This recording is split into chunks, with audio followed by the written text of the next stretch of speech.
I came at a bad time. No. I think you couldn't have timed it better. 23:47:15 system time. Very punctual, Kafka. Elio always tells the exact future.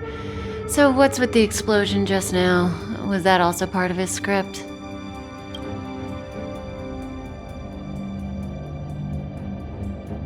Uh-huh. 23:44:59 system time. The pulses from the explosion cause a massive breakdown from the master control system. You did that. No, the Antimatter Legion did it.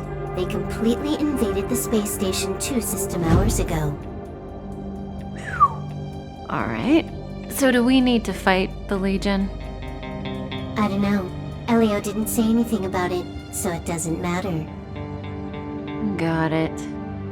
So from now on, I'll be in charge of this operation. Copy. Can you let me have some fun this time? Our last few operations turned out to be pretty dull.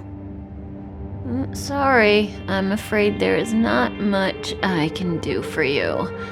Our task this time is just to place the target properly. But if you want to go look for some fun yourself, I won't stop you. I mean, after all.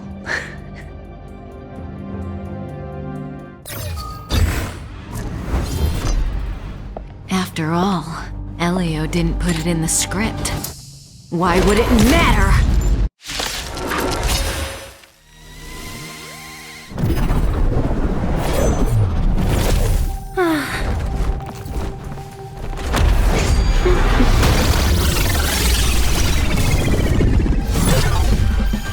Cleaning up other people's nests isn't in my job description. You know, Kafka?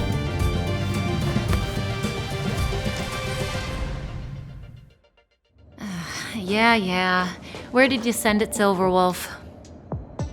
Some random coordinates, not important. You care about where that Void Ranger ended up? Of course not. I'm just amazed at this fancy technique of yours, as usual. Just a little trick of tampering with the data of reality. I wouldn't call it fancy. What were you looking at so intently just now? Let me see. Herta's Toys. A catalog featuring the space station's collection of rare items. They've got a lot of interesting gadgets. Like what? There's this gun. It can rate any creature within its crosshair as a score from 0 to 100. Doesn't sound very interesting. Aren't you curious about how much you would score? I kinda wanna know mine. Fine, I guess we can swing by and play with it if it's not too far. What's our destination? Go down the corridor behind the door on the left. There's a room where some kind of rare item is stored. So that's where the Stellaron is. That's where we can find out where the Stellaron is. Hold it. Someone or something is up ahead.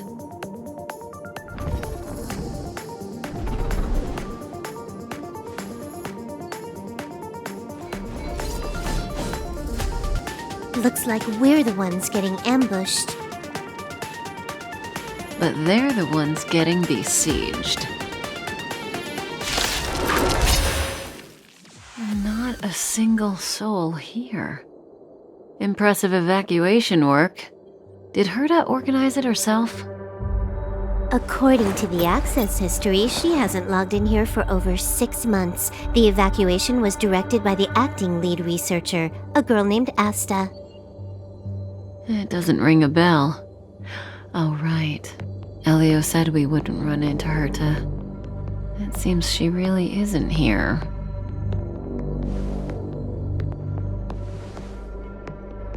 Where's the Stellaron? Elio's script doesn't include any info about the location of the Stellaron, which means in the future he foresees... We would find the Stellaron in a non-physical way. This space station is packed with extraordinary objects. I wouldn't be surprised if there's one that can make it happen. Hiding something extraordinary with something extraordinary. This is pretty Herta. I assume you know what to do. I mean, you've read the catalog for quite a while. I've got all the clues we need. The only piece missing is a simple trick. Help me investigate the terminal in this room. Our item might be inside. Okay, the stage is yours. Huh? I can't see the memory storage for this terminal. This is the monitoring room. They must have deleted the records and made a run for it. Classic. I can see the whole space station on the surveillance screen, but not the stellon. Even if you could, it'd be a trap. Herta doesn't display her collections. So, got a master plan? I'm all ears. It's a matter of hacking the surveillance system directly. Aha, I see. Herta's collections aren't in the system, so anything unaffected should be our target.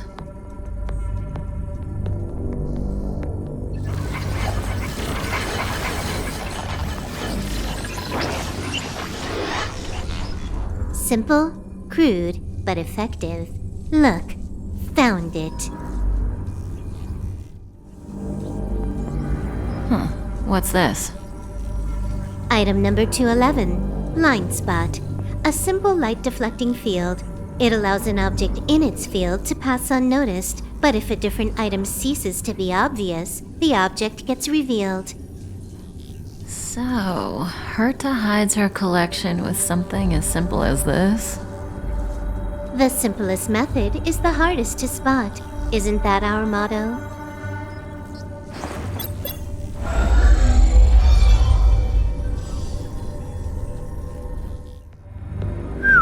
Strange thing number 2. The data suggests it's just an ordinary hologram, but it has an added layer. Let's take a look. Don't worry, this place won't be our grave. It has its own security system. I guess even for Herta, a stellon is no ordinary rarity. Can you get it? Of course. Even the genius Herta can't compete with me when it comes to hacking. Good. Then I'll also count on you with the preparation of the receptacle.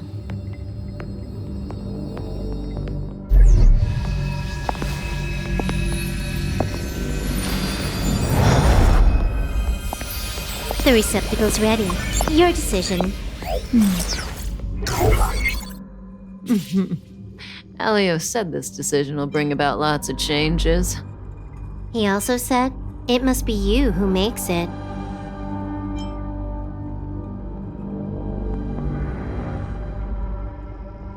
Want to give him a new name?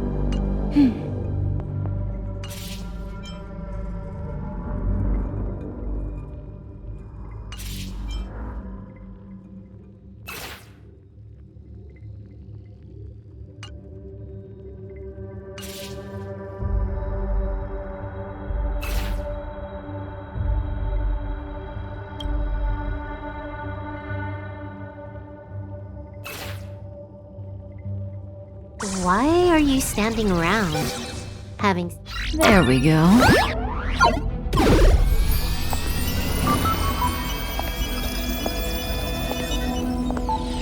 How much does he remember? I'll remember you. Time to get up.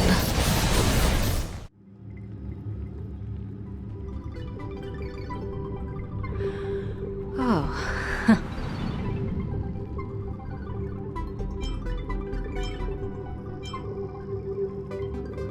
Great, so you remember me.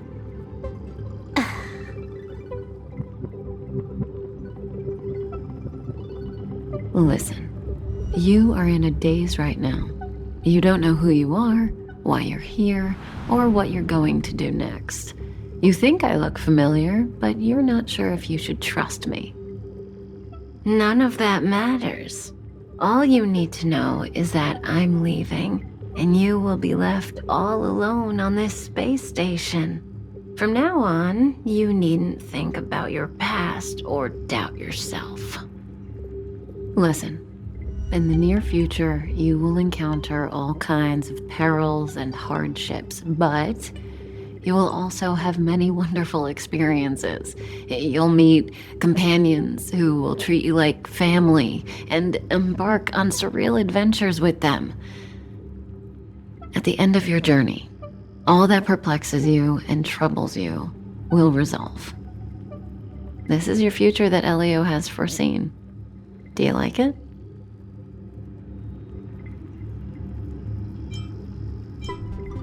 The next stop, to pave the way for the future that is written. It's like weaving brocade. You and I can only add one gold thread each time, but eventually, we will make a gorgeous pattern. How long do you think you need? According to the script, the Astral Express crew is arriving soon. We should avoid being seen by them. I know, Silverwolf. Just give me another minute. I must leave now. Don't worry, someone will come and find you very soon. Just go with them. You won't remember a thing except me. When you have a chance to make a choice, make one that you know you won't regret.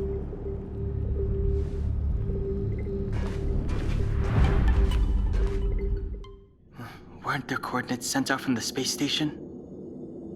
Who cares? They're here and alive. Do they look like a mannequin to you? Weak heartbeat and pulse. March, you better do CPR. Huh? I've never done it before. Don Hung, you do it.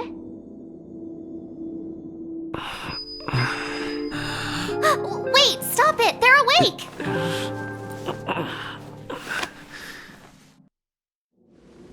Are you alright? Can you hear me? Do you remember your name? Aw, this isn't good. Can you try harder? I'm sure you can at least remember your name.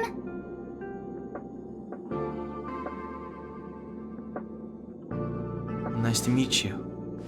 My name's Don Hung, and this is March 7th. This space station was just attacked by the Antimatter Legion. We came to help with the rescue at the request of lead researcher Asta.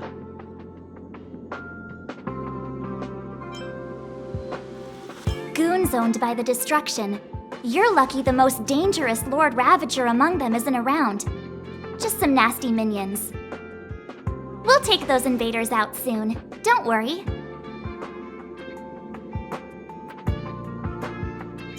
Uh-huh. A petite cutie with pink hair? Madame Herta appointed her to be the acting lead researcher. That girl really needs to step up. I can't believe her own employee doesn't even know her name.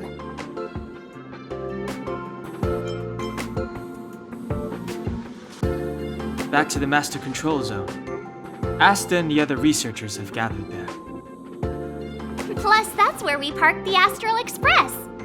Don't you worry. We'll protect you from the monsters and clear up this mess. Don Hung and I are members of the Astral Express crew. Well, the Express has some dealings with Madame Herta, so we come to visit the space station from time to time. We just so happened to arrive during this invasion. Of course, as a crew of heroes, we're happy to lend a hand. Yeah, you've never seen it? The Express comes here every once in a while. It's a unique train that can travel between the stars with the power of the Trailblaze Eon. I'll show you once we're back to the Master Control Zone. You and March go back together. Arlan from the security department lost contact in the vicinity. I need to find him first. Oh, all right. You stay safe.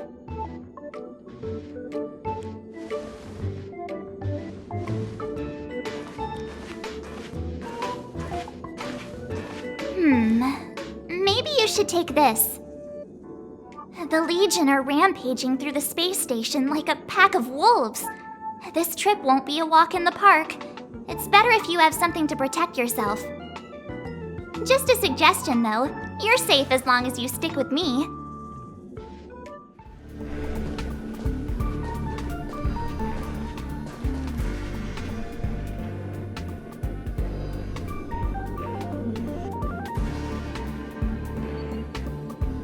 So we'll take that elevator on the central platform to go down to the master control zone. Do you know the way? I noticed that you're not wearing the space station staff uniform. Do you really work here? Memory loss, huh? You must have been injured. Never mind. I won't ask if you don't want to talk about it. Let's go. I'll take you to the safe zone.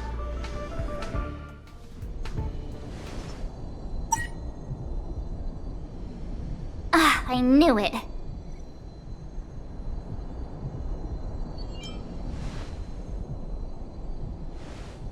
But it wasn't me. The Antimatter Legion must have broken it. Too bad Danhung's not here. He's like a walking encyclopedia. He knows a ton of complicated stuff, maybe even elevator repair. I don't know that one. Whoa! Why are you here? And how did you get here before us? I took another route to the upper level, and I saw you guys from up there. Arlan is in the control room. He's been injured, but not fatally. You found him. Will he know what to do about this elevator? I suppose as the head of the security department, he should know. Then let's go talk to him.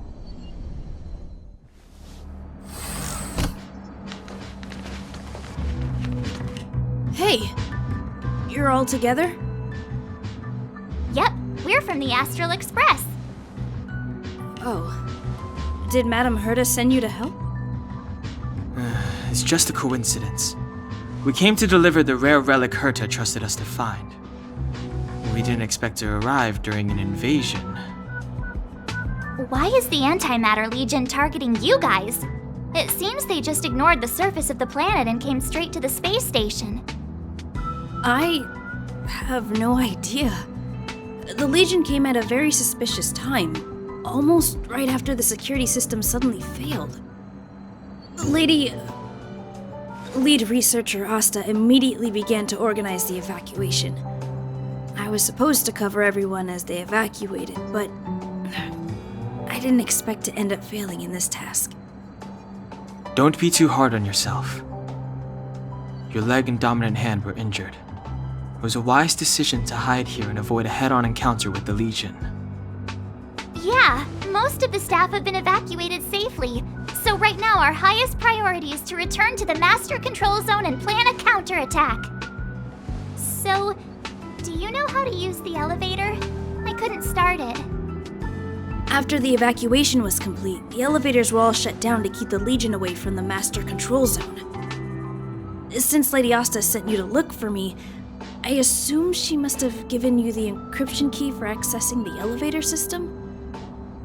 Oh, right. She did give me some sort of card.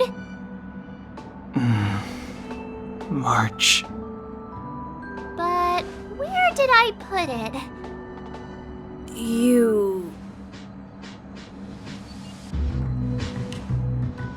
Here it is.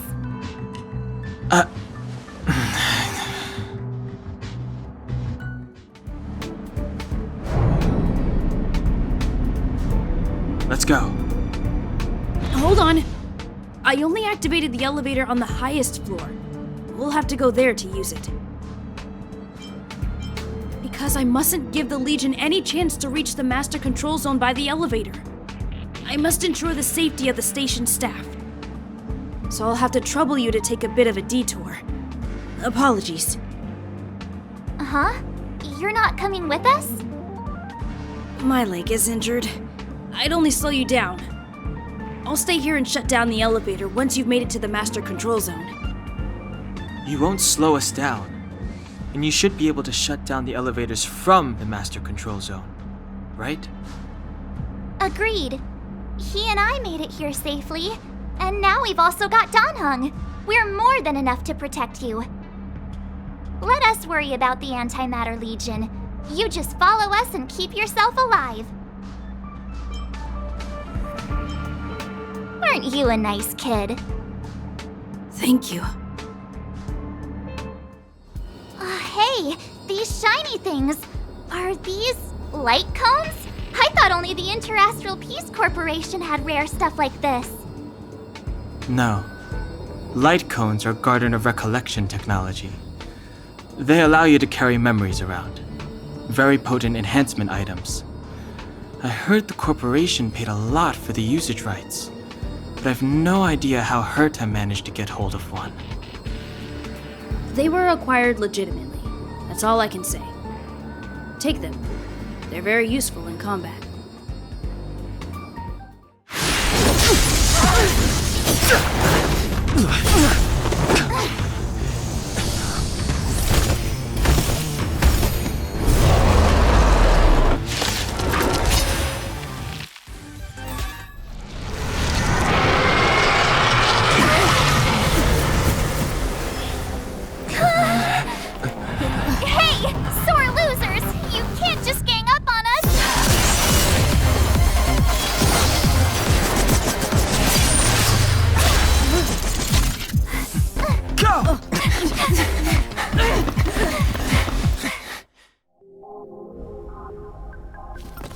Why does it always have to get this exciting?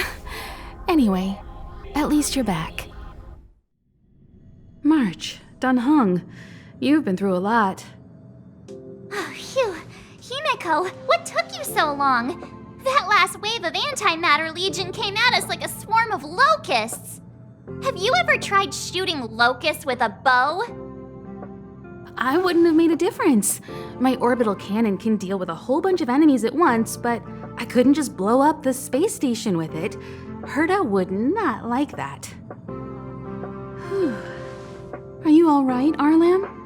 Asta's been worried about you. I'm fine. A quick patching up will do. Thanks for asking. I'll report the situation to lead researcher Asta immediately. Bye. Hey, nice to meet you. I'm Himiko, navigator of the Astral Express. In other words, she's in charge of where the Express goes. March hasn't been any trouble for you along the way, has she? Think carefully about how you want to reply to that.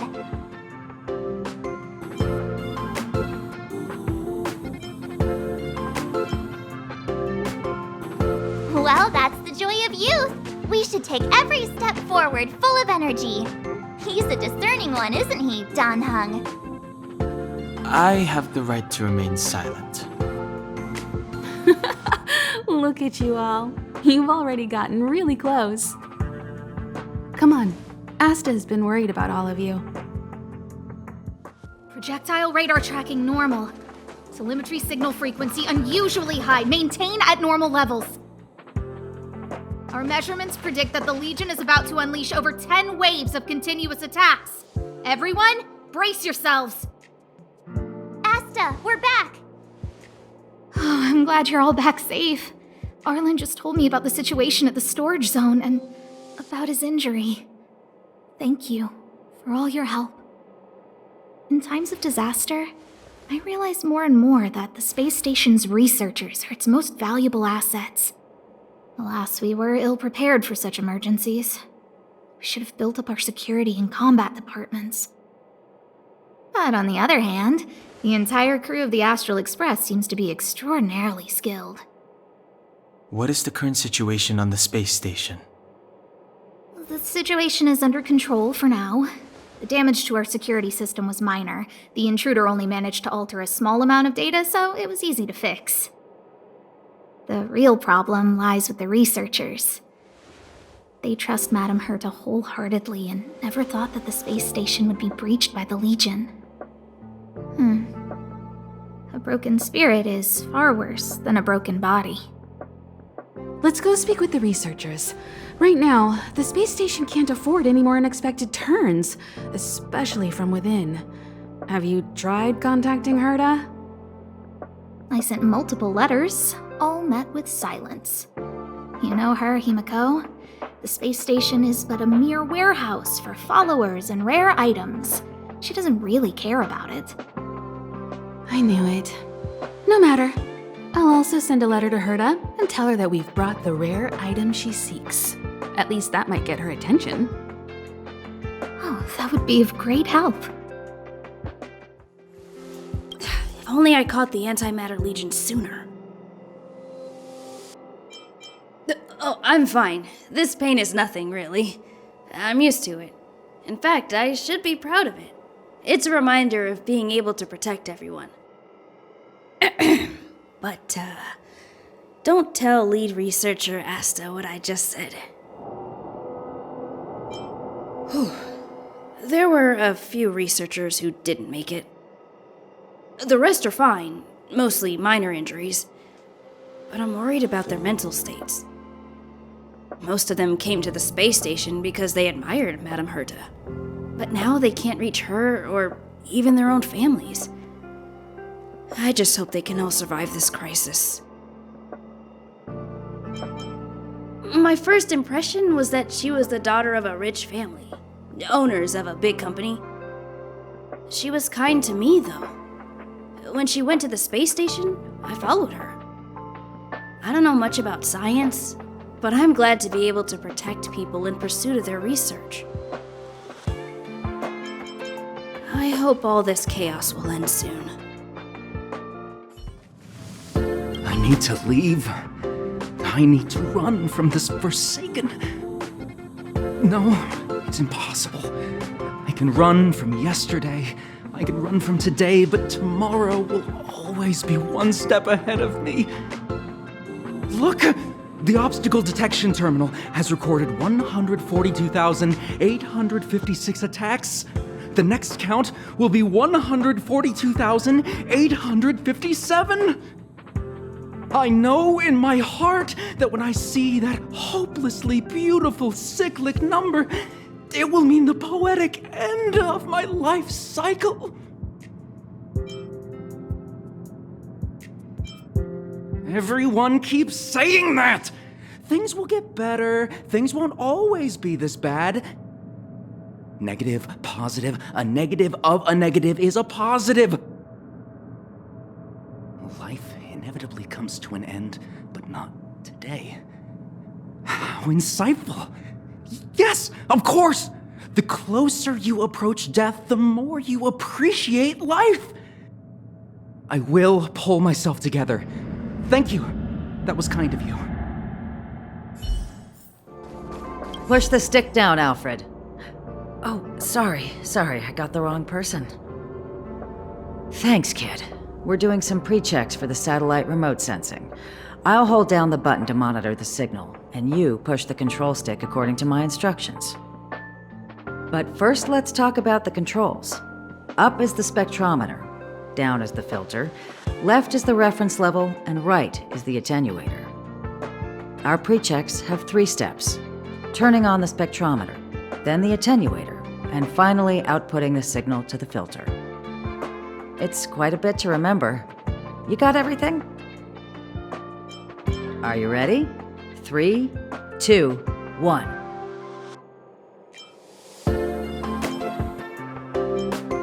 Wrong order, kid. Let me demonstrate. Push the control stick up to activate the spectrometer, then right for the attenuator, and finally down for the filter. Are you ready? 3, 2, 1. Wonderful, thank you. That was very helpful of you, kid. Alfred was the researcher in charge of this. He was in the storage zone earlier. He didn't make it back. Abraham was close to him. I don't know how to tell him about it. The top priority is to preserve the space station and concentrate on the work at hand.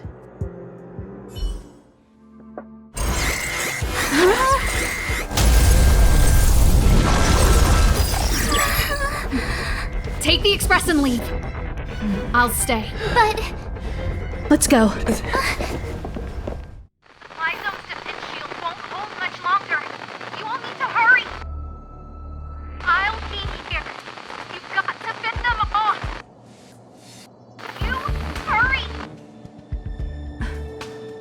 We lost communications. Are you thinking of going back? Well, let me remind you, that's the Doomsday Beast, the Legion's planet destroyer. The space station is Herta's creation. As long as the Lord Ravager doesn't intervene, there should be no problems. But we can't just run away like this, right? The Doomsday Beast can rip off the defense shield like tearing paper. And Herta's not here. The station's defenses are too weak to stand against the Antimatter Legion. Either way, the Legion has the blessing of the Aeon Nanook. They came prepared, and everyone here is not. That's why we have to leave and take him with us. He's that important? He's the one who can help us turn the tides. Of course, I may be wrong. As you say so. All right. What should we do next? This is the supply zone where the maintenance crew works. There's a path here that leads to the railway platform. Let's head over there and meet up with Welt. Mr. Yang? Mr. Yang's here too? Didn't he stay on the Express? The Astral Express tracks our coordinates in real time. And with such a huge change in the space station's movements, there's no way Mr. Yang wouldn't have noticed. I can almost guarantee that your Mr. Yang is already on his way. Right now, we might be able to handle things if it's just the Doomsday Beast, but if the Destruction's Emanator were to appear...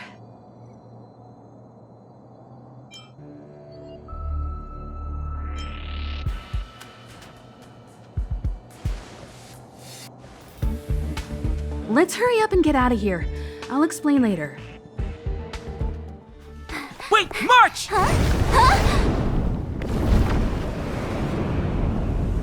The Doomsday Beast. It's really here.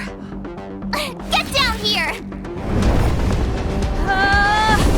Careful, everyone!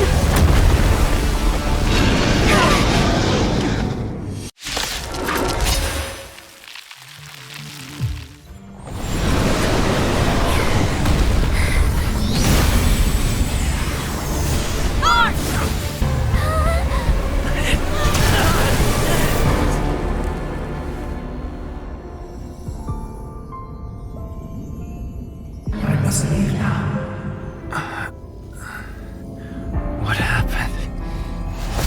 Must see the end of your story. Who is that? Reach the end of the story.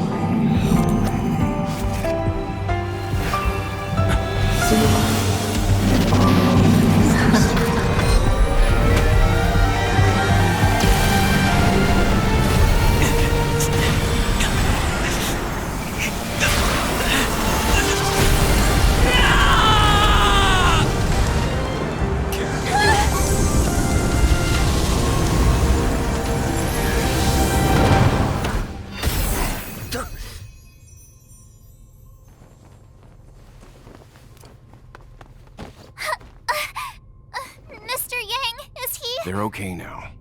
Let's talk somewhere else.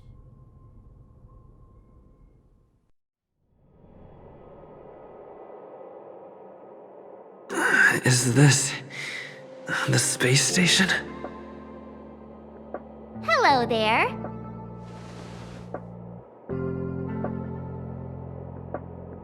Not bad. It would have been even better if you didn't faint, but thanks to you, the Doomsday Beast was as tame as a kitten. It had no temper at all.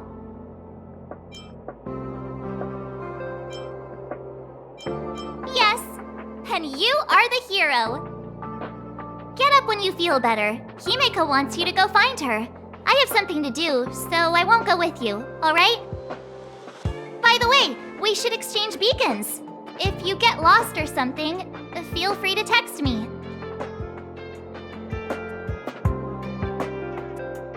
Okay, off I go. Bye!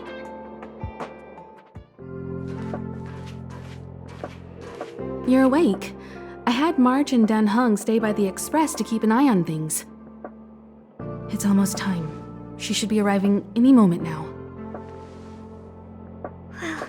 I've only been gone what, a few months? And the space station is already in this state? Welcome back, Herta. This is the true master of the space station. Genius Society number 83, Herta. At least give me a proper introduction. Genius Society number 83? Of all my outstanding achievements, that's what you want to mention?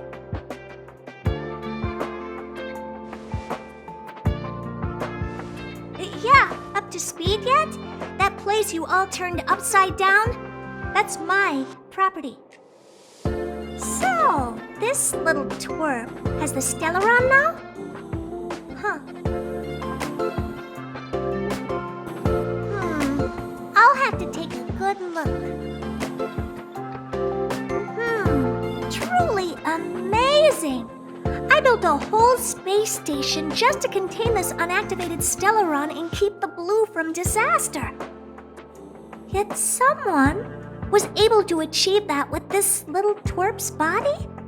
How did they do it? Moreover, the stellon is still very stable in his body. You're right! This little one's body truly is strange. Alright, I got it. But I'm still gonna call you Little Twerp. The space in my brain is too valuable to store people's names. Oh. Well, thanks for remembering my name then. That's different. We have business with each other. What was your name again? Forget it. Let's focus on the one who can store a stellon in their body. Can I bring him in for some research? That's not up to me to decide. You can ask him yourself.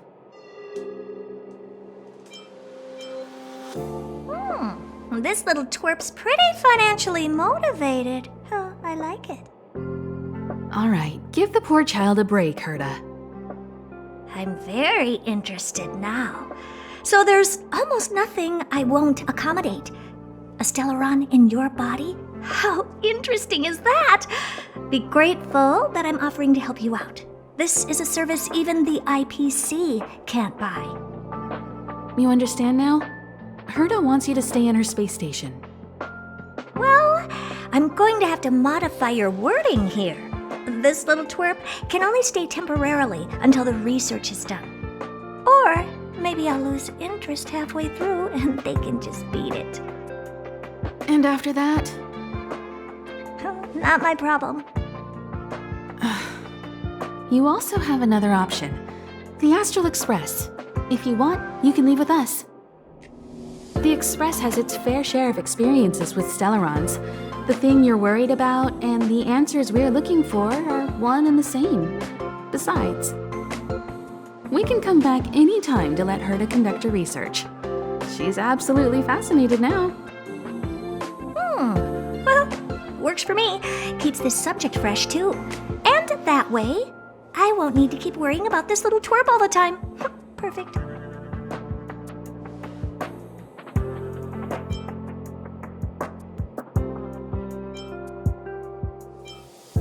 Well, you should meet the others of the Genius Society. Some of them will trick you into thanking them after they milk you dry. At least I have my honesty going for me. Just remember to come back often. Make an appointment in advance with Asta or Arlan so I can make time to study you. There's no need to rush into this, Herta. Asta's in the Master Control Zone. Let's let him have a talk with Asta first and decide for himself. I'll be waiting for you on the platform. It's no hurry if you still have things to do or someone to see. Come find me when you've made your decision. Hey, there you are. I haven't moved. What you're seeing is one of my remote-controlled puppets. They're all over the station. I just connect to one wherever I am needed. Enough chit-chat. I am working on a big project with a few colleagues. If we succeed, it will answer the ultimate question that's been puzzling us for thousands of amber eras. The truth about eons. Eons. Think about it. What mystical existences. Some eons used to be ordinary humans like you and me. but somehow they managed to obtain power beyond our imagination. They are mysterious, powerful, silent, and terrifying. It's hard to explain all the mysteries surrounding them. How were they created? Why were they created? What were they created for? Have you ever thought about these questions? Well, indeed, it's got nothing to do with you, but we need you. Give me some time. I'll make this worthwhile for you, too. The 4 geniuses of the society wrote a program together. You see the big machine in the office? That machine contains a universe. Just like the universe we live in, but it's more streamlined and customized. I call it the metaverse. Oh, really? That's what my partner said as well. Fine, I am a team player. Then let's call it the simulated universe. Now go and experience it for yourself. I will guide you in the simulated universe to make sure nothing happens to you. I'll even give you a substantial reward. The way to celebrate. Let's go. I'll be waiting. Time to get on. Till we make it. Oh.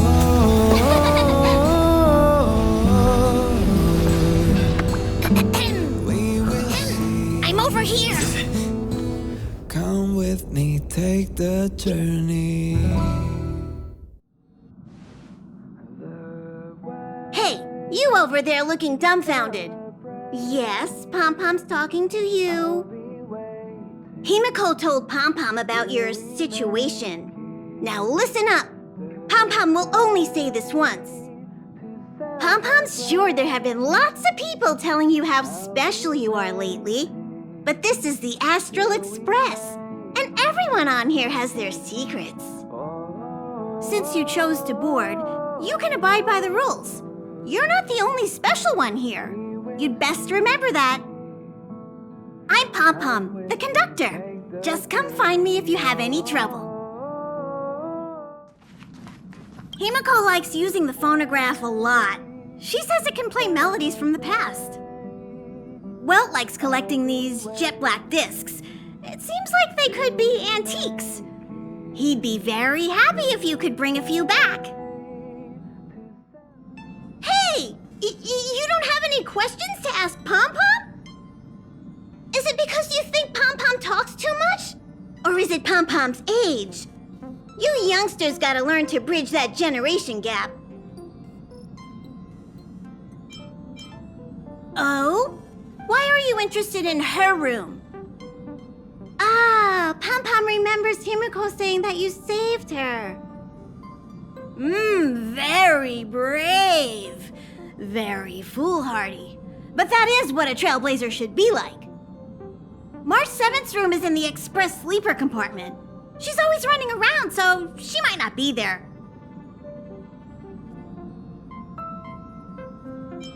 Dan Hong's room? Oh, you mean the archives. He's just sort of living in there, I guess. I can't be bothered getting him out. March 7th's room is right next to the archives. You can visit him on the way. You recognize this as well? Himiko always likes to bring back weird junk and try to fix it. That also got modified a bit. Pom-Pom still needs to prepare for the Express's warp jump. You can look around the place yourself. No matter where you go on this train, Pom-Pom will always have my eyes on you. Can I help you? Feel free. This is open to everyone on the Express. While many of the roads that Akivili traveled along no longer exist, I think it's still meaningful to record our adventures as current passengers of the Express. I enter the collected data into the Archives databank. I try to catalog the people and places the Express encounters, and compare and contrast them with the existing records. Do you see the terminal over there? It can be used to view information already stored in the databank. Do give it a go. You took long enough. But at least everyone's here now. He won't be here, so just leave him be. Oh yeah, take these. A tiny bonus from the conductor to the passenger. Think of it as an investment in your future growth. Okay, everyone, hurry up and find a place to sit down. Try not to be like March, always running around the express like a headless chicken. Pom-Pom's going to start the final preparations for the jump.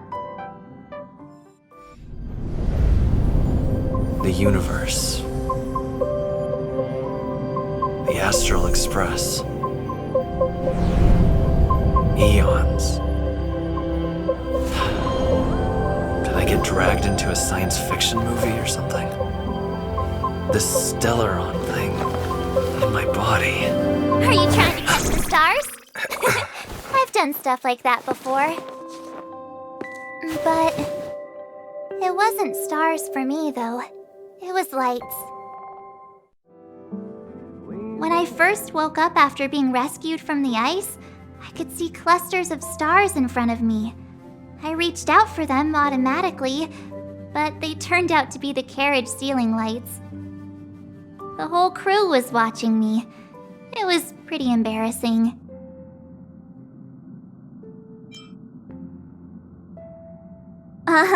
Like I was some kind of weird alien. I don't really blame them for being curious, though. They had no idea where I came from. You might not believe it, but before all this, I was stuck in a huge block of ice drifting through space. Himeko and Mr. Yang and... who was it again? Anyway, they figured out a way to melt the ice and saved me.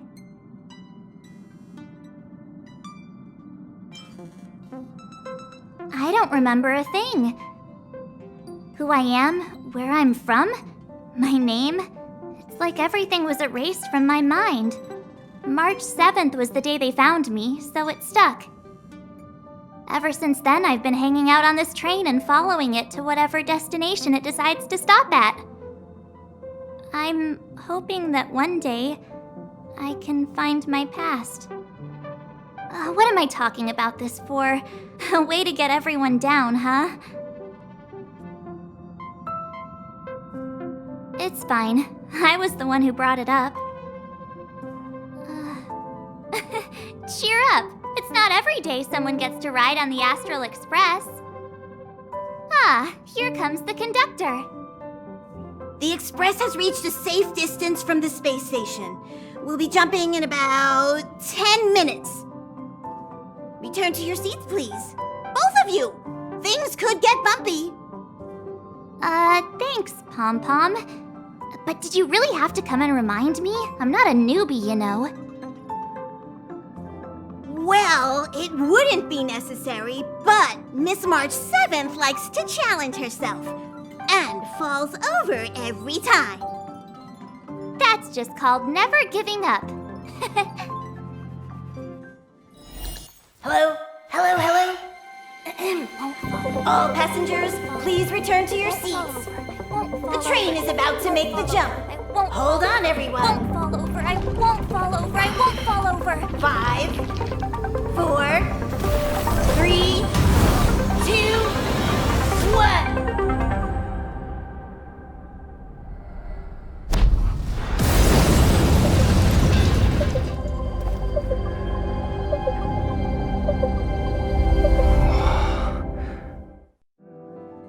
After all those millennia, is this what Jarilo-VI has become?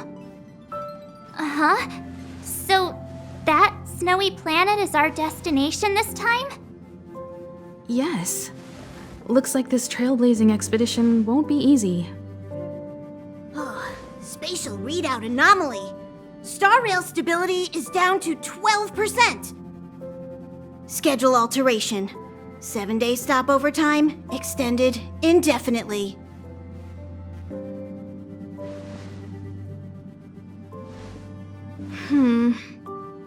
The complex locality of this world has been affected somehow.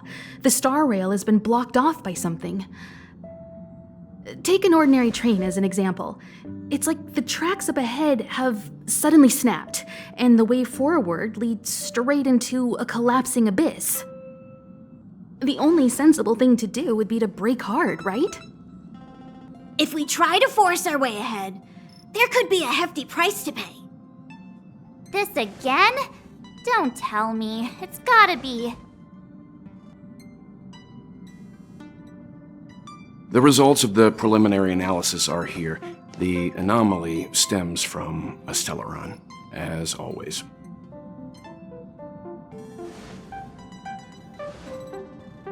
Yes, just like the one that's been placed into your body.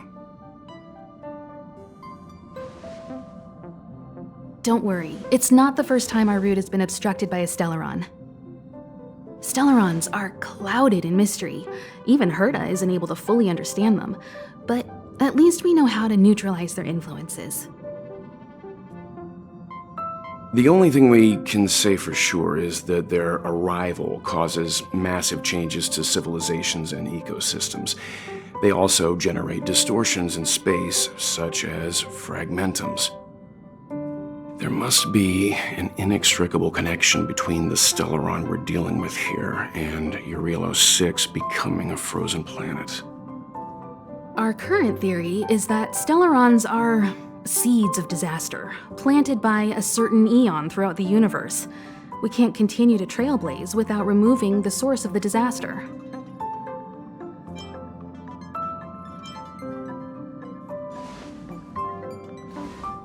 Right! You finally get what we're all about. Pretty cool, huh? I'd like to entrust this trailblazing expedition to March, Dan Hung, and you. The objective is clear. Find the stellon responsible for the disaster and the spatial distortions, and bring it back to the Express. We'll deal with the rest. Awesome! We get to work as a team again.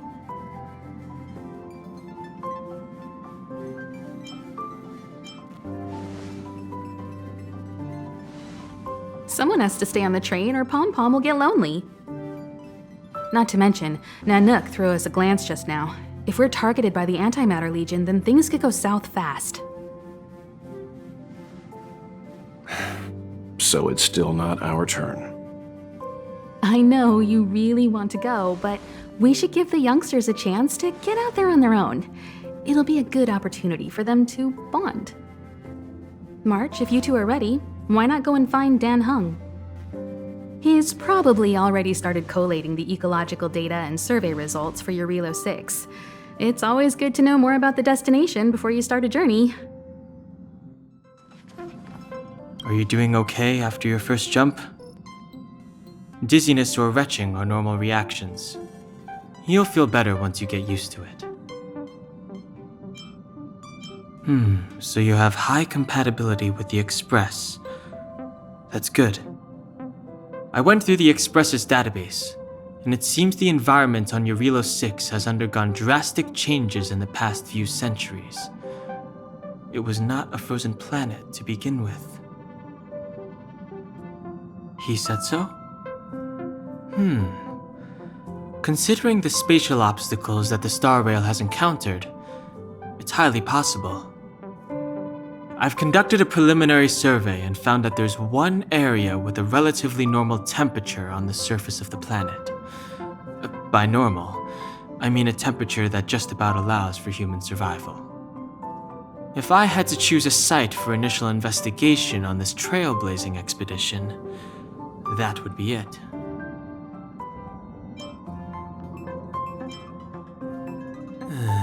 As I expected. Before you came, whenever March wanted to go anywhere, Himiko would make Mr. Yang and me go with her. And even after you arrived, I didn't suppose I'd be the one to be liberated of that duty. I assume the trailblazing objective this time is to find the stellon on Jarilo-VI and dispel the effect it's exerting on the Star Rail. Right? I see. You should find March. I'll join you two once I'm ready. I see. You should find March. I'll join you two once. Did you talk to Don Hung? How'd it go? Really? I find that hard to believe. Relax. Don Hung and I are experienced trailblazers. We got your back. Well, are you ready? When I first saw this planet, I thought, a world covered in ice. Could it have something to do with my past? Now I can't stop thinking about it. Still, the ice that trapped me was six-phased ice, a very rare substance. I don't think you can find it on your average planet.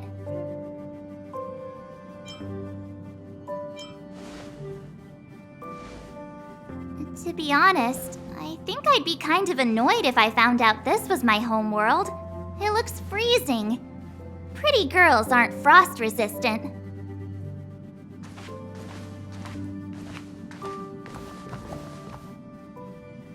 What? Is there something on my face? Nah, I was just imagining all the fun we're gonna have here.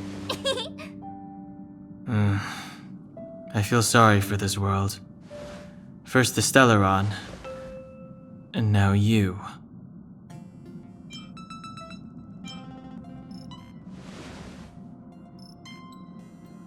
All right, here comes the Jarilo-VI Trailblaze team.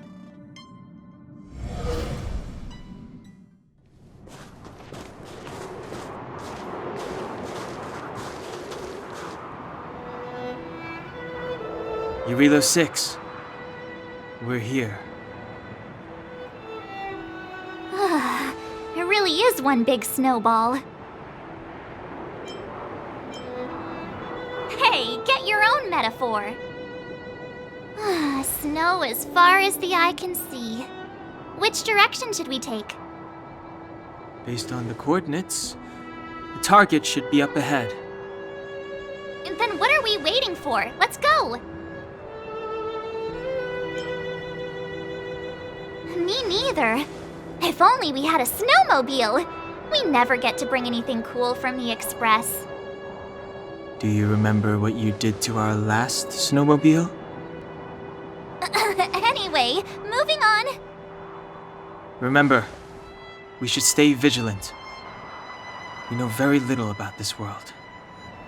Calm down. Between the three of us, nothing will stand in our way. I mean, come on. You've got a stellon in your body. I have my special six-phased ice powers. And Don Hung, he's got that mysterious past thing going for him. So if people start creating trouble for us, they're gonna regret it.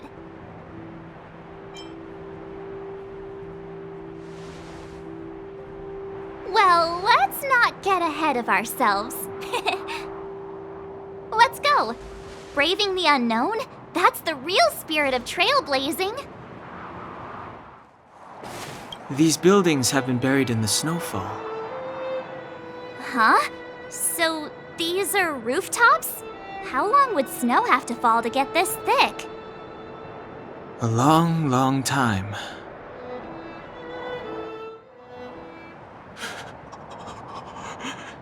Hey, get out of there or you'll shiver to death.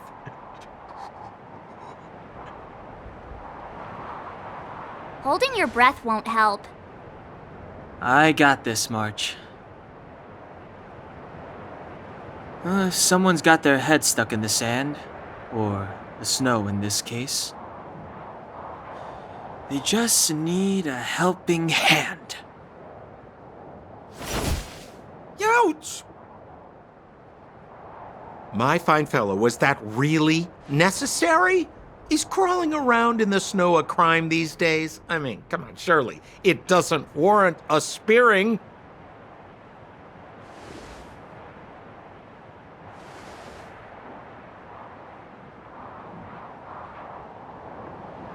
But then again, how can I blame you?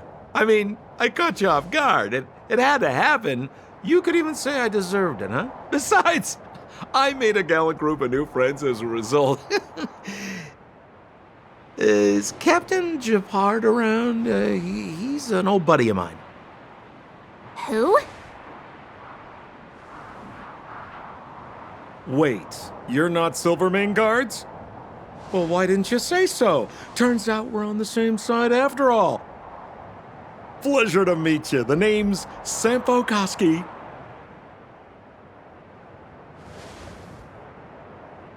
Excellent, I'll remember the name. Never thought I'd run into friends from the same line of work out here in this frozen wasteland. Business is bad these days, but fear not, Sampo isn't interested in hoarding. There's more than enough treasure to go around, so let's get rich together. Say, why don't we join forces? I have reliable intel the main strength of the Silvermane Guards is being deployed to the front line. This is a golden opportunity. Come now, friends. I can understand the mistrust, but there's no need for the charade. Then again, I know the rules. Vigilance is the name of the game in our profession. It's my fault for letting my enthusiasm and sincerity get the better of me. Anyway, a meeting like this has to have been written in the stars. Ask me anything you like. I won't skimp on the details. Still make it snappy. You're never more than 10 feet from a Silvermane Guard. Settlement? What a literary turn of phrase. Why, there's only one place in this world where the living still reside. Our beloved Belobog. The further away you get, the dicier things become. The city of preservation, the towering citadel, humanity's last bastion against the eternal freeze. It may sound a bit over the top, but those names are grounded in truth. The only place humans can eke out an existence is behind those impregnable walls. Me? You guys scared me to death. There I was, looking for relics to sell, when all of a sudden you came stomping over. I thought the Silvermane Guards were paying me a visit. Seriously, though, try treading a little lighter next time, huh? If you run into the guards, they won't hide in a snowdrift, and you'll be in a cell before you know it.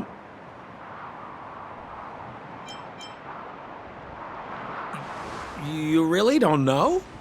The Silvermane Guards are Belobog soldiers, enforcers, and police. Let's just say they're not the most flexible of people. And they like paying visits to folks in our line of work. Seems like you guys really are new to the business. To be young and naive again. How about this? As a senior in the field, which I'm sure you don't mind me saying, I'll give you some free guidance. There are ways of doing things in this profession, and you better get familiar with them. Moving in the shadows, finding the goods, pricing your stock, hiding from the guards. There's an art to all of it. No need. Why don't you just take us to the city? We don't really know the way. The city? Already? They haven't even started trading yet. Well, showing you the way is easy enough, Missy, but it would cost.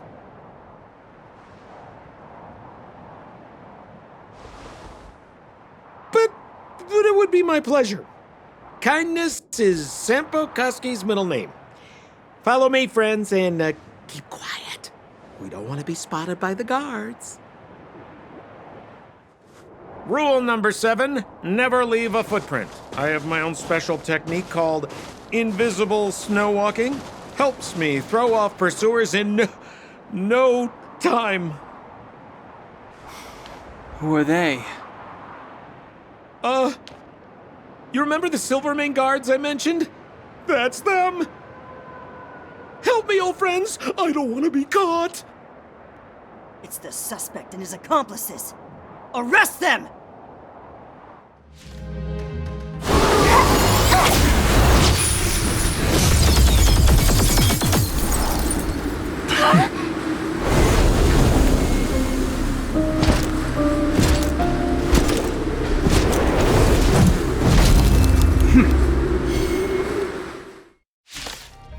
And the prime suspect? The one with the blue hair? Apologies, Captain. We lost him during the pursuit. We can't find his footprints.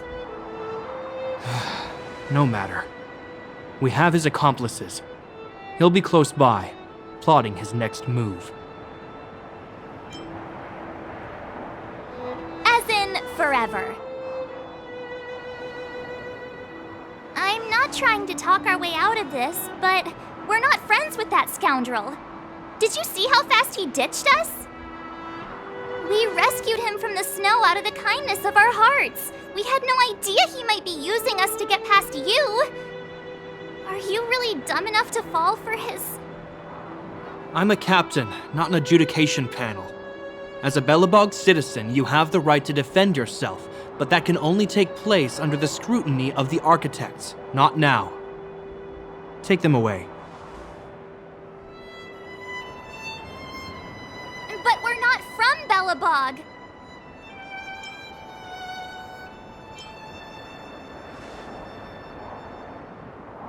Photos? Ah, you're a genius! Great idea! You've probably never seen what your planet looks like, right? I took this one. Behold, Jarilo-VI.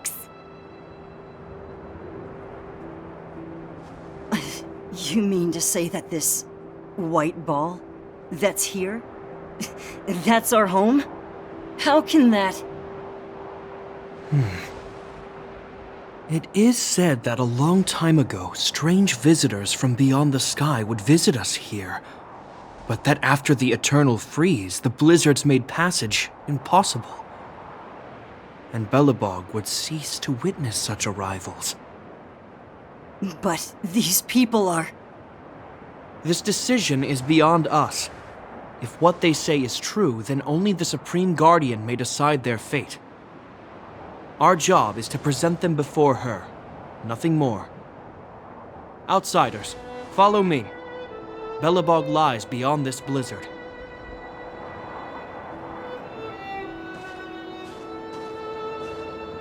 Welcome to Belobog, the city of preservation.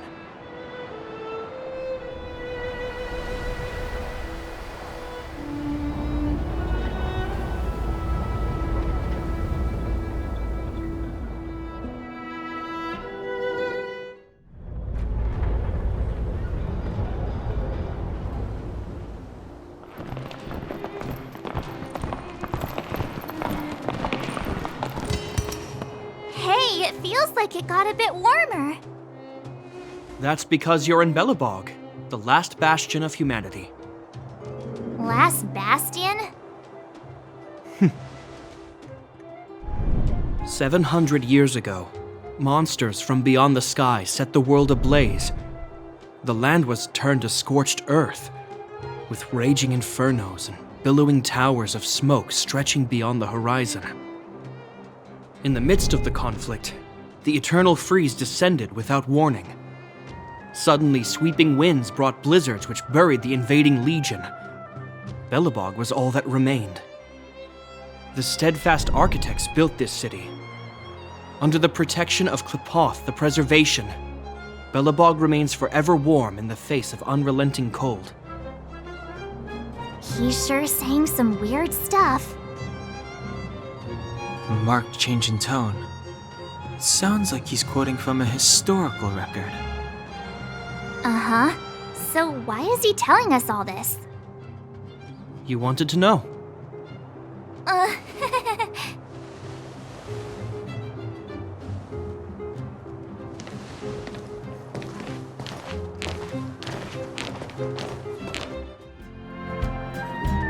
We're here. This is Qlipoth Fort, the heart of Belobog and headquarters of the architects.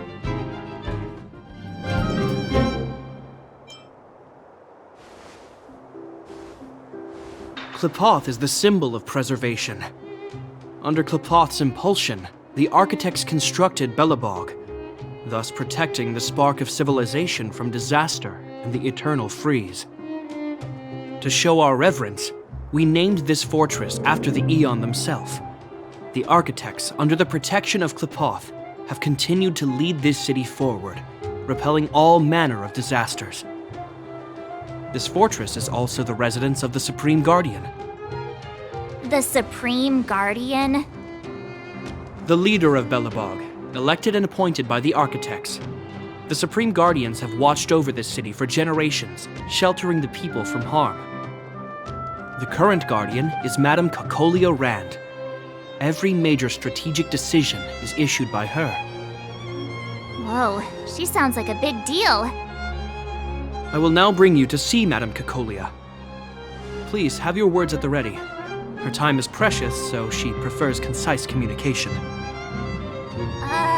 We're gonna see her right now? Can I at least find a place to freshen up first?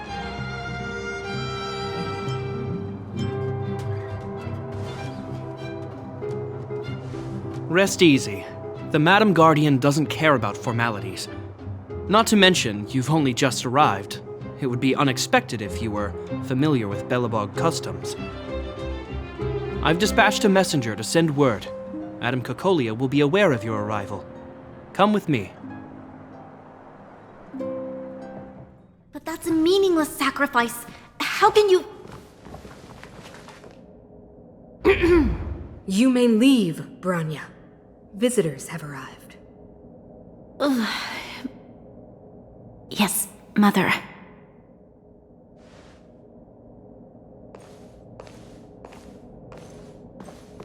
Madam Guardian, I have brought 3 outsiders to see you. The messenger informed me. Well done, Gepard. You may leave.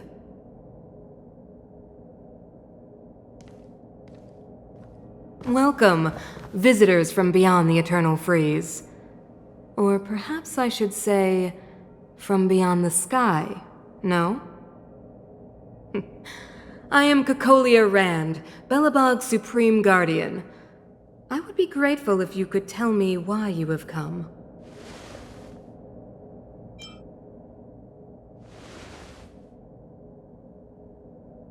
Do you wish me to doubt it? Or perhaps you're not confident in that identity yourself.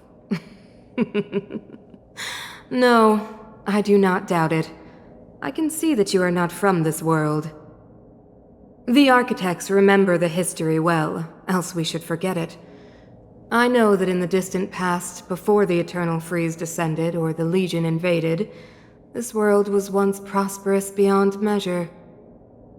An eon connected our planet to other worlds, and we discovered the endless possibilities of the boundless universe.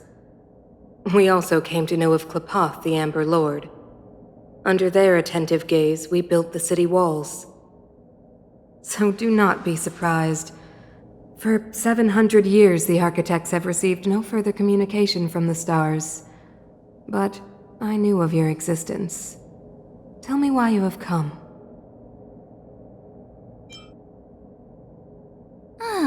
Do you think anyone's gonna know what you're talking about? We came here for something known as a stellaron. A stellaron? Objects that fell from the blue on separate worlds. Their appearance spelled disaster. Many of the planets we visited have suffered their effects. You mentioned invasion by the Antimatter Legion. Soon after their arrival, this planet suffered the Eternal Freeze.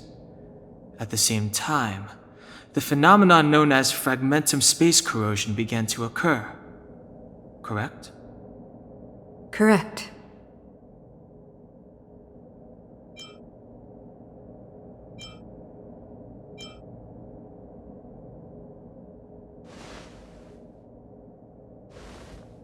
Stellarons bring about different disasters on different worlds, but every world seeded with a stellaron will give birth to fragmentums.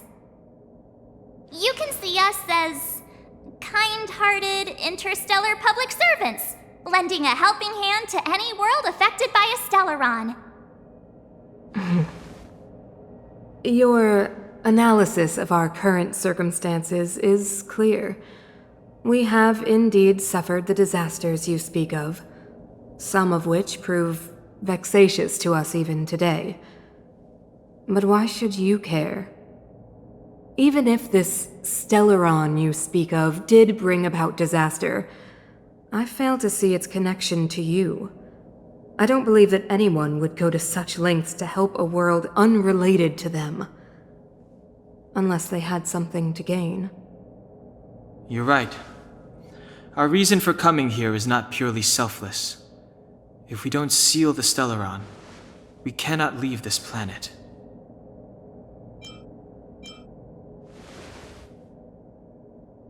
Yeah, FYI, we're pretty awesome.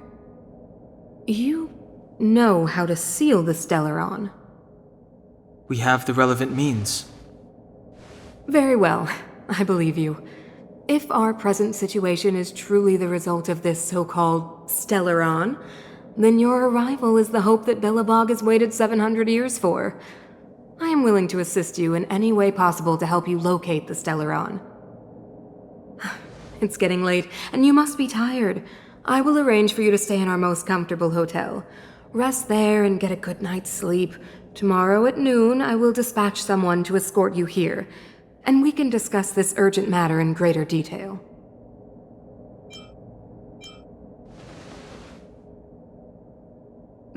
It should be me thanking you, visitors from beyond the sky. I too need some time. I will go over our records for anything that may be connected to Stellarons. Please excuse me for not escorting you further.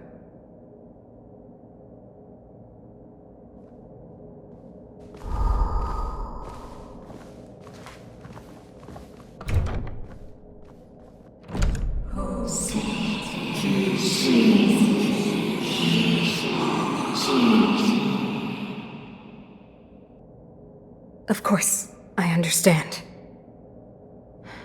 Do not worry. I have a way. It seems that the Supreme Guardian holds you in high regard. I have received orders that your movements are no longer to be restricted. She's the big shot! Definitely got that Queen of the Castle vibe going on. Oh, so cool! I'm afraid I still have duties to attend to. I must return to my post. I hope you enjoy your stay in Belobog. Wait! Can you recommend some sites? It's not that late. We want to take a look around. Well, I'd say that Golden Theater and the History Museum are both worth a look. However, you'd need a pass to get into the museum. I recommend you visit Everwinter Monument first. It's Belobog's most symbolic landmark. And if you enjoy music, you could head to Neverwinter Workshop. You can sometimes catch an outdoor performance there. The artist is... you'll see. Oh, and if you're staying at Herta Hotel, please avoid the alley that runs next to it. The one with Silvermane guards stationed there. It's started to be affected by corrosion recently, so it's been sealed off. So the corrosion is inside the city. That's a grave situation. Yes, we're mounting a resistance as we speak. I must leave now. I hope all goes well for you. Wow, look at the carved ice! It feels perfect for this city somehow. Whatever it's made of, it can't be ice. I guess you're right. It's actually pretty warm in the city. Hey, what's with all the children over there? Should we go and take a look? So let me introduce myself. I'm the intelligence officer for the Silvermane Guards, and a temporary guide for the A Journey Through Belobog's History program. My name is Pelageya Sergeyevna, but you can call me Pela. Yes, Miss Pela. And perhaps the grown-ups among us could refrain from acting like children? Okay, guys, take a look over here. This is Everwinter Monument. It was erected to commemorate the mighty architects. The architects are followers of the Aeon Klapat. It was they that foresaw crisis, built up our walls, and established Belobog, preserving the spark of human civilization. Even today, they are still tending to the city. Everwinter Monument is made up of 2 parts. A gear that symbolizes knowledge and industrial strength, and huge ice crystals that symbolize the eternal freeze. These two symbols are bound together, the gear restricting the ice. It represents the unyielding spirit of the architects in the face of nature's barbarity. Any questions?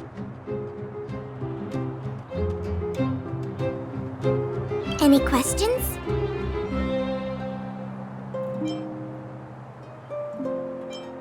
The monument is made up of two parts, a gear that symbolizes knowledge and industrial strength, and huge ice crystals that symbolize the eternal freeze. These two symbols are bound together, the gear restricting the ice. It represents the unyielding spirit of the architects in the face of nature's barbarity. You mean, what are they made of? It's geomarrow that's undergone a change in color. The color of geomarrow is related to the environmental temperature during its refinement. The architects are followers of the Aeon Klapoth. It was they that foresaw the crisis, built up our walls, and established Belobog, preserving the spark of human civilization. Or, to put it another way, the architects are Belobog's founders and saviors. Even today, they are still tending to the city. That's a question for the Scientific Research Division, though they may not be able to give you a definitive answer. The Eternal Freeze is no ordinary natural disaster. Meteorological records from hundreds of years ago cannot explain the cause. To put it simply, it's a problem that has plagued Belobog scientists for centuries. And what about you guys? Take your time. We're not in a rush. Neverwinter Workshop. Hey, didn't Japard say there'd be a show here? He said you can sometimes catch an outdoor performance. Sometimes being the operative word. Ah, darn. I wanted to see one. Oh, I'd been wondering. You see that heater over there? Why do they keep it outdoors? This city is so weird. Normally you'd want a heater inside a building, right?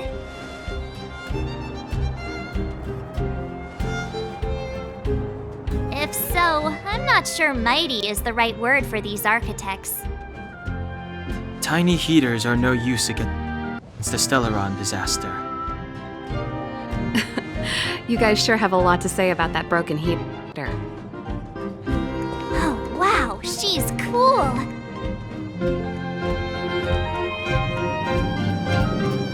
Hi there. The name's Serval. I'm the owner of this workshop. If you got any broken equipment lying around, you can always come find me, though I can't guarantee I'll be interested in fixing it. Oh, we're okay. I was just curious about the heater. Curious? About the heater? It's just a standard geomarrow radiator. You can find them anywhere in the administrative district. Huh? What's wrong with that? Everyone around here knows the way I work. Ah! I figured it out! I heard a loudmouth guard say that a group of outsiders had met with Cocolia. You must be them? What an honor! Where are my manners? We can talk about heaters all day if you like. Let's have a chat. The heater you saw is just a standard geomarrow radiator. They may not look like much, but they're a real lifeline to the people. The blizzards here are brutal. If we didn't have a reliable way of keeping warm, Belobog would long since have become a dead city, both above and below the surface. It's an ore, a special energy resource. Whether it's keeping the city warm or keeping our counters ticking, everything runs on geomarrow. Geomarrow grows beneath the surface of the planet, and specialist underworld mining teams are there to extract it. Transport lines shuttle it up to the surface. In the overworld, we use the same lines to ship surface goods and aid down to the underworld. You didn't know? Belobog is structured like two big connected disks. The overworld is responsible for administration and trade, while the underworld is responsible for energy supply and resource extraction. However, due to an order that was given many years ago, nobody has moved between the overworld and the underworld in a long time. I shouldn't be talking about this. Pretend I never said anything. Isn't it just like cooking food over an open flame? If the house is a pot, then the heater is the stove it rests on. When she puts it like that, it actually starts to make sense. No sweat. This is your first time in Belobog. I just want you to feel some of the warmth the city has to offer. Hey, seeing as there's nothing on your plate just now, want to help me fix up this machine? Just a bit of manual labor. You might find it interesting. Great. Then let me give you a demonstration first. Nice. You guys are pretty handy. You picked that up in no time. Want to be my assistants? Average pay, but I'm a good boss. Do you just say yes to everything? I was only kidding. Just a joke. Well, I'd better carry on here. Why not have a better look around? My workshop will always be open to you.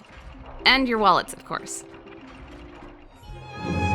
That's the alley that Japard mentioned.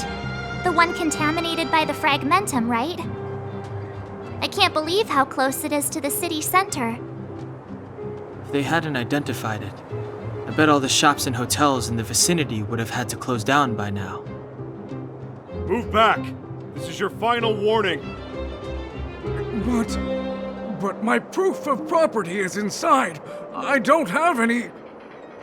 The fragmentum has already corroded this block. You can make a property retrieval request to the architects, but only Silvermane guards are permitted to enter here. I can't believe fragmentum corrosion has spread into the city. No wonder there are so many soldiers stationed there. No. As long as the Stellaron is active, the corrosion will continue to spread. The soldiers can only periodically clear the fragmentum of monsters, but the monsters will continue to emerge and multiply. Please try to understand, sir. Backwater Pass has become very dangerous. We're just here for your safety. If I can't get my proof of property, it doesn't matter how safe I am. Out of my way! Let me pass!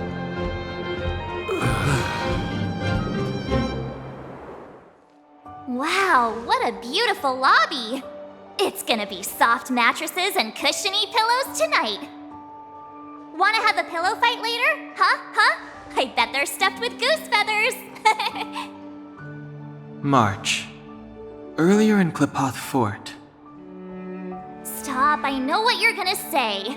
March, you said too much back there. March, you shouldn't reveal our goal to people we don't trust. Meanwhile, you guys were beating around the bush and speaking in riddles. But check it out. Seems like we landed with a pretty sweet deal, right? We get the royal treatment, rooms in a beautiful hotel, and the full support of the locals. As far as trailblazing goes, this is smooth as heck. That's not what I was going to say. All right, spit it out then. Earlier in Klipoth Fort, were you paying attention to the Supreme Guardian? Yeah, of course. This isn't my first expedition, you know. My powers of perception are sharper than the sharpest blade. Nope, she seemed normal to me. She was kinda harsh at first, but she turned out to be a nice, reasonable lady. Although, it felt like she was looking through me. As in, I know she was speaking to us, but it seemed like her gaze was fixed on something far away. I had a similar feeling. Almost as if we weren't the only people in the room. Do you have to put it like that? That's scary.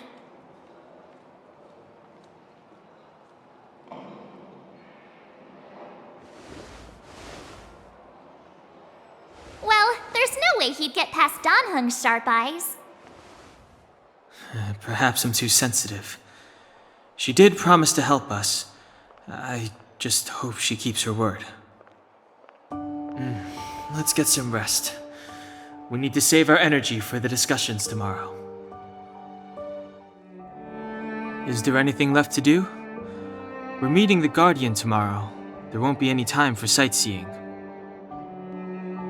It was a long day today. All I need is a hot shower and a good night's sleep. You too. Let's get to bed early and save our energy.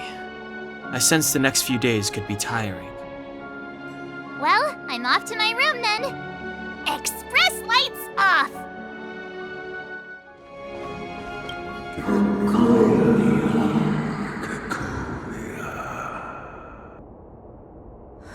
Who are you?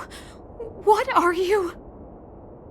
We are allies.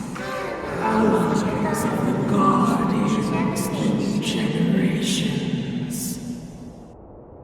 What do you want? To build this science to help you achieve your wish. Hey, did you hear that? There's a group of Silvermane guards at the entrance, and I don't think they're here to say hi. If this is our escort, it's less friendly than I was expecting.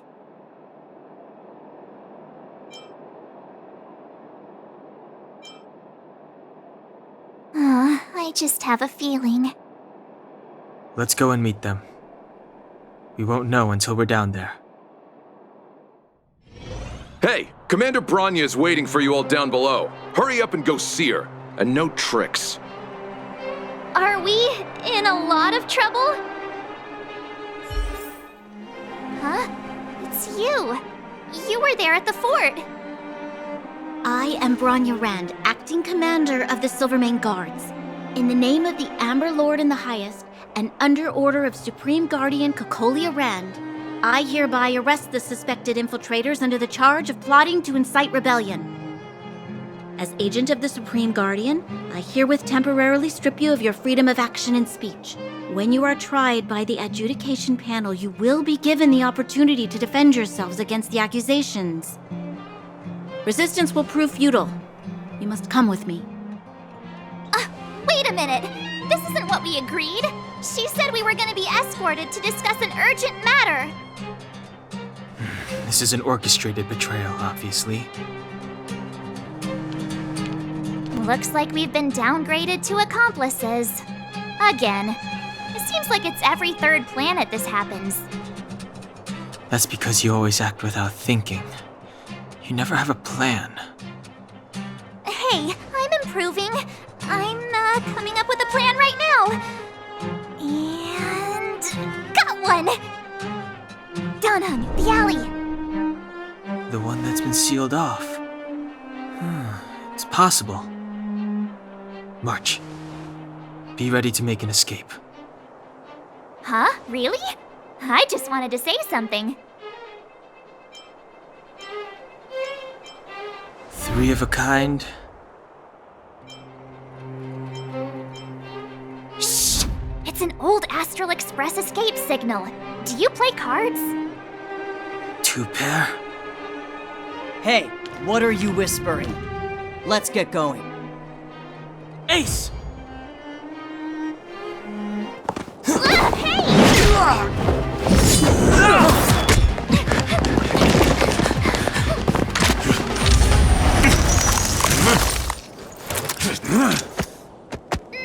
Have an ice day!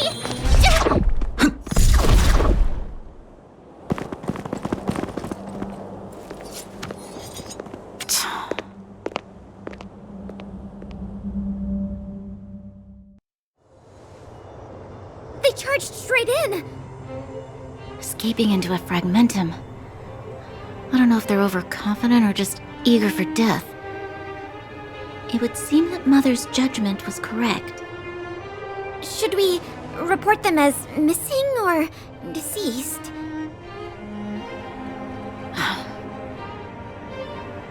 Supreme Guardian's order was to arrest them. We cannot abandon our pursuit just because they fled into a sealed-off area. I must ascertain their fate with my own eyes. Yes, ma'am.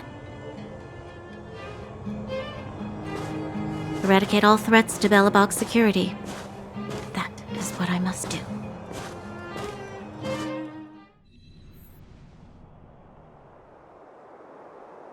Ha! See? They weren't brave enough to follow us. Freedom! Serves them right. Better luck next time, slowpokes. Well, you can get good at getting lucky. We caught them by surprise. Nothing more. They'll be in pursuit soon enough. Let's follow the path. We need to guarantee our own safety before making any further plans. Wait! There are Silvermane guards here. Careful not to alert them. They must have entered from another direction to cut us off. We should avoid an open conflict. Let's find another path. It doesn't seem like there's any way to open this gate. Ooh, check this mechanism out! Look familiar? Yes, we saw one in Serval's workshop. We need to solve it before we run out of time. The guards are right on our heels.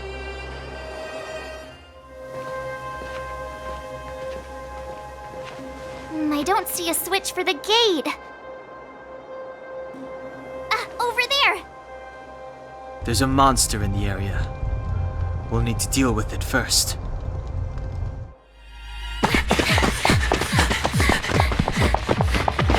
Look out! She really caught up with us. Even had time to set up an ambush. You dare underestimate me? Even though it has suffered fragmentum corrosion, this is still part of Belobog. It was our home. The guards know this place like the back of their hand. Enough cat and mouse. Drop your weapons and come with me. You're such a nuisance. Just what crime are we supposed to have committed again? It better be worth you following us all the way out here. My orders are to arrest you. It is for the adjudication panel to present you with the nature and penalty of your alleged crimes. You saw us yesterday. Do you remember? Madame Cocolia received us as honored guests. How can such a drastic change have occurred in the course of one night? The Madame Guardian investigated your backgrounds. She summoned me last night to tell me that you had deceived her. Your identities and purpose here are counterfeit. You seek to overthrow the rule of the Architects. What a two-faced hag! Publicly insulting the Supreme Guardian only elevates the seriousness of your crimes. Throw down your arms and surrender. We're wasting our words, March. At least one thing is clear. We mustn't be caught. Well, if there's no escape, then maybe it's time we gave them a taste of Astral Express medicine.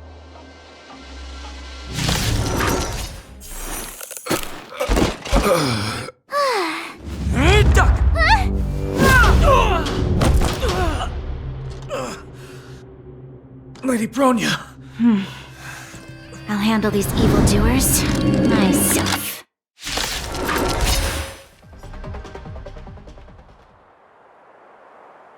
This girl's pretty strong. Hey, Don Hung! Maybe now's a good time to show off your secret strength? You first. You're no fun. Intruders, give it up. You will be guaranteed a fair trial. Ooh, sorry. I didn't mean to ruin the intensity of the moment.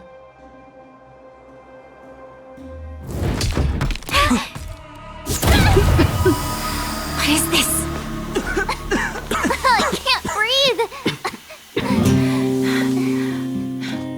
I have one thing to say. Sampo never lets friends who've helped him come to harm. I say what I mean, and I mean what I say. They will suffer, sacrifice, and die Because of my order. It is not death which creates them. They will be swept into the infancy of a new world. What about the Underworlders? They will lose the protection of the Architects. They will see me as a tyrant. You have witnessed the world we have promised.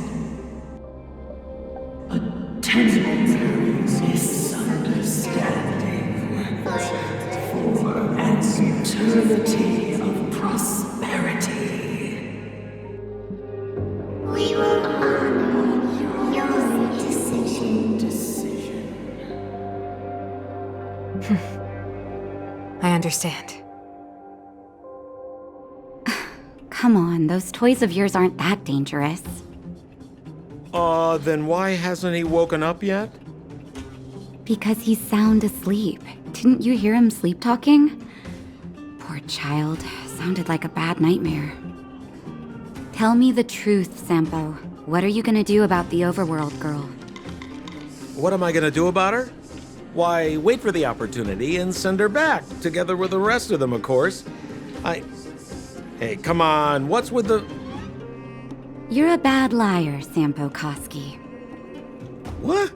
I didn't mean to bring her along. The smoke was too dense. I was in a daze. Before I knew it, I'd somehow dragged her down here, too. What are you up to, Sampo? Why do you insist on getting caught up in overworld affairs that have nothing to do with you? If it's a whole lot more attention from Wildfire you want, you're going about it the right way. Hey now, Sampo Koski's primary concern is taking care of his friends. These guys scratch my back. How could I live with myself if I didn't scratch theirs? And another thing, where does Wildfire get off assuming that these fine folks won't come in useful to them, huh? I mean, you never know. Which is why you've set them loose in the underground? Come on, accidents happen. I'll have them rounded up in no time. That girl... Get her back as soon as possible, then don't let her out of your sight. The underground has been sealed off for over 10 years now. The children won't even remember what overgrounders look like. If a girl in a Silvermane Guard uniform suddenly shows up, what would Wildfire do with her? What would they do with you? All right, I get it. I'm setting off right now. I'll have to trouble you to look after them while I'm gone, ma'am.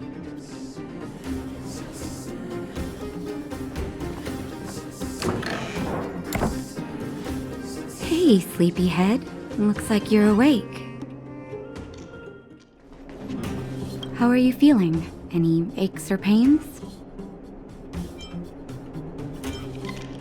I bet you were mumbling something about stellarons and wishes. I couldn't make sense of it. Well, now that you're awake, you should probably try moving your limbs. I'm Natasha, a doctor in the underground. You've already spent a day in my clinic. Nice to meet you, too.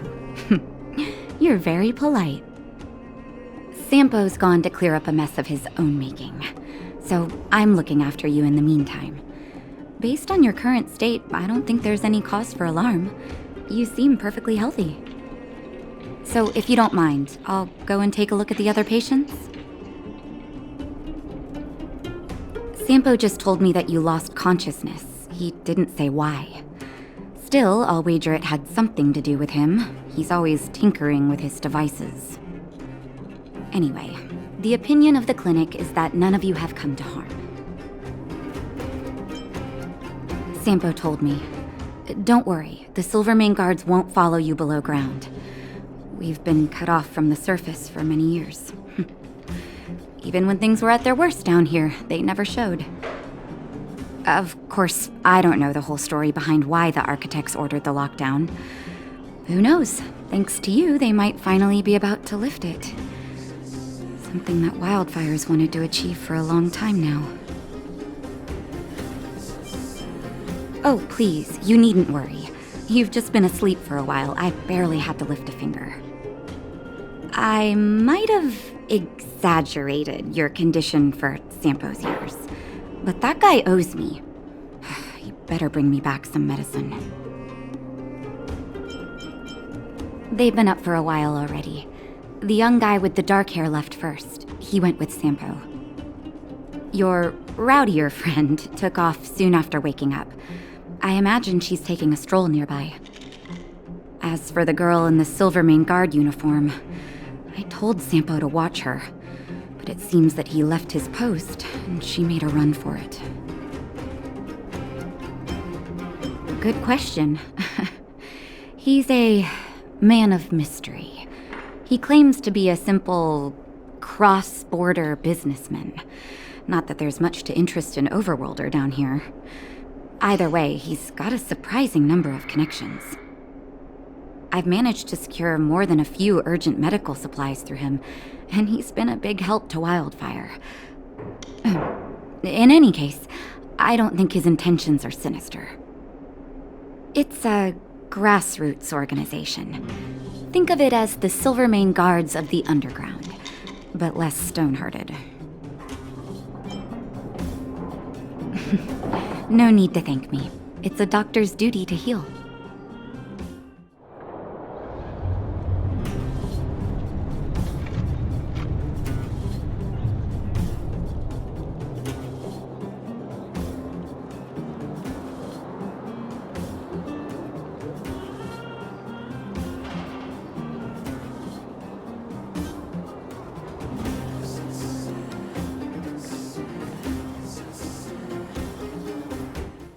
So, you promise that if I win hide and seek, you'll tell Big Sister March all the ins and outs.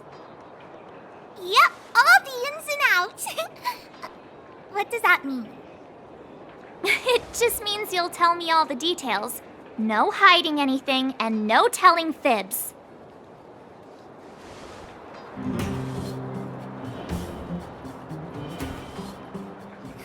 Hook isn't an overgrounder, you know. Hook never tells fibs. Yeah, never.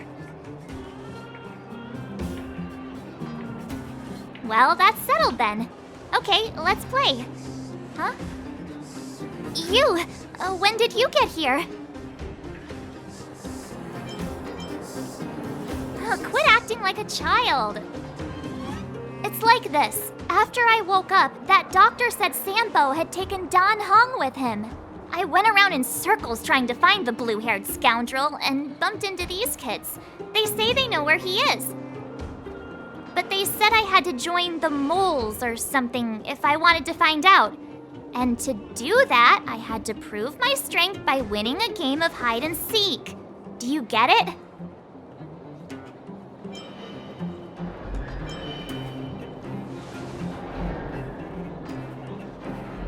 So what if I am? Why don't you help me, huh? Hey, are you done with your secret talk?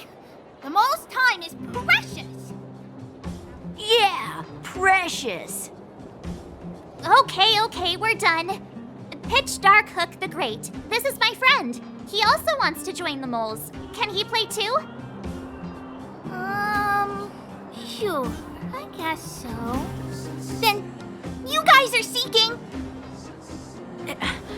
Boss, they don't seem very smart.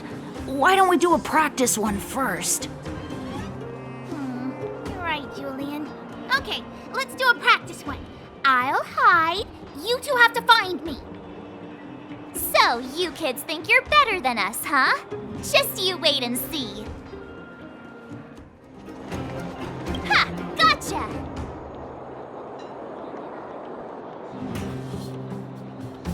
So what? It's just a practice. Wait until we're playing for real. You'll see. Bring it on. All right. Now we're playing for real. You gotta count to 50 before you open your eyes. No cheating. 47, 48, 49, 50. Ready or not, here I come, naughty children. Something's not right. That guy's been staring at us this whole time. Hide and seek might have to wait. Let's see what he wants.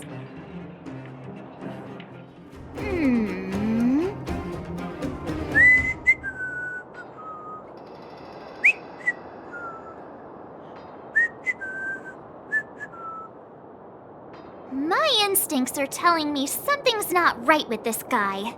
But...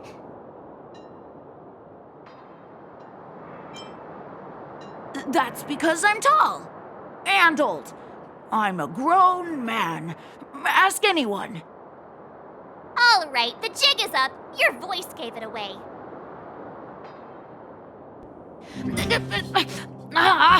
But I'm Julian of 1,000 Faces.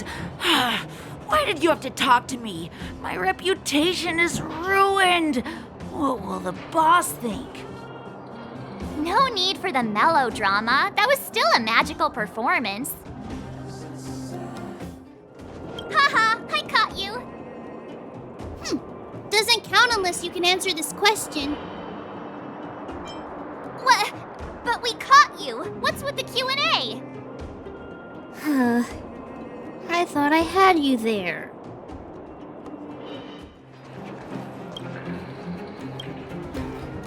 Don't run. I got you, Hook.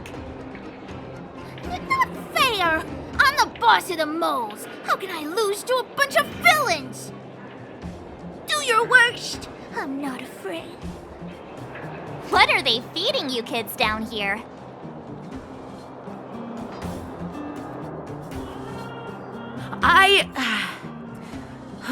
I'm sorry, boss. I failed. Darn! How did you see through Julian's disguise? What villainy is this? Those with keen eyes see the dust between the stars. I came up with that, by the way. Hey, I read books, you know. So, Pitch Dark Hook the Great. You can tell us now, right? Yes. The boss of the moles is true to her word. Hook saw the blue-haired guy take your dark-haired friend to the fight club. The fight club? You don't talk about it. Is this more secret talk? Pitch Dark Hook the Great. Where is the fight club? Can you show us the way? But it's an obvious building. Grown-ups are just useless. Come with Hook. I'll take you over. Thanks, oh great one. That's Pitch Dark Hook the Great to you. Who said you could shorten my title? We're here. This is it. Hook's gonna go fight. See you later. Who's in charge here? How can they just let kids attack each other? The moles are in charge, that's who. But only the kids. Wildfire's in charge of grown-up business. The moles control everything underground. Ooh, they need one more player there. I gotta go. If you ever want to fight, come find me. Brothers and sisters! Are you ready for today's most spectacular, spine-tingling, earth-shattering contest? On one side, recommended by tall, blue, and handsome, the unsmiling, pulverizing power of the new kid on the block, Cold Dragon Young! And his opponent is none other than the unfeeling, incendiary, explosive might of Team Robomatic! All praise to Boss Svarog! Given that no other fighter was willing to take on the strength of Team Robomatic, Cold Dragon Young will face off against these opponents alone! On learning his fate, the brave young fighter had one thing to say: whatever! And so, let the semifinals of the 1,758th Fighting King Challenge begin! Quick, let's help him! Oh, brothers and sisters, An unexpected turn of events! 2 members of the audience have charged into the octagon! It looks like they want to team up with Cold Dragon Young! So you're awake. Yeah, the first thing we did was go look for you. And now that we found you, we're trying to make sure you don't get your butt kicked. You're welcome. Brothers and sisters, you can feel their passion. The magnetic pull of this electric sport is undeniable. But let me reiterate, these competitions are for professionals only. Whatever you do, kids, don't try this at home. And Cold Dragon Young is signaling that the contest will go ahead. He's just itching to get into it. And so are we. It's the Iron Fists of Cold Dragon Young and friends versus the Iron Skin of Team Robomatic. I can take them on my own, you know. Oh, we need to work on your emotional intelligence.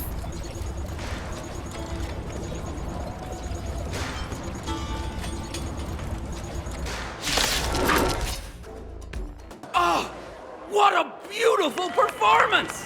Cold Dragon Young and his last-minute admirers emerge victorious! Admirers? How come we don't get cool nicknames?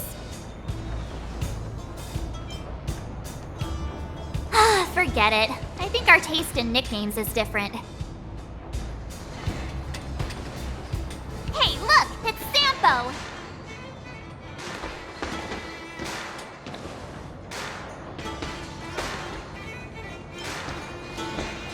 Let's get after him. Hey, it's you!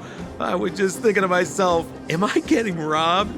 Who are these people following me? So, you start to walk a little faster. And anywho, if I just turned around, I could have thrown open my arms and said a big hi to my old friends. Save it. You saw us in there and got scared, so you pulled a runner. Me? Scared? Oh, my friends, what do I have to fear? Surely I haven't done anything to offend you.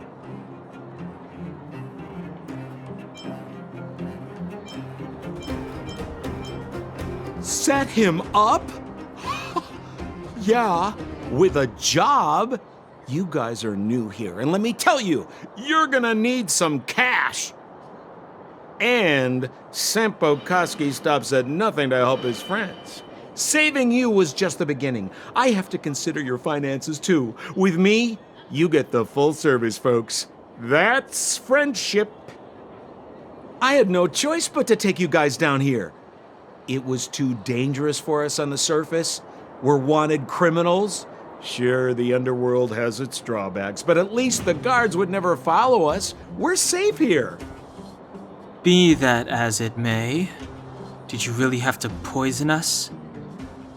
Maybe you've forgotten, but we were in a tight spot, my friend. There was no time to think. I had to use whatever I could.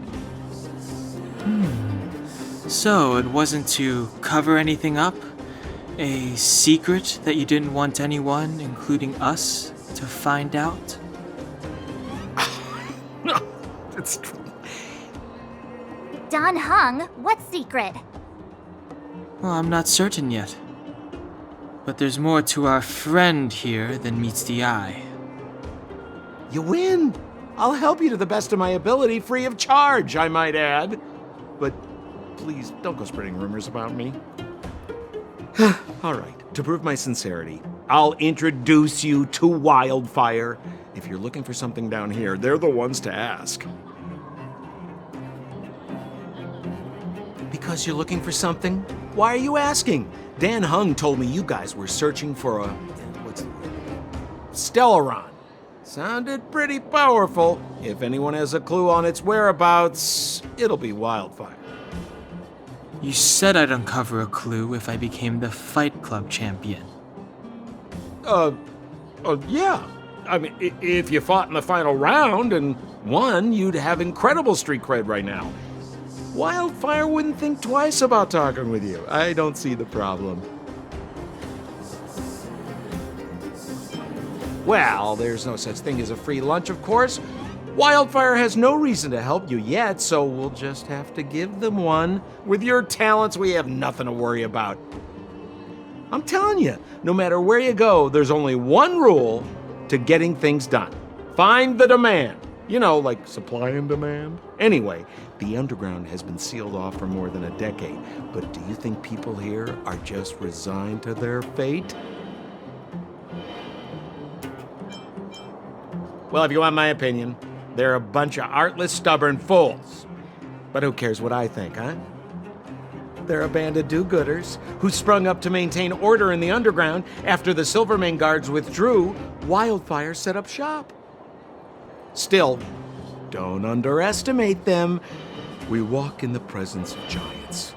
Have you heard that saying before? Well, Wildfire has giants in its midst. You'll see. Have a little faith. It's like I said, Sampo never lets friends who've helped him come to harm. Huh. Where's Joshua? What are those shiny rocks?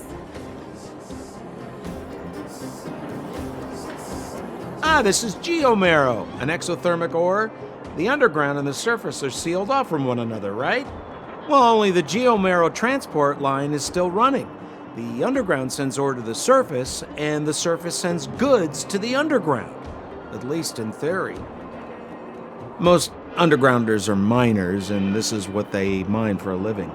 You know, if we didn't have geomarrow to burn, this world would have frozen to death long ago. All right, let's keep moving. The person I was looking for isn't here. Oh, old Oleg isn't here either? Where is everyone? So you're leading us on another wild goose chase? I wouldn't dare! Trust me, we're getting close. Huh? What's that huge structure in the distance? Oh, that's the furnace core. It's the pillar that connects the underworld and the overworld. People used to travel up and down that thing, but then... Then what? It's a long story. In any case, practically nothing moves up or down anymore. Except you. Oh, come on, my dear fellow. I thought we weren't going to discuss this. I beg you, the fewer rumors there are about me, the better. Hey, look! Who is that?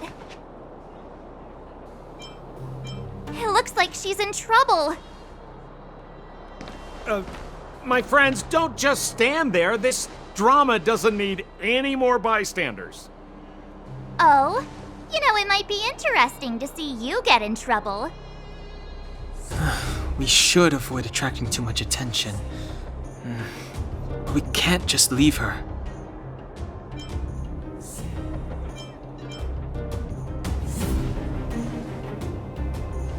Exactly! My boy, Cold Dragon Young. Young Master Dan Hung speaks with reason. Let's help her. All right, princess. Let's dispense with the pleasantries.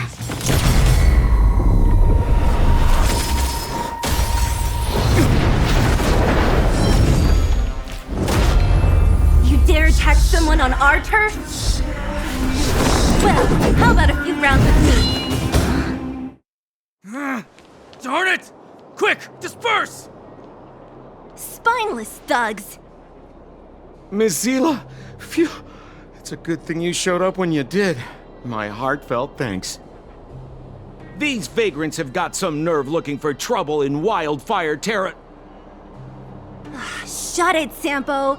This is you written all over it. Wildfire has countless issues on its plate right now. We don't need a side order of Koski. I hear Silvermane Guard is paying the underworld a visit. Is that you? You kidnapped me and brought me to the underground. What is the meaning of this? Listen to her. What is the meaning of this? She still thinks she's an overworld princess. Do you know what's become of us down here while you live the easy life? Did you even consider the fate of the underworlders? The Silvermane guards aren't living the easy life. We are constantly engaged with the enemy, defending Belobog from the scourge of attacking monsters and protecting all those above and below the surface. Do you even hear yourself? You protect the underground? Redeploying every guard to the surface? Sealing off the only passageway? Protecting the so-called architects, more like it. The Madam Guardian has her reasons. Enough talk. You're coming with me. Chief Oleg wants to see you, and he's got more than a few questions. Perfect, Miss Hila. We were just on our way to pay Chief Oleg a visit ourselves. Room for a few more? Fully booked. Who are they?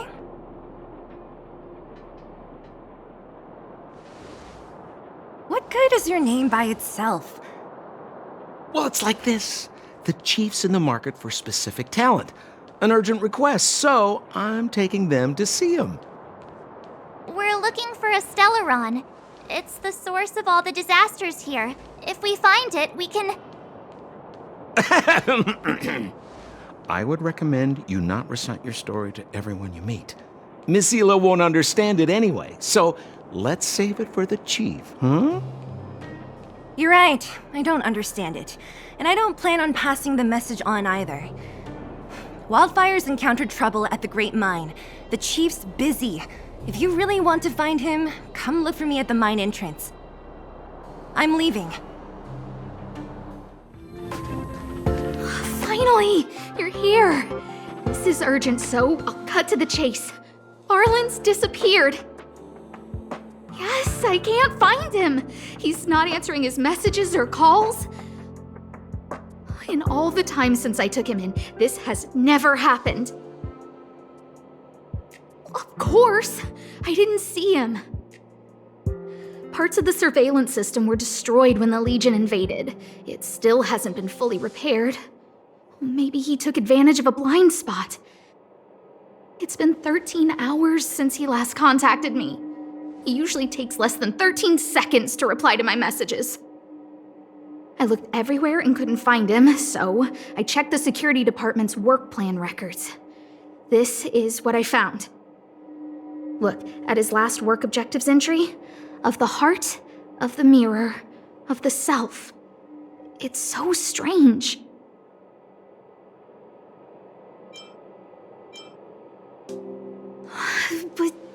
But he's never written poetry before. I asked people in the security department, but none of them thought it was concerning. They said stuff like, Brother Arlan is a grown man with his own plans. I couldn't get them to listen at all, so I'm asking you for help.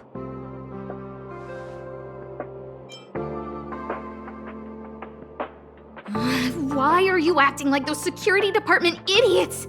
Stop fooling around and help me! I have a secret weapon. Say hello to... Peppy!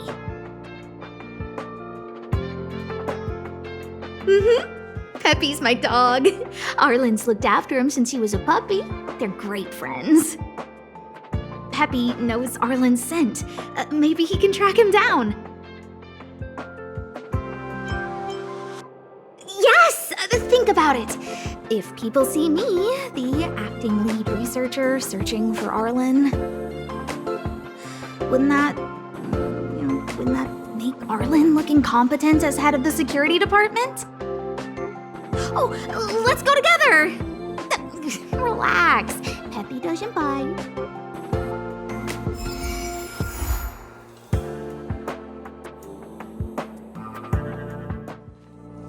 That's Professor Capote? Are you sure Arlan was here, Peppy? Weird. Why would he visit this Casanova? He probably should have been named Casanova. Well, I've gotten used to saying it anyway. Behold, the winner of the Most Awesome Researcher contest. It's better if I don't show my face. See if you can get some intel out of him. I must confess that I too was terrified. Petrified even. But there remained a light in my heart. A light that led me onward.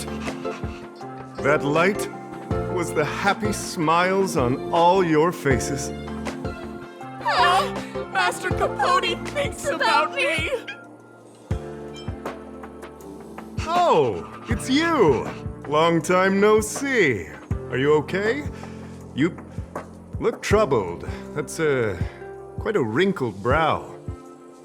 Come, join the others and listen to me recount the tale of the Legion's invasion. I'm sure your memory of the events will dispel your worries.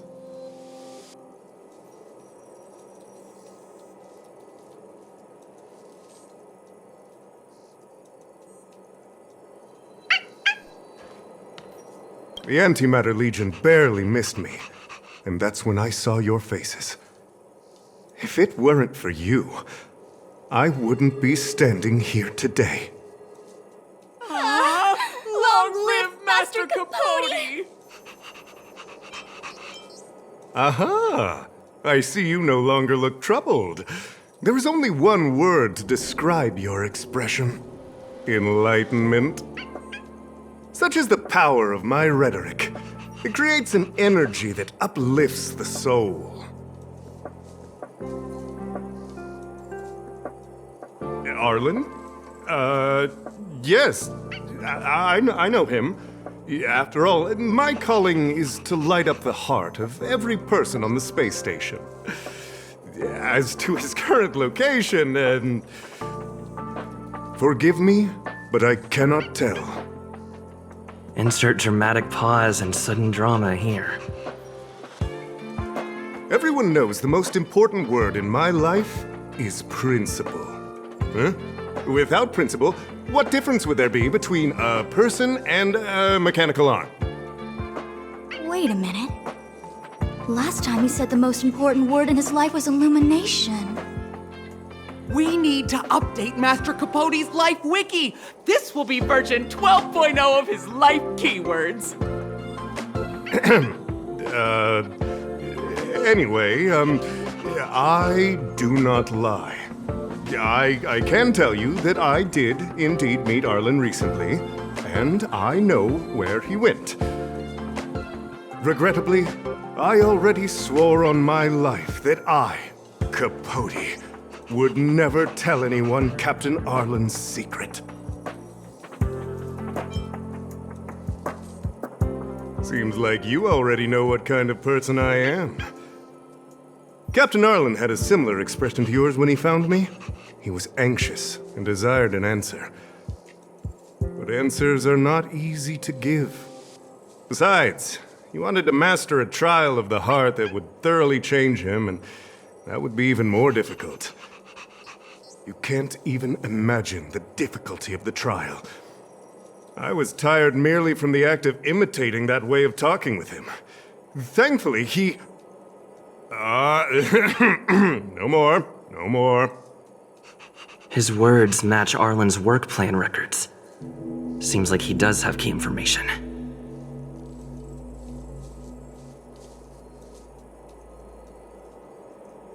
I didn't say that. Did you mishear it?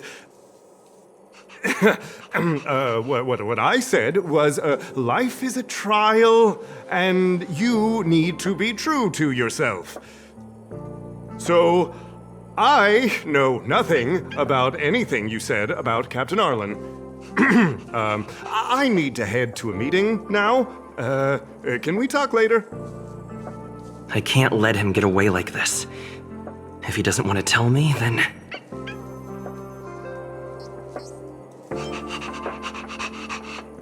Don't joke about that. Promotions have a strict assessment process. I did hear that the space station gives special benefits to morally upstanding researchers, but those are just rumors. Even the oldest staff have never witnessed it. Stop looking down on Master Capote! He's not the kind of person you think he is. Master Capote's Life Wiki version 4.0. Master Capote doesn't care about rank. Everyone knows that. Even if you promoted Master Capote to acting lead researcher, he wouldn't tell you about the trial. Indeed. I won't forsake my precious morality for something so base. How could you think up something so terrible? You're not just lost, my friend, you've completely strayed from the narrow path. I need to give you a thorough education on human ethics. We'll need to sit down and go over it slowly. No need to bother Master Capote. We'll fix this injustice for you ourselves.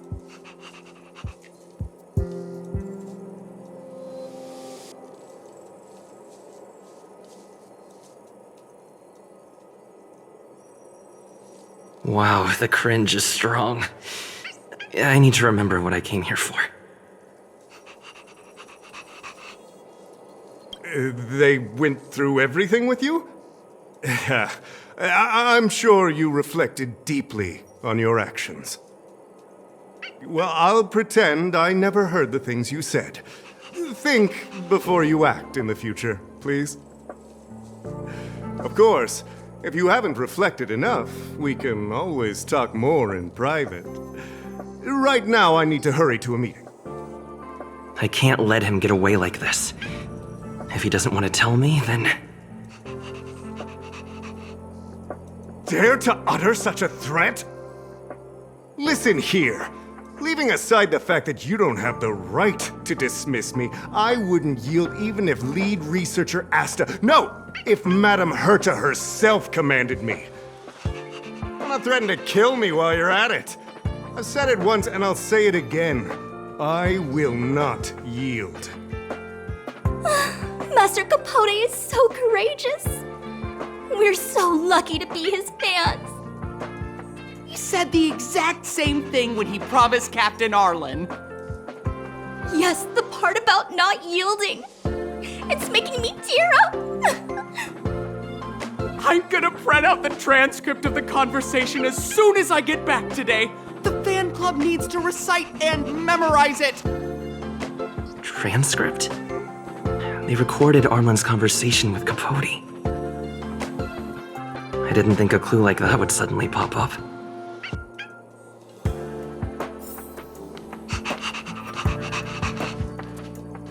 This is the one who mentioned the transcript just now. Hey, you've been talking Master Capote's ear off this whole time. Do you want to join the fan club? I bet you do. You wouldn't have known about Captain Arlan's meeting with Master Capote unless you had an interest. You even memorized the internal testing content for version 12.0 of Master Capote's Life Wiki. You must be one of those super fans that stayed under the radar. We've been careless. We're on the same side after all. Here, this is our latest welcome bundle for new members of the fan club. And I'll toss in an updated version of Master Capote's Life Wiki. He looks really cool in the new limited edition snapshots.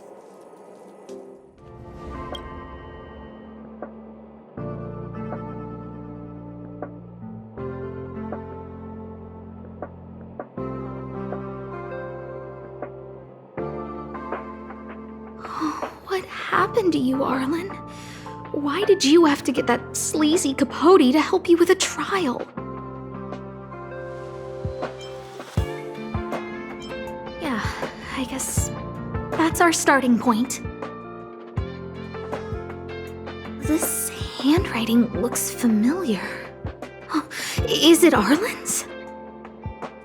Against the scorching sun, a beautiful flower will never endure. Within my fair embrace, my love for you is tender and pure. Yuck, so slimy. It does sound like Capote. Looks like a candid shot, but surely he knew it was being taken. It's autographed. There's a figure that's not quite in the shot. Oh, is that Arlan? So Arlan did go to see Professor Capote. This is the evidence. Ugh, even the space station handbook doesn't get updated this frequently. Huh. Is this an audio transcript?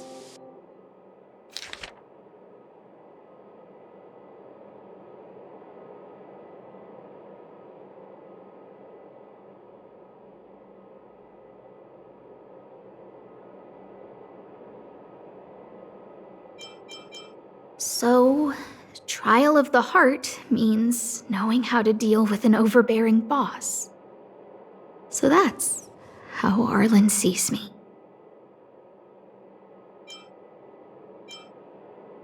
I need to talk to him.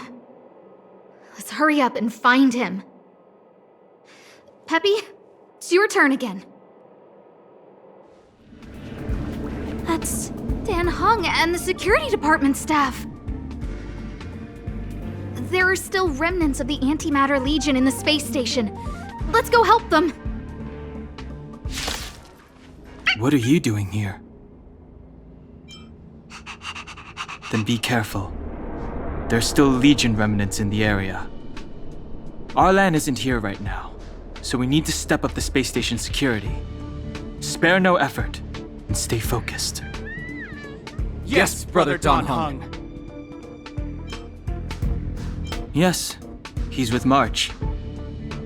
But I suggest you don't bother him. He's given himself a personal trial.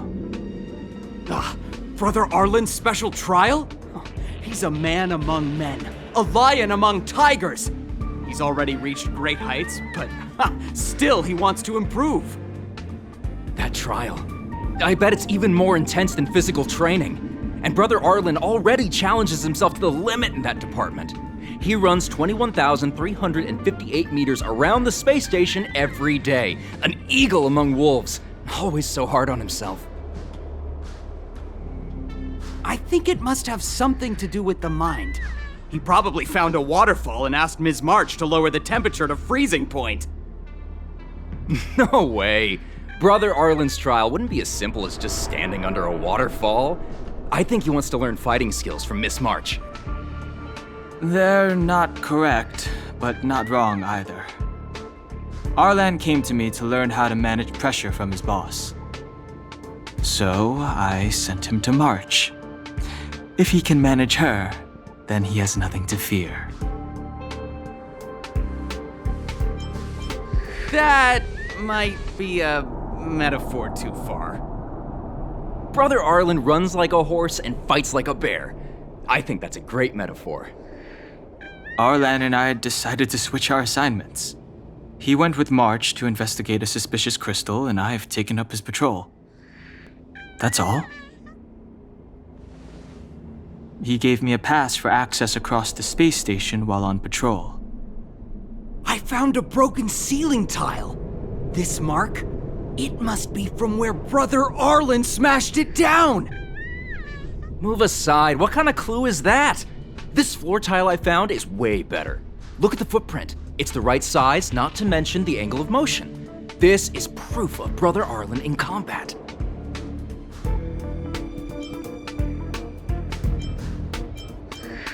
He said he read an anonymous handwritten journal in the space station. It contained 36 different strategies to do with managing pressure from one's boss. It also contained some information on trials. Firstly, trial of the heart. One needs to acknowledge the pressure in one's heart, and only then can one face it. Secondly, trial of the mirror. Like a mirror's reflection, one needs to personally experience the pressure others feel in a job in order to understand it. Lastly, trial of the self. One places oneself within that pressure to complete a transformation. I believe he came to me to complete the trial of the mirror. No?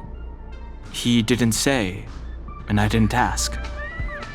Brother Arlan doesn't need a reason to improve himself. Ugh, you don't understand him at all. Brother Arlan is a fierce fighter with an eye for detail. If you don't understand his reason for doing things, maybe that's because you're too zoomed in. He's just staying ahead of the game is all. He's the space station's cold-hearted hawk. The security department's alpha wolf. If you want to find Arlan, just contact March. Job pressure? How to manage your boss? Arlan, I'm sorry. I never knew I was giving you so much pressure.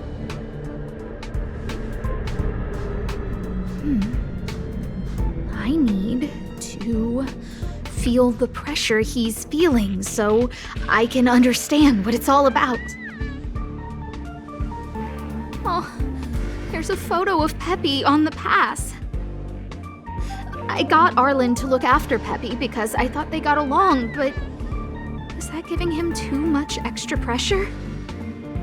Oh, maybe he printed out Peppy's picture as a way of forcing himself to remember his responsibility.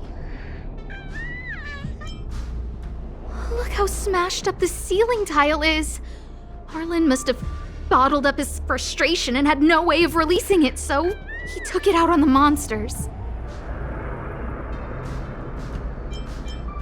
It's Arlan's shoe size, all right. And this actually came from a pair of shoes I bought for him. Maybe even these shoes are painful shackles for him. Yeah, we need to find Arlan quickly. I need to apologize to him in person. Peppy, let's get going. What a cute doggy! Oh, you're here too. He was, but not anymore. He wanted to go investigating on his own, so I let him. He kept harping on about Dan Heng being a true warrior or something. Oh, he did say that completing an assignment with me would help him complete the final trial. It felt like he learned a lot from me. Then again, everyone has a lot to learn from me. We were investigating suspicious crystals together, but he said it was all pointless if he couldn't transform himself. I could tell he was giving himself a lot of pressure, so I gave him a suggestion. I told him actions speak louder than words when you want to prove yourself. I was just thinking out loud, really. I had no idea what kind of trial he was doing. But when he heard that, he said Mr. Dan Heng was right. And then he just left. I took a photo of him. He was doing one of those tough guy walks. Come to think of it, maybe I shouldn't have left him alone. Take me with you if you're going after him. I read that a stellaron's internal fluctuations will cause a fragmentum to appear. Did Arlan? Hey, relax. I've seen plenty of stellarons. It'll be fine. I hope Arlan is safe. Lady Asta, why are you all here? I've never seen anything like this before. It looks like some kind of new entity. It must have mutated after being corroded. Are you okay, my lady?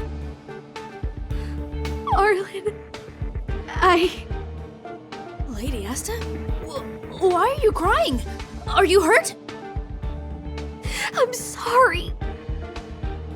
Huh? It's all my fault. I've been putting too much on your plate, and that's why you looked up ways to manage the pressure. I honestly didn't realize that these things would bring you so much stress. I just want to say I'm sorry. My lady, You didn't give me any pressure.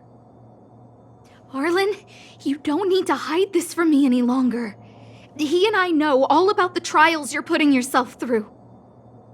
If you can't forgive me right now, then I'll reflect further and find a way to prove that I'm willing to change. But, my lady... Firstly, your trial of the heart. You went to Professor Capote and asked him to simulate conversations with you so you could better understand your boss. And the evidence is... Firstly, your trial of the heart. You went to Professor Capote and asked him to simulate conversations with you so you could better understand your boss. And the evidence is...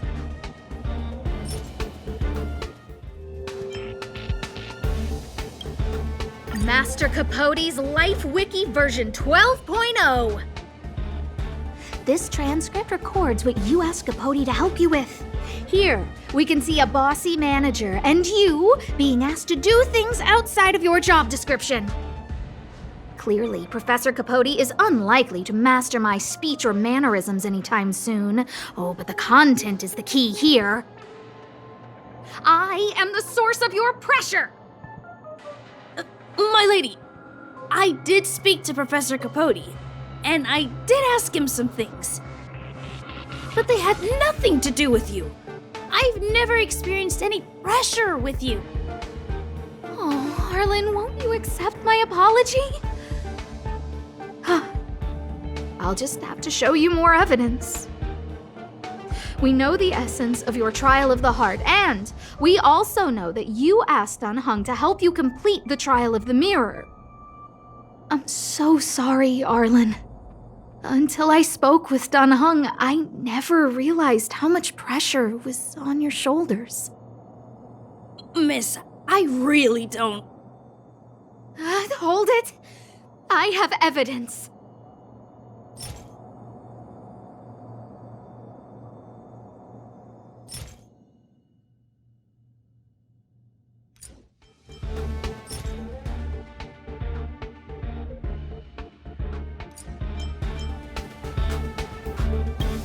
Your ID pass! This isn't just any old station pass, is it, huh? There's a very important photo on it. A photo of Peppy! Lady Asta, I like Peppy a lot, so No, Arlan. You don't need to find excuses for your actions. Oh, maybe you've actually convinced yourself. The combination of your simulated conversations with Capote and the entry in your work log about playing holodisc with Peppy, it points to one thing. Me getting you to look after Peppy is the greatest source of your stress. You even printed out a photo of Peppy to constantly remind yourself to look after him. I know exactly what message you're trying to drill into yourself by sticking this photo onto your pass. Arlan, taking Peppy out to play is an assignment from lead researcher Asta. You better throw that holodisc like it's a full-on discus. If you spare any effort, Lady Asta will find out and punish you terribly for all eternity. My lady, don't you think that's a long thought to think?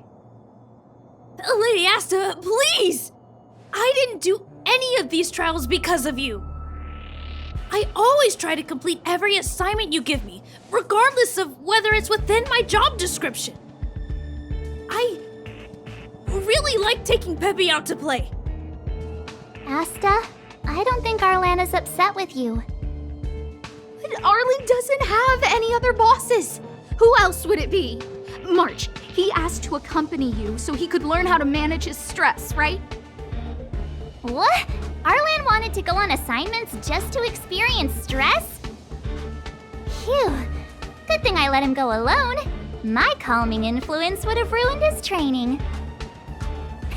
Guess I made the right decision after all. What did he say? That I'm good at solving people's problems? Oh, Arlan, All I want you to understand is how sincerely I'm reflecting on my actions. Please, accept my apology. But, my lady... Stop! Arlan, I understood the level of stress you're dealing with as soon as I saw this photo.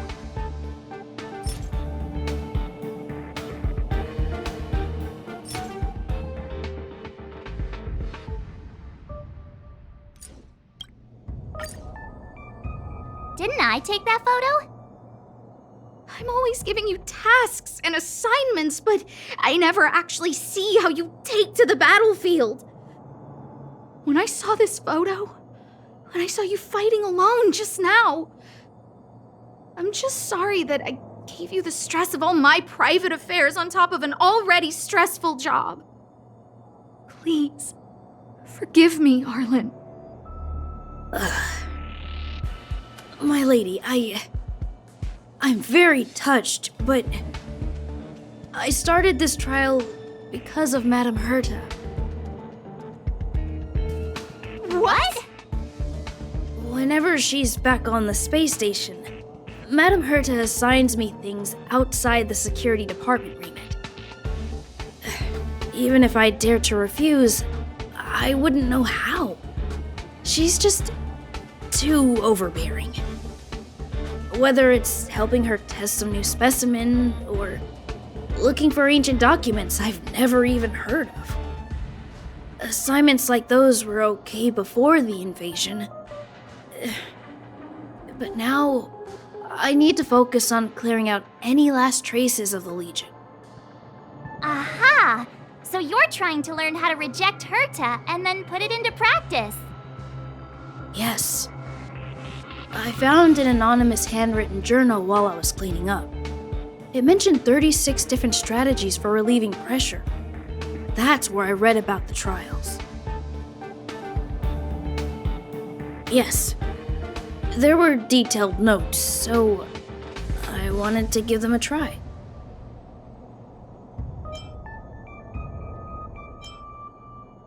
I'm sorry, my lady. I didn't want to bother anyone, so I didn't mention it. So, you don't feel pressured around me? I've never felt pressured around you, my lady. All right. It's all a misunderstanding. You two should reflect on your actions. Right?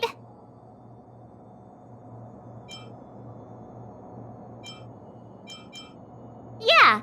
See, the two of us would never have misunderstandings like this. You keep saying that. What did Don Hung even say? Thank you for helping Lady Asta. And for coming to find me. You're welcome. Although if you really want to thank me, let me play Holodisc with Peppy, please.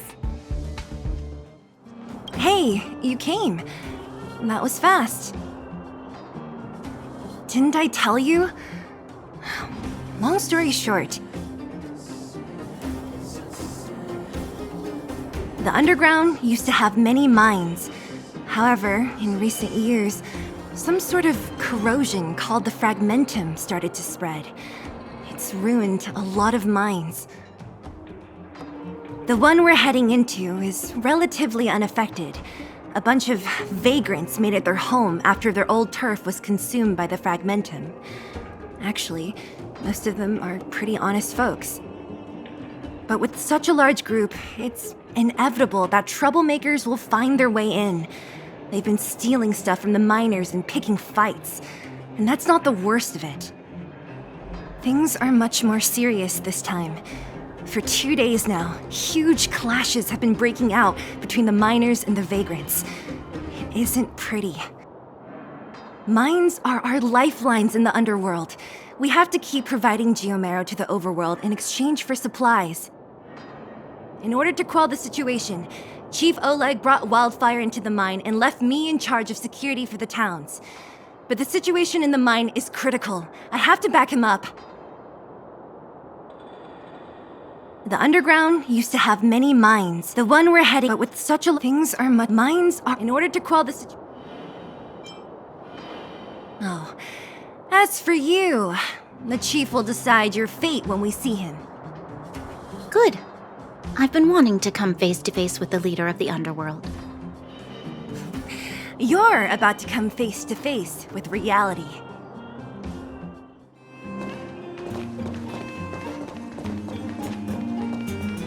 Nat, I didn't think you'd be here. Where's Oleg? Hey, Zila and Sampo's guests. So it looks like you've already met. I haven't seen Oleg. The miners said they saw him take a group further in.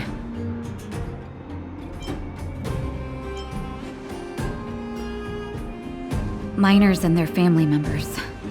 They want an explanation from the instigators. This area up ahead is a vagrant dwelling, but they've sealed off the entrance. I guess they're afraid that angry miners might try to take revenge. I heard that many were injured in the clashes, so I hurried over here to see if I could help. How could the situation here become such a mess? I heard that First Mining Team found a geomarrow vein with incredible deposits. The initial estimate put it at the largest discovery in the last 30 years. Are you serious? That's big news. How come I never heard about it?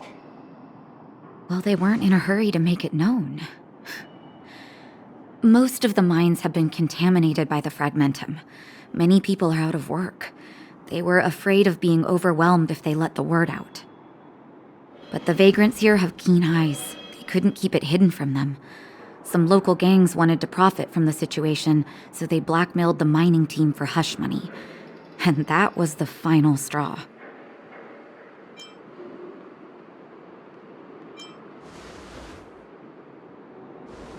I can understand your thinking. It's just that the underground is in difficult straits. And that's how the clash started. Now both sides are dealing with heavy losses. So, are you guys here to help resolve the conflict? They're here because they need a favor from Chief Oleg. I'm escorting them. And seeing as you need that helping hand, it wouldn't be too much to ask you to lend one here first, right? Of course we want to help.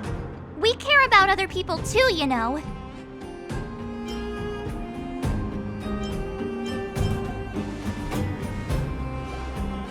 Oh, that's quite nice of you.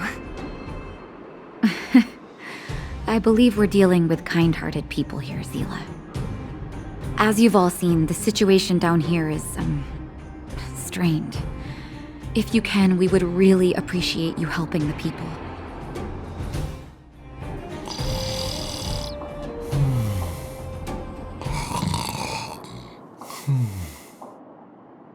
Falling asleep in a place like this. Impressive. Hey, wakey wakey! You'll get mushrooms growing on your head.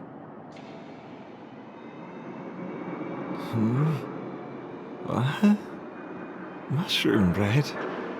I can't see it on the menu. Huh? Marcela! Have you got a death wish or something? How can you sleep here? Get back to safety and take shelter. Take shelter?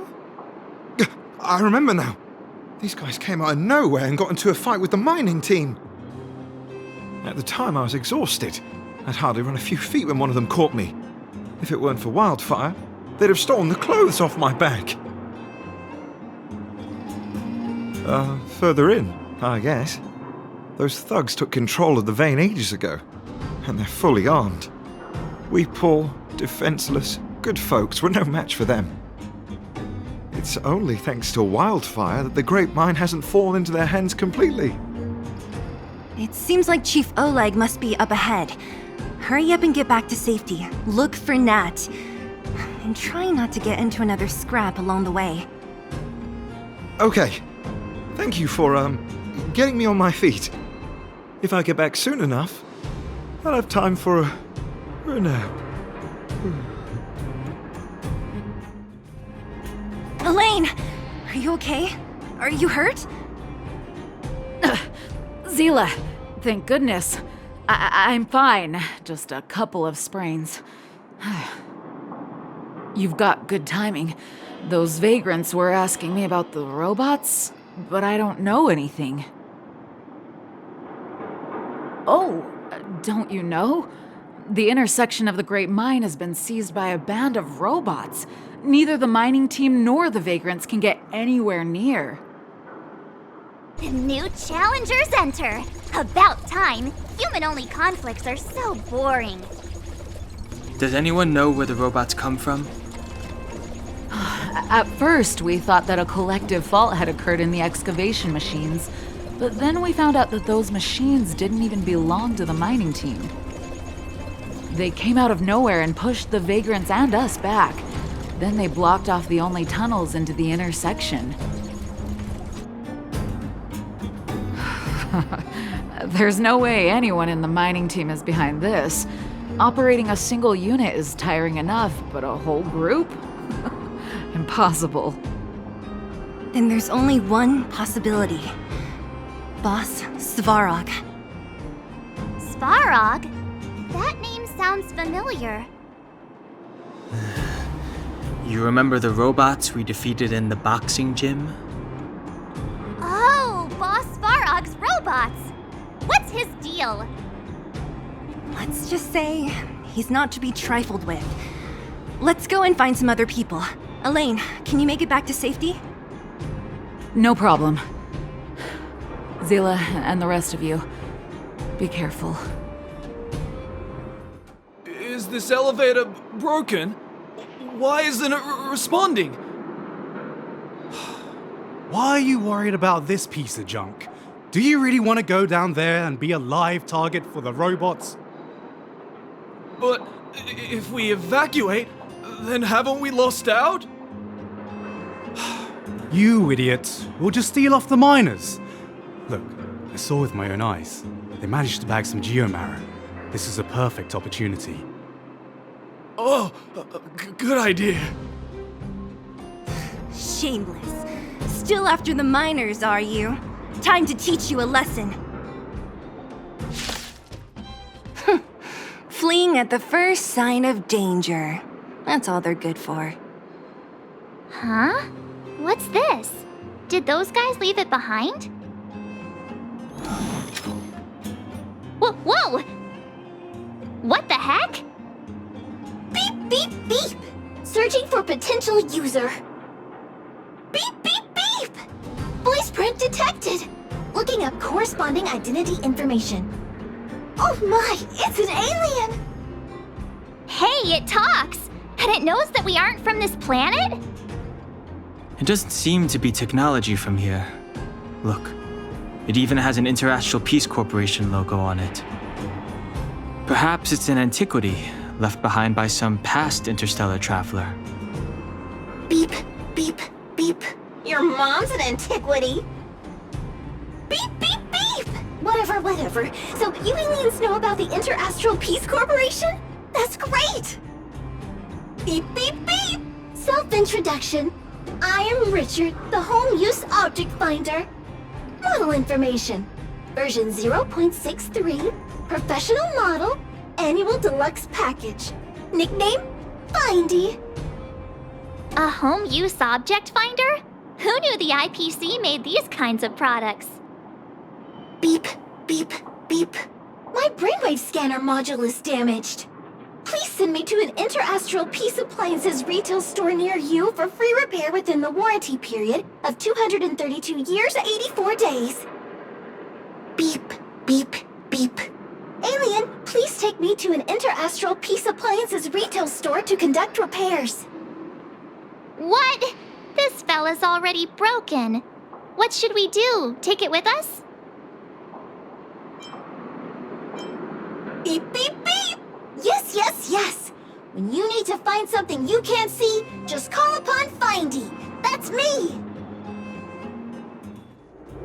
Cowards and bullies.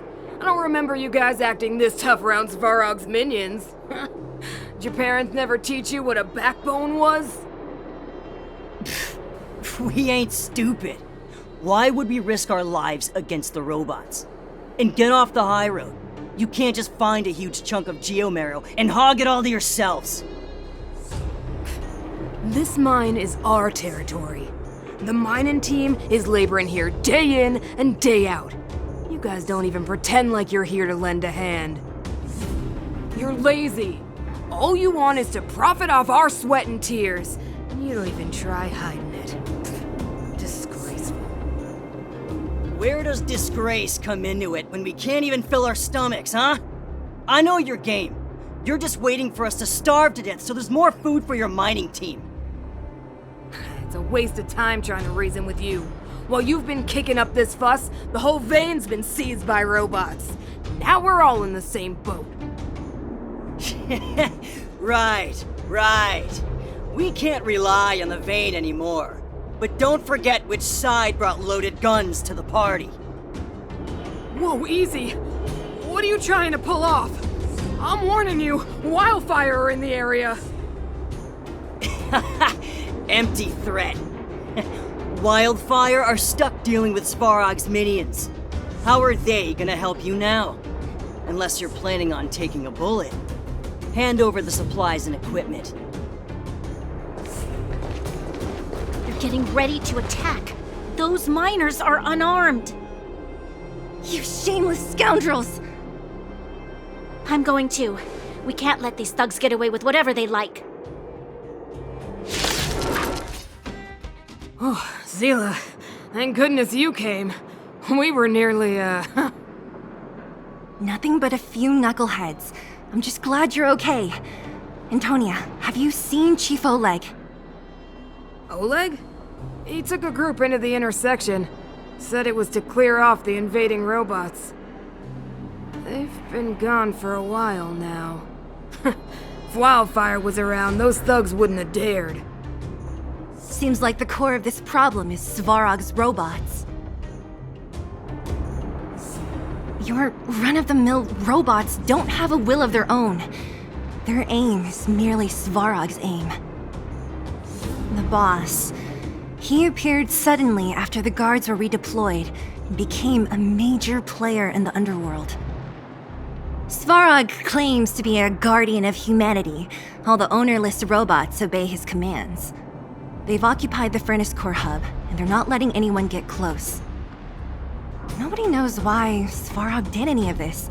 He usually doesn't leave the Furnace Core and interfere unless some kind of disorder breaks out in the underworld. Wait, a guardian of humanity? That can command robots? I've never heard of anything like. Looks like your mighty architects weren't as all-knowing as you thought.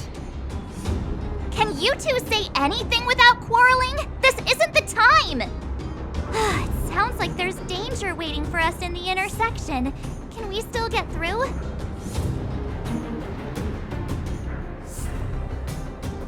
Right. There's unfinished business here. The chief is still down there. It's only a bunch of scrap metal.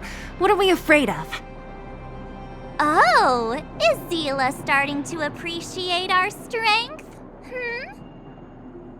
I'll be honest. You guys are hardworking. If everyone from Wildfire were as impressive as you on the battlefield, we wouldn't be so hard-pressed by Svarog. Antonia, can you take the mining team back through the entrance to meet up with Natasha? Sure thing, but be careful. There are a lot of robots up ahead. It's completely blocked by the mine cart. What do we do? Can we blow it up? Easy. It belongs to the mining team. We can't just destroy it. We should try and fix it. Easier said than done. Do you know how? Yeah, of course. Every underworlder worth their salt knows how to fix a minecart. Let me see. Even the pin connecting the body to the chassis is broken. Not to mention the rear wheel set bearing. This looks like the work of Svarog's minions. We need to find spare parts we can use nearby. We're wasting time. Beep, beep, beep! Friends, do you need to find something? Findy can help! How come you just jumped out on your own, little fella? Isn't your module thingy broken? Beep, beep, beep. My brainwave scanner module is indeed broken. However, manual input for search is still operable. Come on, input the name of the object you were looking for. Findy can help. Oh, well, aren't you confident? Let me give it a try then. Where's the input interface? Found it.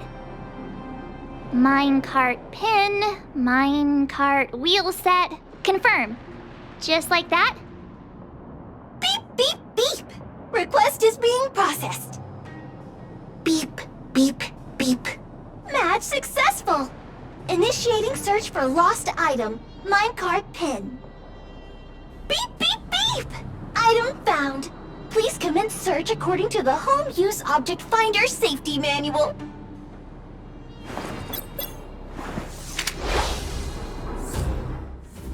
Beep, beep, beep, beep, beep! Potential target object detected. The current search has concluded. Let me see. Yeah, we can make do with this part. This little machine isn't half bad. Beep, beep, beep! What's that? Is that a hint of respect for Findy? How convenient! So, next time Don Hum gets lost, we can just use Findy to find him, right? Beep, beep, beep. Biological life form search is currently not supported. If you have any questions, please call Interastral Peace Appliances. Well, it was a good idea. Let's look for the next part. Beep, beep, beep! Initiating search for lost item, minecart wheel set. Beep, beep, beep! Item found! Please commence search according to the Home Use Object Finder Safety Manual. That's everything. You were a big help, Findy. Beep, beep, beep. It was nothing. Interastral Peace Appliances, your most trustworthy companion. Beep, beep, beep. Current search complete. Entering sleep mode. Please recharge the Home Use Object Finder. We're pretty lucky, huh? Without Findy, it probably would have taken half the day to find these parts. Well, not that long, but that little machine definitely made it a lot easier. All right, let's go back and fix the minecart. All right, mission accomplished. Quick work. You know, I didn't think you guys had worked a day in your lives, but you know how to get your hands dirty. The cart is about to depart.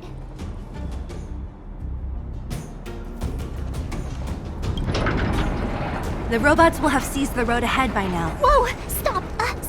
Stop! There's a big evil hunk of metal right there! That model... It's one of Svarog's lapdogs, all right. Don't be afraid. I've dealt with those robots before. Let's go!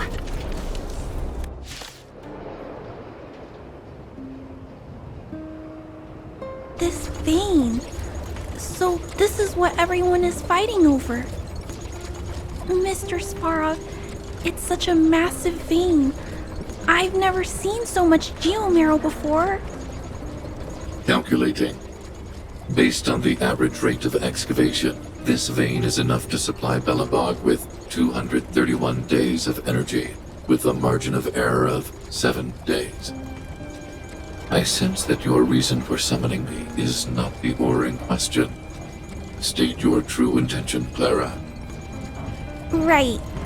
I wanted Mr. Svarog to see that many miners and vagrants have gotten hurt because of the vein. Can you help them? I have already prevented the dispute and taken temporary control of the excavation zone. Evaluation result. In the event of no further variables, there will be no large-scale armed conflict within the next 30 days. I know why you did it, Mr. Svarog. It's just... I don't think it'll be enough. The mining team and Wildfire. They don't understand your actions. If only we could do more for them. My mission is the protection of the underworld. The trust of the minority sample is redundant to my calculations. Human behavior will always deviate from rational calculation, Clara. As evidenced by their presence here. Svarog! We haven't settled our final score. Sela, subordinate to Wildfire. Your resistance is futile. The result of my calculation is unequivocal. Remaining in the underworld is the optimal strategy for survival. This again. Calculation results, survival strategies. I haven't got time for your thesis. Withdraw your forces, or I'll lose my temper. Observe, Clara. Even under abject conditions, humans are unable to avoid division and conflict. But Mr. Svarog... Human failure to accept the calculation result is a significant threat to the survival strategy of the underworld. Calculation complete. Result unequivocal. Armed suppression of Wildfire and their allies is the optimal course of action.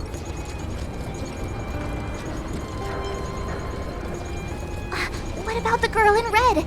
That robot is gonna take her away. We must leave, Clara. External variables have triggered a calculation reset. The furnace core hub requires protection. Please, Mills, don't hit them too hard. I was getting bored of those minions. Time for a real fight. Come at me! Phew, not bad. How many of these big guys is Svarog hiding? A lot, which is why Wildfire has never been able to take him down. Svarog's forces are too strong. We don't have enough firepower.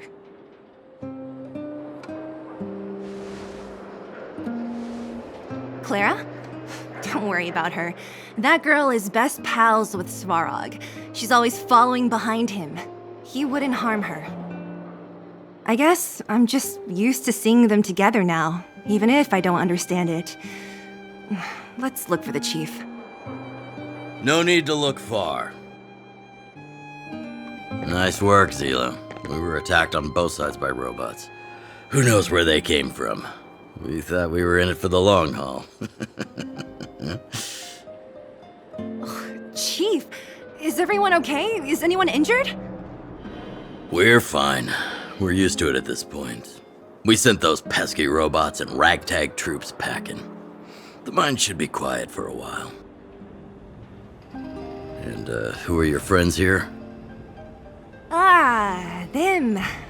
They're outsiders that Sampo brought down from who knows where. They need a favor from Wildfire, so I brought them with me.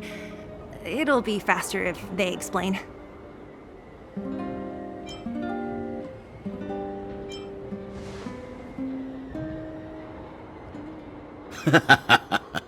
That's quite the tone to take on our first meeting. I won't forget you in a hurry. So, you went to all this trouble to find Wildfire. What help is it you need?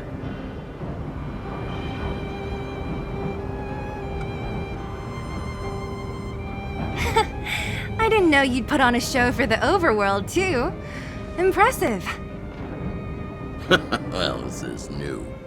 Wildfire can barely take care of the underworld, and now outsiders are looking for assistance from us. This stellon you speak of. I've never heard of it. But if it's a secret that even we locals don't know about, then one name does come to mind. The current Supreme Guardian is a liar who uses sweet words to deceive the underworld. She's never cared about our survival. Stop right there. I won't allow you to insult the Madam Guardian. In this overworld, my words may be painful to you, but every one of them is true. Go out into the towns and hear for yourself. See how the people here suffer. I haven't gotten close to voicing the extent of the underworld's grievances, young lady. but I will respect your request. I will leave it at that for now. Let's get back to the main topic. The name that came to my mind was Svarog. Huh? Isn't Svarog Wildfire's sworn enemy? Why would a mere robot in the underworld have knowledge of important secrets? Sworn enemy. Not how I see it. The young master here is closer. Svarog is a cold and unfeeling machine. He recognizes only the dead reasoning of his calculations. Svarog is not against Wildfire. Or perhaps I should say, Wildfire isn't even of concern to him. That ancient robot witnessed the war. If you're looking to pick up a thread, he may well be your best source.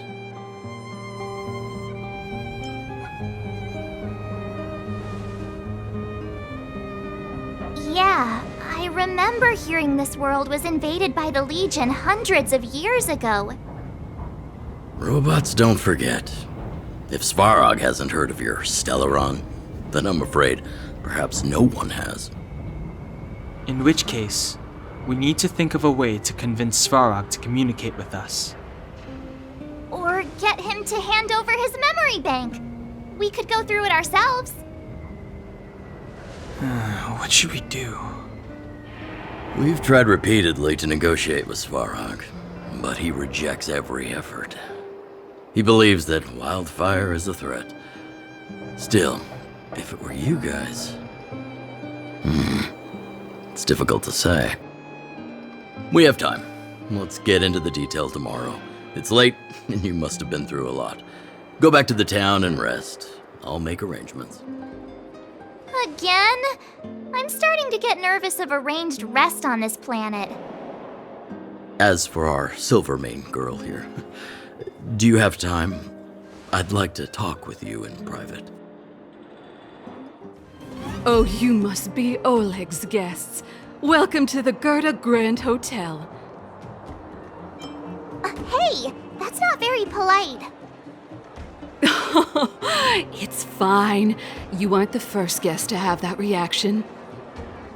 A few hundred years ago, one ancestor of the Gerda family was ambitious and sought to build something big from nothing. Eventually, he actually did it. Have you seen that stylish Gerda hotel? Strictly speaking, it's a branch of this grand hotel. Oh, people with big dreams have big determination. Oleg wants me to take good care of y'all. Here's the key. You'll be staying in our most spacious guest room. What do you think? Should we go ahead and call it a day? Or walk around a bit more first? Time to rest again. I hope there aren't any surprises this time. That Oleg, he seems sincere. What do you guys think?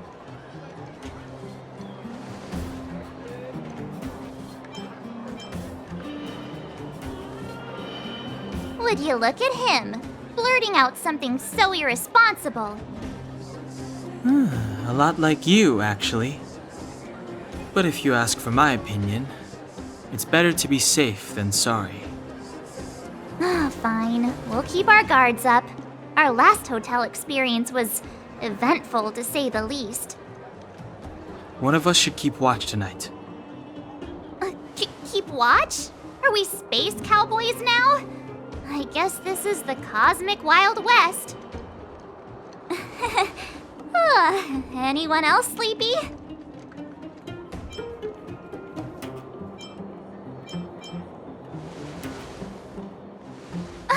No, I don't. Besides, I've never pulled an all-nighter before. Do you know how bad it is for your skin? I'll keep watch. Branya, did you finish talking to Oleg? Hope he didn't make things difficult for you. Not really. Though it wasn't the friendliest conversation. We didn't see eye to eye on everything. I've come to know a great deal in a short time. Doubt I'll be able to fall asleep tonight. I doubt I'll be able to sleep either. Not that I don't trust you. It's just, you're a Silvermane Guard officer in the underground. There might be people looking to harm you. I wouldn't be surprised if there are. The Silvermane Guards have a lot to make amends for down here.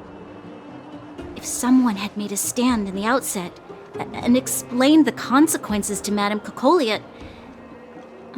forget it. It's meaningless to talk about it now. You don't need to worry about me. Oleg guaranteed that I wouldn't be harmed. He seemed like a man of his word. Go and rest. I lost her. My wish. Your so-called plan. What is the point of it all?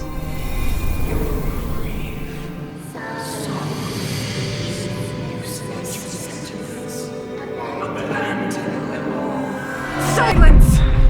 She is my daughter. My only... You soulless thing. How could you begin to fathom? You will never understand. Never!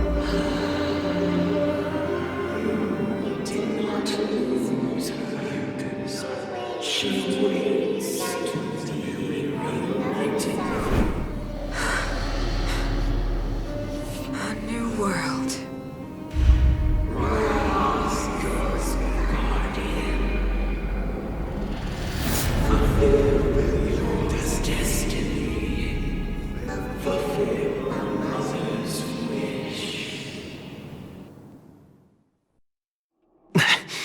That voice again. Such a strange dream. May as well go for a walk if I can't sleep.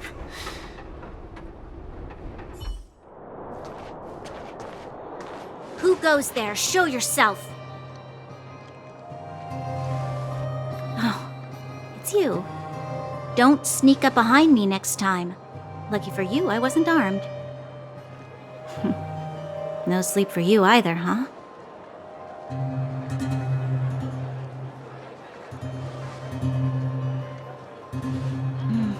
I understand.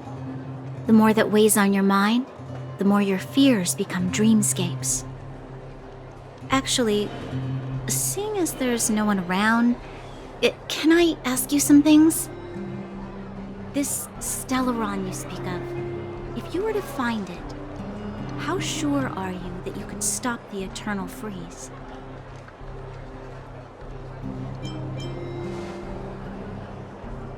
Your confidence actually makes me even more worried. This isn't like helping a child make a snowball. You know, it was difficult for me to believe you. Some of the words you use are too alien for those that have lived their entire life in Belobog. As far as I was concerned, Madame Cocolia's order to arrest you sounded reasonable. But why didn't she issue it straight away? She must have realized something about you. Something I haven't yet been able to perceive for myself. It bothers me. What must have transpired to cause her such a drastic change? Still, orders are orders. It's not for soldiers to question their superiors.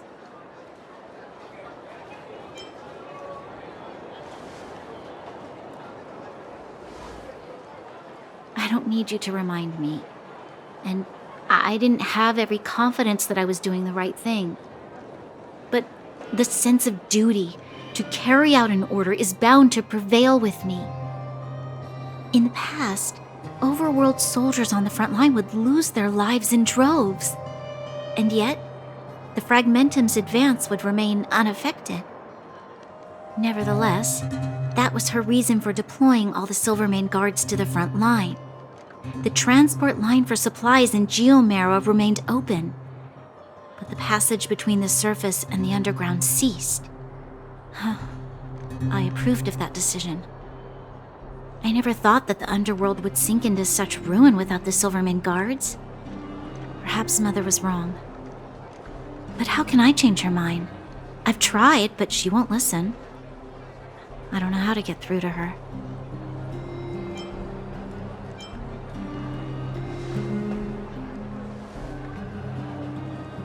Help me change the mind of the Madam Guardian? Not easy. Nobody knows that better than I do.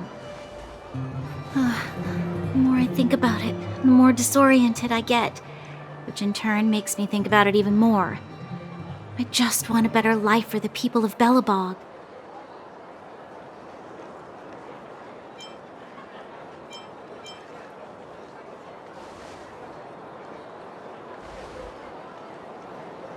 Maybe you're right. Or not. Right now, I just need more time to think. Walk with me.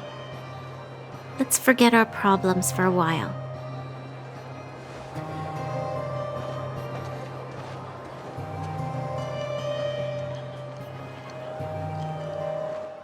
I know. I'll go to Rivet Town and bring them back for you.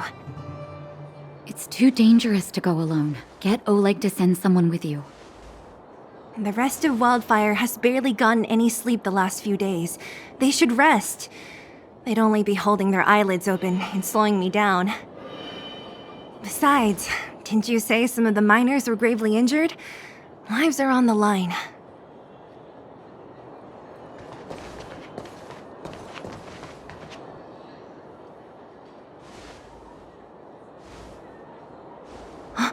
Aren't you supposed to be sleeping? What are you doing out here? Up to no good, perhaps? We're just having a walk. Neither of us could sleep. You can rescind your baseless accusations. Walk somewhere else, then. Easy, Zila. Maybe they can help.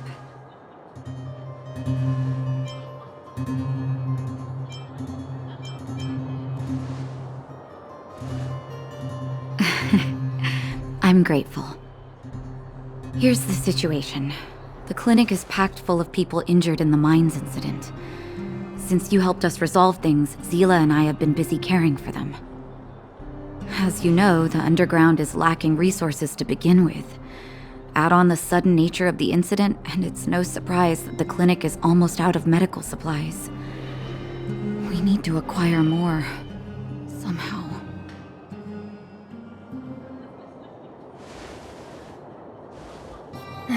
The situation in other towns is even worse than ours. As the fragmentum spreads underground, more monsters go roaming around, causing trouble for all the towns. That means more vagrants in the mines. The town's resources have been swallowed up by the fragmentum. To get anything now, people have to risk their lives. Easy now, Zila. Anger isn't good for one's health. Zila and I actually aren't from here. We both come from an industrial town to the north. A few years ago, the fragmentum began to seep into the town center. I used to manage an orphanage and clinic there. But after the fragmentum corroded the area, I had no choice but to move here to Boulder Town. After all, I have to survive myself if I want to save more people. Go to a corroded town to collect some useful resources? I'm in.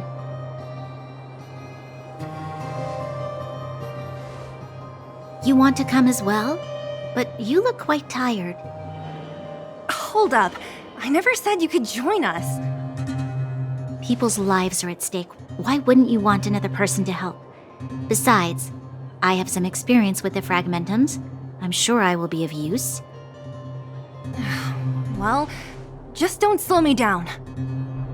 Zila's lack of outright rejection means she approves of you. With you all accompanying her, my mind will be more at ease. Come, let me give you a list of materials we need. The place you're going to is called Rivet Town. Follow the path through the mountains to the north for a bit, and you'll arrive there. Let me think. I'm almost out of metal plates and bandages used for immobilizing broken bones. There's a market in the center of Rivet Town. Residents left behind piles of materials there when they evacuated. Please look for some there. Oh, also rubbing alcohol. I kept a bunch at the orphanage, since the kids often got into tussles. I didn't bring it with me when I left. Oh, I hope it's still intact. Lastly, painkillers. There should be a bunch stored in the old lab. Hopefully they haven't been destroyed by monsters. These should be enough to get by for a bit longer. Be careful, don't push yourselves too hard. Metal plates and bandages, rubbing alcohol, and painkillers. Got it. Piece of cake. Let's go. If we leave now, we can still make it back before sundown. When it comes to helping injured people groaning in pain, the sooner the better.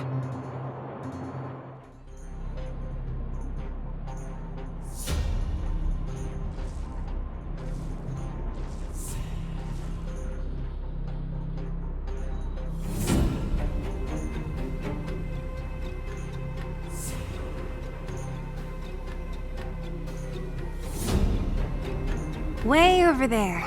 See that house on the hill? That's Natasha's old orphanage.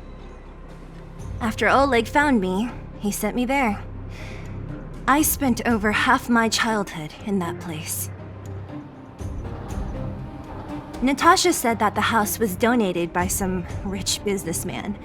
Whatever his business may have been, he must have been a good person. I miss those carefree days as a kid. Huh. What? Nothing to say? No, it's just... this place seems familiar somehow. Never mind. Weirdo. Look down there. See the mess that remains of those old stalls? That's Rivet Town's market. The supplies Natasha wants are probably there. Let's keep moving. Watch out for monsters. Darn. How could they all be empty? Now even the monsters are gathering supplies? The monsters of the Fragmentum don't need any materials we humans use. And if they did take anything, this place would look much messier. You mean that someone else got here and took everything before us? It's just a guess, but there are also some footprints on the ground here. The scent of dirt is still fresh. They can't have come too long before us. Let's go then. We need to find something, even if we have to search every corner of this market. Eric? Hey, brat! How could you come here by yourself? Oh, don't you know how dangerous this place is? Zila! You aren't the boss of me. I can go wherever I want. It's none of your beeswax. You took the materials and hid them all here. Not bad, kid.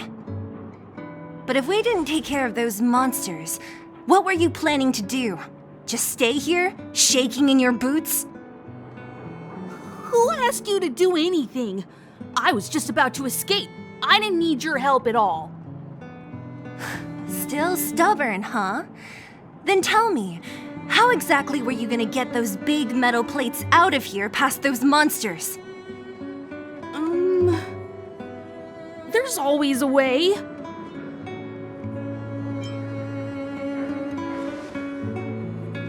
Don't be so polite to him. Everyone in the underworld knows this brat is a no-good thief. If I remember correctly, even the clothes you're wearing came off another kid's back. About that. Tell us, what do you even want metal plates and gauze bandages for? We need them to save people. 200. What? 200 shield. Are you kidding me? You want to negotiate?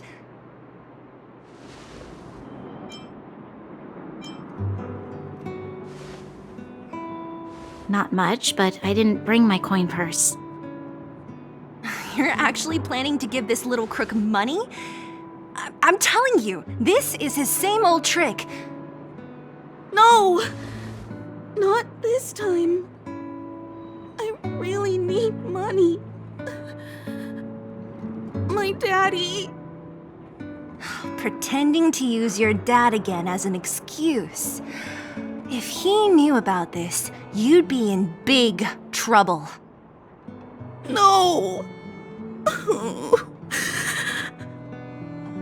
Zila, that's enough. It's Eric, right? Here, you can have this. What's this? This is a medal given to me by the architects. See that blue stone in the middle? That's a geomarrow crystal of the highest purity. You need money for your family, right? Take this and show it to a knowledgeable buyer, and they'll instantly know how valuable it is. Thank you. But you'll have to promise me one thing. You'll never steal other people's things again. Promise? I promise. I'll never steal things again. Then it's a deal. If you go back on your promise, I'm going to bring my Silvermane guards with me and catch you myself. Here, take the medal and go back to the town. We already took care of any threat on the way. You'll be safe. Thank you. Whoever you are, you guys can take all of these things. You guys need to be careful too. There seems to be something real scary in that house up on the hill. Oh, right. The road across from the market is blocked. If you want to go further, you'll have to go to the shopping street. Got it. Thanks for the tip. That object was pretty important to you, right? Are you sure you're okay just giving it to Eric like that? If it will make him change his ways, it's more than worth it. What if he doesn't? From a young age, my mother taught me to be forgiving and to preserve the goodwill in people's hearts. Even if I am but a small glimmer of light in this world, I must try my best to shine brightly for others. I must give him a chance, Zila, because other people can't. I don't really get what you just said. Anyway, we should get moving. Eric said that we need to take the shopping street to go any further. I think I still remember where it is. This way. These crates have been sitting here for many years, right? Even if they have materials in them, are you sure they are still usable? Do you think undergrounders care about expiration dates? Even having any supplies is a miracle in itself. No. Empty. How are they all empty? Who could have... Careful! Enemy behind you! I've only seen this kind of monster before in the restricted zone.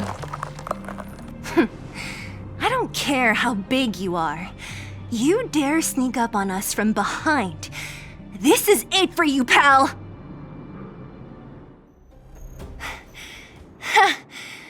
That was it? Oh, please. You don't think I could do it? But still, fighting alongside you two was pretty fun. Should be all clear now. Let's poke around. The kids at the orphanage were always getting into scraps when we played out here. If I remember it right, there ought to be some supplies for our cuts and bruises stored in that corner there. I just hope the monster didn't get to them. It wasn't my imagination. Huh? What are you talking about? This building? This playground equipment? I've seen it all before. What? Come on. The overground and underground have been sealed off from each other for over 10 years. It would have been used if a Silvermane guard had come down here, let alone an overworld princess. Wait, unless before that...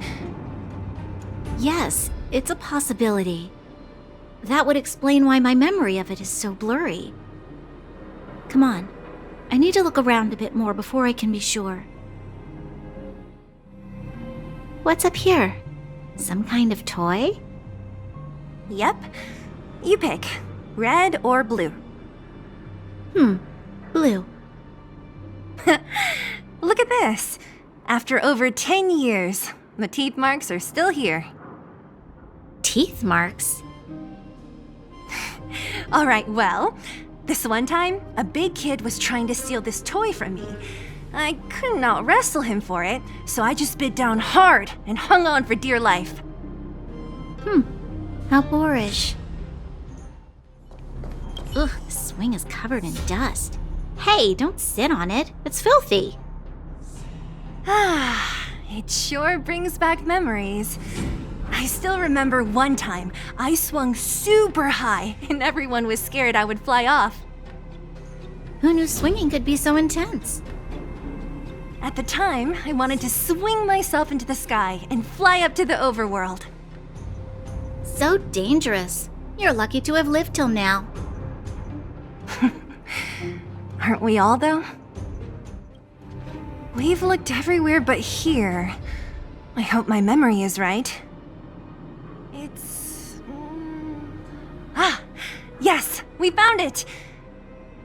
Great! And it's barely damaged. Nat wouldn't have expected her old supplies from years ago to have stayed in such good condition. You should still check the expiration date for things like rubbing alcohol. If it's expired, it won't be effective. True. Let me check a few bottles. Huh? What's this? This is something from when I was a child. When you were a child? Are you sure?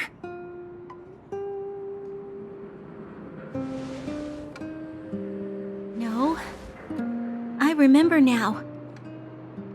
I used to live here. Before the architects took me away, before Madame Cocolia adopted me, I used to live here. I'm an undergrounder. You're... an undergrounder? Wait a minute. You're saying that Cocolia, the Supreme Guardian, adopted you? Then... Yes. I'm the successor chosen by the architects. In the future, I will become the guardian who leads Belobog. Why? Why didn't I remember this until now? My childhood memories are so blurry.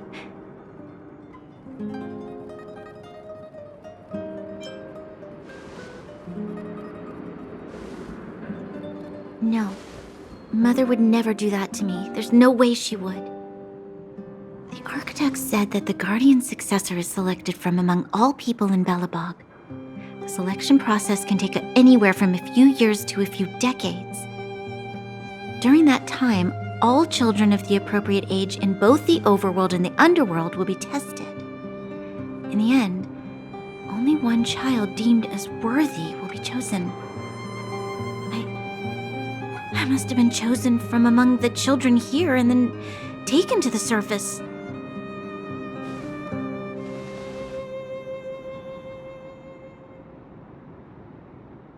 The kids at the orphanage are always coming and going. I never thought that there would have been a future Supreme Guardian among us. Does Nat know about this? Could she have been keeping it a secret? I don't think she knows. The selection of the successor is done with utmost secrecy. And the child chosen must completely say goodbye to their past. And thus, I became the daughter of Madame Cocolia. My only identity is that of guardian successor. But I'm not good enough. Every day I see Silvermane guards sacrifice their lives in the Fragmentum, but I've never had the resolve to try to change Mother's mind. The underworld has been struggling, but I never tried to help. I didn't even know that it was my own home that had fallen into such a dire state. In the end, I haven't been able to guard anything. How could they have thought that I was worthy to be the successor? Hey, are you done? Huh? Wow. Ugh, so annoying. What? What? You thought I should feel sorry for you after your little speech? You can hide in your palace while you fuss over your overworld problems. And on the front line, it's not even you who's putting their life in danger. But in the underworld, what do we worry about? If we'll have food for our next meal, or survive to the next week. Even if I am but a small glimmer of light in this world, I must try my best to shine brightly for others. Didn't you say that? Well, if you really want to protect everyone, what are you standing here crying for? Get to it! You're right. You're right. Self-pity doesn't help solve anything. Thank you, Sela. Usually when I feel sorry for myself, I am met with gentle consolation. Never has anyone dared to be tough and make me snap out of it. I'm no good at consoling, but I can hit you on the head a few times, no problem. I can tell that you have a big burden to carry. Why do you force yourself to? As the successor to the Guardian of Belobog, I must always be vigilant of my behavior and thoughts. Yeah, Lady Bronya. Miss Future's Supreme Guardian comes from the same orphanage as me. Who thought it would be a good idea to put us together, huh? How about I show you around the orphanage a bit more? Unlike you, my memories from when I was little are crystal clear. Okay. I'll indulge in old memories with you for a while.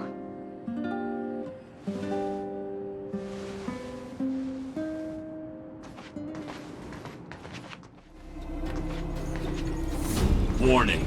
Warning. Danger detected.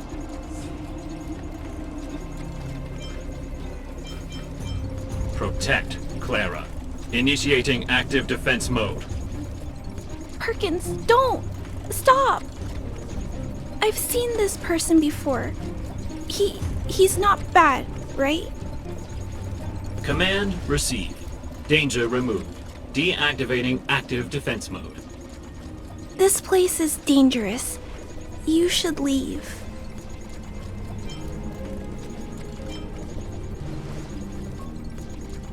Oh, I came here for these painkillers too. There are a lot of people hurt at the Vagrant camp. I guess the miners are no different? If everyone could just get along, things would be easier. Here you are. I hope the medicine is of help to you. Mr. Svarog, he's my family. I met Mr. Svarog when I was real little. He took me in and took care of me. I'm really sorry about what happened back in the Great Mine. Mr. Svarog doesn't trust any humans besides me, especially everyone from Wildfire. Mr. Svarog doesn't want to hurt people, but he always follows the calculations of his analysis. He thinks that interaction with humans is inefficient. Wildfire wants everyone to leave the underground, but Mr. Svarog wants everyone to stay here. According to his calculations, the overground is already unsafe.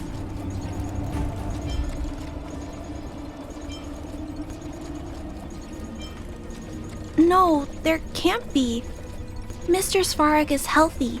His system is always being maintained. He says that his responsibility is preservation. To do that, he must make decisions that best protect humanity.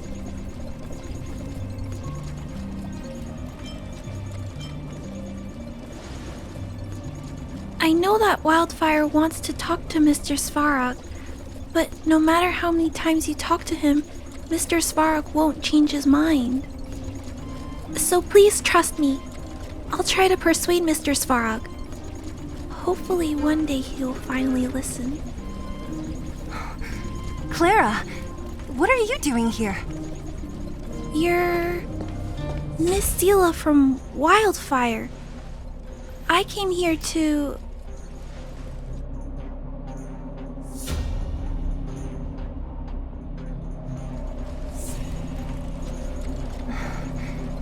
Why are you helping the vagrants look for medicine? If they're so great, how could they make a little girl go around running errands for them? No, it's not like that.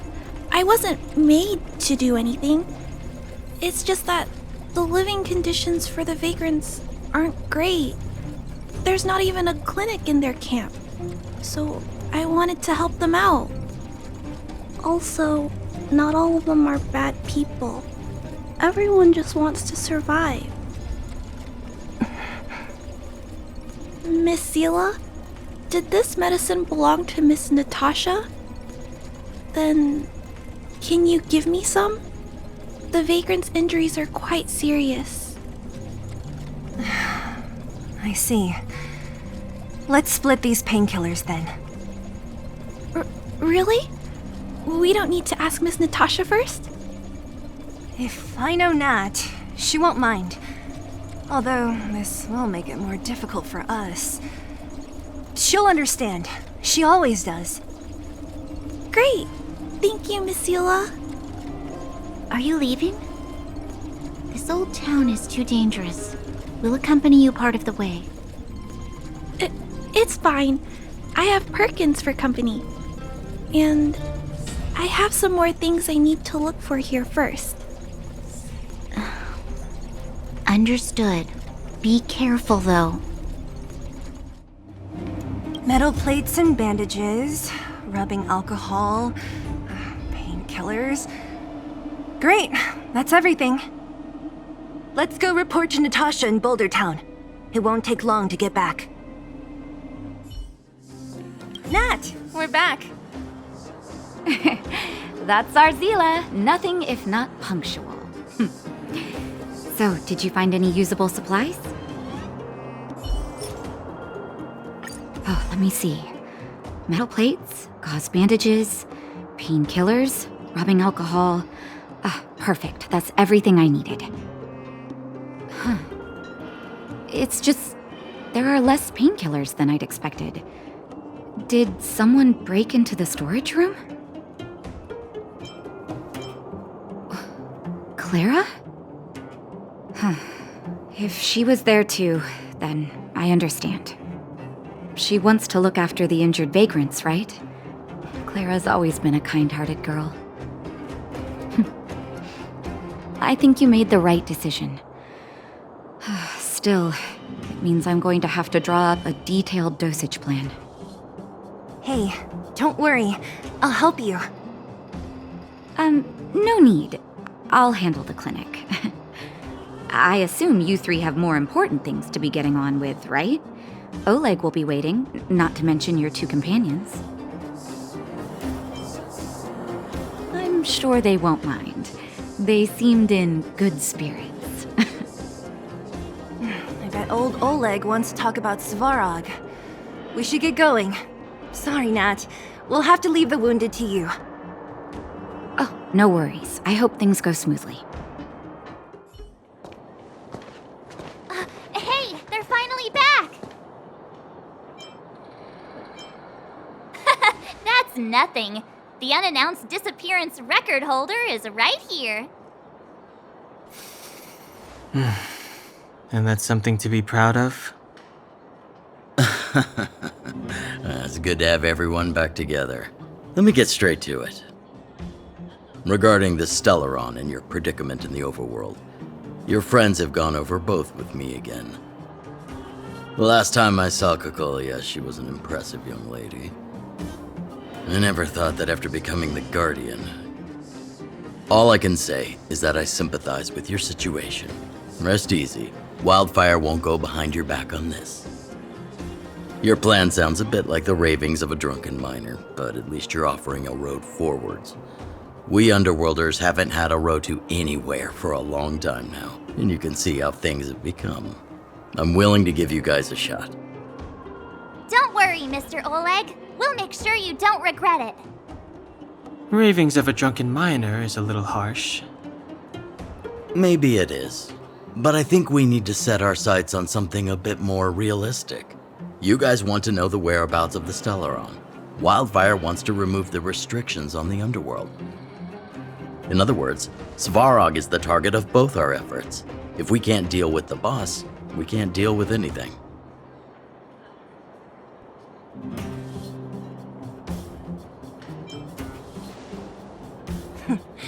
He wouldn't understand. You're forgetting he's a robot. It'd be faster to smash him to scrap metal. We should make preparations for both approaches. Of course, it's better to settle matters through peaceful means, but if the situation changes, we must be prepared for armed conflict at a moment's notice. Wildfire has tried many times to make contact with Svarog, without success. He has no intention of engaging with us. At our current strength, it would be incredibly dangerous to use force. Svarog's robots don't fear sacrifice, and I don't want to risk Underworld lives. But things have changed. Your arrival constitutes an external variable for Svarog. I may not have the full picture, but perhaps you guys have an opportunity to sway him. That would be best. Our scheme is coming along nicely, but I fear that Svarog just isn't the swaying type. You'll understand when you get to his territory. Things never run smoothly down here. What about you, Miss Silvermane? You're the only one here that isn't compelled to do or die with Svarog. I'd like to hear your plan. Oh, the Underworld is still a part of Belobog. If Svarog's existence constitutes a threat to the people here, I will of course stand with you. Excellent. An enlightened answer, young lady, and spoken like a true successor to the guardianship. Seeing as we're all on the same side, there's no reason to delay. Let's go. I've arranged for a guide to take you to Svarog.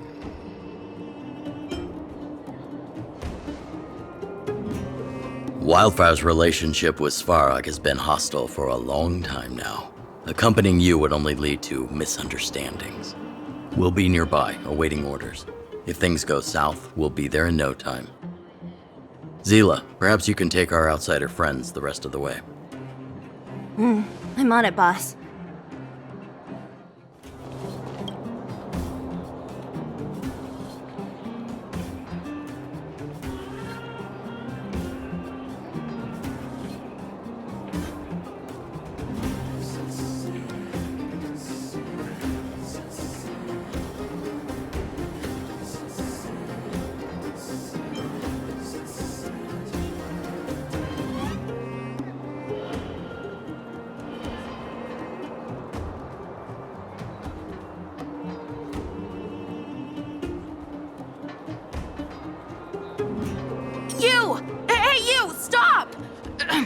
You are now a conscript of the moles.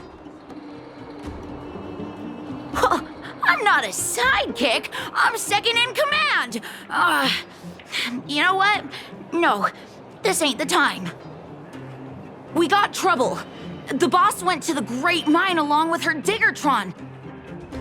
And she refused to let anyone go with her. I feel like she's doing something dangerous. You have to go check on her for us. Fursman is in the mines. It seems like the boss heard some bad news about him and then just ran in there. She even took her Diggertron. Is she preparing for a fight with the vagrants? There's lots of bad guys in the mines. Miss Natasha said kids ain't allowed to go in. Go check on her for us now. He's Hook's daddy, and he's like a daddy to everyone in the moles. He's like a great person. Thank you. Please hurry.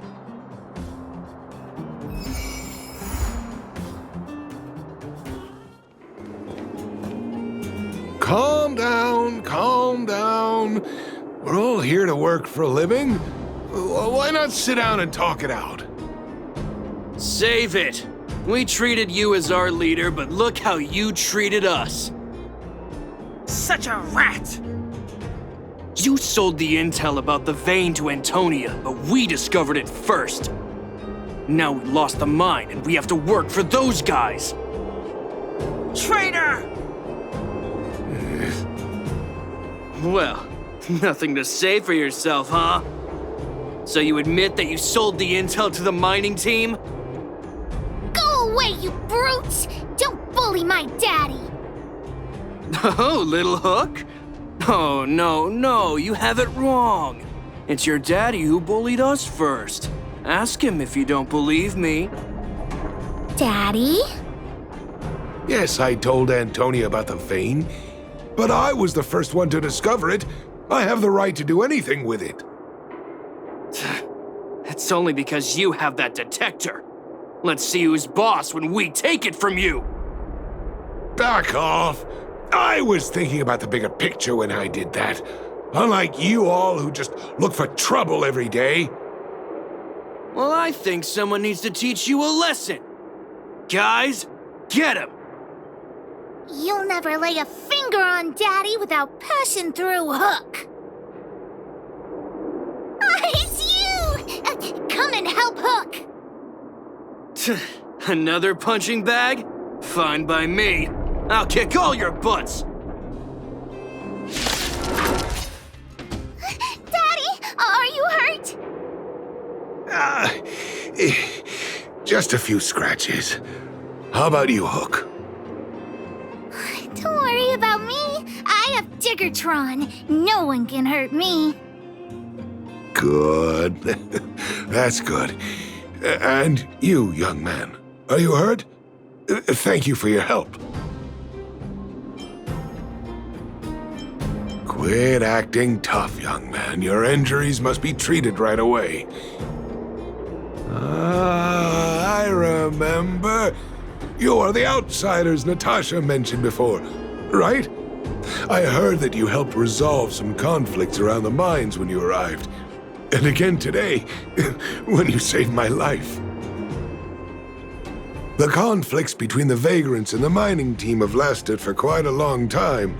Even if you have just temporarily mitigated our rather tense relationship, it is greatly appreciated. Daddy, let's go to the old witch's clinic. You're seriously hurt. But the vein detector that rapscallion was after, somebody already stole it from me. I need to keep searching, otherwise I might never see it again.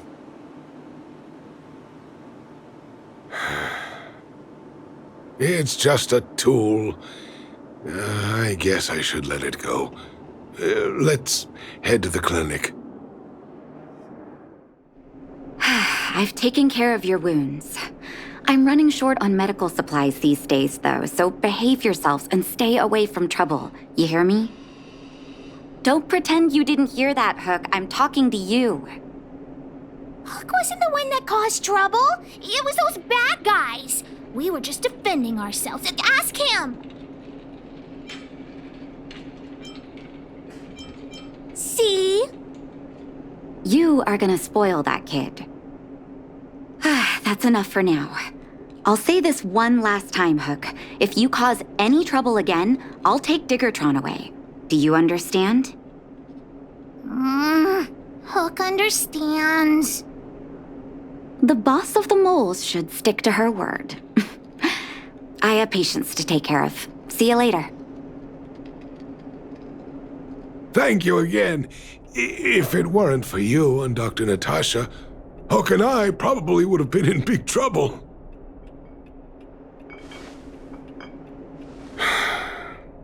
Well, a few days ago, I found a geomarrow vein using a vein detector, and I sold this info to Antonia, a supervisor of the mining team. Then, those vagrants heard about it and accused me of being a traitor. They believe that since I'm also a vagrant who came from another mine and ended up in here for a living, I should naturally be on their side. The mining team could not agree with that, of course. I'm just too old for this. Daddy? Are we short on money? Why did you do that?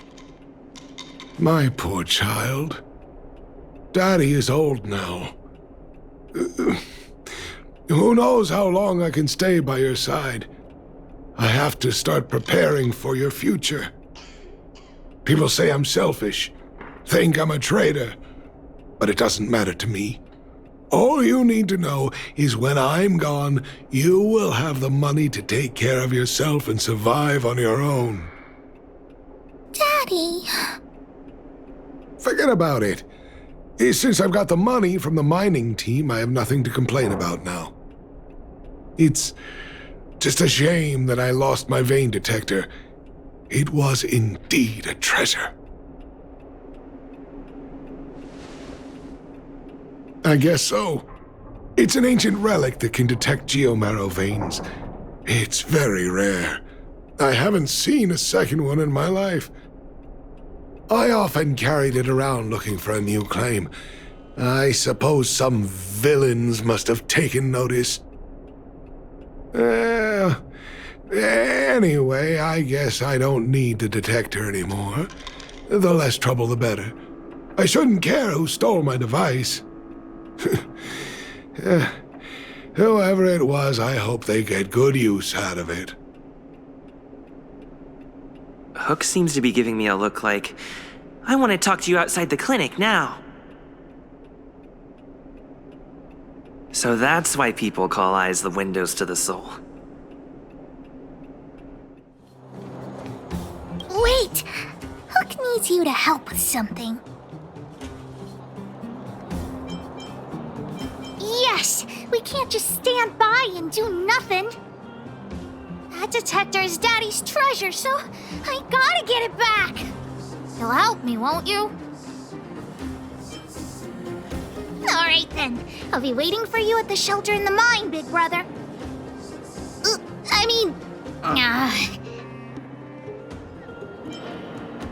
See ya!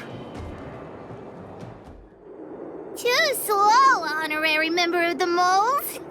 You should have gotten here before Hook.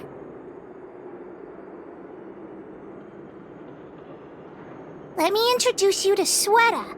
She is Daddy's most trusted miner. Not at all. Mr. Fursman trusts every vagrant, and every one of us trusts Mr. Fursman. But after what happened over at that geomarrow vein, the atmosphere at the shelter became a bit tense. I'm here to find Daddy's treasure, his vein detector. I heard that someone stole it. Is that true? Well, I would guess that's probably true. After the conflict in the mine, Wildfire gathered everyone out of the shelter and took a head count to check on the wounded. 4 people were not there. When we returned to the shelter, Mr. Fursman's detector was gone. We searched all around the shelter but found nothing. I guess one of those 4 people was the thief. Yes, the shelter was usually crowded, so thieves would have had a hard time stealing things when everyone was around. We vagrants have our dignity too. I'm sure we will catch the thief, but... But... what? Actually, we've already asked those 4 suspects about it. But they all claim to not have stolen anything. Of course, we could never expect thieves to confess and turn themselves in, right? In my opinion, one of those 4 was lying.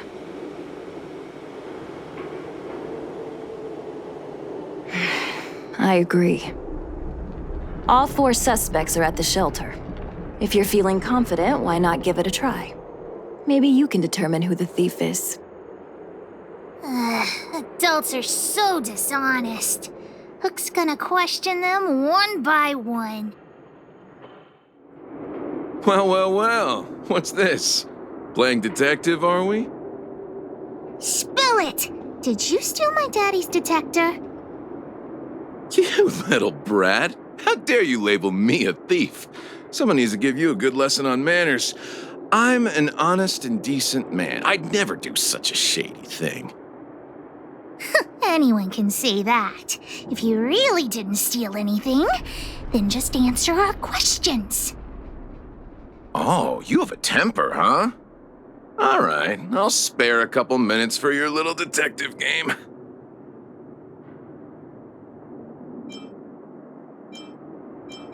I'm a cook.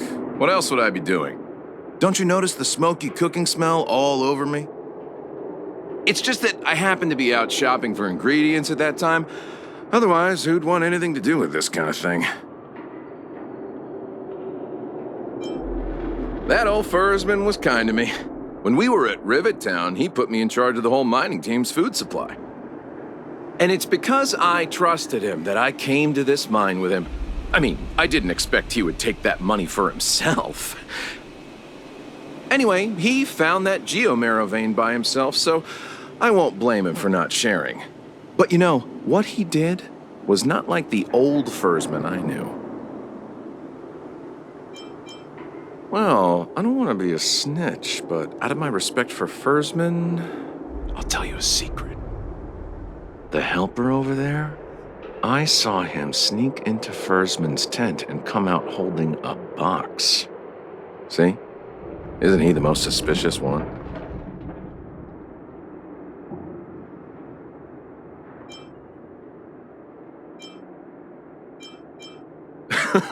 I don't care if you believe me or not. I've told you all I know. Now leave me alone if you don't have any more questions. I'm busy. Did you steal Daddy's detector? Nope. I'm no thief. Really? Then you better answer our questions honestly. Ask away. Let's not waste time. Spacing out. Didn't notice anything. Good man. But a bit of a cheapskate. Nope. What detector? Hey, would you mind talking more nicely? What? I always talk like this. I don't feel like she's the thief. I know. Hook? What's the matter? Did you steal Daddy's detector? What? Oh, if I'd known I would become a suspect, I wouldn't have gone out at that time. How foolish of me. We just need you to answer a few questions. Okay. Ask away. It would be good to clear myself of suspicion. Nothing special. I just went out to get some fresh air. Oh dear. I know that's a lame alibi, but I swear it's the truth. Mr. Firstman, he's a good person. Though... never mind. Oh, no. I must sound very suspicious, but I really didn't do anything. You have to believe me. Detector? No, I haven't seen anything, and I don't know anything. Is that all the questions you have? Have I proven my innocence? Oh dear. All this waiting around is enough to make me even more anxious. Did you steal Daddy's detector? What? How could you say that? You're gonna make me angry. You know what a businessman values the most? Reputation. If your slander ruins my reputation and harms my business, you'll pay for that. Well, then answer our questions. We'll decide if we believe you or not. I have the right to remain silent. I withhold my opinion toward this question. No comment. Ugh, you... I'll give you one more chance. Think carefully and give your answer to Diggertron this time.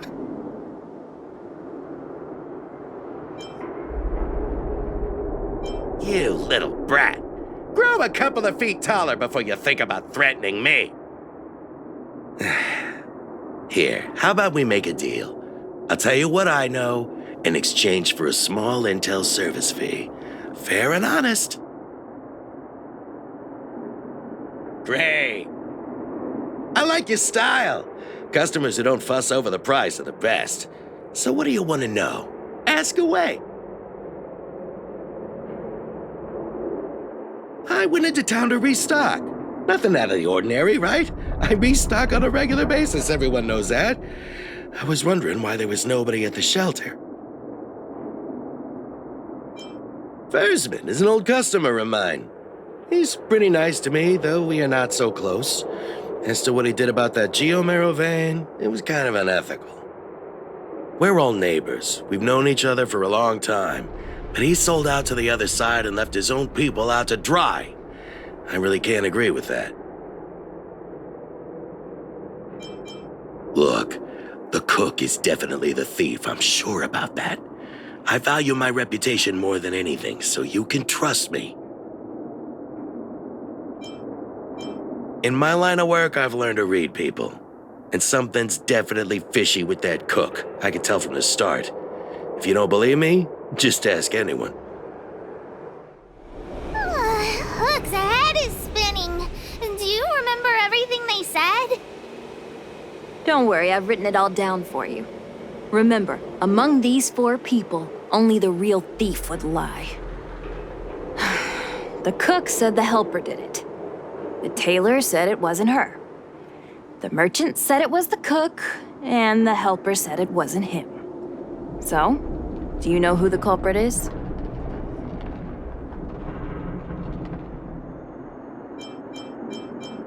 I think the cook and merchant are the most suspicious. My gut tells me that one of them is the culprit. But don't worry.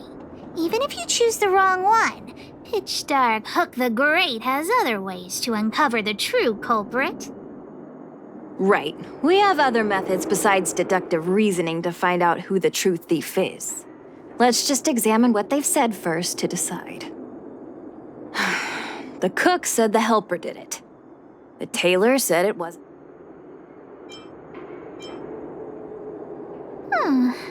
I don't know why, but I'll trust your judgment.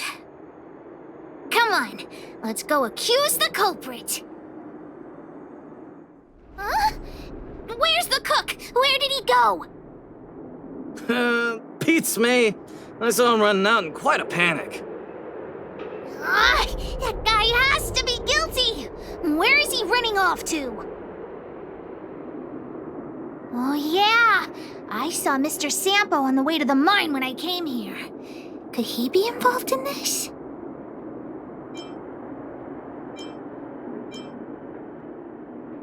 Follow Hook! Mr. Sampo should be that way! My friend, are you serious? This device is quite rare. Are you really willing to sell it to me at such a low price? No, why are you making this so complicated? Do you want it or not? Just tell me. You two stop right there! Pitch Dark Hook the Great has arrived!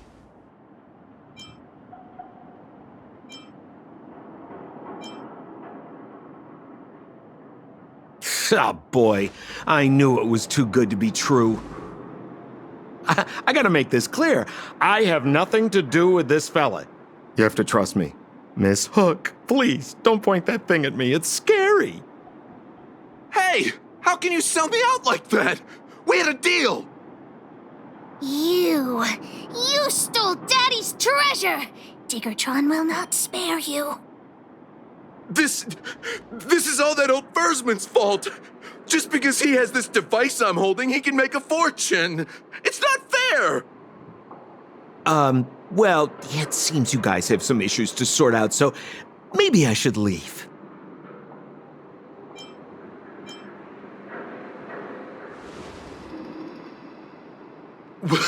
What kind of a reason are you looking for? With the underworld in such a sad state, how are we supposed to survive if we don't resort to robbing and stealing? Anyway, I got the device now.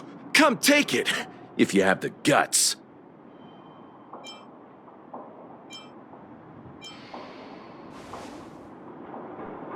Diggertron, get ready. You sure talk tough for someone who can't fight. Come on, hand the detector over to Hook.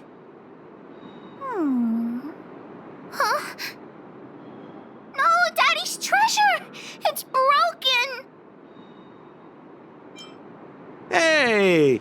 Now this is Sampo's time to shine.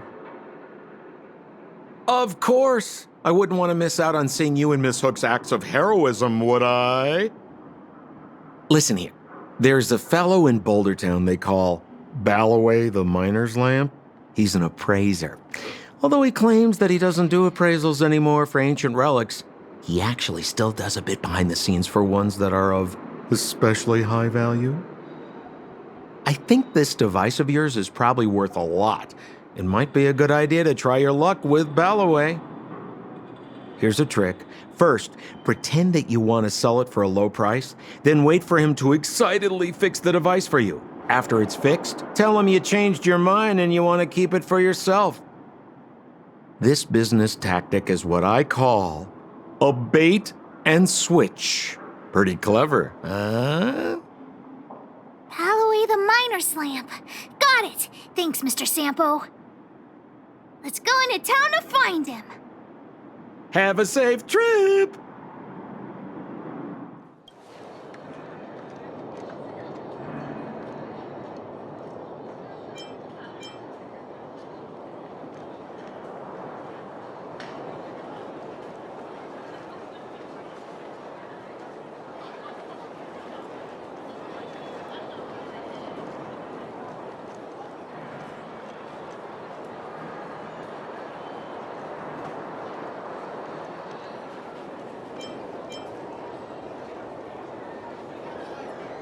I'm already retired from appraising ancient relics, so unless this detector is some kind of precious treasure... Oh, look at this! The detector's probe broke off. Can you fix it? Oh, ho ho, this certainly is a rare relic. Let me take a closer look. Oh, yes! Look extra close. You have to help Hook fix it. This device... I've been in the business for a long time, but never have I seen an ancient relic like this one before. I think this is probably beyond repair. But still, it is a rare treasure. Even broken, I'd be willing to pay a high price for it. What do you say?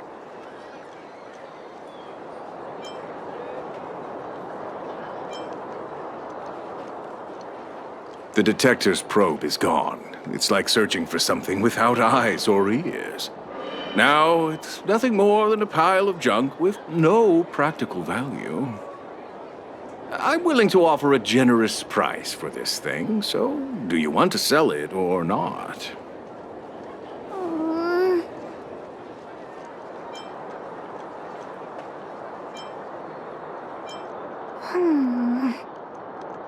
All right then, let's go find Daddy.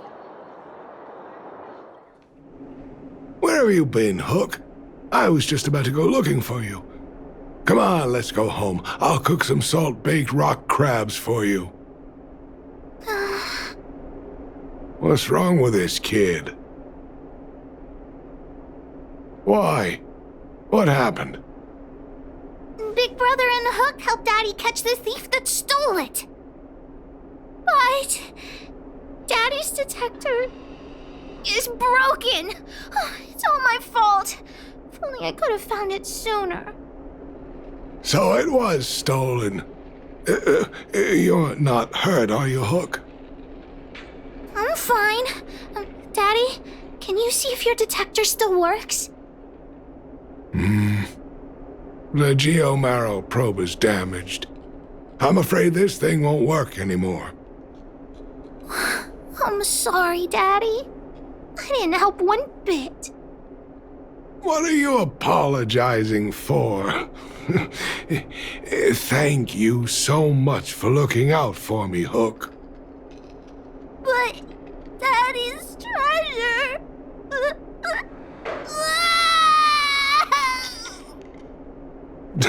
Don't cry, Hook. Daddy's true treasure has been here all along. It was never lost or broken.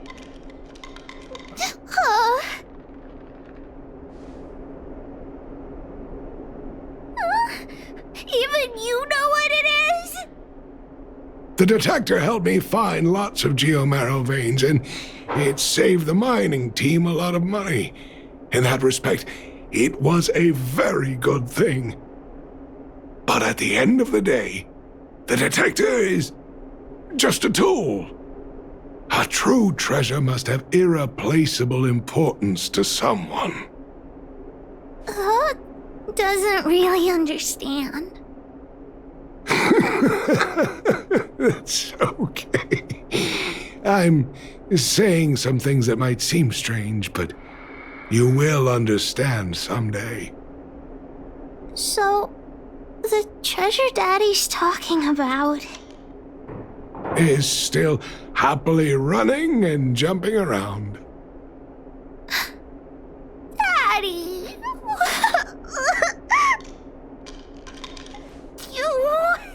You're not allowed to see Hook cry! Go away! Hook? You. This I really wasn't expecting. So, the moles are a part of Wildfire. That's right. It's me, Pitch Dark Hook the Great! What do you want? Kiddo, I think there's been a misunderstanding.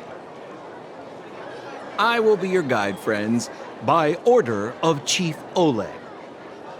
I gotta say I'm a little upset at the thought of you choosing a toddler over your old buddy Sampo. All right, don't get started. But I want to ask you something. Everyone in Wildfire knows the location of Svarog's lair. Why do we need you as a guide? My specialty's in the field, perhaps. Wildfire may know where the base is, but have they ever been inside? You've been inside? No, but I felt my way around the outside and picked up more than a few clues. I can help you. You have my word.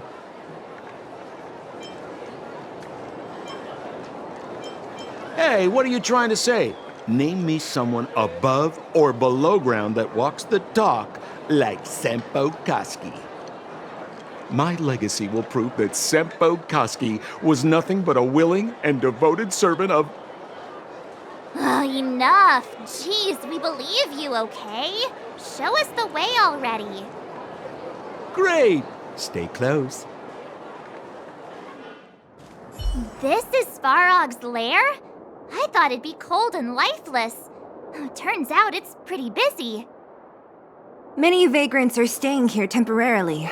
Their homes were overrun by monsters. Isn't it dangerous for them to make camp right under Svarog's metal nose? No. Svarog may be ruthless, but he never attacks without reason. For those with no home, this is actually a safe place to be. If I hadn't moved away when I did, I'd probably be where they are right now.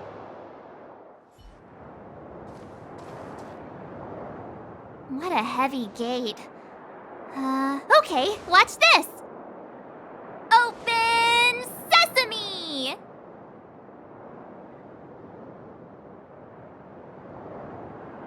Is that a secret code or something? It's an imaginary password that children like to use. And I don't think it's going to be of much use.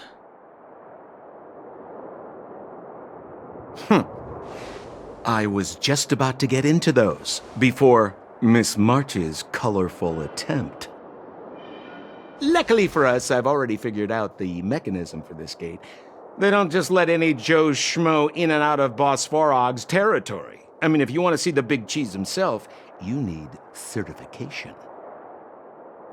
Certification?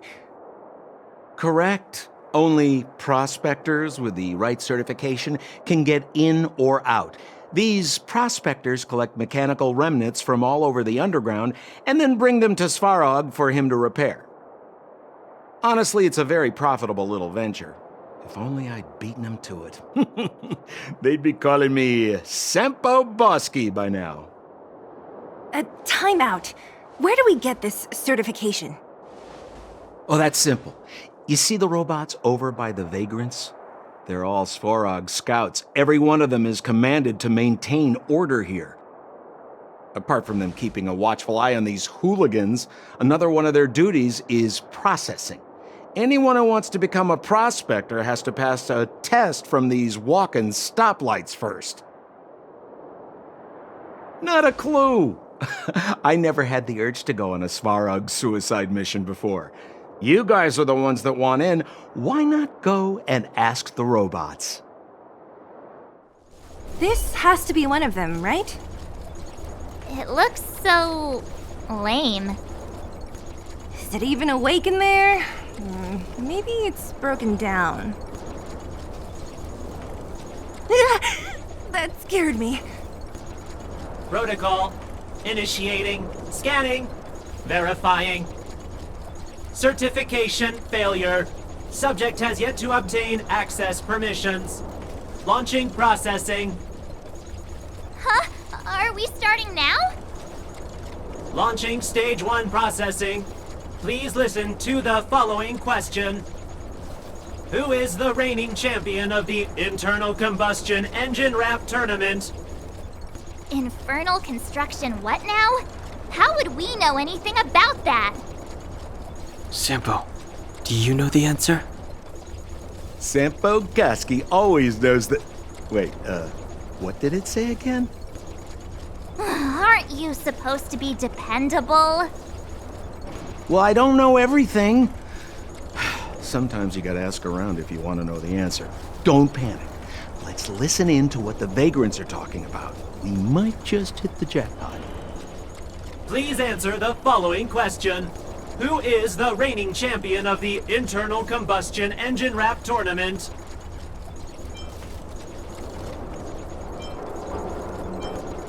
Correct answer.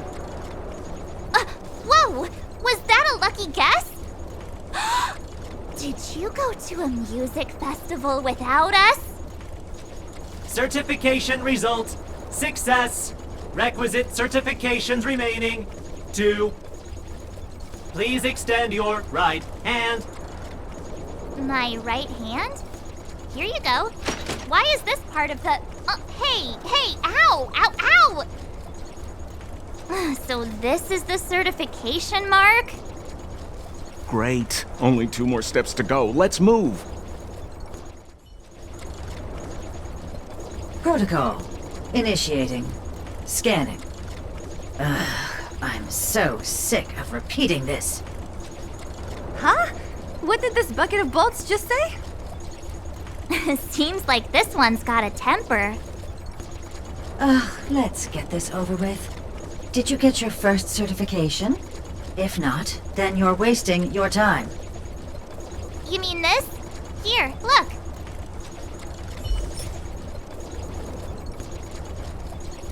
Yeah, whatever. Here comes your question. Listen up. Riddle me this. A microcrystalline unit should be connected to which component?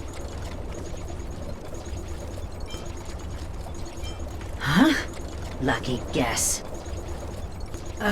Now I have to do this again. Put your hand out. What are you doing? I meant her. Give me your hand. Huh? Me again? It hurts, you know. Ow. There, 1 step left. Now get out of here and leave me in peace.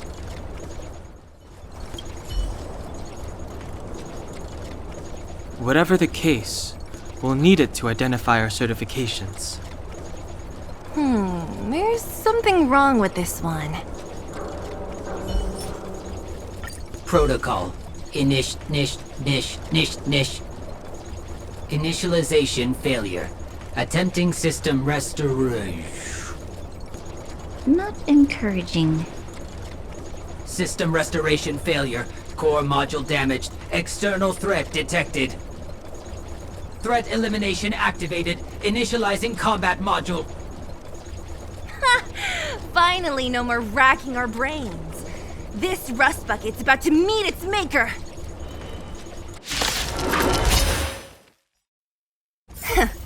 Learn how to behave now. Let me try and reset its system. Certification system online. Please extend your right hand. Why is it always me? How come it hurt even more than the other two?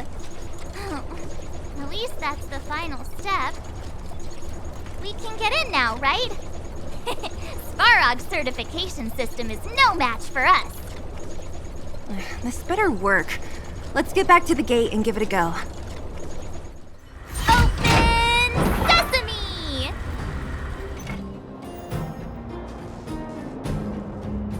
See? Not so bad having Sampo on the team after all, huh? Right? Chief Oleg knew all along that I...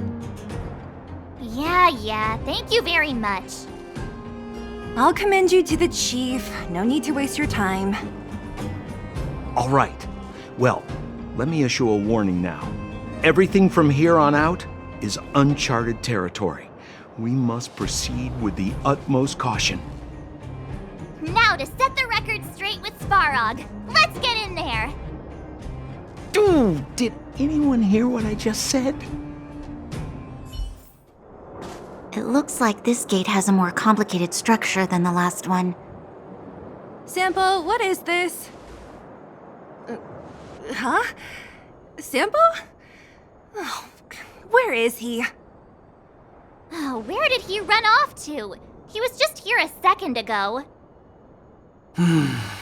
This isn't the first time.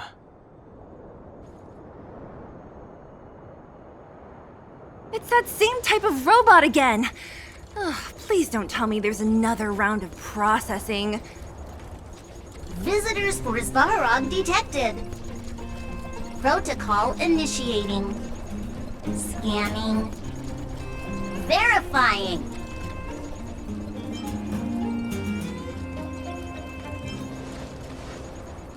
Oh, good plan. Treat the robots like guard dogs. How is that gonna improve our chances? Certification failure. Subject has yet to obtain access permissions. Request rejected.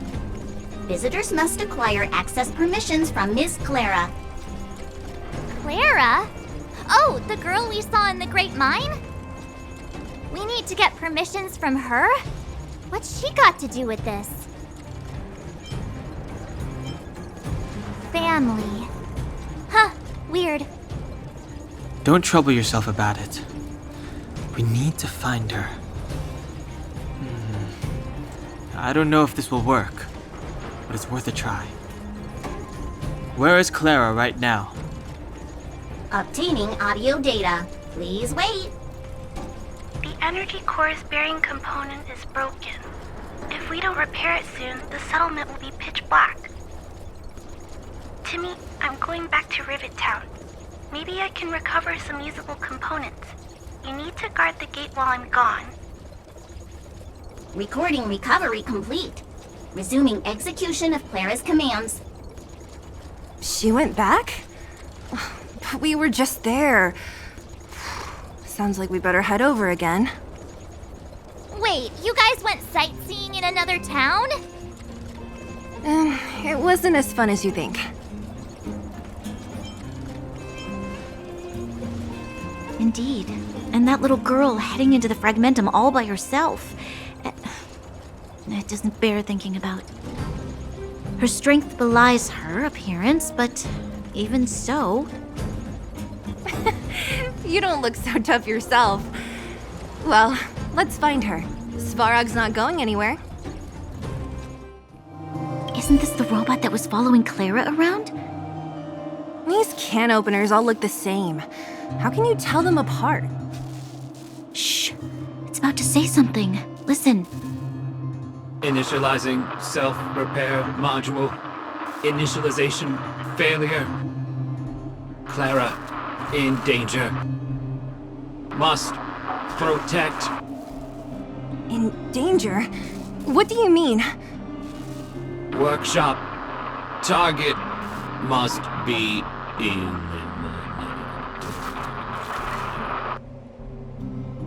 Wait, does it mean that a monster appeared over at the workshop? Clara, she... Not good. She's in danger. Quick, let's head over to the workshop and check it out. I know the way. Just as we feared, there's something big over there. And there's Clara! We have to save her! Let's go. No need to fear. We have the numerical advantage.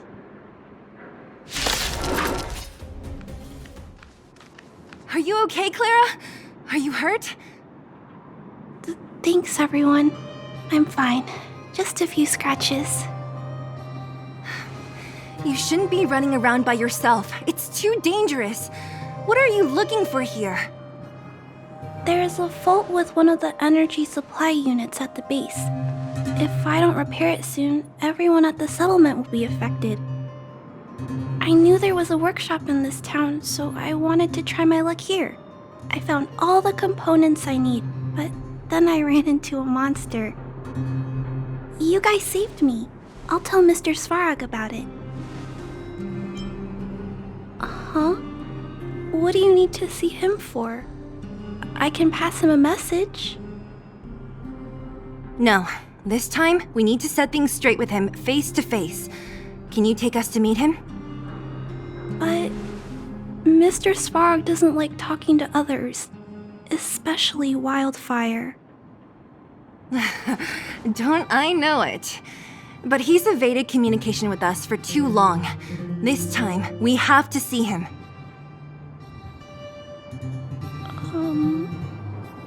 I know you're working hard for the people down here, but Mr. Svarog doesn't trust human emotions. He only trusts his calculation results. So, I can't take you to see him. If Mr. Svarog and you had a fight, someone would get hurt for sure. Maybe even bystanders. Listen, kid, you...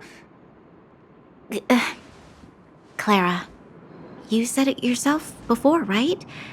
Svarog's duty is to protect the underworld and preserve the civilization here. We have the same wish. Why would he refuse to cooperate with us? I know Mr. Svarog. He isn't affected by other people's wishes. He only follows logical judgments. Terrible things are happening on this world.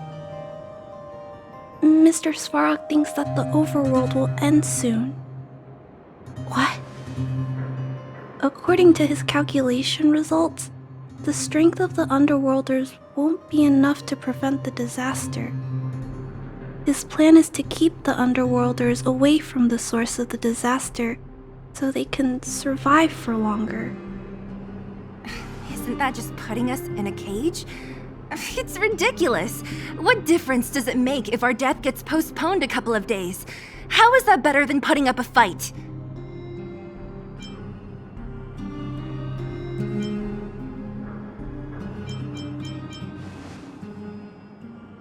I'm always trying to convince Mr. Svarog. Please give me more time. If you don't mind, I still have important things to do. I'll go back now. Clara! It's no use, Zila. She's made up her mind. I could tell from her expression. You will have to think of another way. That's no ordinary kid. So young and yet so... stubborn? No. Intelligent? She's incisive and determined. In sharp contrast to you, March. Did you really have to add that last part? It looks like we'll have to get past Clara if we want to speak to Svarog. Then good luck persuading that mass of metal. Clara mentioned Svarog's calculation results many times. The strength of the Underworlders won't be enough to prevent the disaster. Those were her exact words. For me, that's our starting point. So, you think Svarog's logic has a hole in it? No. His calculation is correct. At its current strength, it is highly unlikely that Wildfire would be able to resolve the problems stemming from the Stellaron. However, that calculation didn't take the present situation into account. There's a new variable yet to be added to the equation.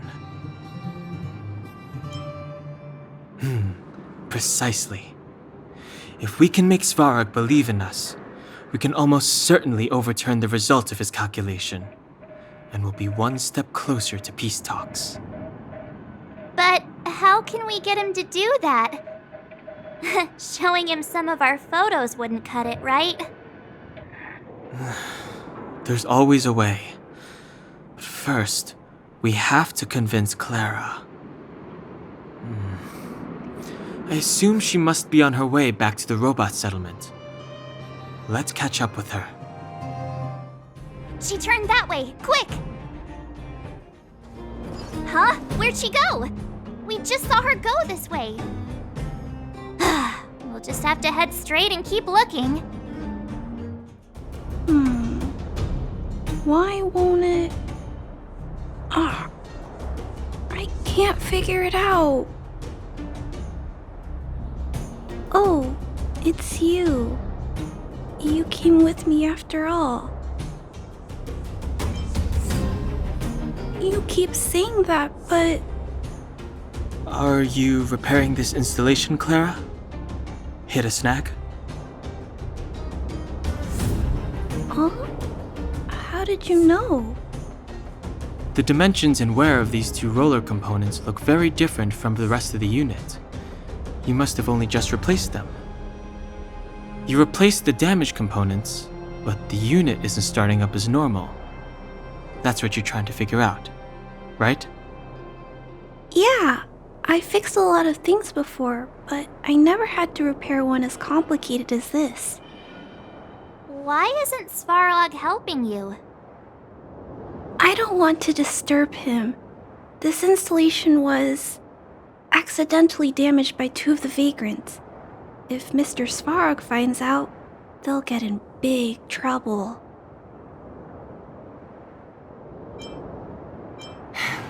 You know, Clara, if you're too kind, people can take advantage of you. I think I found the source of the problem. You replaced the rollers, but the bearing is causing a jam. And there's a misalignment. You two, give me a hand. We should be able to fix it between us.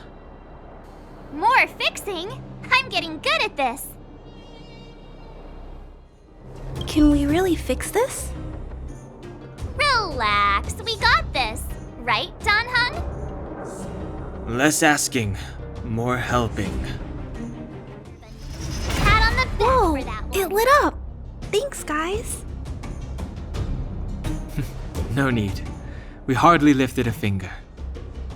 So, the settlement's energy supply problem is solved for the time being?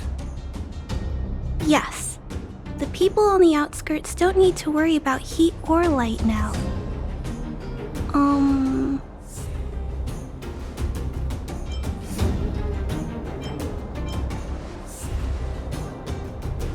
I know that you're good people. You helped a lot of the injured in the mine, and you risked going into the town for supplies. If there's any other way I can help you, I'll do my best. But this... How are we gonna convince her?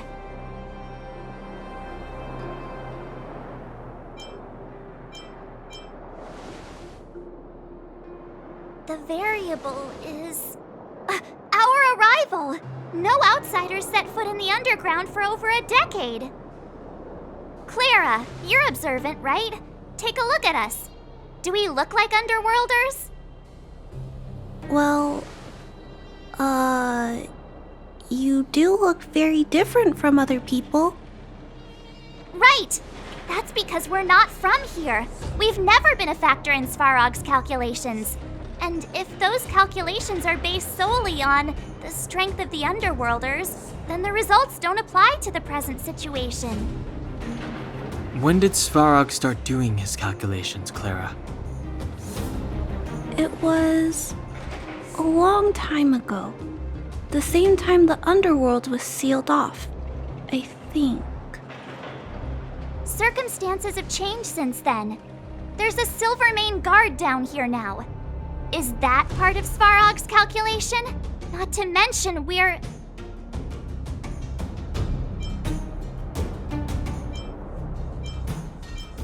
There's just no way that Svarog's calculations would have included variables like us, you know? Different planet? Don't treat me like a child. Those are just made-up stories that grown-ups like to tell. I don't...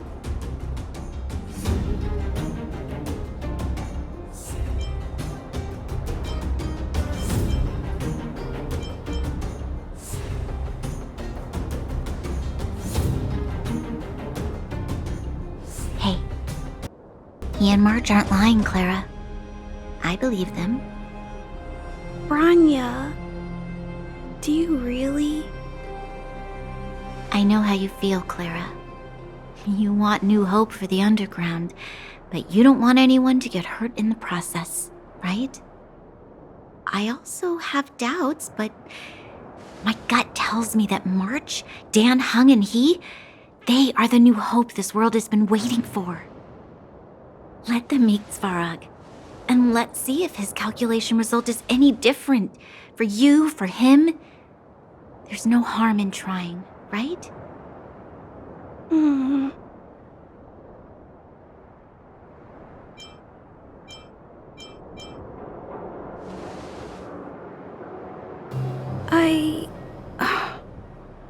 Okay, I'll take you to see Mr. Svarog. Really? Awesome! I understand now. Trying to change Mr. Svarog's mind on my own would take forever. Even if I kept trying until I was all grown up, I don't think I could do it. And all the while, people would be getting sick, losing their homes, and fighting.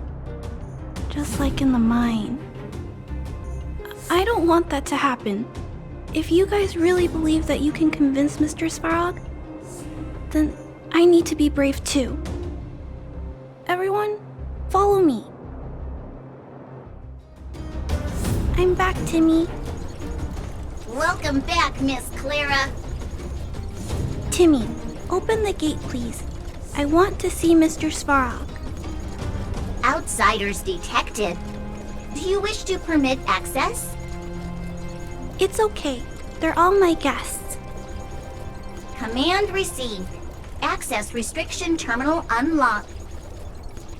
Welcome back, Miss Clara and guests. If you can, please try not to upset Mr. Svarog. It's okay, Clara. We're here to reason with him. I'll leave negotiations to you guys. They're not my strong point. Negotiating with robots. I can't say I've tried it before. Are you ready?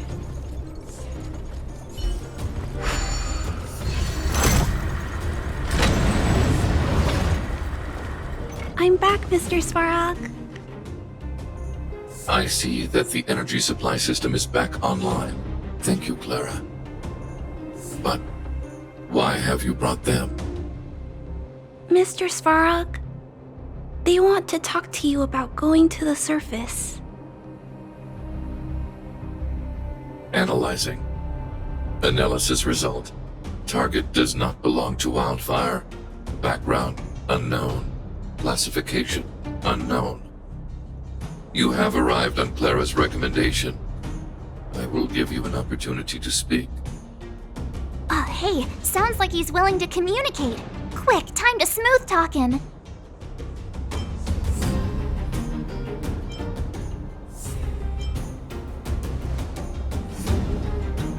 An inadequate pretext. You are not from the underground. You have no right to represent underworld humanity. Proceed with your central point. Do not waste this world's valuable time. He cut you off completely. This guy. Stay focused. Remember, we have to make him see that we're a variable in the calculation.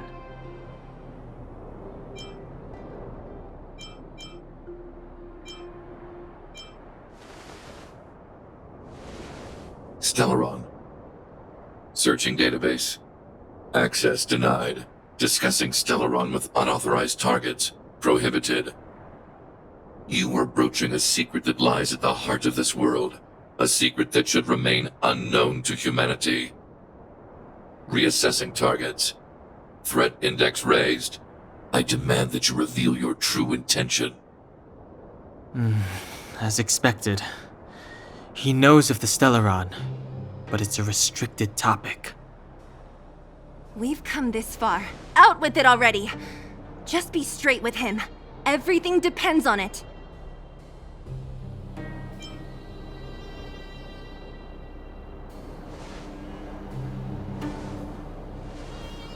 Historical records state that humanity has already made multiple efforts to engage with the Stellaron. Without exception, these efforts have been motivated by human greed, attempts to secure the article for a selfish end. As instructed by the architects, any attempt to engage with the Stellaron will result in grave consequences. Reassessing. Target threat index critical. What should we do? This is going from bad to worse.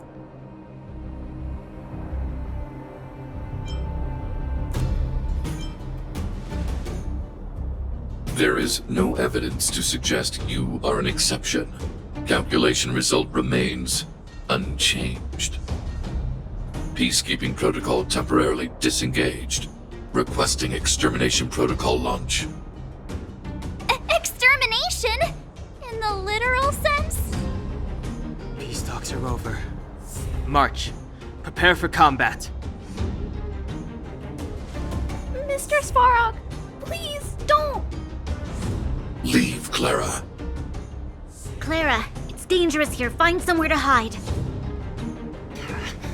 Looks like we have to take action after all. Prototype number 3. Monitoring automaton Svarog. Extermination protocol launch. Successful. Annihilation permitted.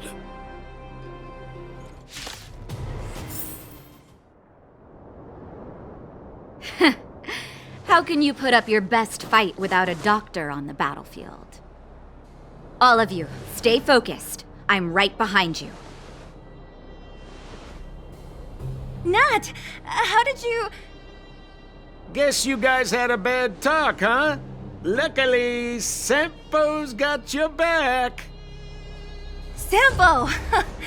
I knew you'd be involved somehow. Base breached. Armed wildfire personnel detected. Assessing. All subjects are high-risk individuals. Commencing complete annihilation.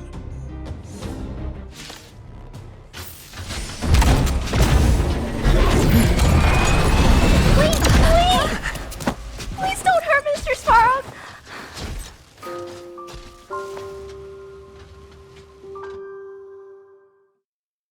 Clara! You... Mr. Svarog can't fight anymore. Please.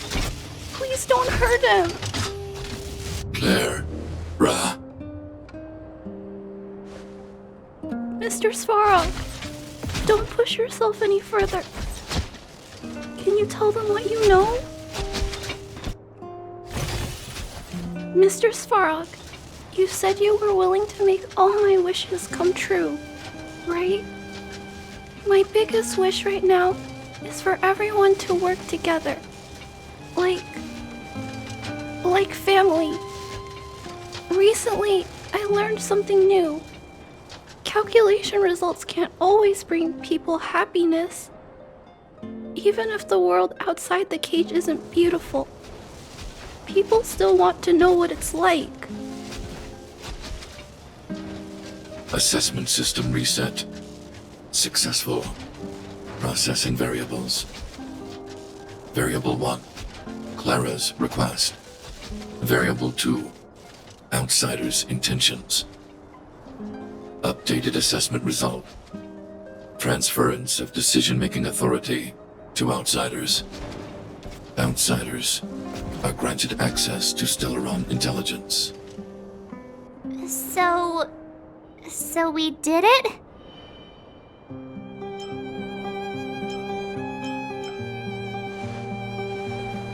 Clara seems like the only one who can break through Svarog's cold logic. It's a good thing she was here. I hope his memory bank really does contain data on the Stellaron. Is this it, Nat? Us? Wildfire? The underworld? Did we win? No, Zila. Our battle, their battle, it's just beginning.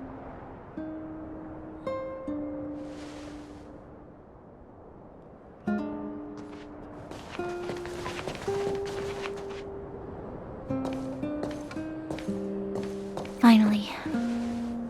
We finally made it to this point. What's up? Nervous? No. But I do have an aching feeling in my chest.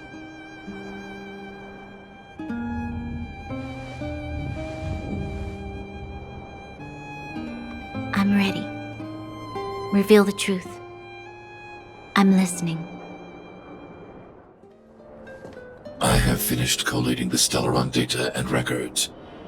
Do you wish to proceed, outsiders?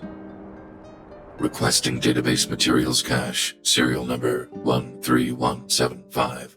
Encryption level, highest. Request approved. Transmission.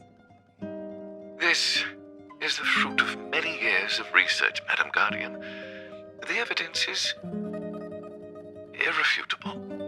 This so-called Stellaron is the source of all the destruction. The people will struggle to accept this conclusion, Doctor. If we were to tell them that the almighty Elisa Rand activated this thing and triggered the eternal freeze. It's the truth, madam. The truth won't change with the opinions of the people. The reports before you are the precious result of painstaking effort on the part of Belobog's greatest scholars. You must trust the weight of its conclusion. I have never doubted you, Doctor. On the contrary, I am resolute in the face of this conclusion. From the moment I took up this mantle, that voice, their voice, has made its home in my mind. I cannot shake them. I shouldn't be telling you this. Let's return to your research, Doctor. I'm afraid I cannot make these reports known to the public, unless... Unless? Unless what? Please, proceed, madam. Unless you have found a way to completely destroy the Stellaron. I understand.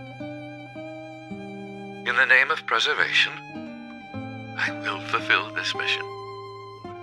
Cache number 13175. Transmission complete. Next transmission.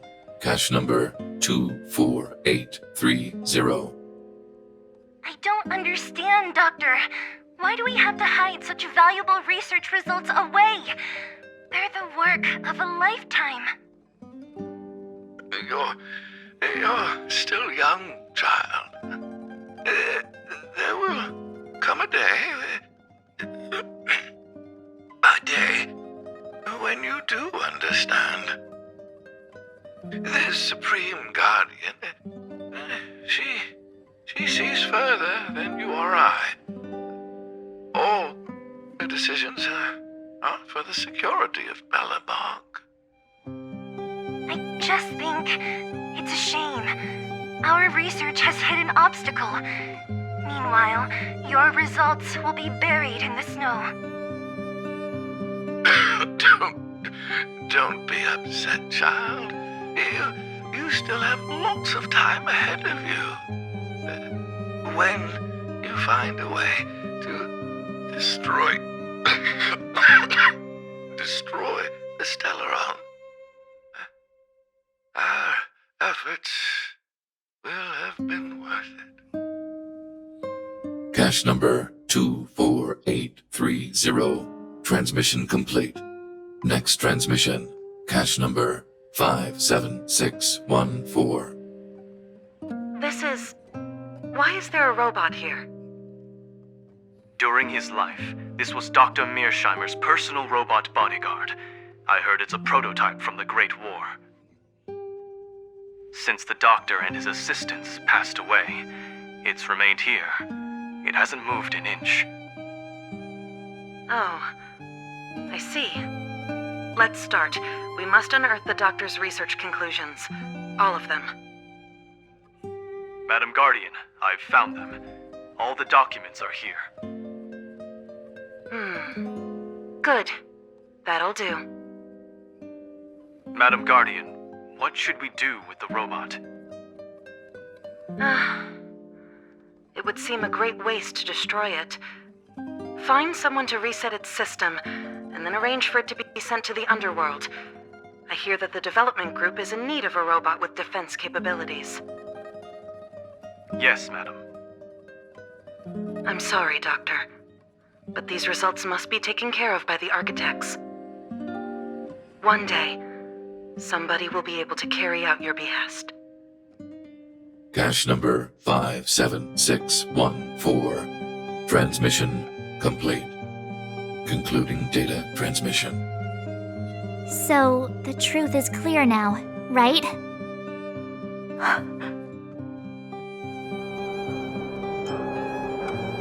And it would appear that they never succeeded. Now only one question remains. Why would Cocolia exhibit such a sudden change in her attitude towards us? Branya? Are you okay? I'm fine. I feel a little faint. Why? Why, Mother? Maybe she wasn't aware. Maybe she... I'm sorry. It's no use lying to yourself, Branya. It's time for you to make a decision. Hey, can I have a word with you? I know that we'll need time to process this new information, but we have to decide on our next plan as soon as possible. The furnace core. The path to the surface is close at hand now. Thank you. What you've done has brought new hope to the underworld. Now, we have to wait and see. But maybe this will lead to a new lease on life.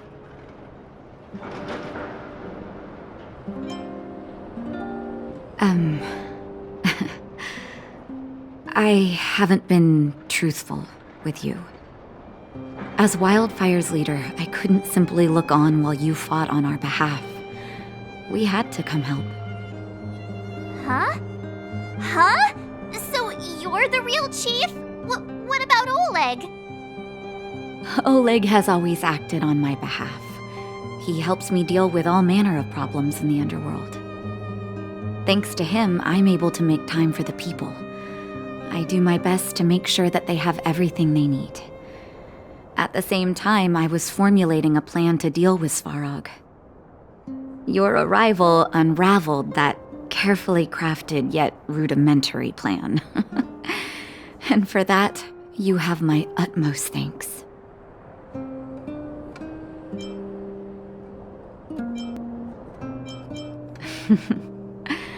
When the underworld recovers its freedom, the people will indeed extol you as heroes.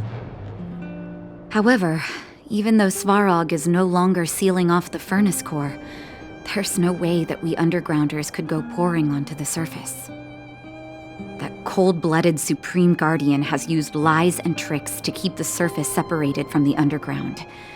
If she detects any change in the underworld, I don't know what she might resort to. As for Wildfire, we need more time to build up our strength.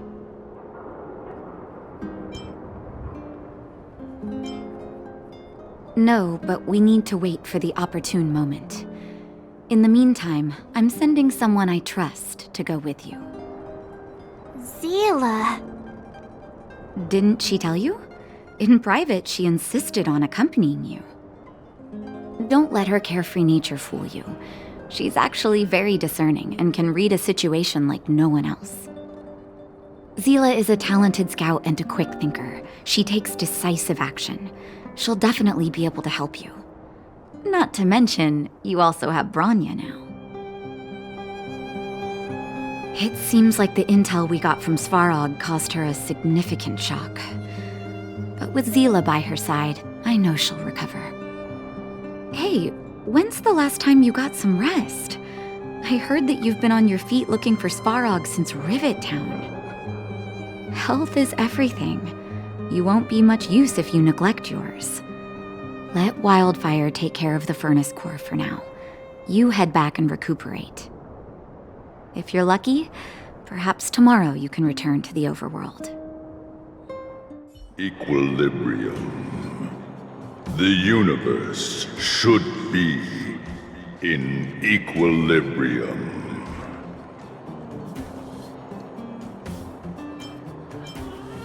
The arbiters of the equilibrium are giving you a trial. For the equilibrium of all worlds, you must demonstrate your strength. The strong will be given greater opportunities. The weak, a chance to breathe. Passing the trial will prove that your strength has shaken the scales of power. Worlds will change, and thus, equilibrium. You will encounter stronger enemies, harder puzzles, and greater rewards. After equilibrium, you will go on to face yet more trials.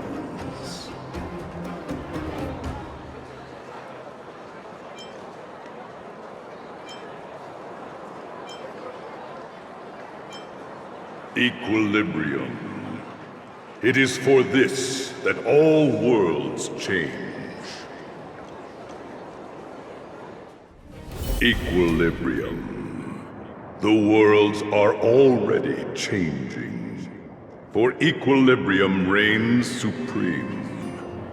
Rest assured, the trial of the equilibrium will find you.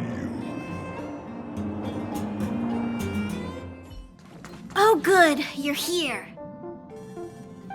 Pom-Pom doesn't know, but it's in the Express! No one knows Akivili's Express better than Pom-Pom! There is something strange in here. Pom-Pom can feel it. Help Pom-Pom look for it. We have to find it!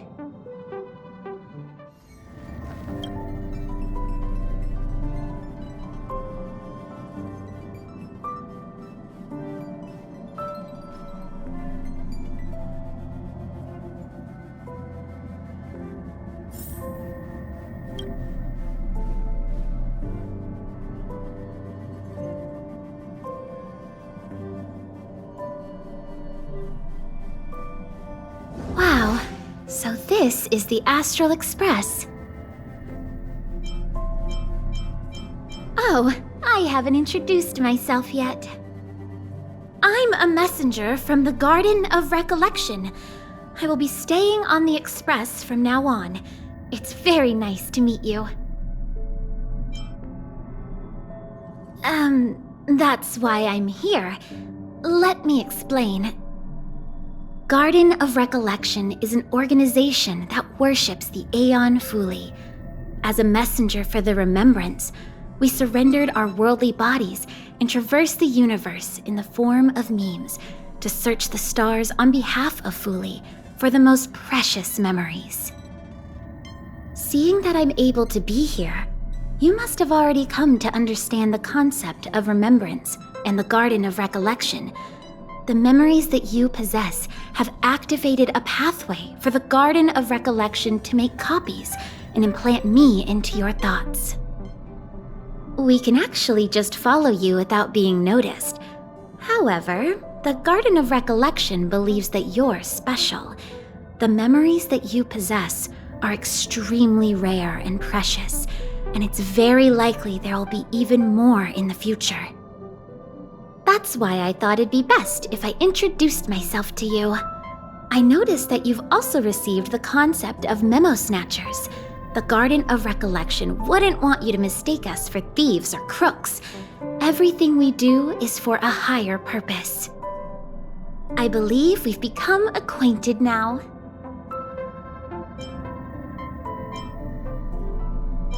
We want to prevent the universe from being forgotten because of the destruction. Even if all matter is annihilated, it can continue to live on in the form of memories. There is actually something that I need, so I'll get right to it. The Garden of Recollection wants to preserve your memories. But don't worry, we won't take it from you. We just want to make a copy of the precious moments. You can see it as a trade between us. This is the Forgotten Hall, created specially to store your memories. We hope that you can visit this place regularly to rekindle your lost memories. The Garden of Recollection will extract the memories they want and give you something in return, in the form of matter and light cones. Come, I swear on the memories of my past self that you won't be at a loss for anything. What is it? Are you not feeling well?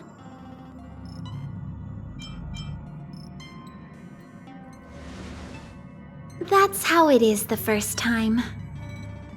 From now on, all you have to do is enter the Forgotten Hall periodically, and we'll give you an abundant amount of rewards.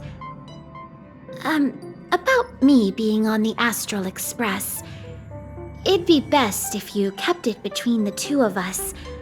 I won't reveal myself to your companions, so make sure you don't tell them about me, okay?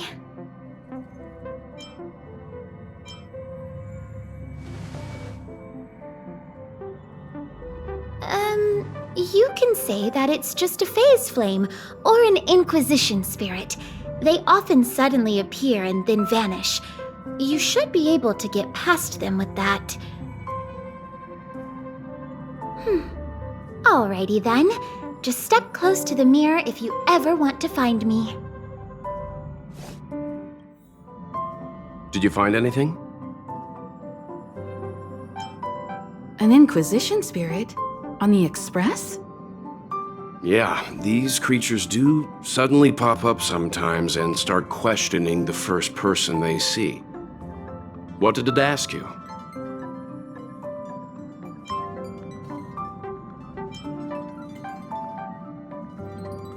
This actually confirms a theory that I've always had. It seems like Inquisition spirits are a creation of the Elation. Pom-Pom doesn't care whose creation it is.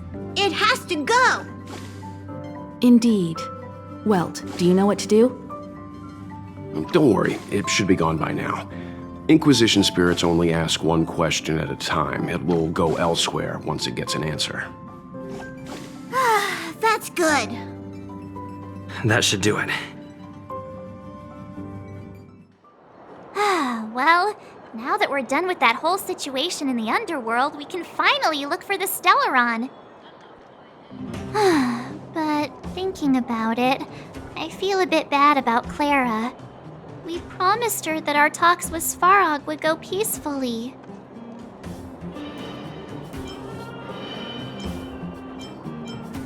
You tried your best to persuade him. It's my fault for not preparing better for such a situation in advance.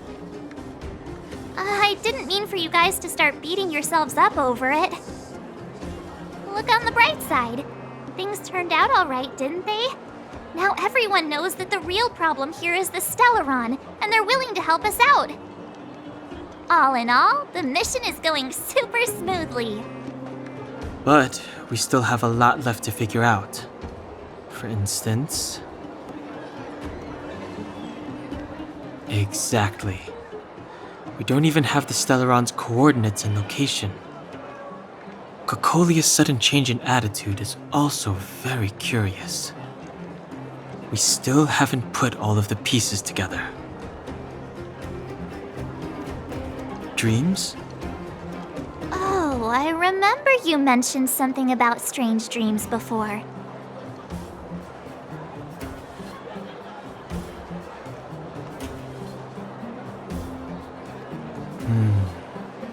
All three dreams were the same, with Cocolia and that other voice. It would be weird to call it a coincidence. I'm wondering if these dreams aren't just random, if there is some meaning behind them. Maybe you're having them because... Because of the Stellaron inside him? That's my hunch, but I have no proof. Well, then that's as good as nothing for now. So, what should we do when we get back above ground? After all this talk, we're still back at square one. We solve a puzzle one piece at a time. Let's get some rest. We'll talk to Wildfire tomorrow and get to the bottom of this. Also, there's still one more key character we haven't talked to yet. Her connection to Cocolia may be the key to cracking this mystery.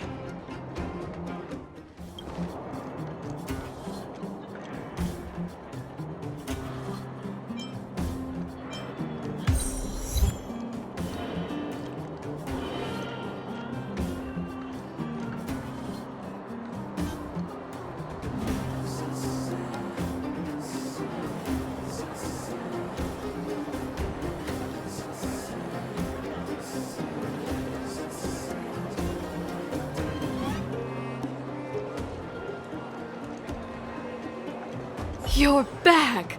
I've heard from Wildfire that you helped resolve that whole situation with Svarog. Amazing. It must have been exhausting.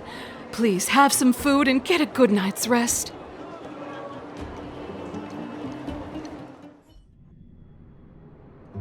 Over there. See that? That used to be the worst street in Rivet Town, and it's also where I grew up. My friends and I used to wander those streets, thinking about where to find our next meal. That is, until Chief Oleg got me out and took me to the orphanage. There, I learned to read and write from Natasha. At the age of 10, I started to patrol the mines with Oleg, occasionally getting into fights with the local thugs. That sounds nice. Nice? You being sarcastic with me? Oh, no, sorry. Life in the underworld is difficult. I shouldn't be speaking about it so lightly. You're always so serious. It really gets on people's nerves sometimes, you know? Right. What I meant was...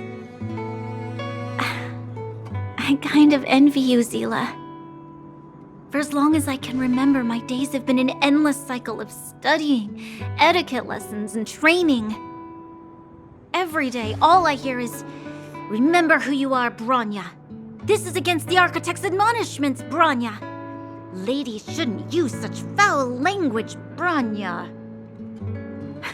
Some may envy this kind of life, but I have felt trapped. When every choice and every goal has already been made for you. You probably can't imagine how that feels. No, I can't. But more importantly, what kind of foul language were you using?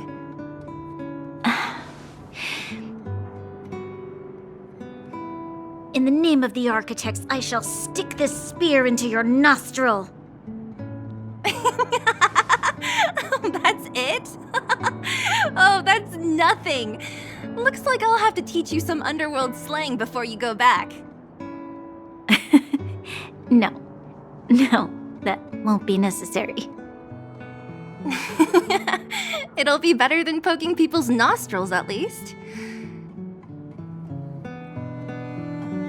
I never thought that I'd be here having a heart-to-heart with the future Guardian. As a kid, I didn't meet many people who lived in the overworld.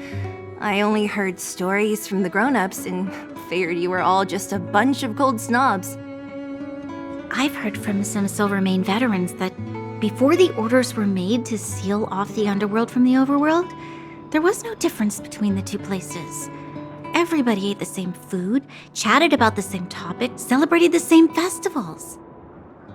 Even though times are different now, things like the joys and sorrows of life, the ties between people, these precious things must certainly still connect us all.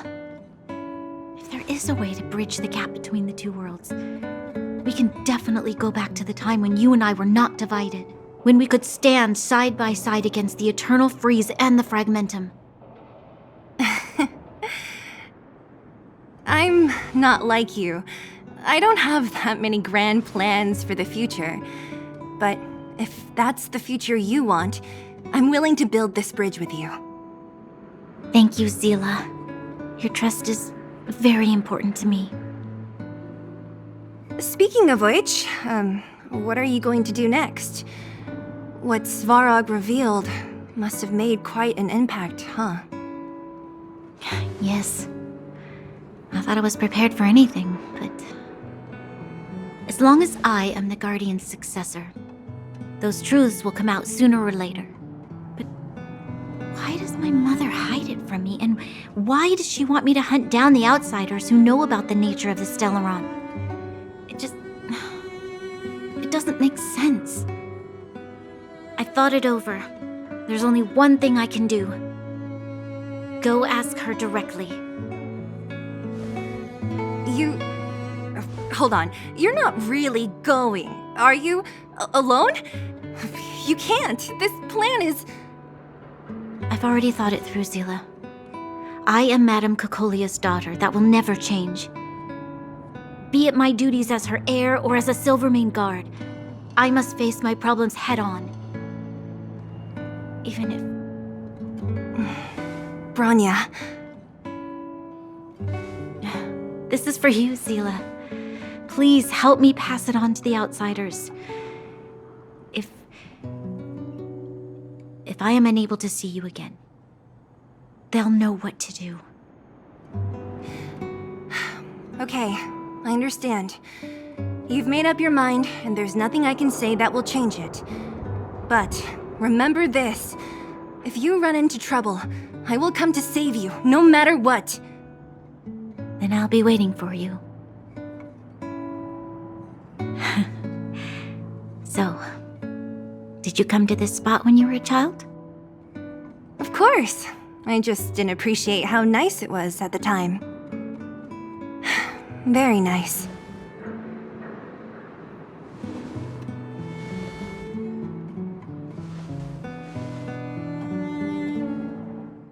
That was a good sleep.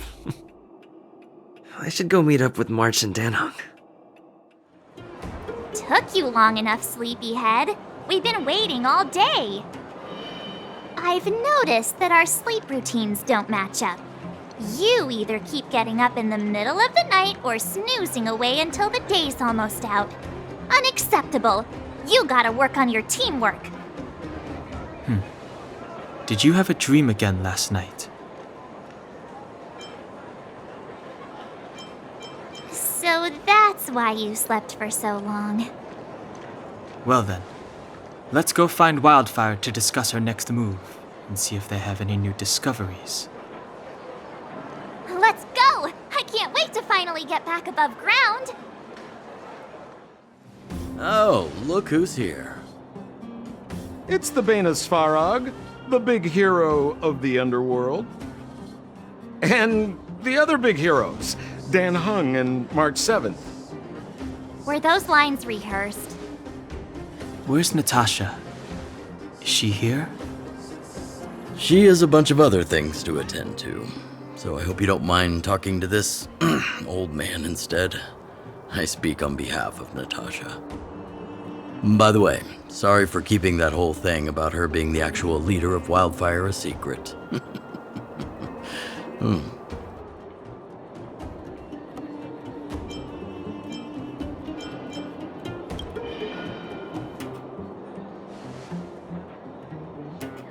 I'm glad you don't mind.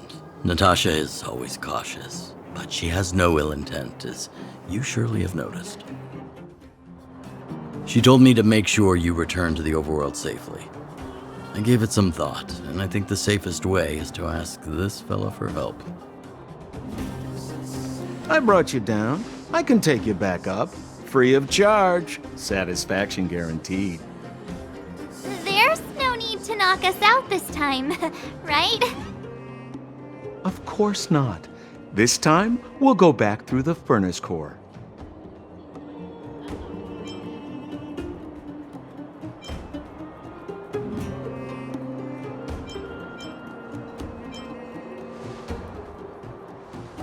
That would be problematic and dangerous. Trust me, we should go through the furnace core. Ugh, enough chatter. Just be a good guide. Hold on.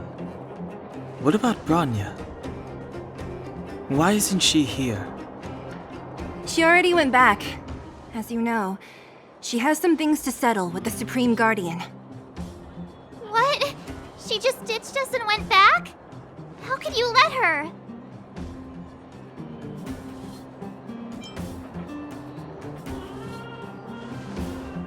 Exactly. She has a lot of responsibilities. I don't completely understand, but I trust that she's trying to solve the problem. Oh, right. Bronya told me to give you this. She left us a letter.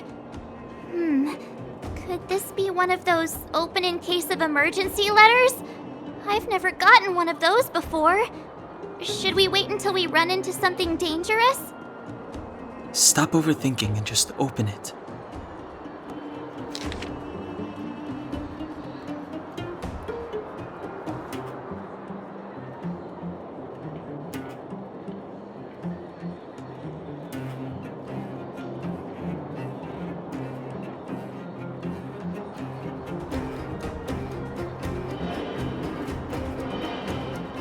Brother and sister Landau. I know the brother must refer to Gepard, but who could the sister be? Oh, Serval! So she's Gepard's older sister.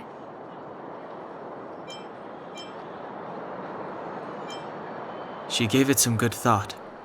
But whatever's going on in that Supreme Guardian's head, even Bronya might have trouble understanding. Sampo, do you know the Landau siblings? Landau? Yeah, we're old friends. I've mostly dealt with the younger brother in the past, but the sister? She's much scarier. Today's supposed to be a day of celebration, so let's not talk about it right now. We can set out at any time. Just come find me when you're ready.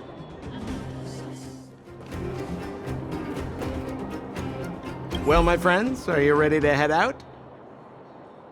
Wonderful. Remember to bring enough food and drink to refuel on the way. We have a lot of steps to climb.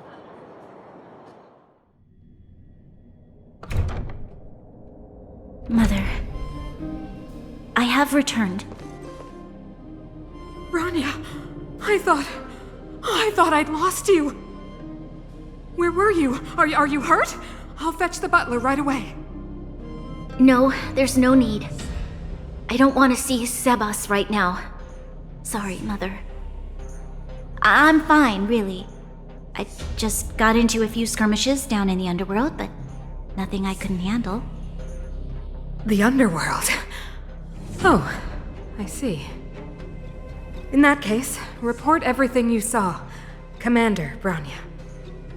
After the failed pursuit at Backwater Pass, the wanted outsiders and I were somehow taken to the underworld. Because of the difficult situation we were in, we formed a temporary alliance to help the residents of the underworld resolve a few issues of survival. We also defeated an ancient robot known as Svarog and learned some truths about the stellon. I'm listening. Go on. Madam Cocolia, it is my firm belief that the visitors from beyond the sky are not the villains we had imagined before. I witnessed them take up arms in the name of justice and risk their lives for the sake of others. I can also ascertain that they did come for the stellon, but only to relieve the disaster it has brought upon Belobog. Mother, you've always known the truth about the stellon, haven't you? Well, the responsibility of bearing that truth will fall upon me one day.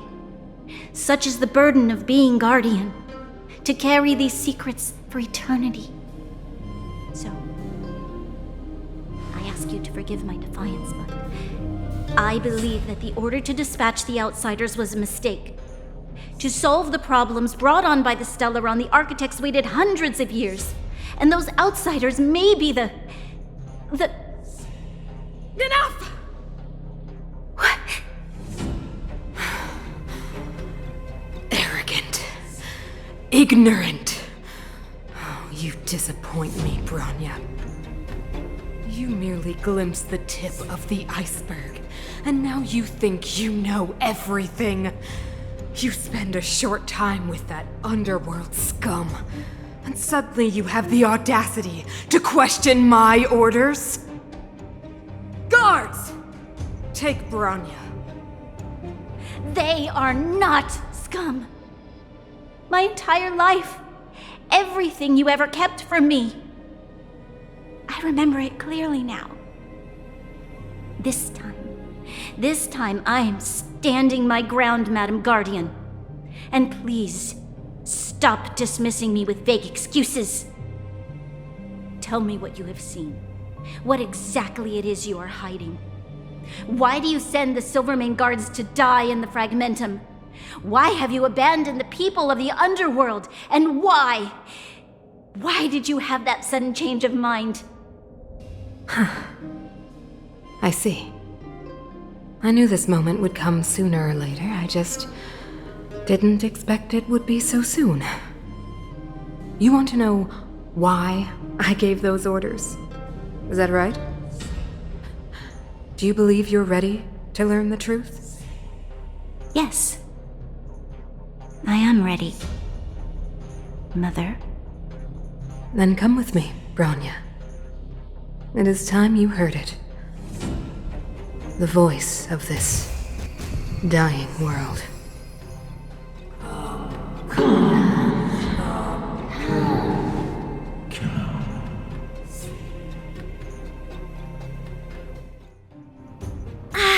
We're finally back. I forgot what fresh air tasted like.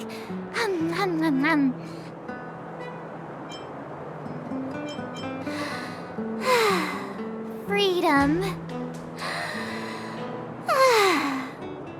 Cold. Mainly cold, actually. Let's go. Where's our next stop? We should find somewhere to put our feet up. As long as it's not Herta Hotel again. Classic unreliable Sampo. He probably guessed we'd ask where his hiding place was. No sooner are we back in the administrative district than he sneaks off.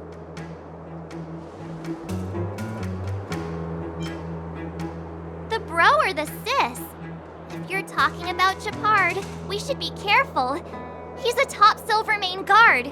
He'd probably get a medal for every one of us he brought in. Don Hung, what do you think?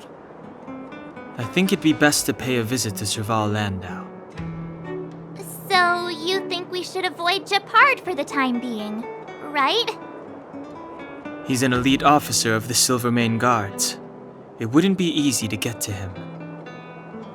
Besides, if he hasn't been persuaded by Bronya's letter, we'd be walking right into the lion's den. Makes sense. Guess we better head over to Serval's workshop then? But we must keep a low profile. We're still wanted fugitives. What's wrong, Zila? Nothing. It's just a little... new. The last time I was on the surface, I was still a child. I have no memory of any of this. The overworld and the underworld. We've been cut off for so long. I'm okay. Let's go. Who is it? The shop's closed today. You'll have to come back tomorrow. Huh? Ah, I remember. The three outsiders. Wait, why are you still strolling around the city? Do you know the Silvermane guards are looking all over for you? Quick, act natural and get inside. Don't get spotted.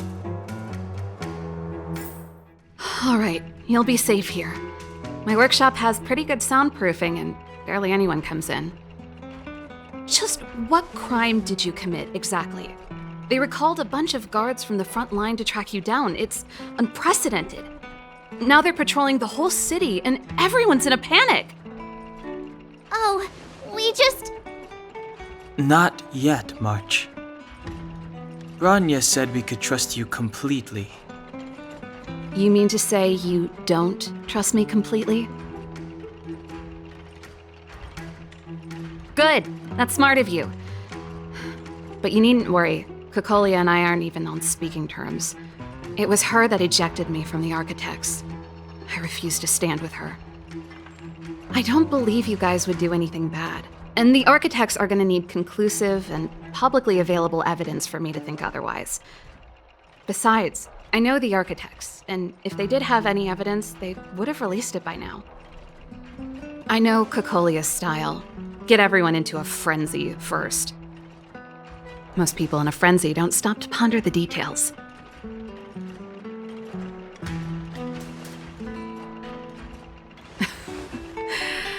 You could say that.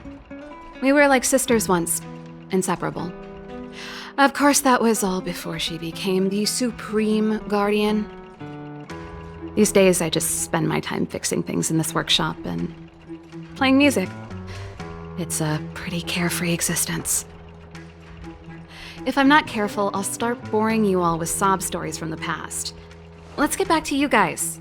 If long-lost Branya told you to come here, you must have something important to tell me.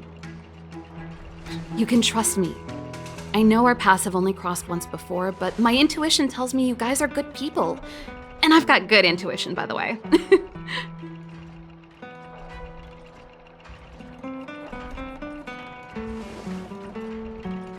Ooh, I'm the best storyteller! Let me!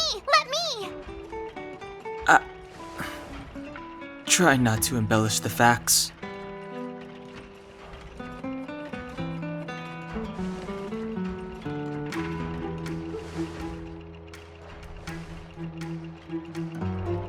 So that's what's been happening.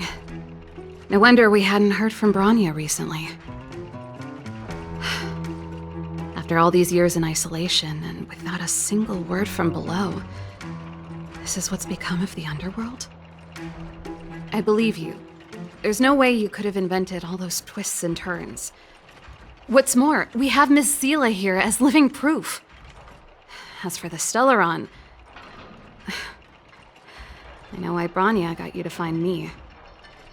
When I was still one of the Architects working in the Scientific Research Division, I was researching the Stellaron.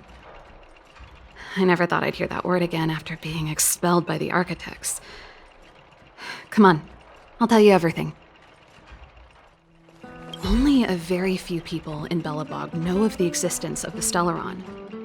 Those that do would never associate it with the Fragmentum or Eternal Freeze.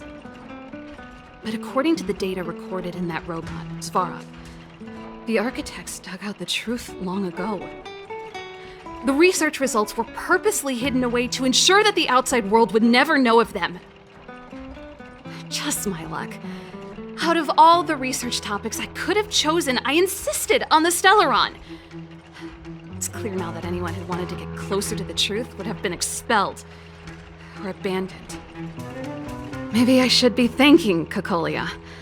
All she did was push me out. She could have decided to take a more permanent measure. I figured out that the Stellaron and the Fragmentum were linked, so I was already close to the truth. It's a shame that the architects ejected me before I could discover that the source of the Fragmentum was the Stellaron itself.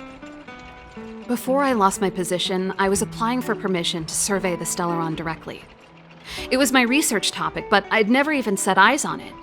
My research was all based on historical data and lab simulations.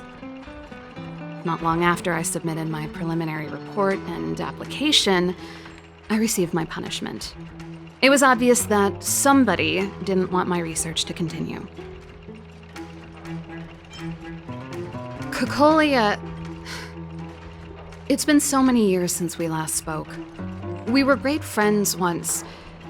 There was nothing we wouldn't share. She became a completely different person when she took on the Supreme Guardianship. The convictions she once held, her enthusiasm, it was like they were drawn out of her by some mysterious force. She gave the order to expel me herself and refused to see me. I never understood that behavior, and I gave up trying to use logic to work it out a long time ago.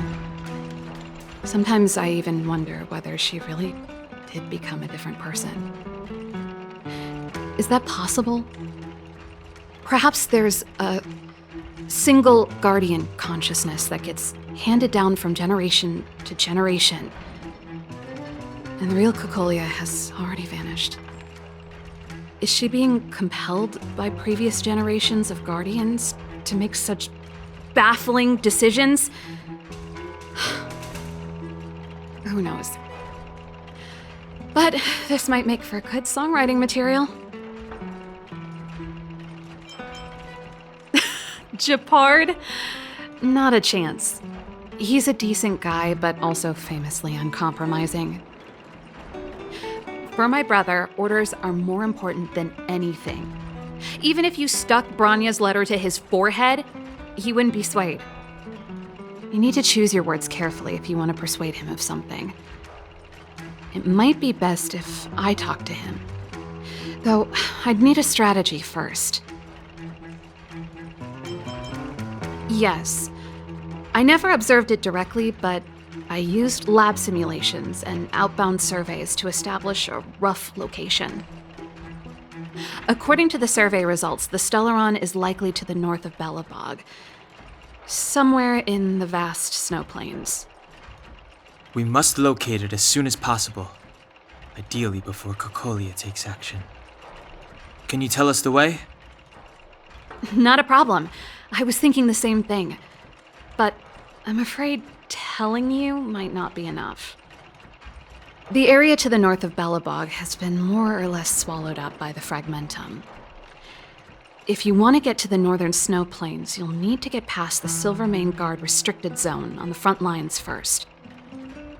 Even if you get past the restricted zone in one piece, you'll have a whole heap of Fragmentum to deal with. Yes, that's where the main force of the Silvermane Guards is stationed. They've consolidated their position there in order to resist the encroaching Fragmentum. It sounds like the three of us and Zila might not be enough. Why don't we go back underground and get Wildfire to come with us? I fear we may not have the time. Hey, enough pessimism. Back in my official capacity days, I spent a lot of time in the north. I got to know the soldiers and officers on the front line very well. This calls for brainwaves, not brawn waves. How about I take you over myself? Really? Great! Phew. It's less scary if someone you know is leading the way. I want to see the Stellaron too, you know. It was my research topic for over a decade. You don't get that many decades in life. That's settled then. There's no time to lose. We should head out as soon as you're ready.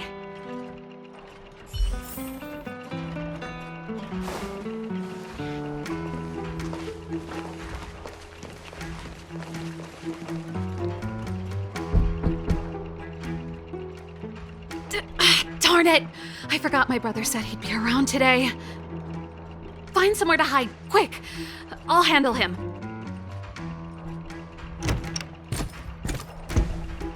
Shepard! It's you! I didn't think you'd have the time to visit with things so tense on the front line. Things are manageable. The latest wave of monster attacks has slowed. I'm back in the city to take care of a few matters, but I'll be back on the front line later. I thought I told you. Ah! Oh, yes. That's right. Sis, you look a bit pale. Did something happen? No. Why would anything have happened? You don't normally use my full name.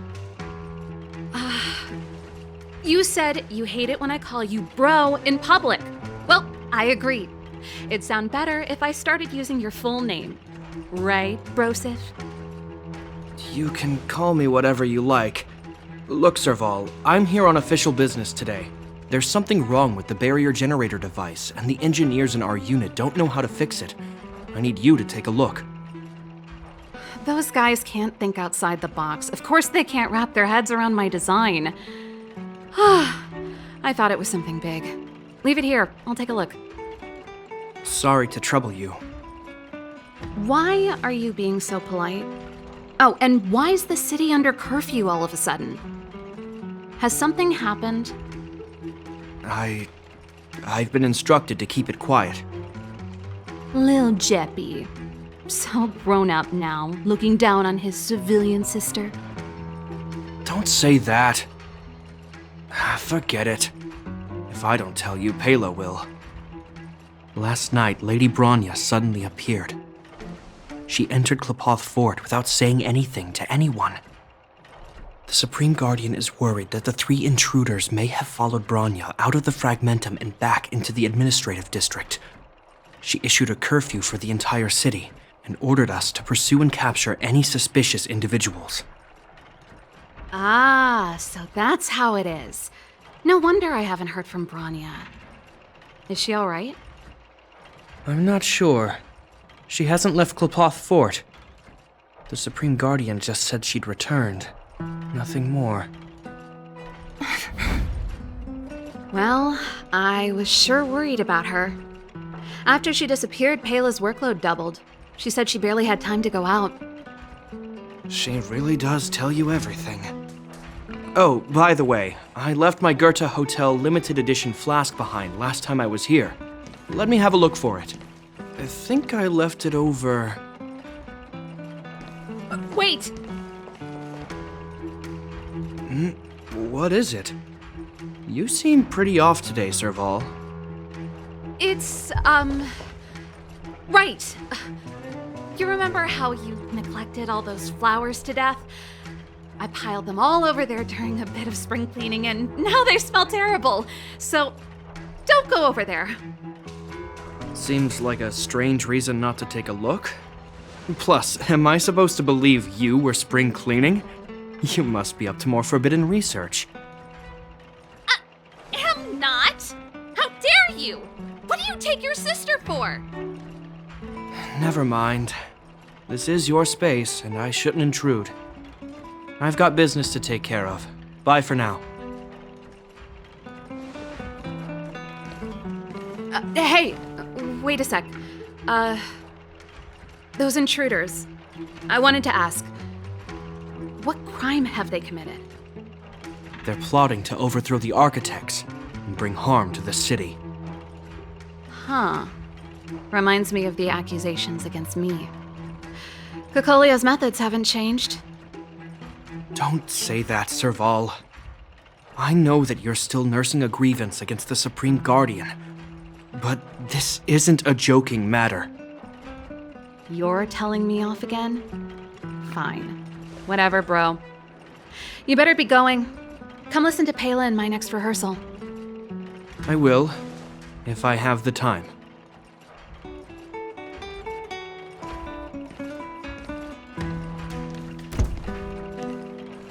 The coast is clear. You can come out now. Phew. plot device was that? I almost lost my cool when he went for his flask. This is bad. Bronya's in danger. We have to go save her. Attempting to storm Klipoth Fort by ourselves? Forget it, Zila. I don't care how skilled you are, I'm not sending you on a suicide mission. Rest assured, Cocolia may have changed over the years, but she never hurt Bronya. I'm certain of that. You sound like Bronya herself. I don't get it. You guys are against Cocolia, and yet in some ways, you seem to trust her completely. Didn't you hear him? He said he needs to take care of a few matters in the city first. If we're fast enough, we can stay out of his way. Come on, let's go to the restricted zone. If we can get ahead of the curve and find the Stellon, Cocolia will be out of options. Oh, they've jacked up security all right. How the heck are we gonna sneak in? Serval, we need one of those brainwaves.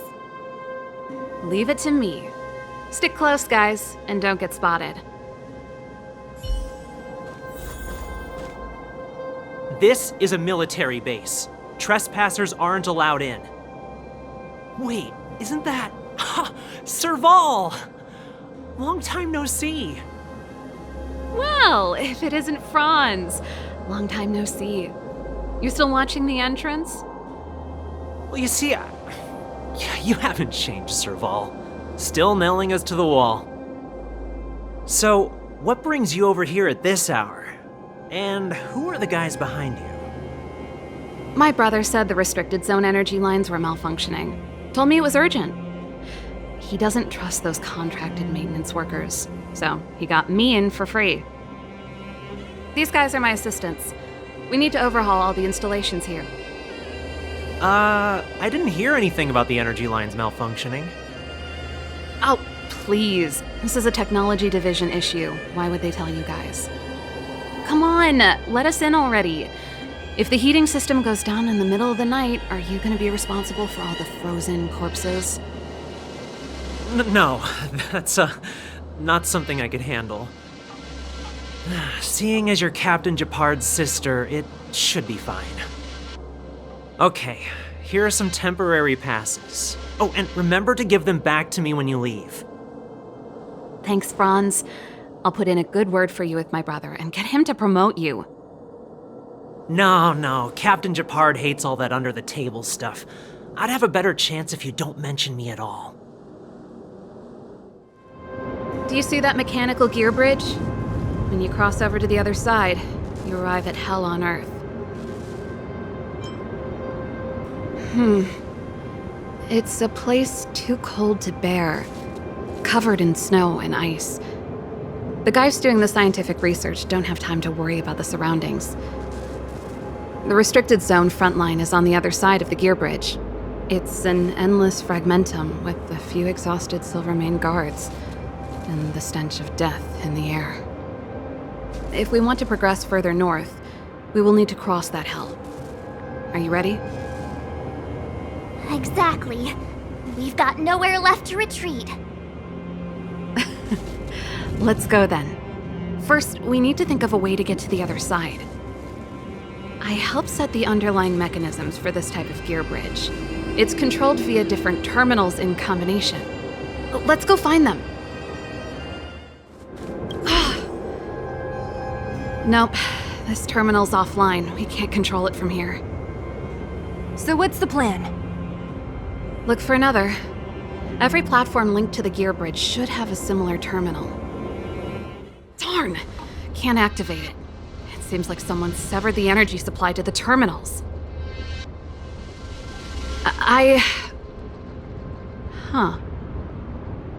You know, the more I think about it, the more it seems deliberate. With the front line on high alert, they must have rotated the bridge to make it impassable. Then they cut off the energy supply to the terminals to avoid accidental repositioning, or to prevent deserters from escaping. That way, even if the front line were to collapse, the fragmentum monsters wouldn't be able to make it to the other side. Bronya was right. The Silvermane guards really are risking their lives to protect Belobog. Just my conjecture, but I doubt it's far from the truth. My brother mentioned that they've had to use extreme measures to repel the Fragmentum monsters. Let's press on. We can't activate either of these terminals, so let's look for the energy supply installation itself. That's it! The thing's shaped like a giant iron ball. And it's behind a gate. What are the odds? Its formal name is the Mechanism Energy Hub. It's connected to all the energy lines. I would have thought it covers the entire restricted zone. No wonder it's so heavily guarded. One unit for everything? That's a disaster waiting to happen. We learned the hard way. As long as we can gain access permissions to the hub, we can operate the gear bridge terminals. That's why I told them we were here for urgent maintenance. The frontline equipment needs servicing just as much as the rest. So that's why you went for maintenance. Way to go, Serval! I thought you just came up with it on the spot. Come on, let's see if that guard over there will let us pass. Yo, evening, soldier. Are you the emergency engineers? I saw you guys hanging around. Did you find the problem? Not yet.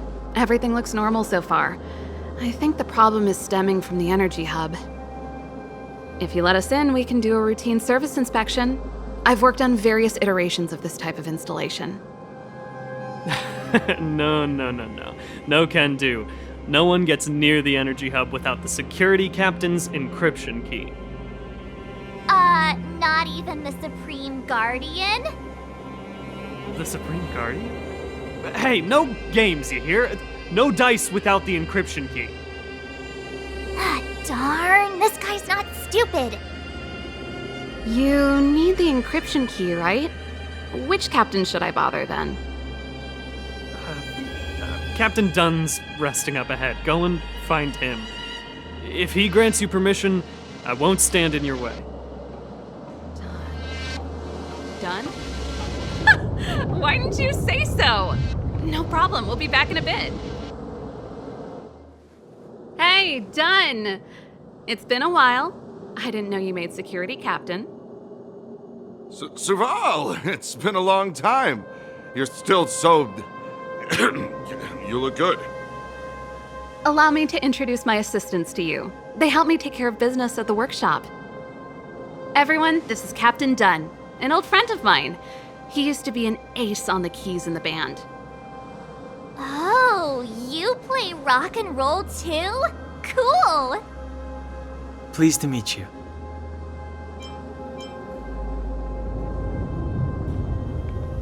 Oh, hello. Oh, what's that weird smell? Zachary!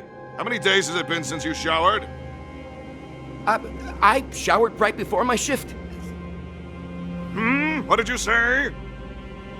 I haven't showered in 2 days, sir. Unacceptable, especially in front of visitors. Apologies for the embarrassment, all. It's not a big deal, Dunn. You know, if you get a chance, would you want to get on stage with us again? My keyboard guy is pretty good, but I still miss our military days playing in the band. That was a long time ago, Serval. I haven't touched a keyboard in ages. Besides, I'm stationed here all year round. I'm afraid I don't get many chances to return to the city. Though I don't stand on ceremony. How may I assist you? If everything's in order, you'd better head back to the city. It's not safe here. I've checked the lines. There don't seem to be any major problems. All that's left is the energy hub. The guard over there said that I needed an encryption key to open the gate. Can you help me out?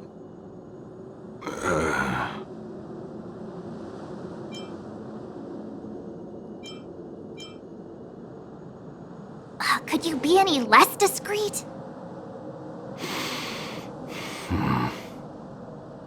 Anything wrong, Dunn? Sorry, Serval, but can you tell me what Captain Japard told you? Huh?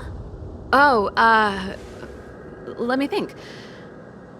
Hey, sis, the energy supply lines in the restricted zone have malfunctioned. Those useless engineers can't find the problem. Something like that? And may I ask, when did he contact you? This morning? Yeah, that's right. He's on urban patrol duty today, right? That's why he popped round and asked the favor. Aha. Captain Japard just returned to the front line. I could reconfirm with him? Huh? Hold up, he's back? That can't be. He was still in the city a little while ago. You haven't changed, Serval. You're still a lousy liar. These people you've brought, they're not workshop assistants, right? Serval, it's not that I don't want to help you, but you should remember that I'm a Belobog Silvermane guard. How about this? You can leave, and I won't tell anyone about this incident. But the outsiders must remain. There goes the negotiation.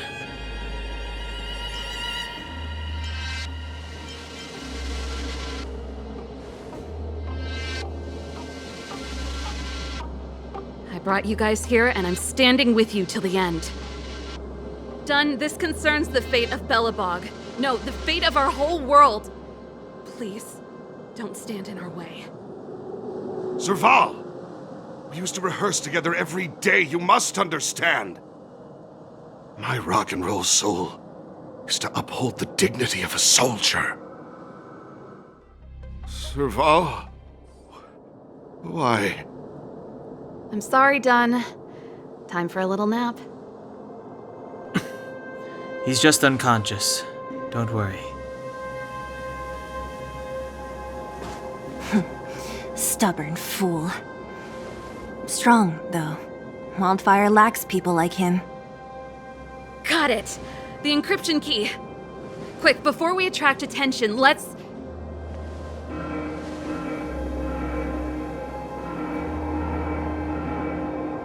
I think we attracted attention.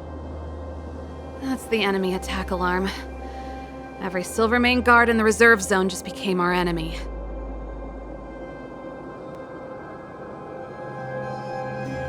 We've made it up till now. I could lose an arm and a leg for all I care. I have to lay eyes on the Stellaron. Quick, back to the energy supply hub. Anyone that tries to stop us is gonna find out a thing or two. We're in. It's open! Oh, thank you, Dunn!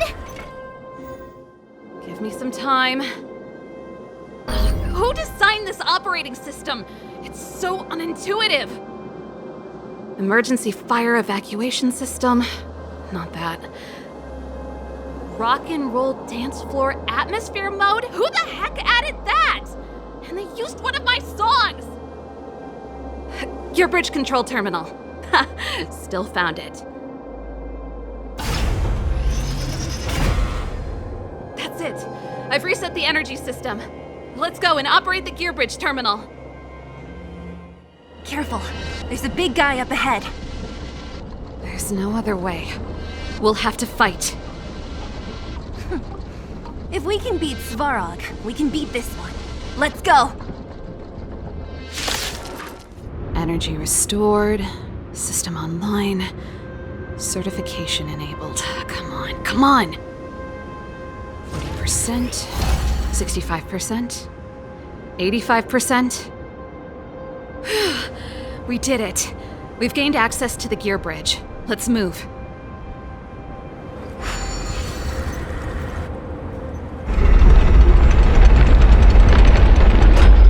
Perfect. Okay. We need to get to the front line. We could have a problem. Your brother may be there. He probably is. Hopefully we don't bump into him, but if we do, we'll just have to try and talk to him. Are you sure you can convince him? I've probably got a 30% chance, or less. Meaning it could end in a fight. Haven't you noticed yet? Most of our convincing ends in a fight. We need to be sure, Serval. If we can't reach a common understanding with your brother, will you stand with us? Of course. My word is my bond. I said that I'd stand with you to the end, and I won't go back on that promise. Serval. It really is you. Wait, Gepard! Listen to me. When the sentry reported to me, I thought there must have been a misunderstanding. The enemy alarm had to be unrelated to your entry into the restricted zone. Perhaps the intruders had taken you hostage. And yet... Step away from the intruders, Serval. Walk over slowly and stand behind me. You're different from them. I'm sorry. We have an understanding. I stand with them. Give me a few minutes, just a few. I'll explain every... Enough, Serval! Have you forgotten where we are? We Landaus ought to know this place better than anywhere. The outer reaches of the front line against the Fragmentum. Belobog's most strategic protective fortress. Every Silvermane guard here, every person here, is ready to sacrifice themselves. Ready to spill their blood for Belobog at a moment's notice. Yet here you are, leading fugitives into the restricted zone. Attacking my Silvermane comrades in arms. Hijacking the energy hub. Are you really worthy of the Landau name? Why do you think I've come here? We found a way to dispel the eternal freeze, to seal the Fragmentum. It might be the only lifeline this world has left. If that were true, why wouldn't you report to Madame Cocolia? Why would you sneak into the restricted zone and create chaos? You don't understand. The one preventing us from getting close to the truth is Cocolia herself. You have all seen the Supreme Guardian in person. Do you think you can act as you please because she didn't recognize your version of events? Listen to me, Gepard. The origin and spread of the Fragmentum is linked to the Stellaron. The meteorite in the Architect's records, it's... I know about the Stellaron. It's exactly what the fugitives behind you are seeking. But the Madam Guardian has already revealed the truth to me. These people have ulterior motives, Serval. They want to steal this treasure from the Architects. The Madam Guardian has warned me before that you were indulging in fantasy, that you'd been exposed to forbidden knowledge, and that you would bring destruction down upon Belobog. I believe you, Serval. I believe you think you're acting with loyalty to the people. It's just... Guards, formation. Arrest these people. We could be inundated with Fragmentum monsters at any moment. We have no time to waste on them. The forbidden is only forbidden to conceal the truth within. Cocolia's afraid that we'll seize on this knowledge, that the truth will spread far and wide. To save the world, we must risk it all. I've said my piece. Whether you believe it or not is up to you. Regardless, you should know by now your sister's never been one to back down. If there's something or someone you can't abide, you should stand up and resist. And if there's something you uphold, you should uphold it to the very end.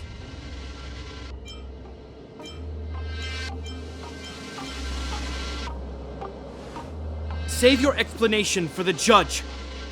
You are charged with sabotaging the Silvermane Guard restricted zone.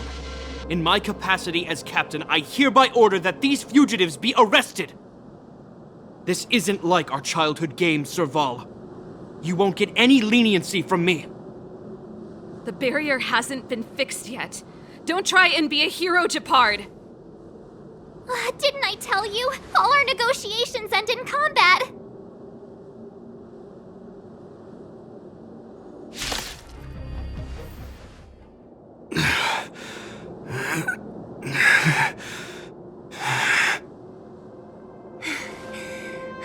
This guy knows how to put up a fight. I've never come up against anyone this relentless. He just won't go down. He's as stubborn as I am. It could be an argument or a fight. He'll do both to the death. That's why he bugs the heck out of me. That's enough, Japard. Take a look around you. You're the last man standing. Even if I am, I won't yield.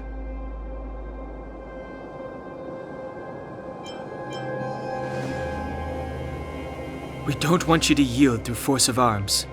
That wouldn't be a victory for us. Yeah, our goal is the same as yours, Serval's and Bronya's.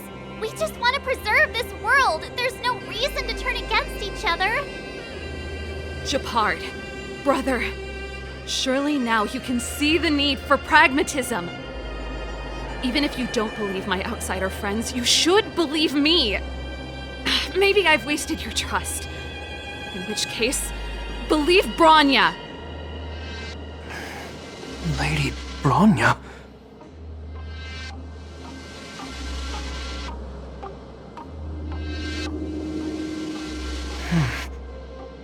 There's nothing more to say, Japard.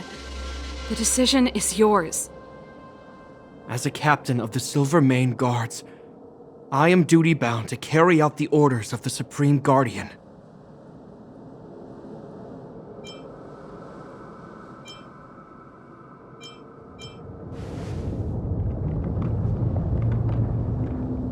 But Lady Bronya is the commanding officer for the front lines. According to military protocol, if the frontline directives of the commanding officer clash with those of the architects behind the lines, a soldier must remain at their post and await further directives.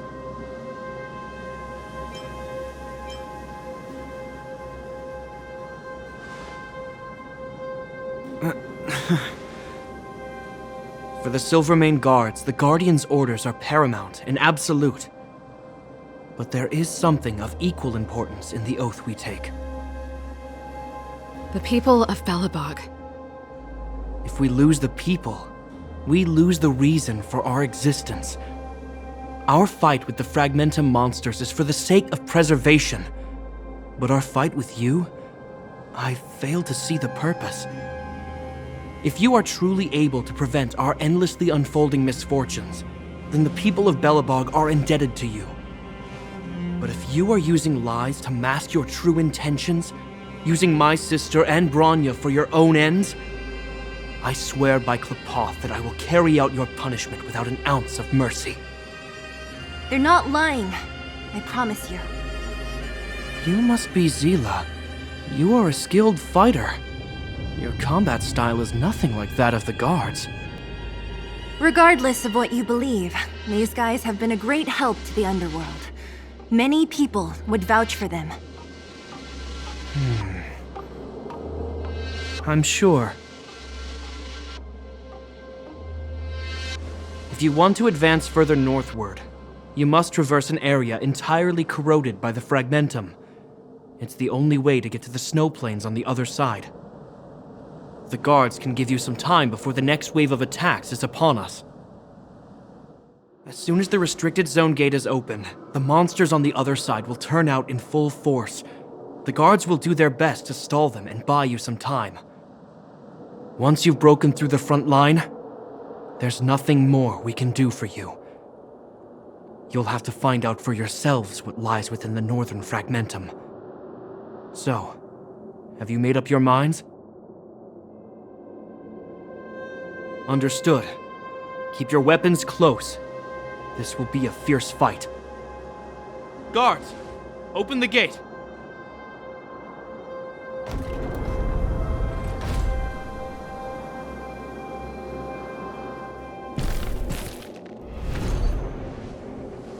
Are you dealing with attacks like this every day? It's a common occurrence. Guards, formation! Well, I'm gonna make sure I don't owe the guards any favors when this is done.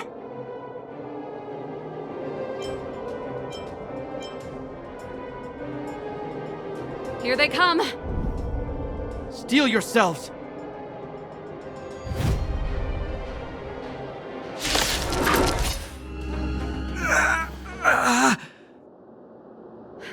told you, Gepard, the barrier hasn't been fixed yet.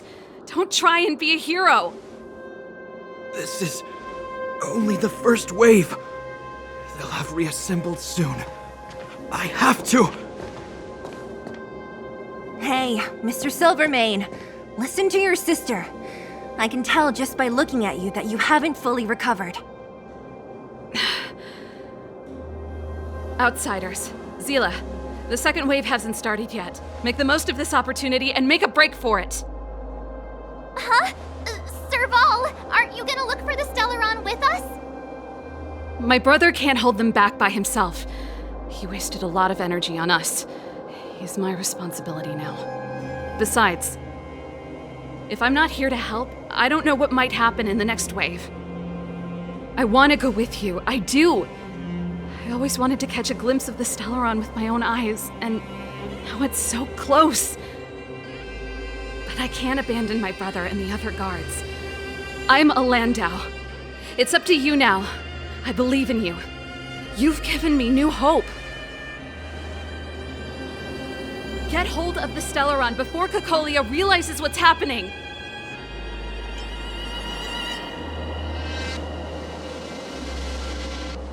Serval's right. Let's go. The guards have opened up a way through for us. We can't let them down. Hey, March. Don't forget to take a picture of the Stellaron for me. Say no more! We're good at this, don't worry!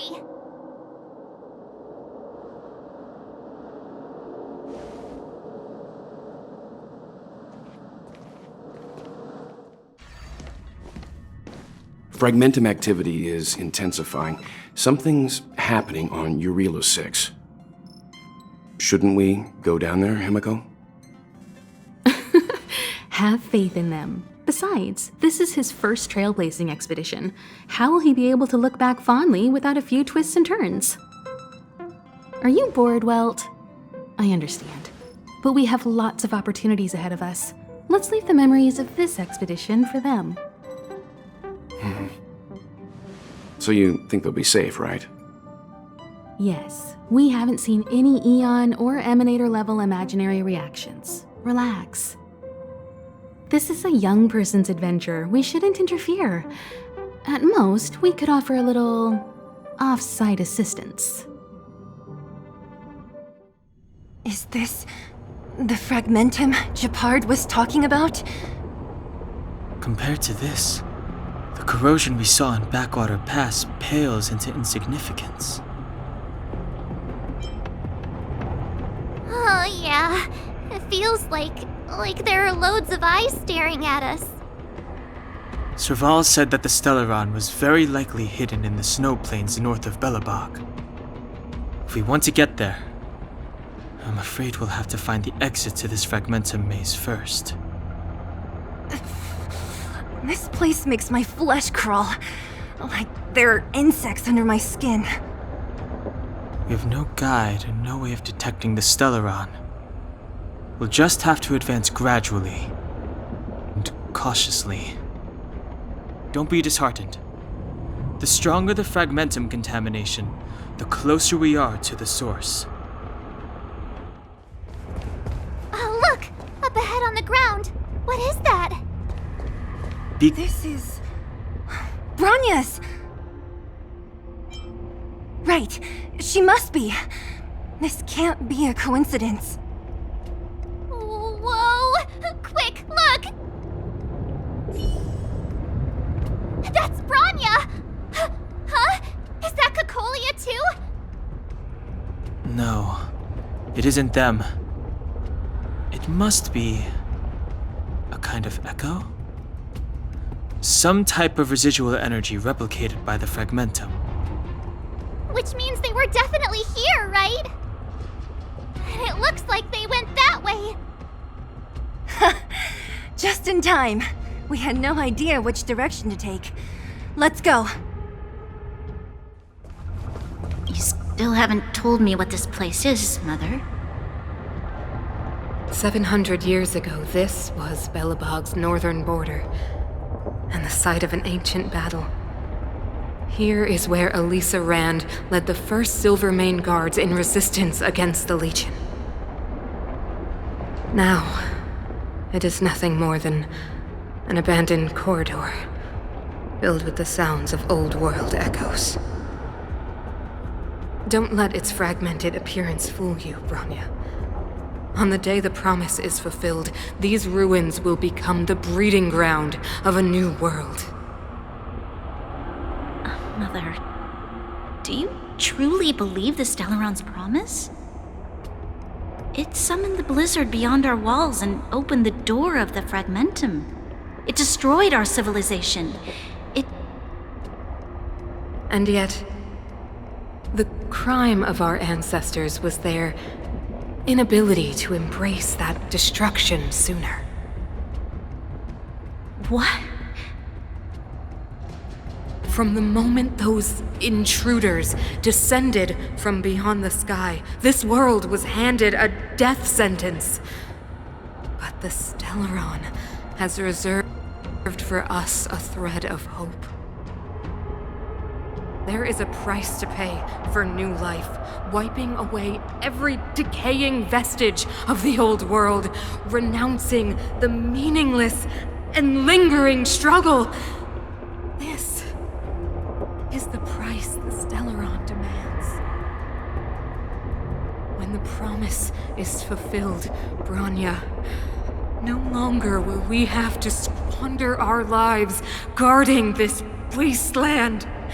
You and I will witness the new world rise from the ruins. No. This is a complex mechanism. How did they get past?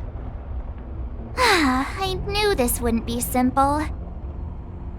Wait! Wasn't there some big energy hub-looking thing back in that empty area? Let's go back and take a look. Maybe it's linked to this gate.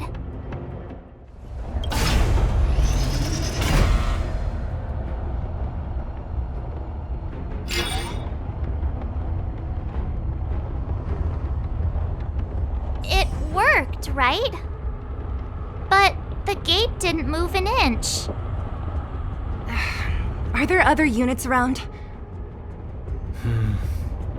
It's clear that whoever designed these mechanisms didn't want outsiders to get through too easily.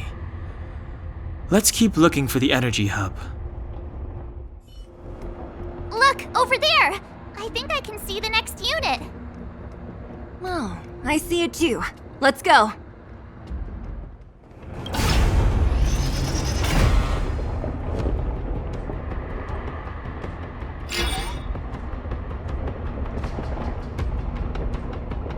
Did you hear that? This mechanism must be on now. Come on, let's find the next one. Where is the next mechanism? Oh, behind that gate. There's no switch. We need to find a way around.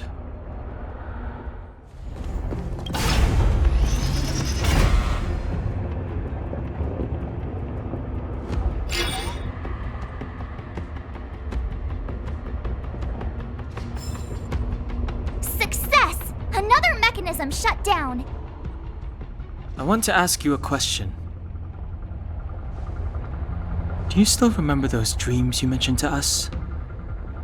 I know you're wide awake right now, but I need you to try. See if you can recall the voice you heard.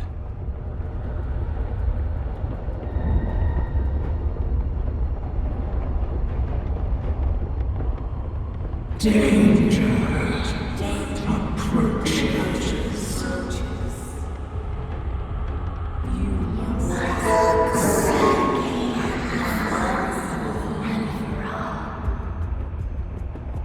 Well, this is merely speculation, but perhaps the voice you heard is the Stellaron somehow conveying information to Cocolia. And the one in your body is resonating with the Stellaron on this world.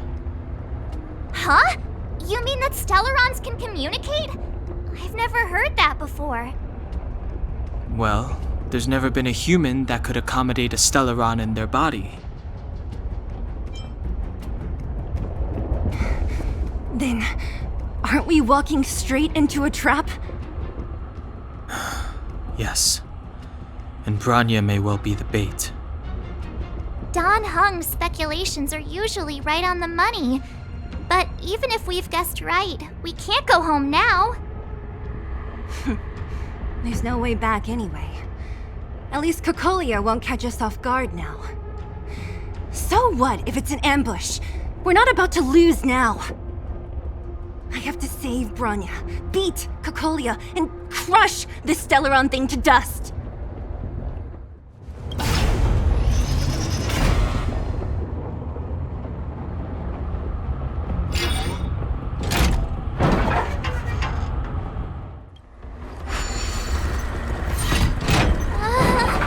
Are these echoes too? Yes. The fragmentum here seems to have made a special connection with Cocolia. It's repeatedly generating forms in her image. I don't understand. Even if the truth is as you say, every generation of Guardian has resisted the call of the stellon. Can all of them have been wrong, Mother? Do you still not see, Bronya? There is no right or wrong here. Some of them acted out of human pride, others out of human short-sightedness. Our ancestors, including Elisa Rand, spent their whole lives trying to prolong this civilization. Then, after all fell still, their memories were scattered by the blizzard. They spent lifetimes writing songs of praise that lauded the bravery of humanity, but couldn't spare the time to gaze up into the stars. To those entities of greater magnificence in the heavens above, 1,000 years is but a passing moment. The attainments of insignificant beings, nothing more than a footnote. I shall not follow the Guardian's misguided steps down that blind alley of narcissism. If persistence is futile, then one must choose a new beginning. But Klipoth, the Preservation, are they not one of the magnificent entities you speak of? Is it not their strength that has sheltered Belobog this entire time? The Preservation. Has the Preservation ever looked humanity in the eye? Nothing more than an arrogant delusion of the architects. You will hear the real voice of magnificence, Bronya. Then you will understand my choice. Looks like another completely new monster. Considering where we are, it would be surprising if we didn't run into strange enemies here. I don't care how strange it is. It's blocking our way. Let's get it! This enemy is completely different. If I didn't know it was a product of the fragmentum, I'd think we were fighting a human. Unlike those random low-level fragmentum creations, this one seems to have a mind of its own. It seems to be able to use complex tactics. Look, Bronya and Cocolia's echoes. They must have come through here. That means we must be really close, right? I sense that we're very near to the northern snow plains. This is where the first Guardian led the Silvermane Guards into battle. She made huge sacrifices for the sake of temporary respite. But the otherworldly Legion did not tire. She soon realized that flesh and blood could not contend with so ruthless an enemy. When all was nearly lost, she chose to set her sights on the stellon and made the first wish. As for what came later, you know as well as I. So, the eternal freeze was a disaster brought about by a human wish? Ironic, no? All the Stellaron did was answer humanity's call, and yet we kept its existence a closely guarded secret for centuries. Even going so far as to attempt to use it to control the Stellaron. Woeful. Laughable. It? Oh, something created using otherworldly technology. An inhibitor that a corporation from the old world and the architects attempted to use to house the Stellaron. Oh, I know you have many questions, my daughter. Be patient. Soon you will have all the answers. It feels like this echo is different from the others before. Intruders! Huh? Did she just speak? You cannot approach.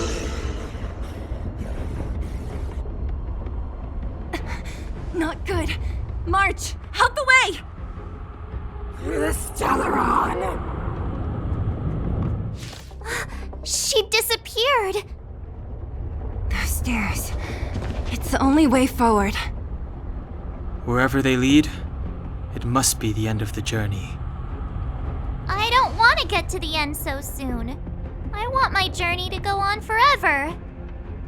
This means that Bronya is up ahead, and so is the fate of the overworld and the underworld. It's all in our hands. Strange. I thought I'd feel nervous or afraid, but I don't. The only feeling I have is that none of this seems real.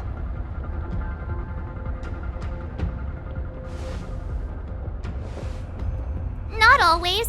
Sometimes it's a happier conclusion. The Express has traveled world after world. We are merely passing travelers, witnesses to part of a grander story. We invariably avoid getting drawn into turbulence that can decide the fate of a world, but there are always times when we have no choice but to act.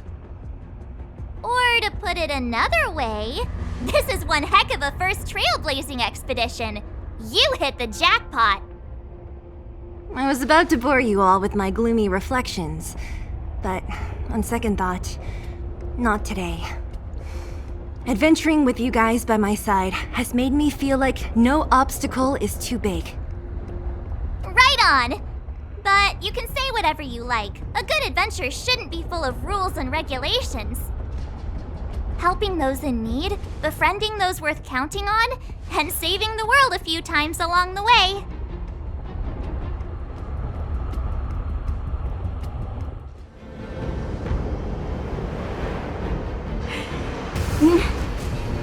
No. Do not resist, Bronya. Accept the common will. No! I don't want this.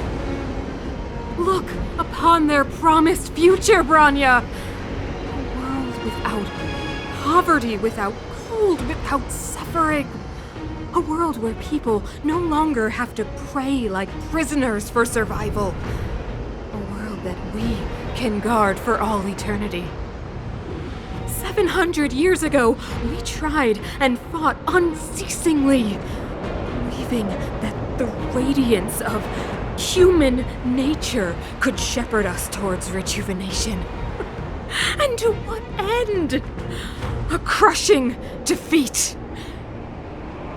Why, when faced with irrefutable strength, is our first thought always to resist? To cover our ears instead of hearing the call?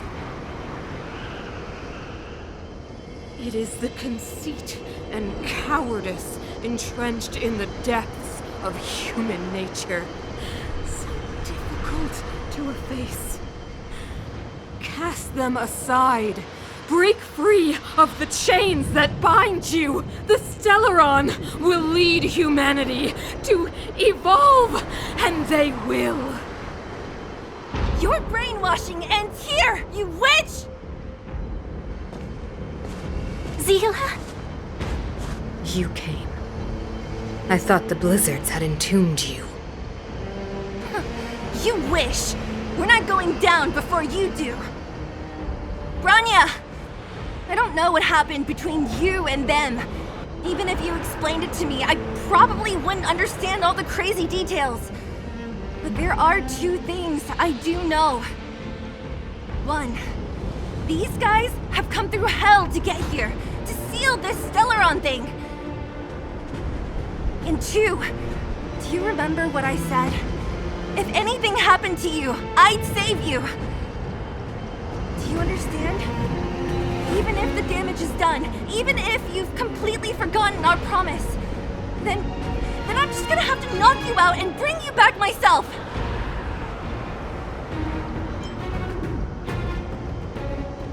Seele. All of you. Finished? I think I've given you long enough to bid farewell.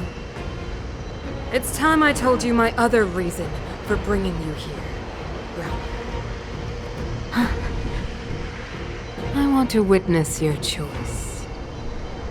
I have told you all the truths there are to tell. The deal with the stellon, the wish I made to it. There are no more secrets between us. Many years ago, the voice of the stellon sounded in my ears for the first time. I was no different from the previous generations of guardians. I withdrew, refused to hear.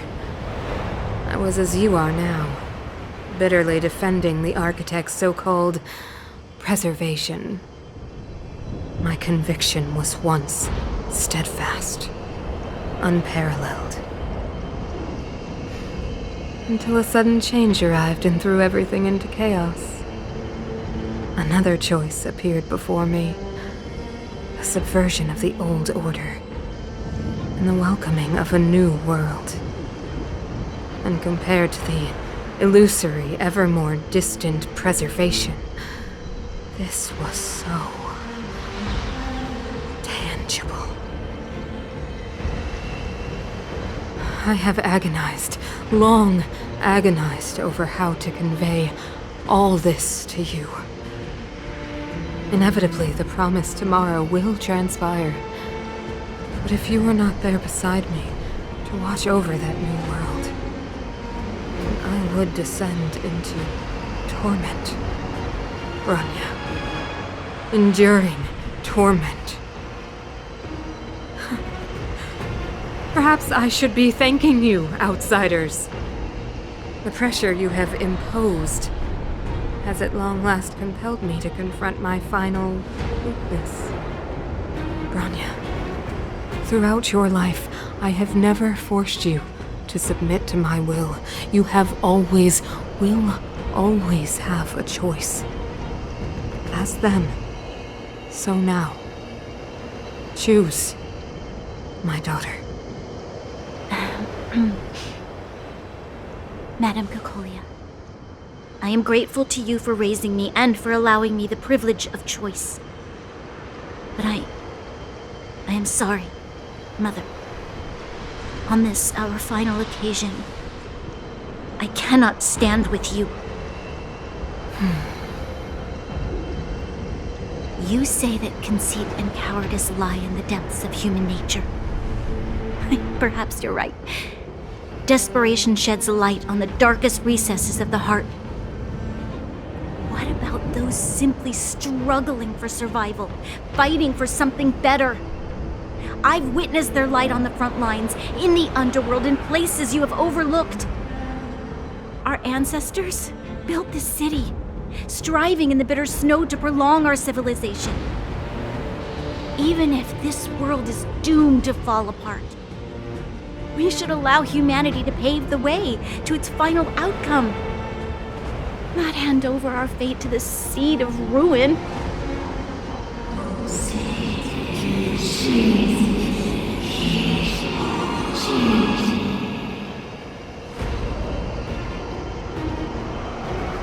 We are guardians, Mother, chosen from among the masses. Our duty is to preserve the world built by humanity. We are not gods. We are not arbiters. You seek to crush human nature underfoot while masquerading as an arbiter and a god. I cannot let you. So, this is your choice. I understand, Bronya. Pity. Such a pity that you will never see that resplendent world. Unable to free yourself from the shackles of your mind. You know what? You were supposed to be the mother of the new world. The ground! It's shaking! What's happening? That sign! The fate of this city, of Belobog, is sealed. Its future will unfold in our hands. And you will become the foundation of the new world. You must break the old to build the new. The Supreme Guardian commands you! Rise, engine of creation! It's one of the architect's ancient machines! Watch out, all of you!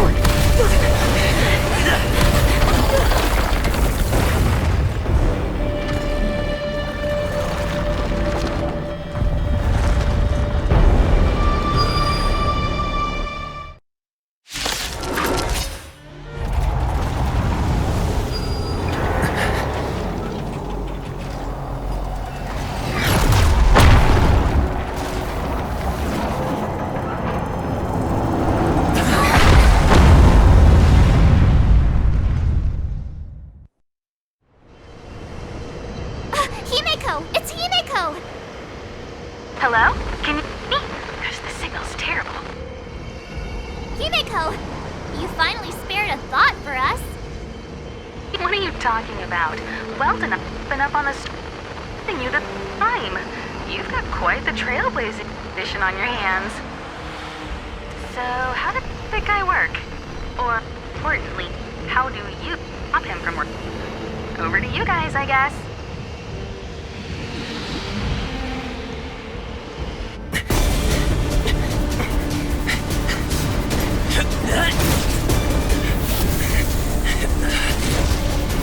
I'll cover you!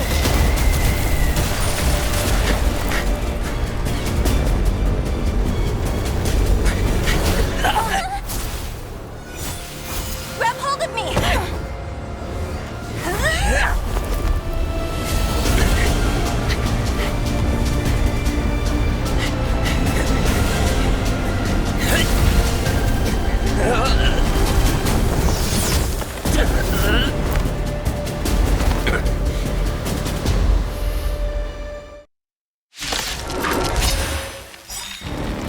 Behold, the power granted by them!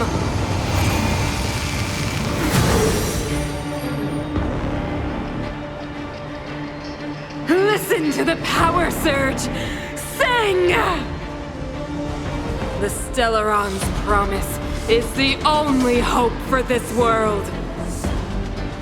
Just as it dispelled the Antimatter Legion 700 years ago, so too will it wipe you from the face of this world!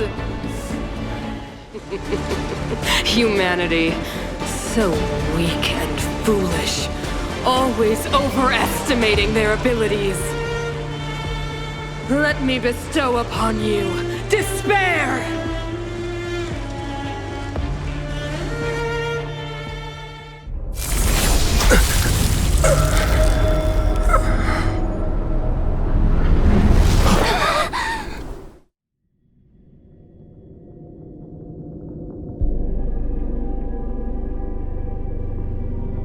Is this the universe? But I was fighting Cocolia. Why am I here? The last time I came here, I drew Nanook's gaze.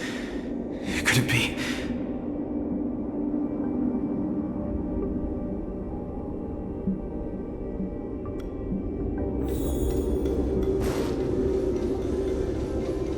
commercial district has fallen. We've transferred the residents to the outer municipal districts for the time being. The garrison lost 26 fighters. But Go on, Japard.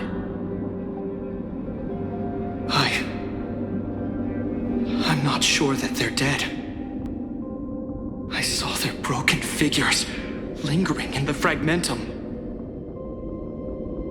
What happened back there defied all reason. It was madness. Madam Guardian, if this continues... I know well the consequences, Japard. You may leave. We know well the consequences.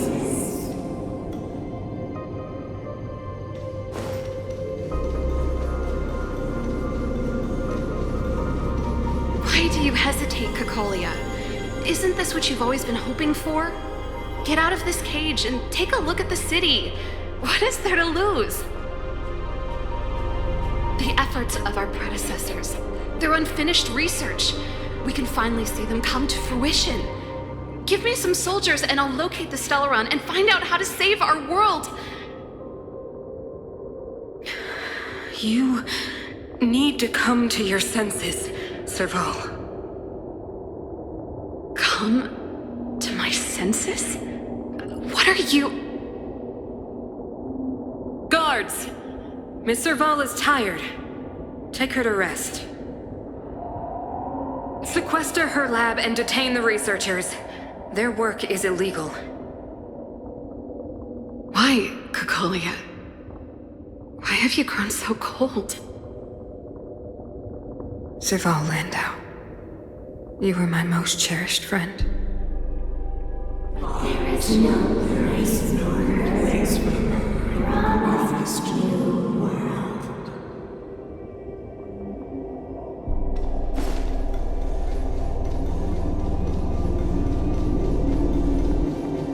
Madam Cocolia, the monsters are surging this way. It's too dangerous here. Foolish. Weak. What? Madam, what are you saying? Only I can understand. They have eyes that do not see, ears that do not hear.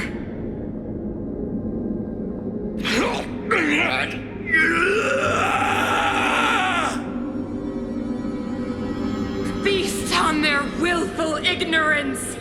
Absolve them of their stupidity and fear!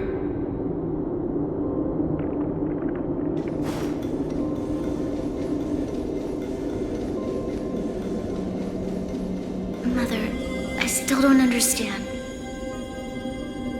The fragmentum corrosion has already spread to the underworld. How will those below ground fend for themselves if we withdraw every guard?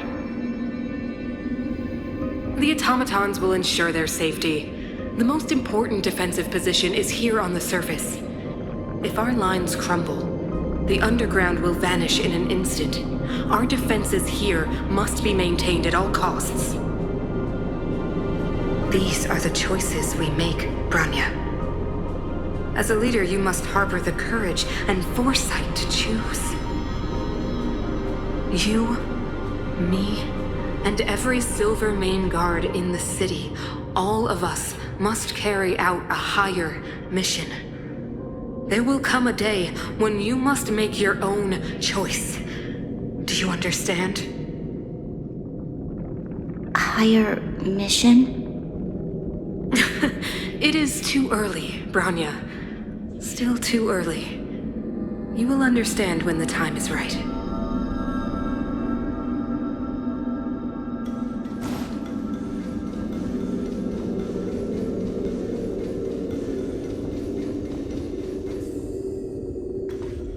The city is drowning in tears. The power of the preservation is fading. We could not defy the will of the stellon after all.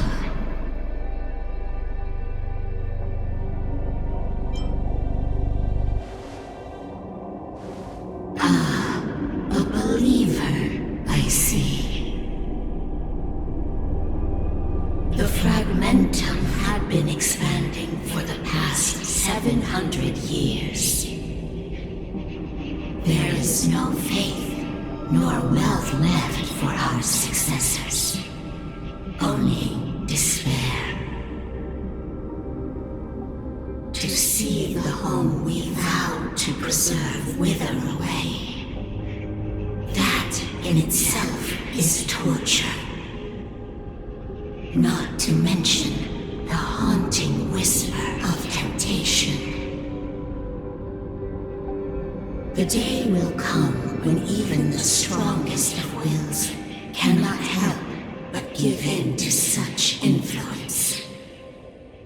It is only a matter of time before the Amber Lord forsakes us.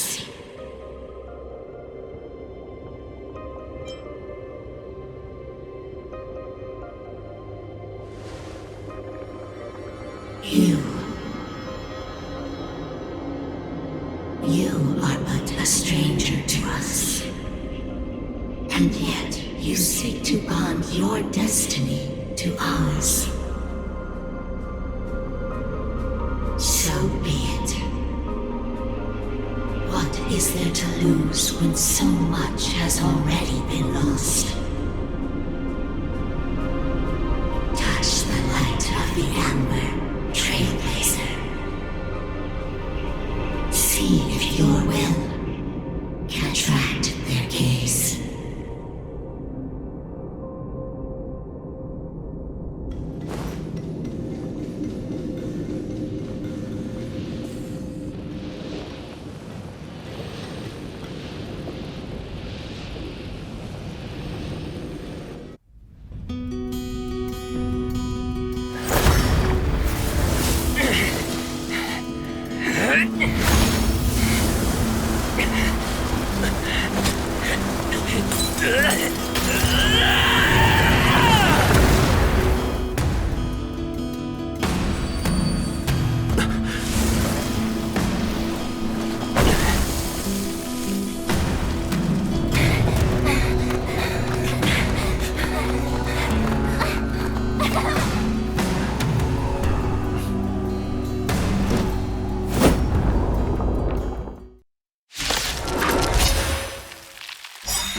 It's over.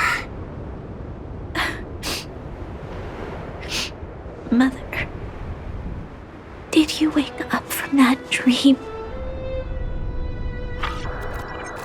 Wow. That was a tough trailblazing expedition.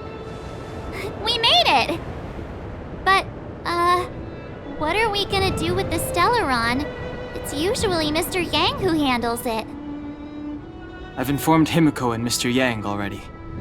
They'll seal the Stellaron. Nice! The crisis on this world is basically over, right?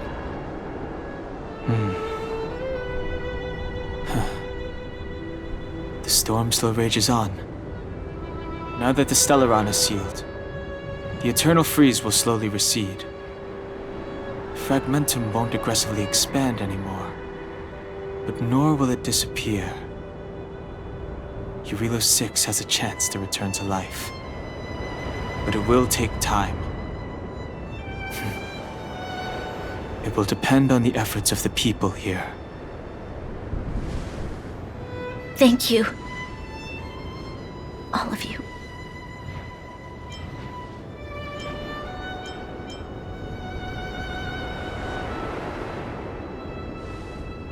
Thank you. I'm fine. Don't worry.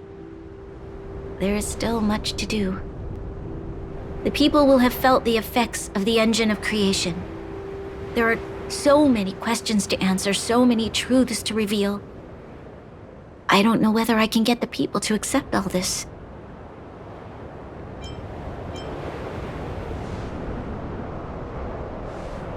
Can I really do that? Tell everyone about Mother's true motives? About a lie perpetrated for 700 years? No. No. No way. Selah. I don't know how to explain it, but I don't think there's any other way. In the underworld, we tell the kids, things will be better tomorrow. Everyone knows it's a lie, but it gets them to sleep with some hope. Can you imagine the consequences if we told the people what happened here? They'd be devastated. If we can't trust the Guardians, who or what can we trust?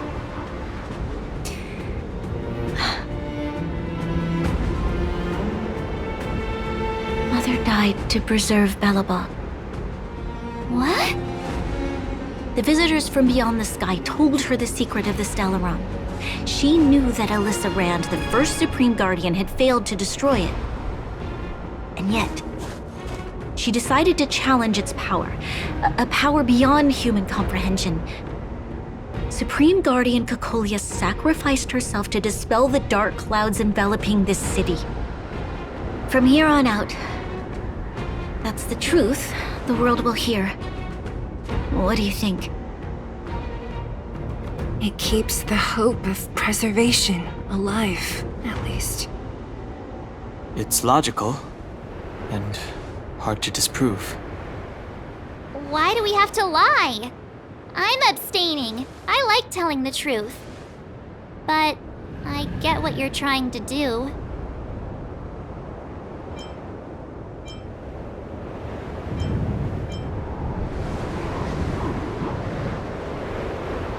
Sorry. I'll be sure to make it up to you. For many people, Mother was an outstanding guardian. The whole truth will live on in my mind. All the mistakes, madness, evil, dreams therein. I will be the one to carry that burden. Now, I must take over the duties of the Supreme Guardian and discard my naive fantasies.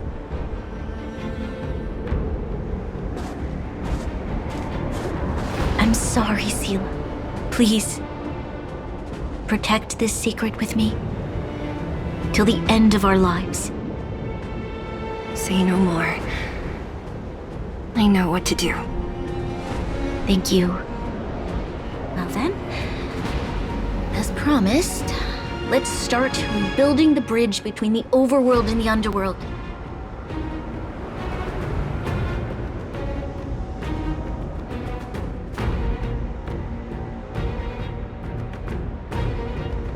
Selah, can you tell everyone in the underworld that the stellon has been sealed? And tell them the blockade will soon be over, and they will breathe freely again soon. Of course. Leave it to me. Nat's probably getting anxious about the delay. While you do that, I'll head back to the administrative district. I need to tell Jabbar to serve. Are you okay? What's wrong, Bronya? Do you feel sick? I'm fine. I need to hurry. She's exhausted. Quick, we need to think of something. You, help me out here. Right. I almost forgot. You're still wanted by the guards. I might be an underworlder, but at least I don't stand out as much as you guys. That's settled then. I'll leave Nat to you. remember to keep the secret. For Brun... No. For Belobog's sake. So, wanna tell us what happened back there? Don't think you can just reappear on the battlefield with a cool weapon in your hands and skip the story.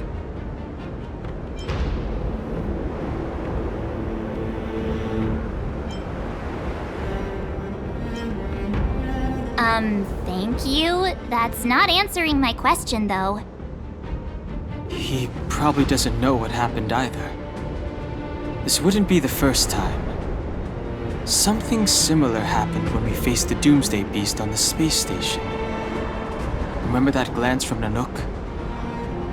Originally, we thought it was because the Stellaron was linked to the destruction. But now it seems to be more than that. We might need to speak with Mr. Yang to understand what's going on. Let's focus on the business at hand first. We shouldn't disrupt Himiko and Mr. Yang while they're dealing with the Stellaron. Let's talk once we're back on the Express. You're right. We need to finish what we started. Let's hurry up and find Natasha. Natasha! Oleg! Hope you didn't have to wait too long. Oh, it's them. You kids move fast. By the look on your faces, I assume you come bearing good news? You bet. You might not believe this, but we summoned up all our strength and then... maybe he should do the talking. I'm no good at serious stuff. I'll probably say something I'll regret.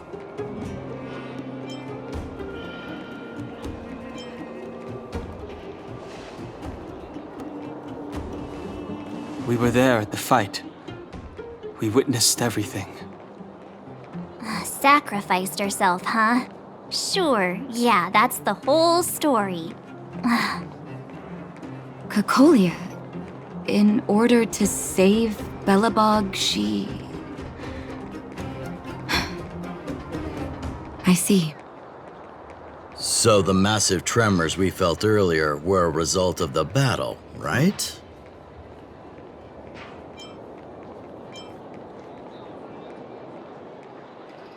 Thank you. I can't even imagine what you've been through up there. I'm just glad everything turned out all right. Oh, what about Zila? Don't worry, she's all right. It took a big toll on Branya, so Zila took her over to the guards. Oh, good. I'm so glad you're all okay. Now that Cocolia's no more, I guess our Silvermane girl is about to become the next Supreme Guardian? She sees things through and doesn't go back on her word. The underworld will thrive again under her watch. Oh, we brought you a message from Branya. The blockade will soon be lifted. The people of the underworld will breathe freely. Breathe freely. That's been our wish all along. March, Donhung, and you, can I ask for your help again? I want to get this news out to everyone. It'll lift their spirits and bring them hope.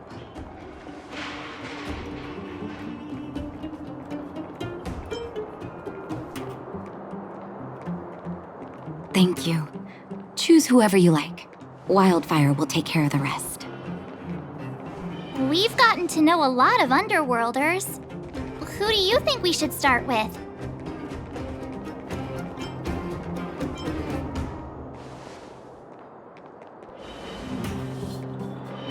Roger that. You can leave the rest to us. If everything goes smoothly, this should be Wildfire's final mission. Here, take it. I'm afraid we're short on goods and materials right now. Oh, well, we actually have enough for the moment. You hang on to it. Hey, are you guys causing trouble again? It's you! Oh, no, you misunderstand. There was a huge quake at the mine just now. Part of it collapsed. The vagrants here hadn't stopped to help. I doubt we'd have gotten everyone out in one piece. I was just discussing how to repay them. It's a shame the mining team's hard up right now. Oh, to do with us? Yeah, I'm listening.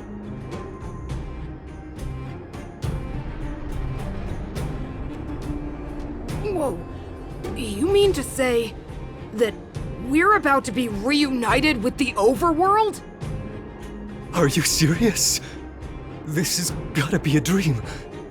Good things don't happen to us. Today they do.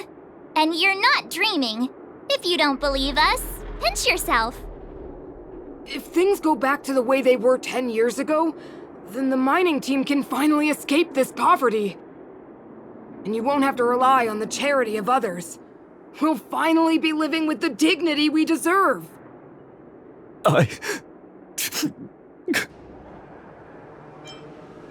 Thank you, outsiders, from the bottom of my heart. The mining team will remember you as heroes, as will the rest of the underworld. Please tell Natasha that we're ready to get back to work. If the cable car station can start operating again, we'll dispatch a mining representative to negotiate with the architects. Mr. Yang put it nicely, but the reality is this. We sealed the Stellaron, but that's not gonna solve the problems on this planet. There I was getting excited to tell everyone the good news.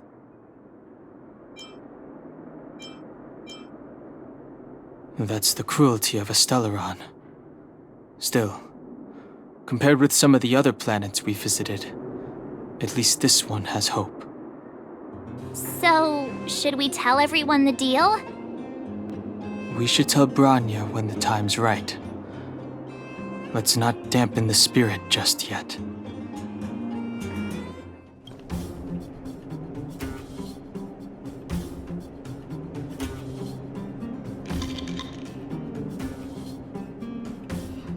Oh, is everyone all right? Thanks for your help. Sometimes face-to-face communication is more meaningful, don't you think? Now we just have to wait for the official news. I hope Bronya doesn't keep us too long. Huh. Do you think Svarog and Clara felt the effects of our battle with the Guardian? I think they'll be fine. Plus, Svarog's devotion to Clara is even greater than his hostility to Wildfire. If you're worried, you could look for them over at the robot settlement. Outsiders. Friends of Clara. How did you know that was Perkins? Thank you for rescuing Clara. Seems like Perkins picked up a stammer. Its language module must have malfunctioned. Can you take us to Clara? Outsiders are friends of Clara. Follow me. You have visitors, Clara. Oh, it's the variables. There was a huge shaking just now coming up through the ground. Mr. Svarog said it must have been... Recalculating. Conclusion. Engine of creation. 97.66% probability.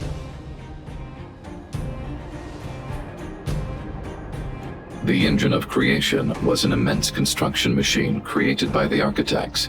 It was not built to fight. Well, whatever. We won. Thanks to that giant robot, we were finally able to take care of the Stellaron. And Bronya made a promise. The underworld and the overworld will soon be reunited. Which means that you, Svarog, you won't have to worry about preserving the underworld for the time being. March, everyone, thank you so much. I wasn't sure you guys would be able to do it, but now... Mr. Svarog, what do you say? You guys said you were travelers from other worlds, right? I want to be just like you. One day, I'm gonna go traveling to faraway places and make new friends.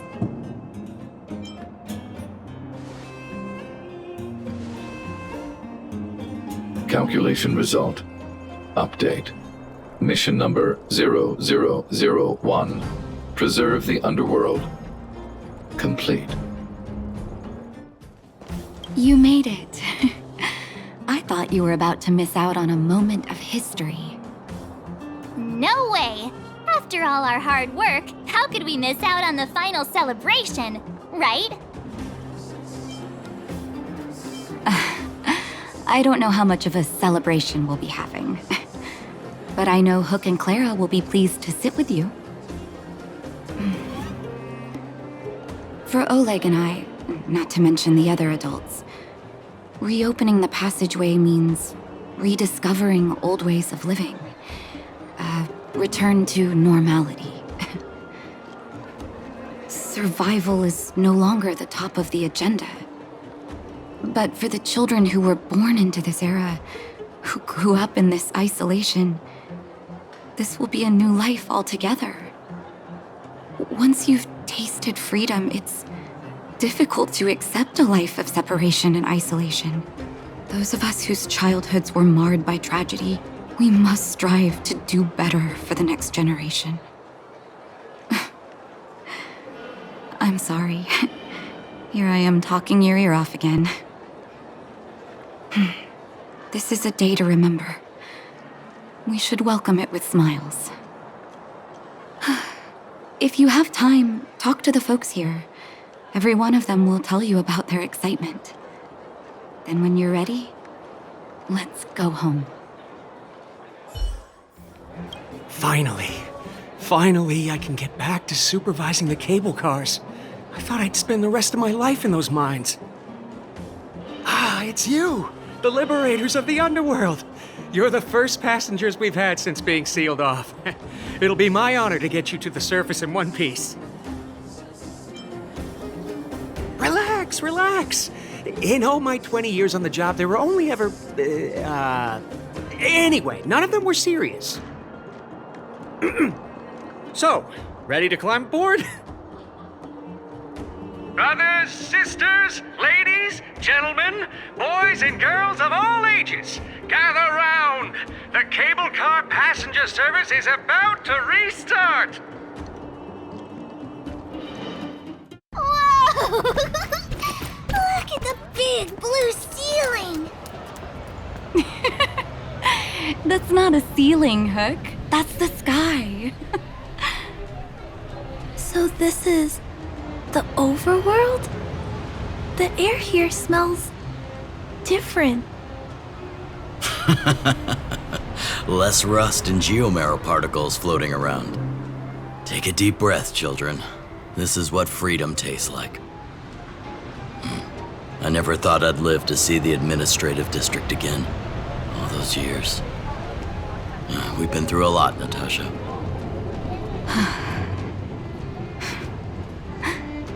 You're right, Oleg.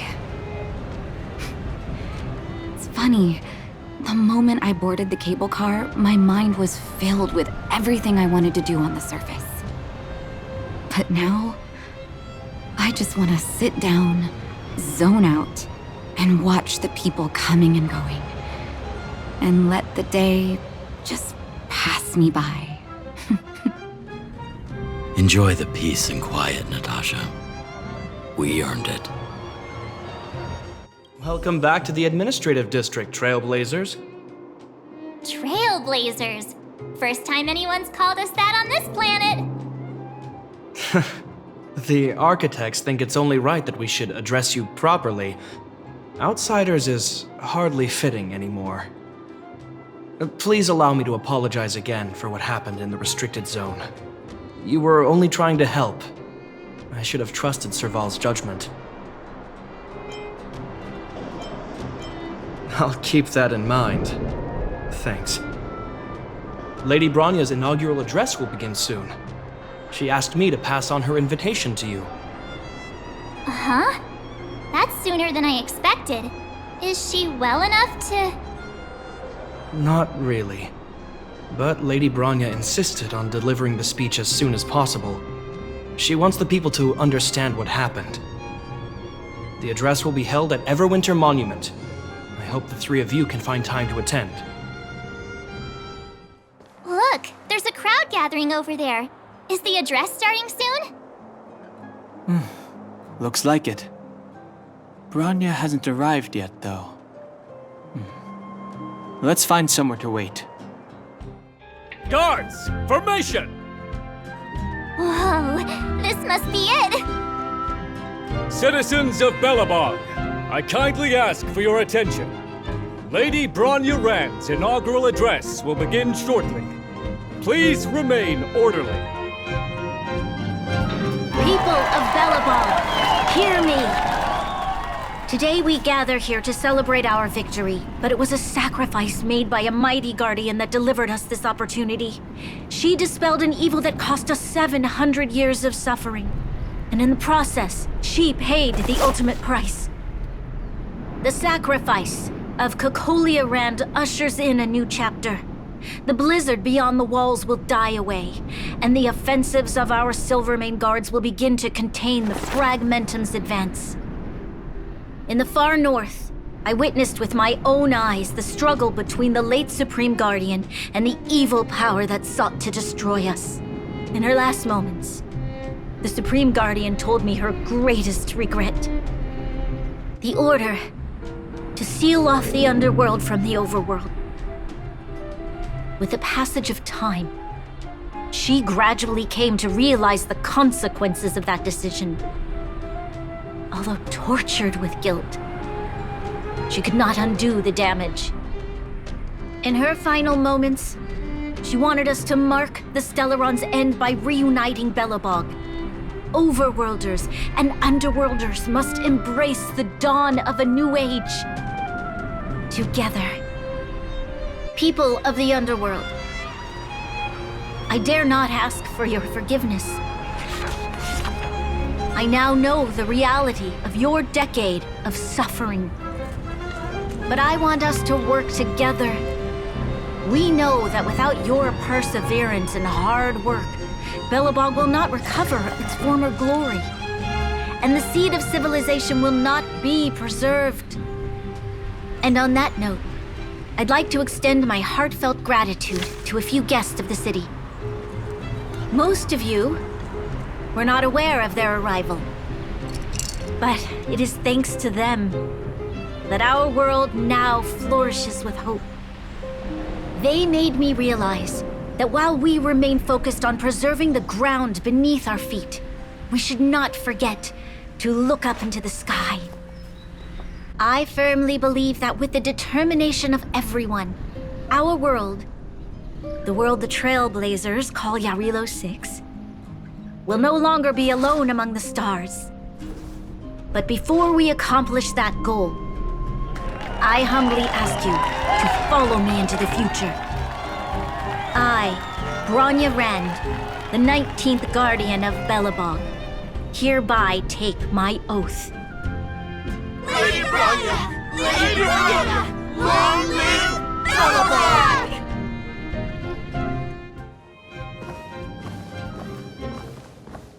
Bronya, we're back! March, Dan Heng, and you. It's wonderful you made it to the address. Sorry, I know the invitation was very last minute, but I needed to get the news out as soon as possible.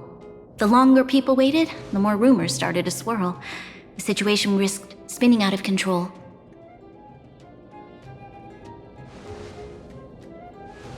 Yes, I'm fine now, don't worry. My mother, she tried to force the voice of the Stellaron into my head. It was a terrible feeling. I don't know what would have happened if you hadn't shown up. That was some speech, Bronya. If I had to talk like that in front of a huge crowd, I'd be shaking head to toe. It was all just a bunch of palatable lies. I hope you never have a similar experience, March.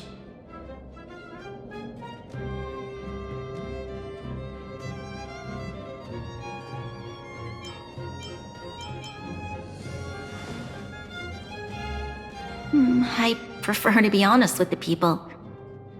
But I also want to preserve their hope. Dan Heng, wanna talk about Mr. Yang's findings? Allow me to explain.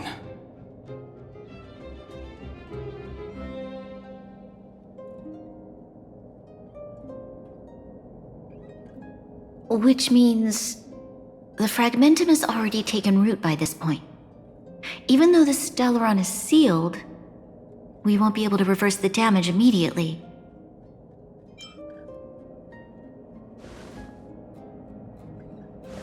No need for apologies. You've gone out of your way to save this world. You nearly lost your life. I have no right to ask for more. Besides, I agree with Mr. Yang. Ultimately, the fate of Belobog is in the hands of its own people.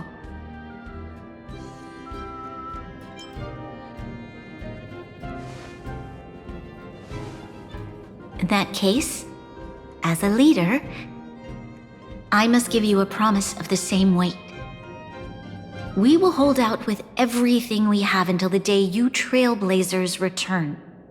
Even if it takes another 700 years, the children of Jarilo-VI will look up to the sky with hope in their hearts. So long, my friends. May the preservation bless your journey. Congrats! That was one heck of a first trailblazing expedition! Worth celebrating, I'd say. 2.5? What? That run-of-the-mill, huh? My scoring criteria are different from yours. Anyway, we should be asking you. Any thoughts you want to share? Equally unforgettable, I'm sure.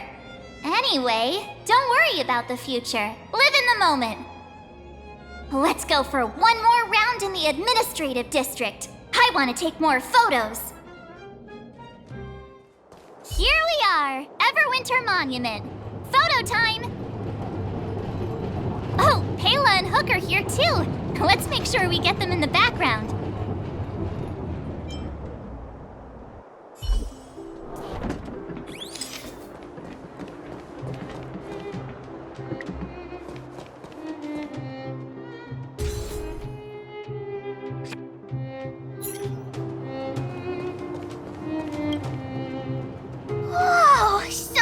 Ice!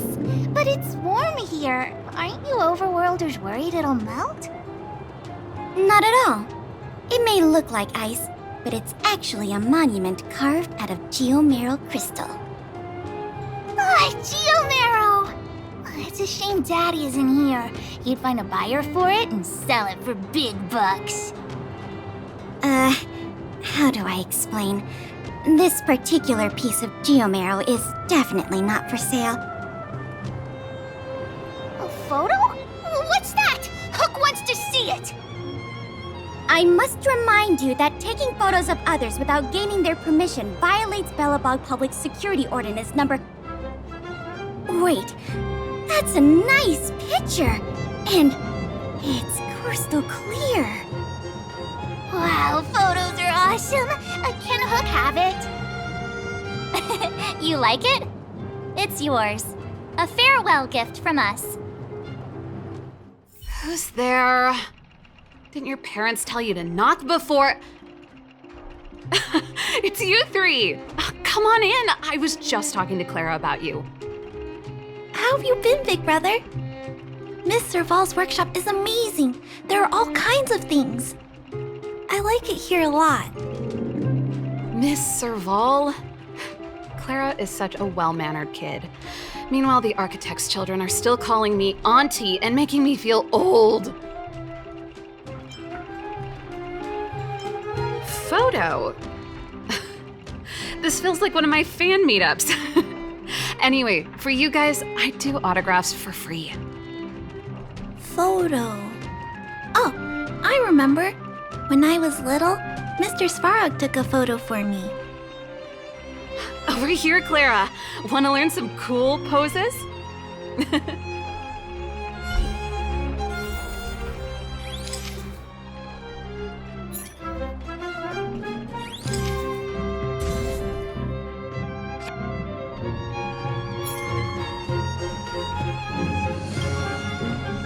Wow, that's pretty great. I wish the photographers at my shows had your skills. Huh? Am I really that short?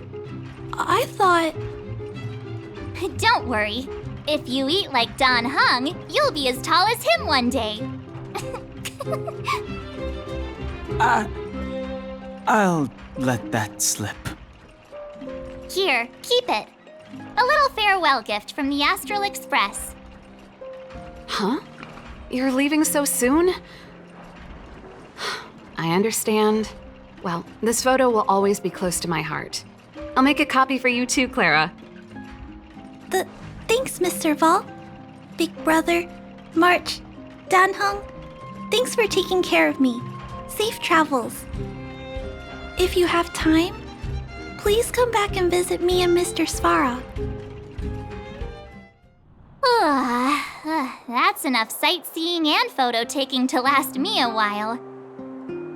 Time to head back to the Goethe Hotel for a good night's sleep. We can sleep when we're back on the Express. Not so fast!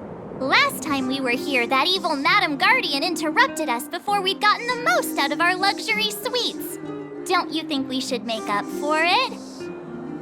Come on! Himeko and Mr. Yang are grown-ups. I'm sure they'll cope without us for one night. Besides, don't you want to chit-chat with the locals now that Belobog is full of life again? I know I do.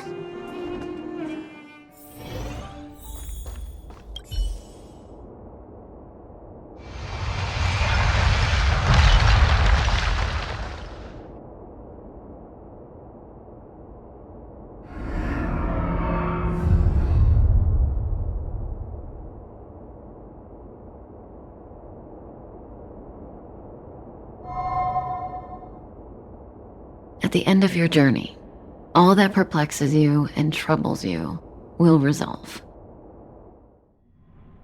Oh, it was a close thing, all right. Good thing it dawned on me. Hey, Sampo doesn't have to be a protagonist, right? The likes of us are better suited to, shadowy comic relief, eh? Turns out the Astral Express crew is more fun than I expected.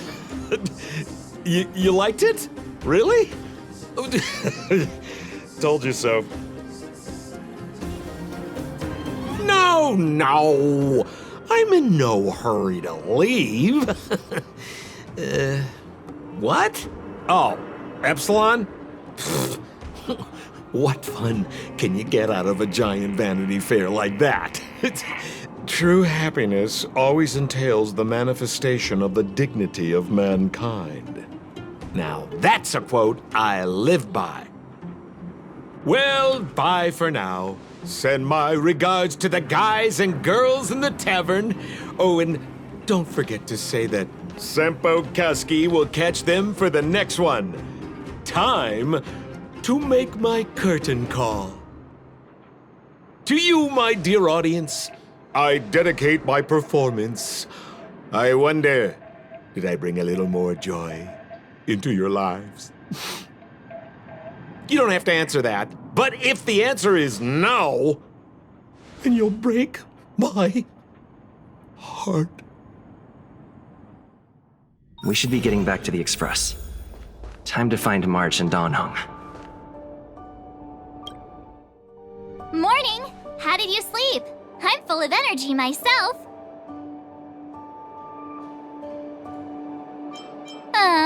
But the beds here are so nice. Did you get Himiko's message? It's time to go. The conductor will nag us again if we put the Express behind schedule. Yeah. Well, pack your souvenirs and stuff. Back home we go. Here we are at last. It's sad to say goodbye. Nothing lasts forever. You'll stop feeling sad the moment you set foot on the Express. Hey, I'm not that heartless, you know.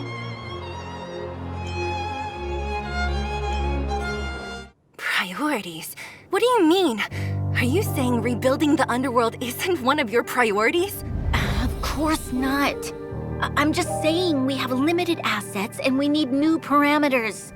Assets, parameters. You sure love your fancy words. Forget it. Leave it to me. I'll go down myself. Come on, Seela. I won't leave you to— Look, Bronya!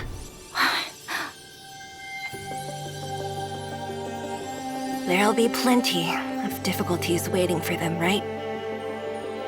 Yes. Their future is filled with even more uncertainty than ours. But we will prevail here, even if it means arguments like this go on forever. They won't go on forever if I win them. Welcome home, you three. Himeko, Mr. Yang! Team Trailblaze back from duty. Mission 1 accomplished.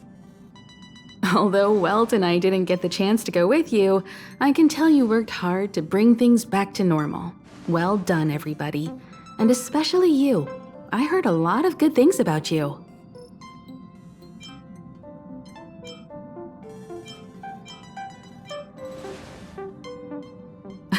Confidence goes a long way. Get some rest on the Express. Jarilo-VI was not an easy ride.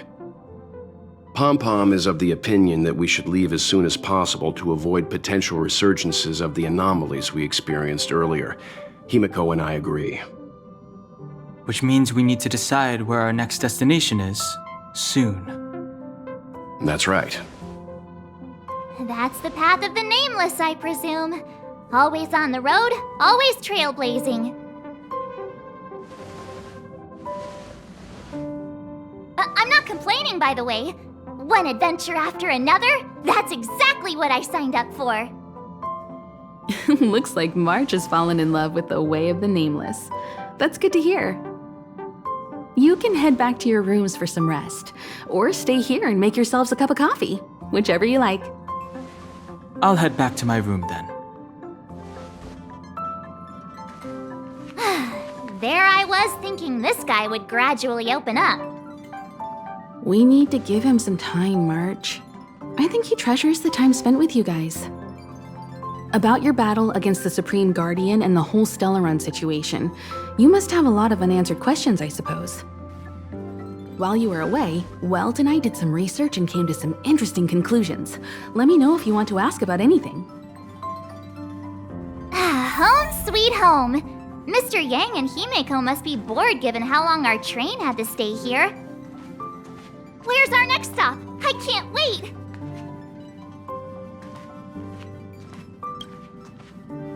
The Express crew tread upon the Trailblaze.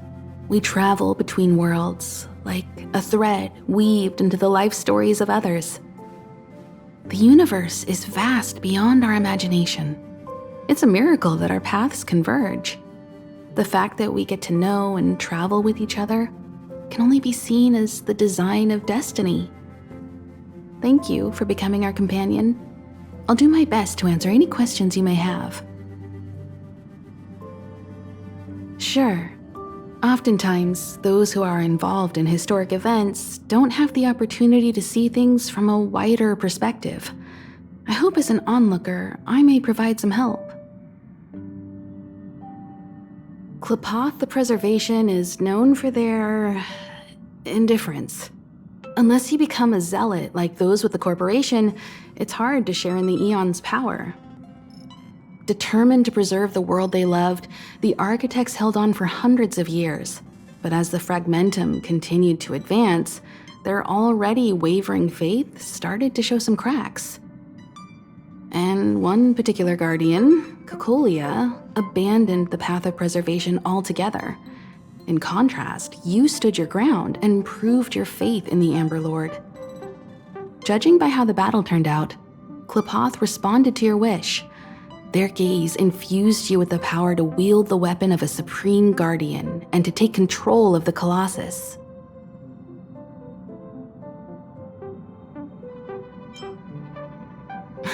Don't mention it.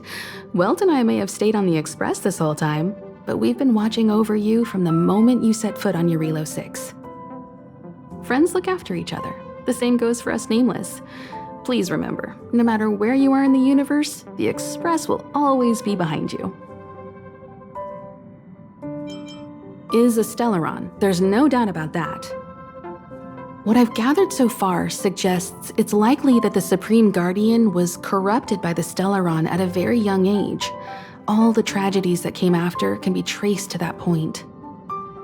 On the flip side, we can't judge Cocolia too harshly.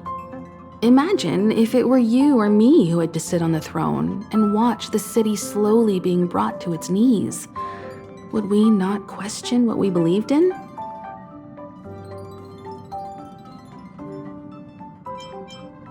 Sure, ask away. We've got plenty of time.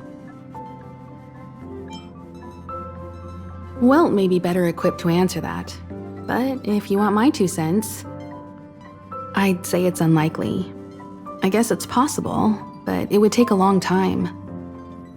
I can tell from your report that the new Supreme Guardian of Belobog is a smart young lady with leadership qualities. What's more important is that she now understands her people after the journey with you. The firm and honest support she gets from people around her will also prove immensely useful. But fate likes to play tricks on people. Even if during their lifetime they manage to make Jarilo-VI prosper again to a certain degree, they will remain vulnerable and helpless to countless threats lurking in the recesses of the universe. We can only give them our best wishes from afar. It's virtually impossible to destroy a Stellaron. No one, not even Herta, has found a way to break its structure. The best we can do at this stage is to prevent its energy from overflowing. When the Supreme Guardian was defeated, the Stellaron that had been transmitting energy to her exposed its weakness to us for a brief period of time, allowing Welt and I to contain its power. That's about all we can do about a Stellaron.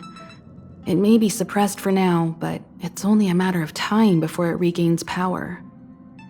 But this brief window should allow the people on this planet to heal and rebuild. You're most welcome. Have some rest. You've earned it.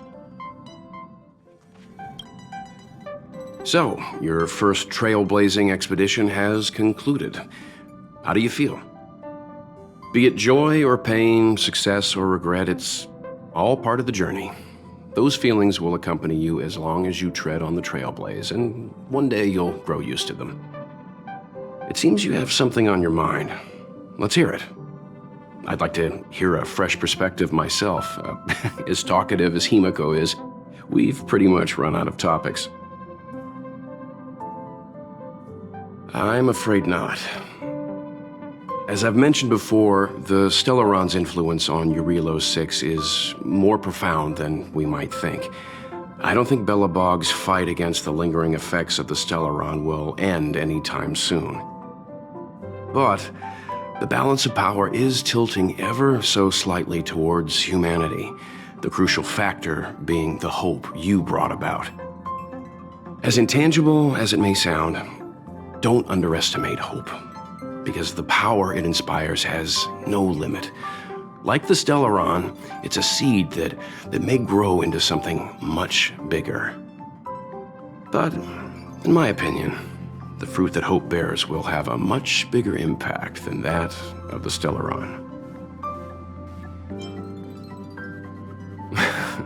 Is that so? Well, I think you did the right thing. It's better to move forward with the burden of knowledge than to tread a perilous road with blind optimism. I remember a distant world where the people were faced with unimaginable danger every single day. But they saved their planet time after time with wisdom and courage. This goes to show how much of a difference ordinary people can make. I hope Jarilo-VI sees that too.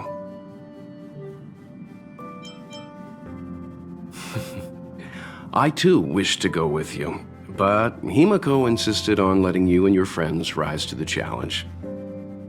I'd been observing what's happening on the ground from the Express, and I have to admit that I got sweaty palms a couple times.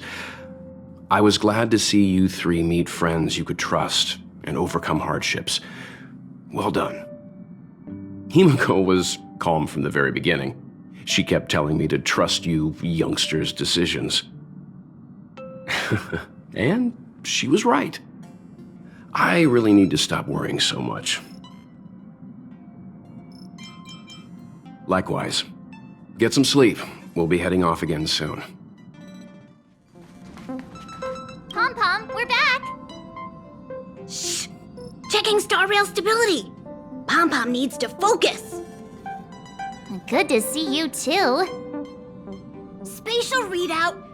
Back to the normal bracket! Star rail stability keeps rising. 56%, 57%. The numbers have stabilized. Dispatch the Express. Oh, welcome back to the Express. You've accomplished your Trailblaze mission. The Express appreciates your help. Thanks to you, the Space Fisher is healing up, and the Star Rail has become stable enough for us to dispatch the Express. As for the coaches, Pom-Pom's checked every nook and cranny and made sure everything's in good order. Don't worry about it. Jarilo-VI probably doesn't have anything worth buying anyway. Plus, it's your first time on a Trailblaze mission, so Pom-Pom will let it slide this time. But don't forget, next time! The destination will be announced at the navigation meeting. For now, get some rest and stay tuned. Oh, Pom-Pom almost forgot. There you go. Careful not to spill it. Thank you, Conductor. Right away. To avoid encountering the anomalies again, the Express will dispatch shortly and head to a more stable area. For your safety, please don't leave your seat until the Express has reached cruising speed. Hello? Hello? It's about time we hit the road, passengers. Thanks to the 3 Trailblazers, the activity of the Fragmentum has reached the lowest level, and the readings regarding the status of the Star Rail have returned to normal. Pom-Pom will dispatch the Express shortly, and will be leaving Jarilo-VI. Please be seated and say your goodbyes to this planet.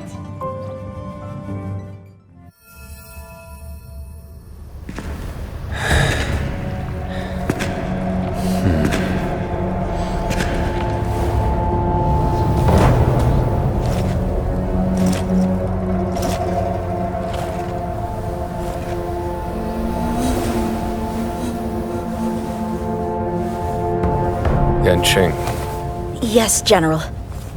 watch this person carefully.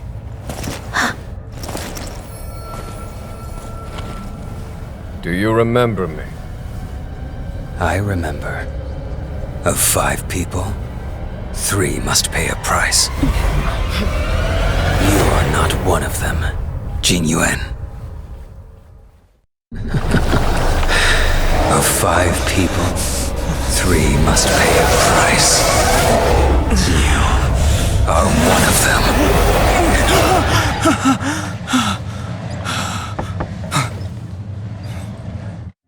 Hold on. I'll be there soon.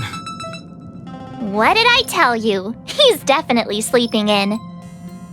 We Trailblazers can go days without sleep, but when we do hit the hay, we have to make up for it. Anyway, no point wasting our time in the corridor. The conductor wants us to attend a warp navigation meeting. Same old location, apparently, and we can't be late. Let's head over. Oh, by the way, you drew the short straw. It's your turn to wash the coffee cups this week.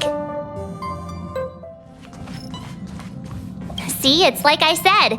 If you wake up and Don Hung's not around, then you probably won't see him the rest of the day either. Shocking. I guess you're still new. You'll find out how strange everyone is around here sooner or later. What's with the funny look? Am I not strange enough for you? Name me an amnesiac that didn't have some crazy backstory. I already made up a few dozen for myself. Morning. You're very punctual.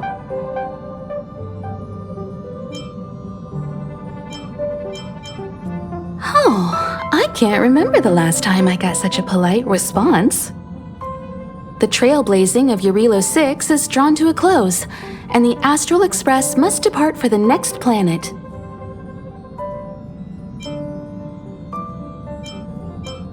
Not telling yet. We'll make an official announcement in the meeting, but I'm keeping you in suspense for now. The meeting will start soon. Passengers, the warp navigation meeting has officially begun. Firstly, Pom-Pom wants to congratulate you, the Nameless, for successfully resolving the problems at this stop. The Express is now able to continue along the Star Rail. The three of us actually pulled it off, huh? It's time for your conductor, that's me, to reveal the name of our next stop. Long time no see, Astral Express crew. It's Kafka. I came at a good time. You're all here. Every single one. No need for the mysterious introduction, Stellon Hunter.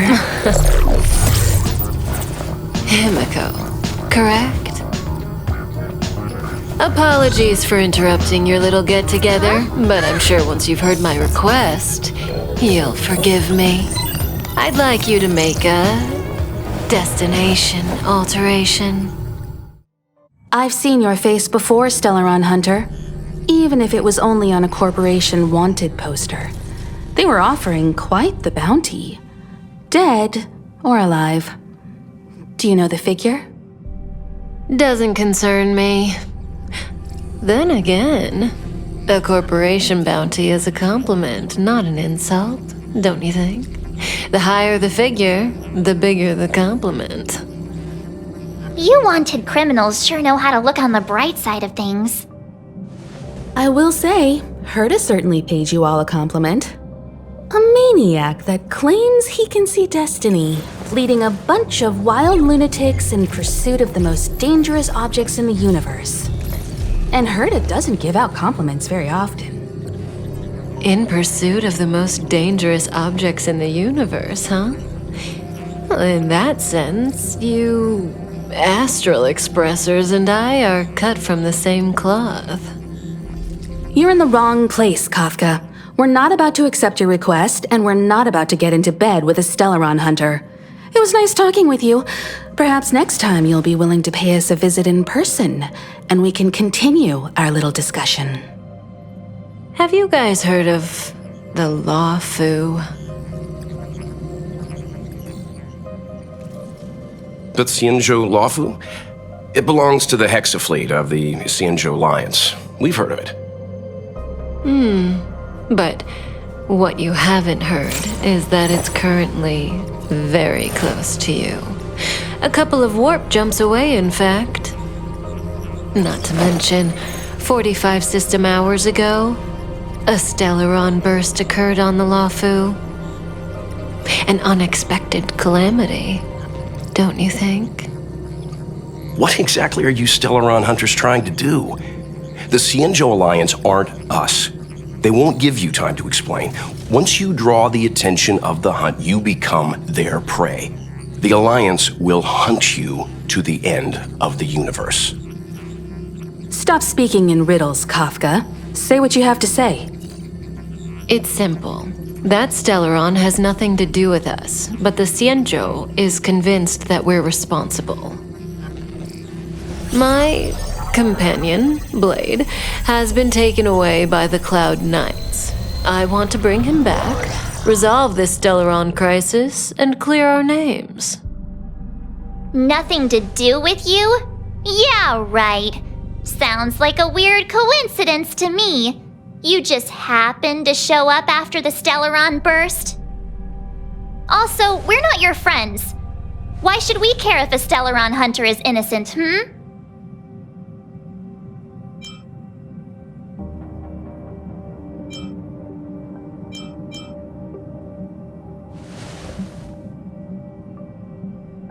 No! Why are we listening to her? The Alliance is strong. Is a single Stellaron burst really too much for them to handle? We're the crew of the Astral Express, not some squad of Stellaron-stealing super specialists. You could, of course, not get involved.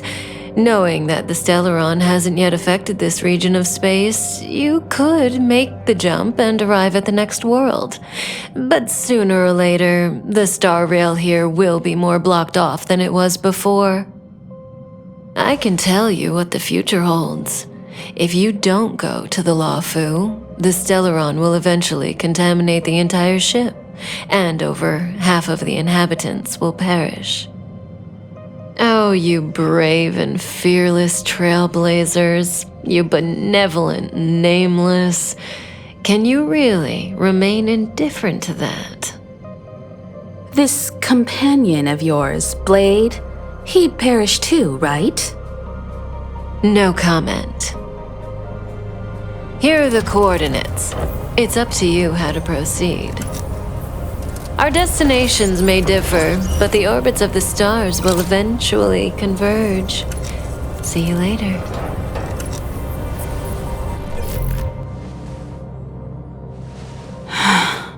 March, get Dan Heng.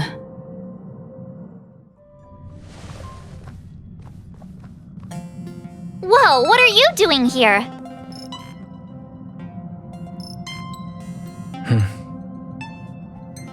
I gave him the lowdown.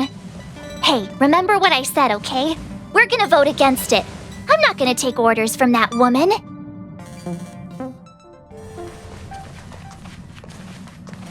Are you okay, Dan Heng? March brought you up to speed, I assume. I'm fine. And yes, I'm up to speed. Good. In that case, with regard to the matter at hand, let's vote to decide our next move. Our Stellaron hunter claims that a Stellaron burst has occurred on the Xianzhou Lafu, and that we're in the vicinity. If we head for the Lafu, we may have the chance to save many innocent lives. However, it's also possible that our Stellaron hunter is lying and using us for her own ends. Neither Welt nor I believe that she's telling us the truth, but we can't just ignore the intel she's given us. So, we're about to hold a democratic vote on whether to set a course for the Xianzhou. All those in favor, hold out your hand. All those against, keep your arms by your side. 3, 2, 1.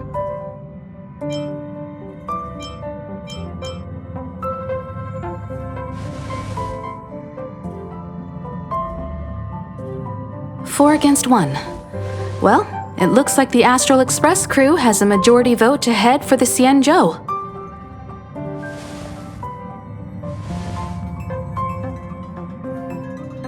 I calmed down and thought about it a bit. If it turns out that woman isn't lying, then a lot of innocent people are gonna get hurt. Now's the time for thinking about other people.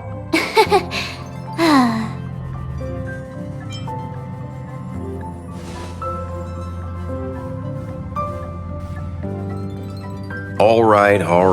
I think we're all used to March's modus operandi by now. So, Dan Heng, you want to stay here? Yes. I'm staying this time. In that case, Welt, ready for a trailblazing expedition? I know you've been itching to get out there for a while now, but make sure you take good care of the two of them. Don't worry. Destination Xianzhou, here we come! The train is about to make the jump. 5, 4, 3, 2, 1.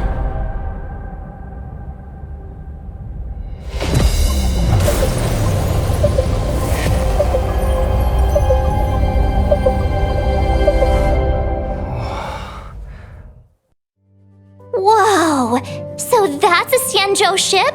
It looks even bigger than Jarilo-VI! For the Xianzhou, these ships are their planets. Terrestrial environments are cradles that allow civilizations to survive and then develop.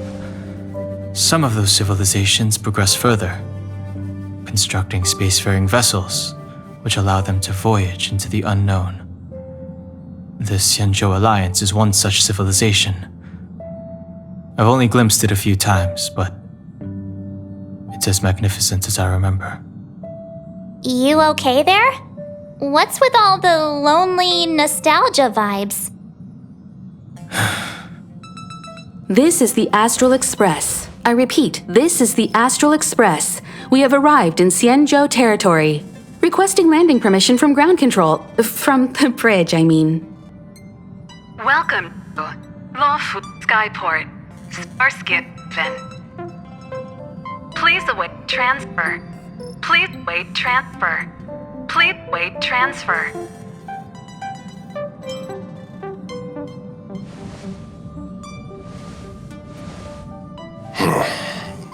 Something's not right.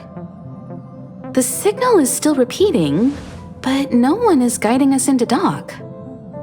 Maybe the Stellon hunters were telling the truth.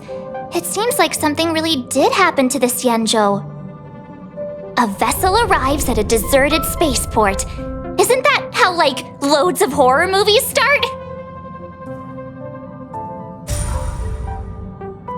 Let's not let our imaginations get the better of us.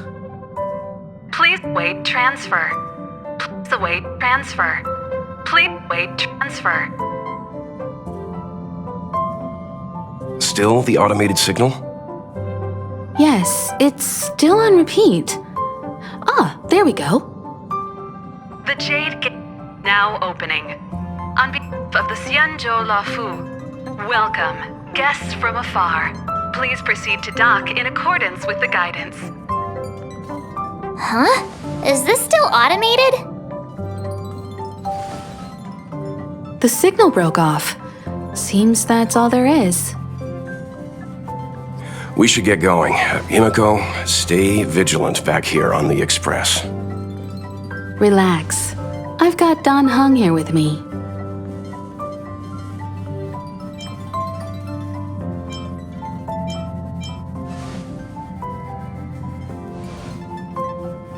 Yes, but I won't be putting my feet up.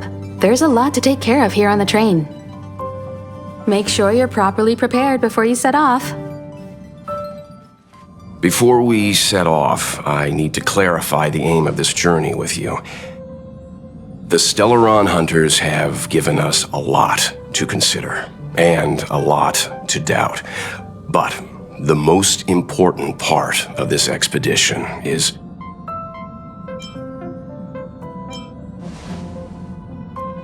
precisely. The Stellon hunters clearly have ulterior motives. However, knowing what they're all about, and given the focus of Kafka's words, I have no doubt that the Xianzhou is dealing with a Stellon. The Alliance and the Express haven't had any previous dealings, so our arrival might not receive the warmest welcome. But as trailblazers, we're not in this for fame or gain. We just need to do everything in our power to assist the Xianzhou and eliminate the source of disaster. Always keep that in mind, and don't forget the way of the Trailblaze. Explore, understand, establish, and connect. Yeah! Let's go.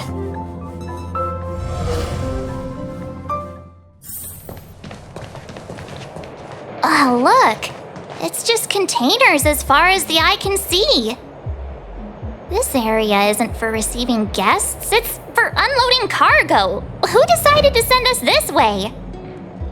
Such a huge port and not a soul in sight. It gives me the creeps.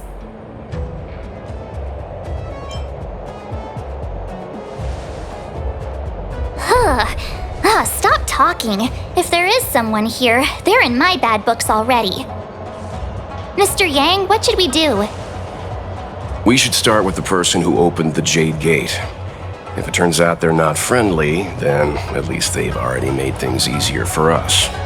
If it turns out they were just doing their job, then we can ask them what happened here.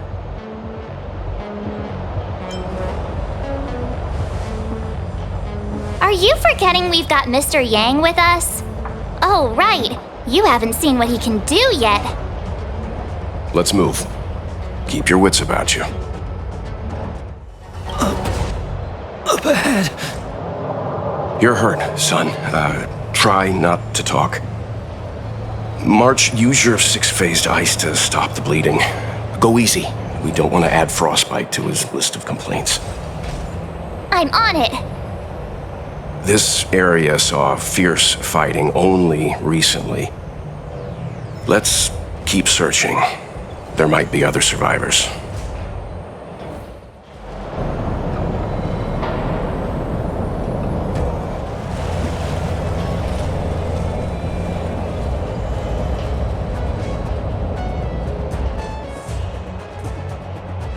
There are wounded everywhere. The silver lining is that, based on what we can see, no civilians were caught up in the battle.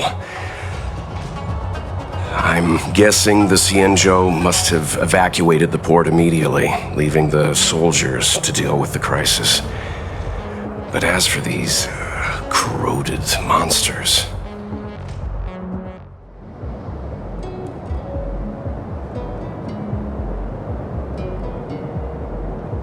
Hey, you there! We need your help!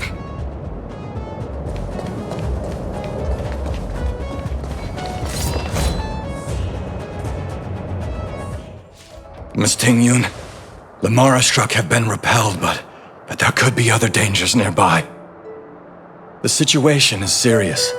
Allow us to escort you back to the Skyfaring Commission. Immediately. Calm down, I heard you. It'd be rude of me to depart without thanking our benefactors. My name is Ting-Yun. I'm the ambassador for the Lawfu Skyfaring Commission Merchant Guild. May I venture to know the illustrious names of my heroes? Illustrious names? Sure. I'm March 7th. This is Mr. Yang. Oh, Mr. Welt Yang. And this is...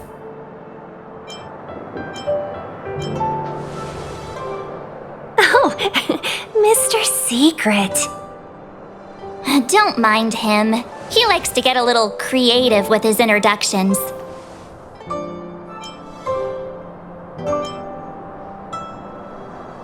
Next time, why not remind me before I give up my name? I see. Well, thank you for coming to our aid. Although, there is one thing I don't understand. Starskiff Haven is under lockdown. Since none of you are Xianzhou residents, may I ask how you came to be here? If you can't offer an explanation, I'm afraid these Cloud Knights will have to escort you out. We called for port transfer and got no response, but then someone opened the Jade Gate for us. When we arrived, there was no one to be found, so we started to make our own way through. How can that be?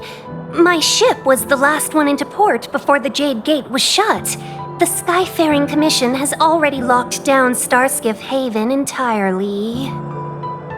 We're telling the truth. You could verify it yourself by checking the access history of the Jade Gate. We found it strange ourselves when the gate opened, but no one came to greet us.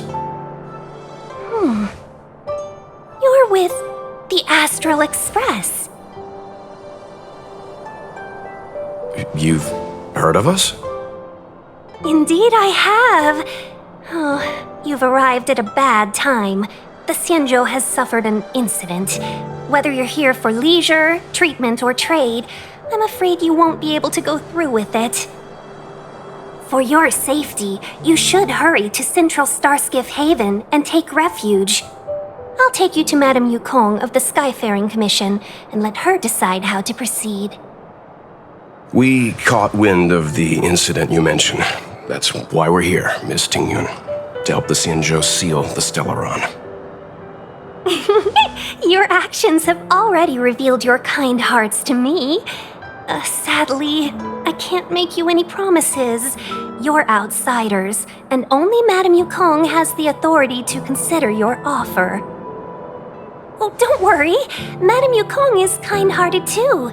Come on now, I'll lead the way. Why have we stopped? Don't worry, miss. I have a favor to ask, that's all. Favor? Count me out. What if we do it wrong and you get your cloud cronies to throw us in jail?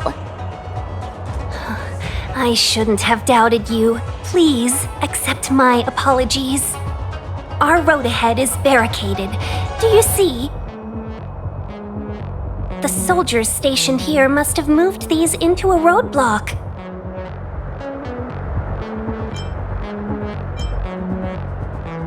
I'd like to see us try. They're extremely heavy. Even with all of us, we wouldn't be able to move one. Not that I'm doubting your skill, but I'd feel terrible if you hurt yourself in the process. If I'm not mistaken, the containers in the Trove of Verdure can be moved around using a control panel. You've already put on quite the show. Do you think you'll be able to find and operate the control panel? Should be simple, right?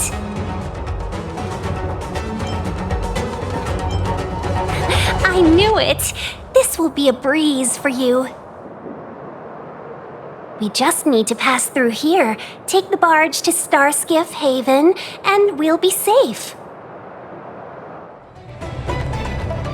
Oh, finally!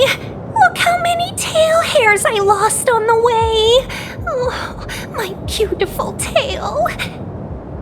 We had a difficult start, but things got easier. Look, that's the barge I was talking about.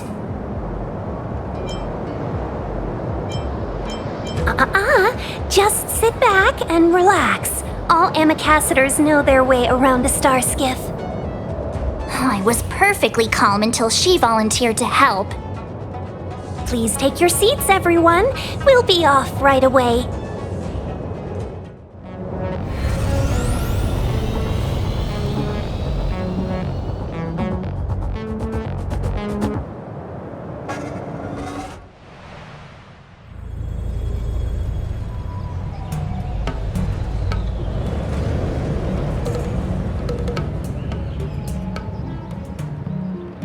On behalf of the Skyfaring Commission, allow me to welcome you to Starskiff Haven. On the Xianzhou-Luofu, anything relating to aviation, navigation, and trade falls within the scope of the Skyfaring Commission, which is one of the 6 commissions of the Luofu. As the biggest port on the ship, Starskiff Haven is governed by the Skyfaring Commission too. You definitely sound like a... what was it again? Oh, Amicassador! By which I mean nice speech. That's too kind of you. My job involves ferrying business delegates to and from Starskiff Haven, so I do this kind of introduction all the time. Anyway, we're safe now. Normally I'd be a good host and take you around, but these are difficult times. Let's head to the Palace of Astrum first and report your arrival to Madame Yukong. Palace of Astrum? Right there, the tallest building in the city. It's also the headquarters of the Skyfaring Commission. Let's hurry, we haven't got much time.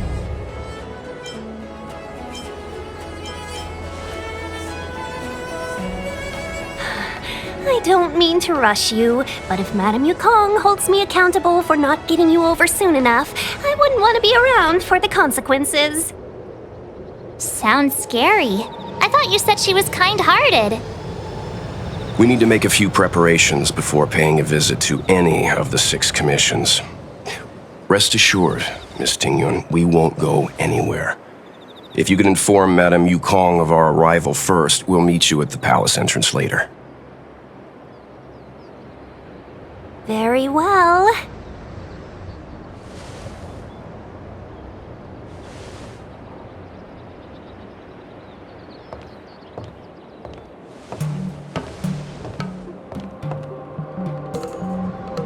Little Miss Fox moves at quite the pace. I can't keep up with her. I've spent too long on the bench. Let's catch our breath for a while, huh? We can expect a packed schedule ahead.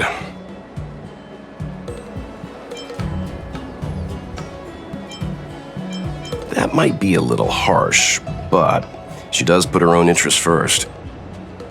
She did the right thing by not trusting us initially. We were an unknown quantity to her. As for the rush, my guess is she's just eager to get us out of her hair and further up the chain. It'll be all right. We're not trying to stand in her way. We have nothing to hide from her. We didn't have anything to hide in Belobog either. Not so fast. I need to give you two a heads up first. Our meeting with Madame Yukong won't be without risk. We need to be prepared and take it seriously. She is a top Xianzhou leader. Oh, Mr. Yang, do you think this could be Belobog all over again?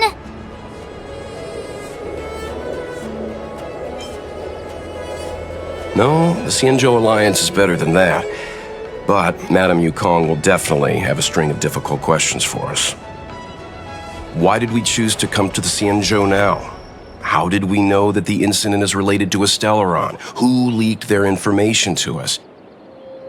Careless answers mean distrust and potential hostility, which would make things much harder for us. Huh, crud. One of us is gonna blurt something out, or get something wrong, I just know it.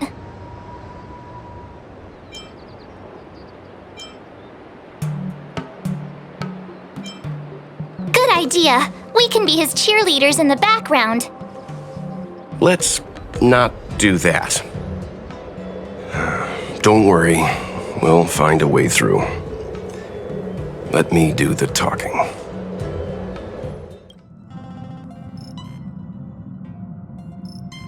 It must be difficult for Asta. Being the lead researcher isn't easy. As soon as the Legion exits stage right, in comes the gossip. How does that saying go again? Greet enemies outside with a smile, greet enemies inside with a sword. Such is the Herta company culture. Herta doesn't really have anything to do with it. I'm afraid wherever you find people, you find gossip of some variety. Are you thinking of getting involved? Well, while these rumors have nothing to do with us, they do concern the reputation of young Asta, and turning a blind eye is not the way of the nameless. Solving a matter like this won't be difficult. Predictably, the crowd cares more about the drama than the facts. Stopping the rumors from brewing is more important right now than laying out the truth. And it's better to unearth the source of the rumors directly than to painstakingly try to refute them one by one. You're a smooth talker. I have a friend. They say there isn't a single piece of station gossip she doesn't know about.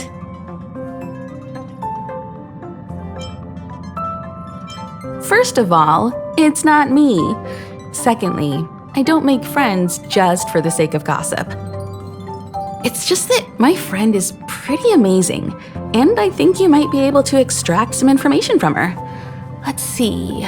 Right now, she's probably slacking off somewhere outside the department. I don't know her real name, but she calls herself Gossipmonger. Have you heard anything from Gossipmonger? Is the lead researcher really that corrupt? Who exactly is this whistleblower? Hey, aren't you off work today? I couldn't not come in after checking my phone. Days off aren't as juicy as gossip. Ah, well, too bad. I haven't seen Gossipmonger this morning. You should rest up and wait for more news. Oh, you're right. Gossipmonger only concerns herself with gossip, not the secrets within. There aren't many members in the Herta group, but news is still traveling so fast. This must be the work of something bigger. Given the number of people in the group and its content, could this all stem from a few alt accounts? But why kick up a storm like this? Why are you still here? Didn't your department call you to prepare for the emergency operation? No. I just sneaked out for a little while. What are the odds? I got a group message 2 minutes ago saying that something's happened in the Special Purpose Lab. Somebody's trapped. The security department's blocked off the area around the entrance. The Special Purpose Lab? Then wouldn't Pamela, I mean Gossipmonger, be... Most likely. No wonder she's not here right now. The walkways around the Special Purpose Lab have been temporarily closed off. Please keep your distance. I'm afraid this is a live situation. It's too dangerous. Wait. Brother Arlan told me about you. If you insist on going, then I wish you the best of luck. Be safe. You're Brother Arlan's friend. The security department received information about sightings of Legion remnants in the vicinity. However, we just confirmed that there are monsters here that have never been seen before. The security department sectioned off the area immediately, but we lost contact with some people. Did Arlan ask you to investigate? Great, I've made some new discoveries. Did you see it? Look, it seems like the rumors about the station are true. There are stellon traces here. Good luck figuring that out. All I know is that monsters have destroyed the power supply installations here. The elevator is out of commission, so the people stuck on the floor below can't make it up. Maybe you can help us restart the central elevator? There are plenty of backup power sources in the storage zone. Right opposite, if I remember right. As soon as we can restart the power supply, we can get this elevator working and rescue everyone. Well, did you find the backup power source? Thank goodness you're here. Give me a moment. I'll give the elevator a little shake-up. All right, you can use it now. Be safe. Help! Somebody help! Wait, the elevator is here. We lost sight of Pamela. There's a terrifying monster over there. We didn't dare to go over on our own. Please save her. We'll take the elevator up. Please!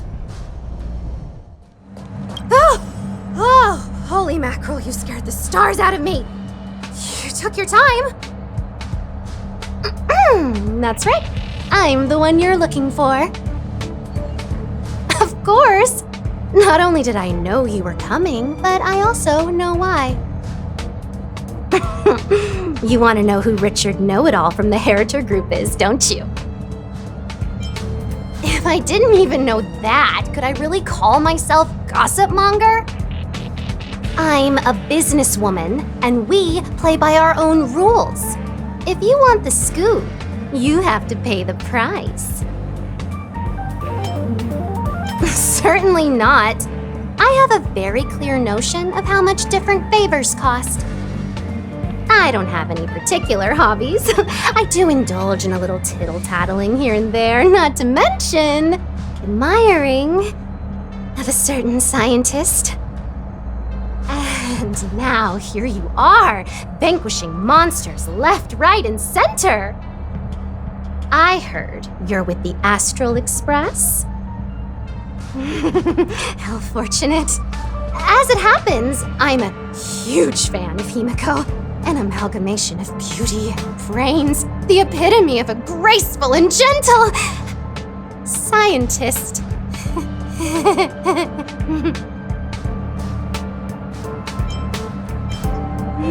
Can you help me take a high-def portrait photo of Himiko smiling? Please? Make sure you capture her electrifying smile. The one that stuns people into a trance. That 1,000,000-volt smile.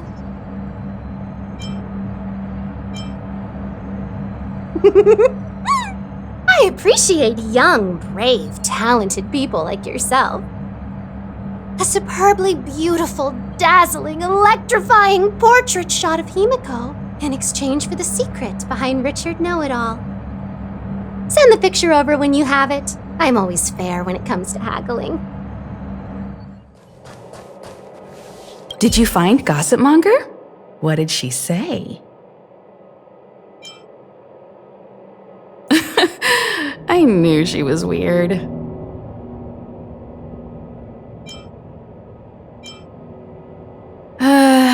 There are many types of friend. She's the type you can only stay friends with if you never meet her. It's okay. It's just a picture. I don't mind. Go ahead.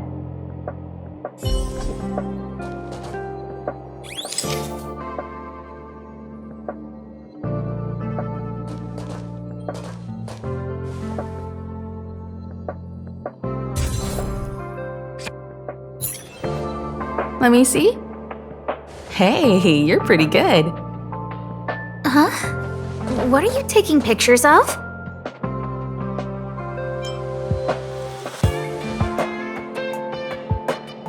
Why do you sound so nervous all of a sudden?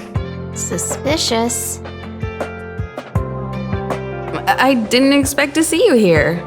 Didn't you say you were really busy? I am.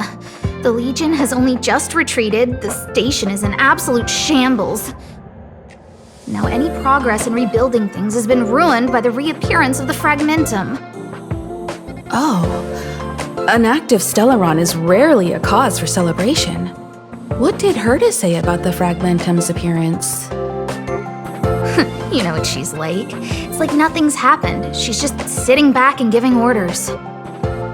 If there's time later, I want to talk to you both in more detail about this. You're the Fragmentum experts, after all. Anytime. I need to go. Someone's taken my family encryption key. You know, the one I used to withdraw my allowance? I need to get to the bottom of it.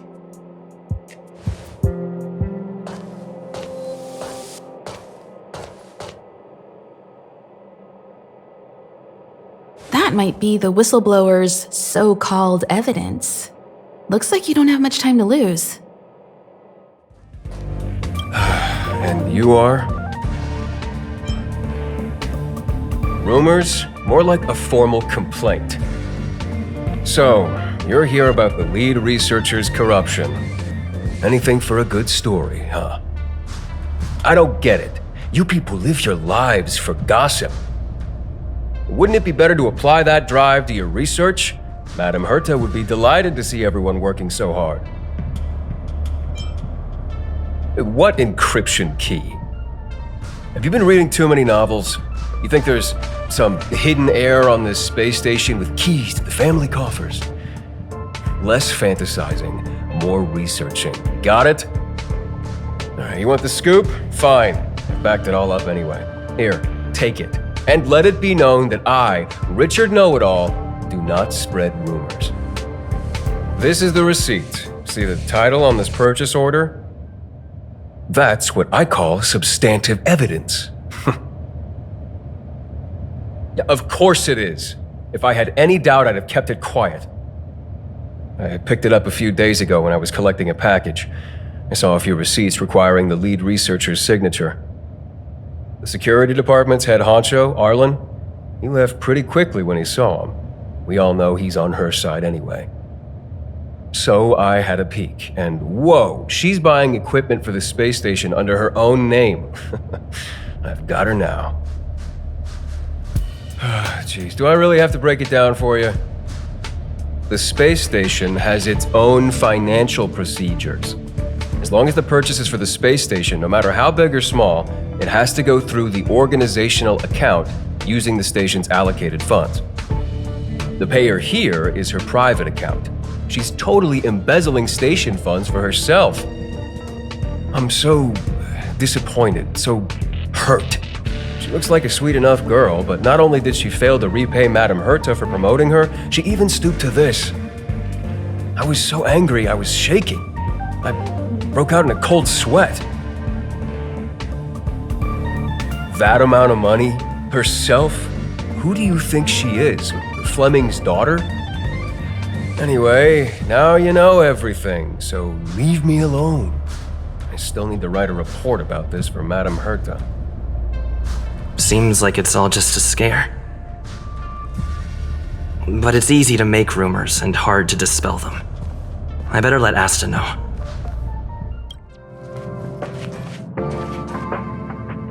You can't waste money like this! This isn't wasting money! The IPC's budget is so stringent and the process takes so long. By the time my application would have gone through, too much time would have been wasted. Do you know how much hardware was destroyed when the Legion attacked? And how many cables are currently out of order on the station? How is it my fault when I'm spending my own money to solve everyone else's problems? Give my encryption key back. I won't. You. Who gave you the right to tell me what to do with my money? You did. Well, I might have done that, but this doesn't count as wasting money. How is it not wasting money? We lost that finding device you bought during the Legion's invasion. All you had to do was check the inventory, and we could have replaced it. Why did you make a new order?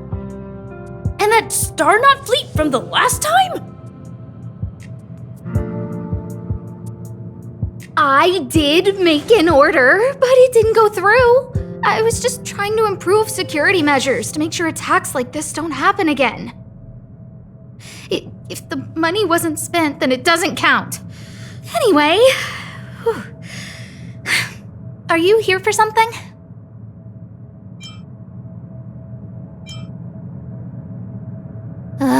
Please, tell me why you're here.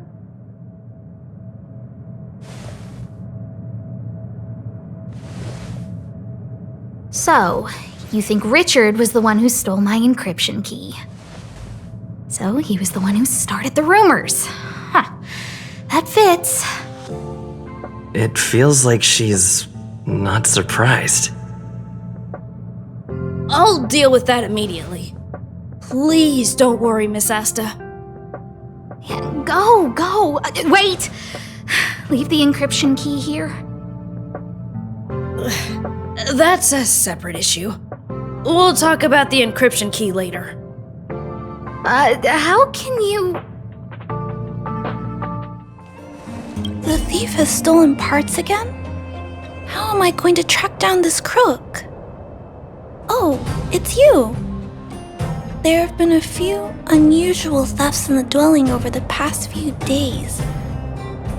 The vagrants say that the parts they worked so hard to obtain have completely vanished. They're worried that there's a thief in the dwelling. Despite our investigations, no one has been able to track down the thief. What's even stranger is that the thief appears to be only interested in stealing parts and doesn't care about other valuable items. The vagrants had no choice but to ask Mr. Svarog to look into it, but he still hasn't found anything. I investigated the matter myself, but I came up empty-handed. Jeez, I'm baffled. What a strange thief.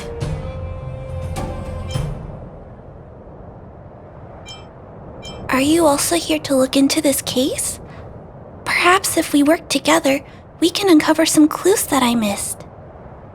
Oh, I heard the vagrants on patrol last night ran across the thief again, but I haven't had time to look into it.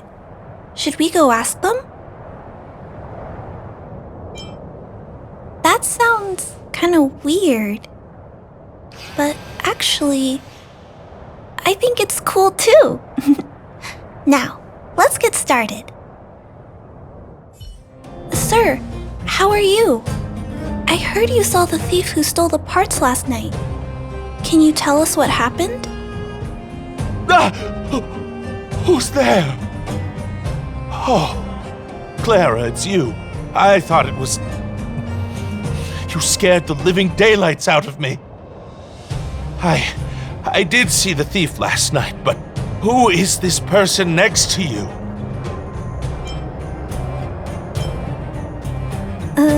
This nickname is a bit embarrassing.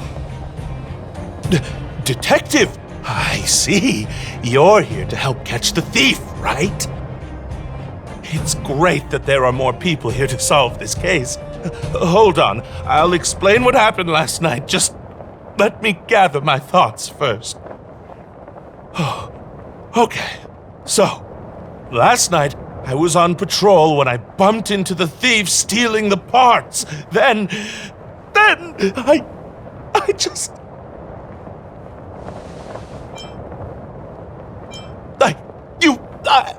I'm sorry. Last night was just so terrifying. I'll continue. I was cold and hungry while on patrol last night, so I decided to return to the dwelling and heat up some leftover canned food for a snack. But when I entered the tent, the thief's silhouette scurried across my vision. I couldn't see the thief's face because the tent was so dark, but I could tell he wasn't a nice guy. Because when he turned to flee, he swung a knife right across my face. In that moment, I really thought I was going to die. I could feel the blades chill on my cheeks and smell its rusty scent. The weapon that fella had was definitely a metal one. That's the only thing I'm certain of. Also, I saw the outline of him in the dark. The fella's head was absolutely square! Yes, you heard me, square! Can you believe that? Someone with a square head? It was truly terrifying!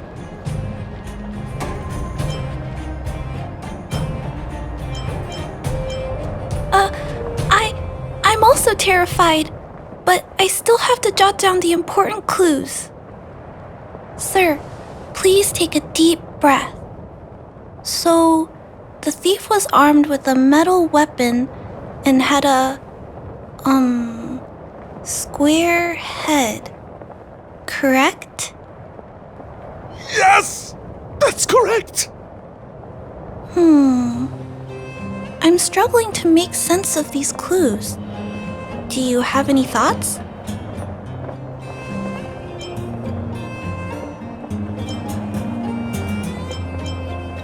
I'm sorry. I was too scared. When a shadow leaps out at you, who could possibly pay attention to such tiny details? It seems that's everything. We now know one of the culprit's physical traits, and that he is extremely violent. But how can we track him down? Yes, I remember something. While the culprit was hurrying to escape, he knocked something over. He may have left some clues or something. This is a crucial clue. Let's go investigate the crime scene together. I think he ran that way. No one has touched the crime scene, so any traces he left behind should still be there. Please, catch the thief for us.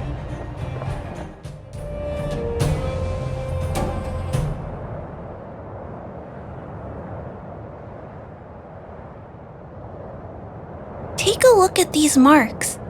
These are very suspicious. Could they have been left by the culprit? They point in that direction. Let's go take a look.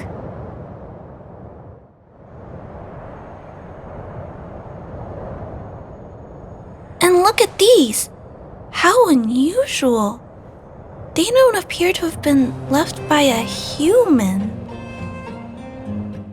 The tracks stop here. I guess we'll have to look around for other clues. This is where the mechanical waste is disposed of, though. Could it be...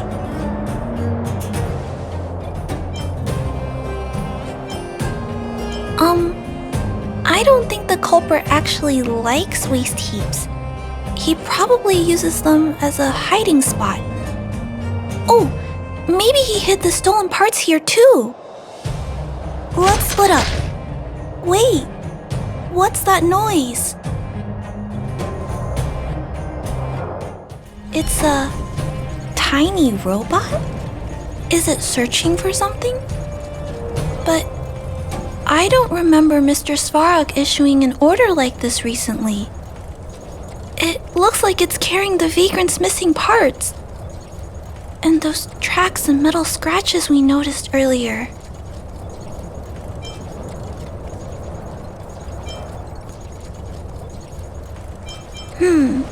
It appears we're thinking the same thing. This small robot doesn't appear to be a Belobog creation. It looks like it's been welded together from random scrap metal materials. Oh, it appears to have a small mechanical arm. Ah, it's noticed us. Human. Injured. No. Hurt. Please don't.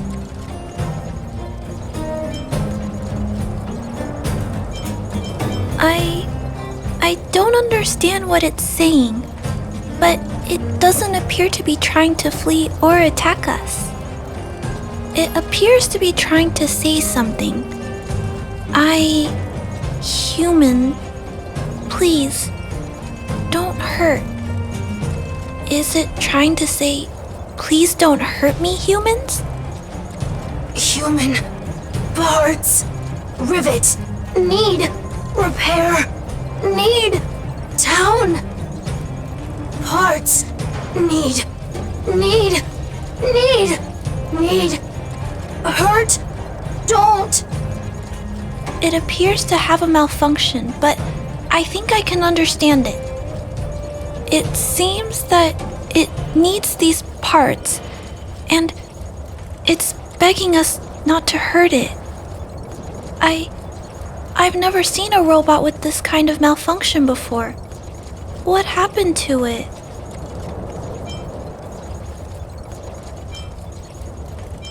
Although the small robot appears to want to communicate, its speech is all scrambled.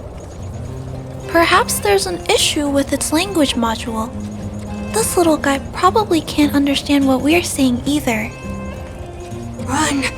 Escape. Open. Fire. Workshop. Chase. Don't. It's running away.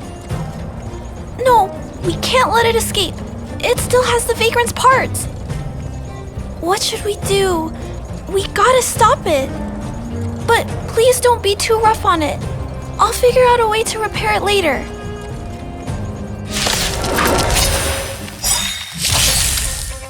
Hurt. Pain. No. Hurt. Don't. Pain. Suffer. Sorry. Parts. Sorry. Don't mess past. Sorry. Hurt. Suffer. Pain. No. Pain. Sorry. Sorry. Pain. Hurt. Sorry. Suffer. Sorry. Sorry. Pain. Sorry. Ouch. Pain. Sorry. Why?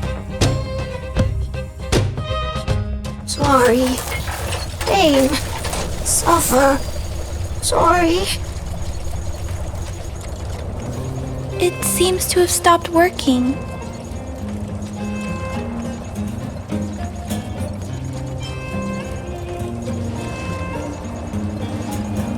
Yes, but why? I feel bad about this. I guess we should return this little fella and the parts. I think I can... I'll repair it. And if I can't, I'll ask Mr. Svarog for help. He always knows what to do. Initiating assessment of the robot's condition. Please wait, Clara. While Mr. Svarog is assessing this little fella, let's give it a quick checkup ourselves. This paint job and these custom parts, and the way the parts are attached. It's all quite strange. But one thing is for certain. This little fella is not under remote control. He's operating entirely of his own accord. Its design is, well, unique. I've never seen a robot with a design like this before. It really seems like something that was thrown together rather quickly. Its creator most likely didn't consider whether the system would function properly or not. Is it a failed robot pet creation that has been abandoned? But if it's a pet, then why would it gather parts itself?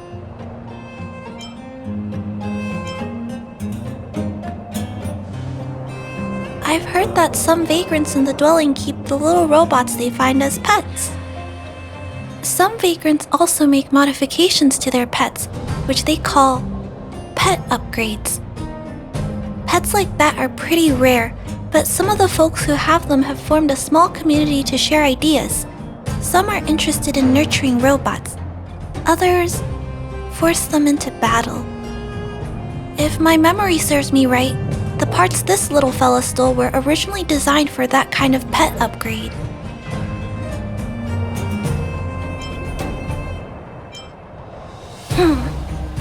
This robot pet phenomenon really gets to me. I'm sorry. I just suddenly felt some strong emotions. Let's get back to work on repairing the small robot. This jack's placement is odd. The chip is buried deep inside. If you don't look closely enough, you won't even find it. Assessment of the robot's condition is complete. The shell damage is estimated to be 98.2%. The assessment concludes that a total recovery is impossible. It is recommended that the robot's external shell be removed and replaced, while keeping the outer circuitry and related transmission devices. You can always rely on Mr. Svarog to come up with a brilliant idea. So, I guess we'll have to go find a new robot shell to fix it, right?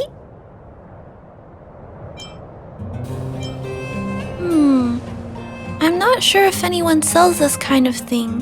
However, there must be some robot shells lying around the machine graveyard. Everyone calls it a graveyard, but there are actually lots of useful parts buried there. I'm gonna return the parts to the vagrants first, then I'll check on the little fella. Can I trust you to find a shell in the machine graveyard, big brother?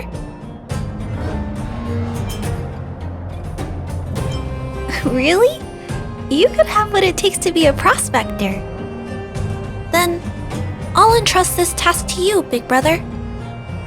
Look for Toby at the front entrance. His appearance is crude, but he's the robot most familiar with the machine graveyard. Just follow Toby. Hello, guests of Miss Clara. Please do as you wish. It's my honor to serve you. Miss Clara has assigned me the task of planning your sightseeing route in the machine graveyard. I will guide you down the path. We have arrived at our first destination. This model is known as the Dire Wolf, and was scrapped after it sustained piercing damage during a battle with another robot pet, which caused the chainsaw's fuel tank to burst. Robot pet battles sound a little frightening. The inside of the armor is a total mess due to being melted by the heat.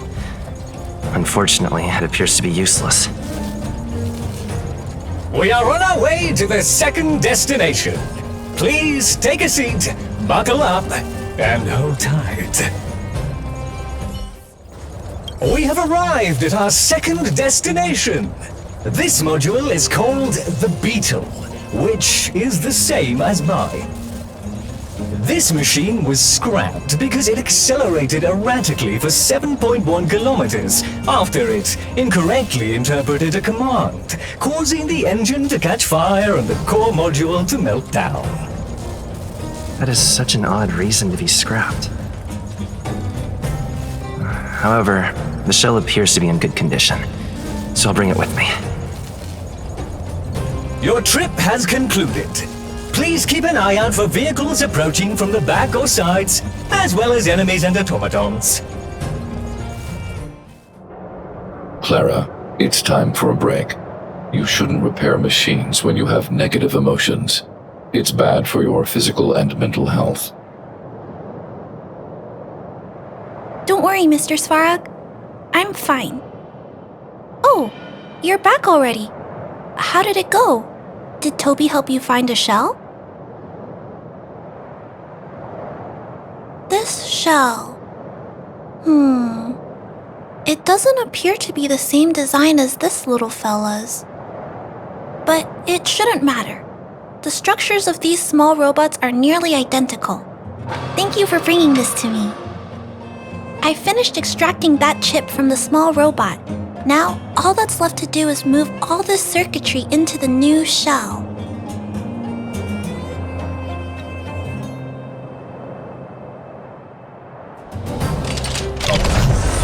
Although its appearance has changed a lot, I think we did a good job.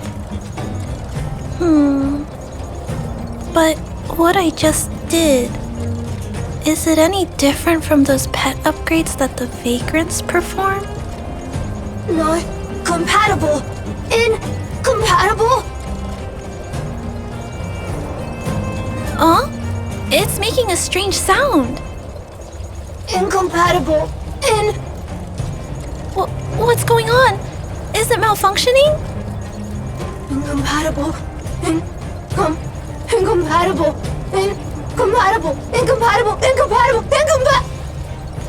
Risk level high. Clara, get away now. Big brother, watch out! It's out of control! Incompatible.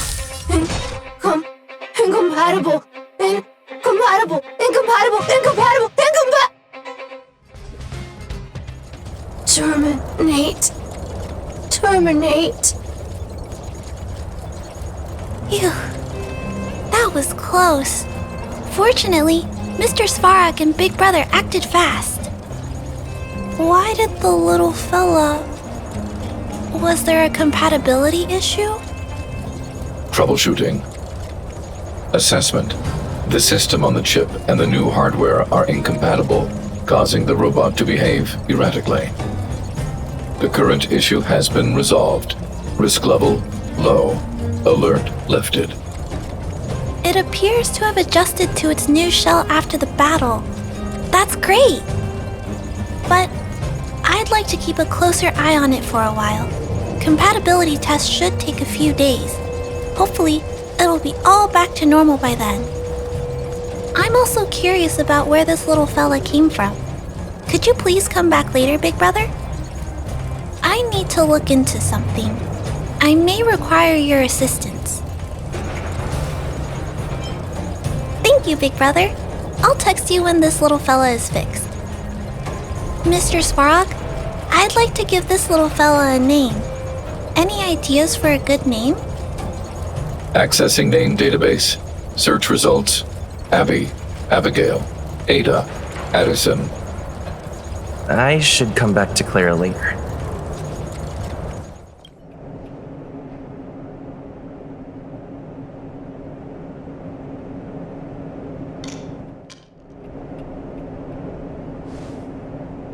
You came at a good time. There is something you can help me with. According to my patient records, there are a few that haven't come for their follow-up visits. It happens from time to time, but never as regularly as this. I'm a bit concerned. Have you heard of the Complex Illness Mutual Aid Society? Generally speaking, mutual aid societies like these allow patients to share their experiences and support each other. It's a way of countering all the negative emotional effects of being ill. But there might be more to this society than that. I've got a few patients who have started refusing treatment since joining the society. It certainly makes you wonder. And the most suspicious part is that no matter how much I ask, no one's ever willing to tell me anything about it. And that's where you might be able to help. It sounds dangerous, but what I want you to do is actually very simple. Investigate this so-called mutual aid society and find out what exactly they're up to. If I find out they're preventing me from doing my job, or if they're bringing harm to my patients, I won't just sit on the sidelines. Can I entrust you with this task? You're as considerate as always. This little clinic has huge numbers of patients to deal with every day. If I didn't have you here to help me out, I wouldn't be able to focus on giving them quality care. Good luck. I'll be sure to thank you properly when you're back. You. I've seen you in the clinic. You run errands for Natasha, right? Your cover? What are you talking about? Let me guess. Natasha wants you to persuade me to go back for a follow-up visit, right? What's the use? I'm terminal. Life will be over before I know it. Of course not. I read it in a book. Every book I read has descriptions that match my symptoms exactly. I can diagnose myself with a dozen incurable diseases before I get halfway through. For people in my situation, a follow-up visit is just a waste of time and money. Not to mention medicine.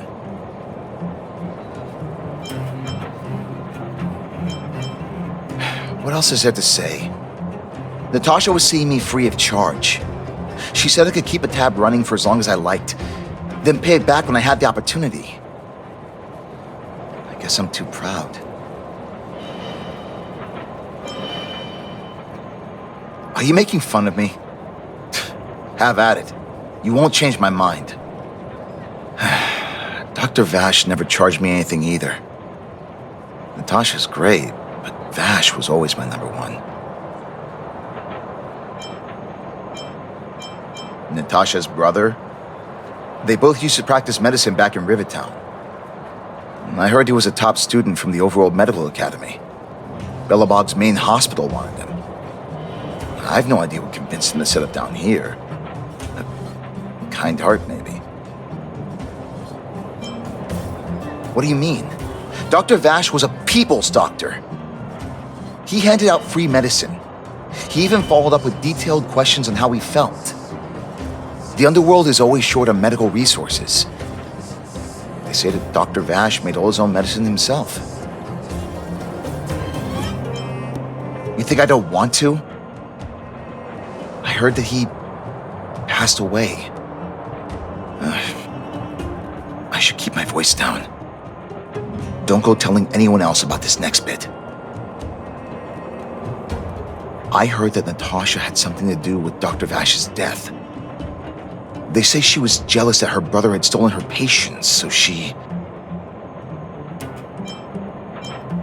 It's just something people were saying. I don't think Dr. Natasha could do something like that.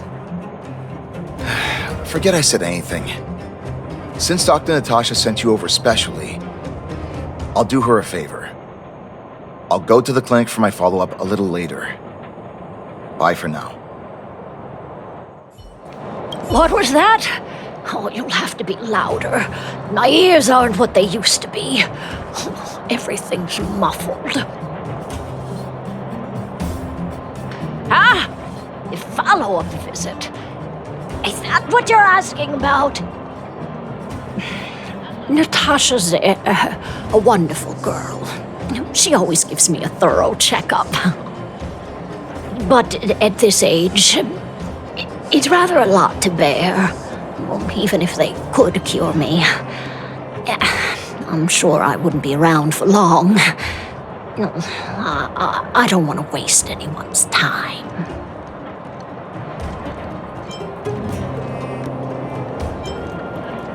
Not for youngsters like yourself. When you get to my time of life, good health is a bit of a luxury. I'm afraid. My husband had the same illness as me, but he never touched the medicine. He wanted to make sure I had enough. Then, one day, he said he needed to take care of some things at the mine. He never came back. He was forever saying he wanted to go before I did. Ah, selfish old fool. I miss him. Now that he's gone, who cares how long I stick around?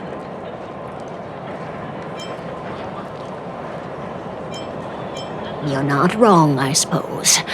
That girl certainly spares me no effort. But I always feel like I'm a burden to her. Okay, you win. It's off for another follow-up visit with Dr. Natasha, I suppose. Did you want to say something else? My ears are terrible.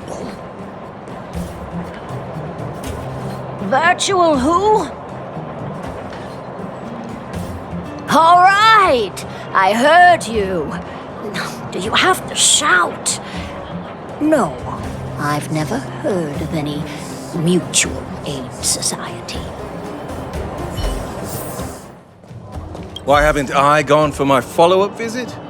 Are you a patient too, or did Dr. Natasha send you over? Who else would care about people like me? I don't need Dr. Natasha's help now. Tell her to save her worries and medicine for other people. Huh, so you had a dispute with her. She's the only kind-hearted doctor in the underworld. I just don't really approve of her methods, that's all. Too idealistic, no real efficacy. She tries to save everyone, which means she can't save anyone. In the end, it's the patients who suffer, and she just tires herself out. Miners like me don't have time for lengthy treatments. If I can't take something and get right back to work, I may as well lie down and wait for death to come knocking. Did you, know Dr. Vash? His wonder medicine is cheap, and the results are immediate. You just need to, be willing to, take a little risk. Dr. Vash's medicine is different. Lots of people make a full recovery after taking it, but some get worse, and the unlucky ones check out early. Even knowing the risk, most people fight tooth and nail to get hold of the medicine. You know why? You're smarter than you look. When life forces you to the edge, you'll throw yourself at any opportunity, even if it means risking it all. For people like us, a slow and torturous treatment is the same as a death sentence. If it's between that and a quick result, we'll take the latter. Forget it. Why am I telling you all this? Dr. Vash is dead anyway.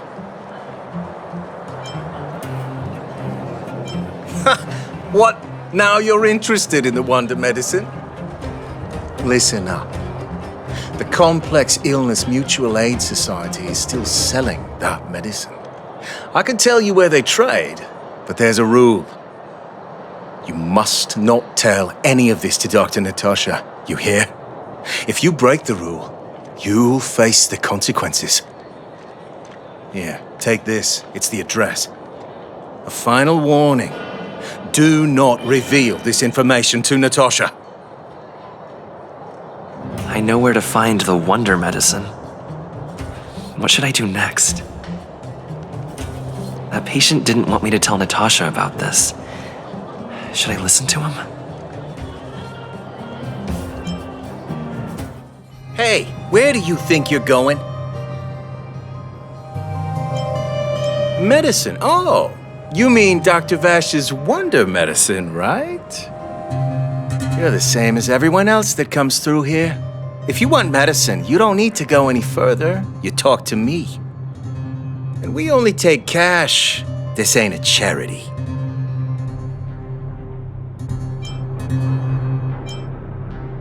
The Mutual Aid Society sets the price. It might be different from Dr. Vash and his handouts, but it's a darn sight cheaper than that clinic woman's medicine. Well, are you buying or not? Spit it out. I don't have time for chit-chat. Wait a minute. Your clothes. Are you friends with that doctor woman? I've seen you at the clinic before. I know it. Get lost. Now. If you're a friend of that woman, then you're not welcome here. Shop's closed today. No customers. Wait. What about our medicine? We've been waiting for ages. Get lost, all of ya! Save your breath and come back some other time!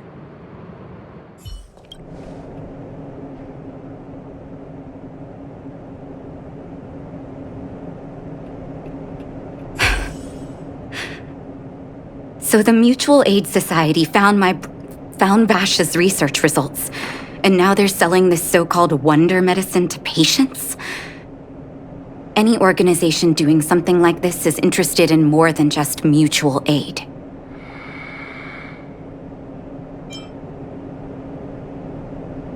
I'm not surprised. They'll know that I'm completely against them using this wonder medicine. What Vash left behind is nothing more than reagents and experimental byproducts.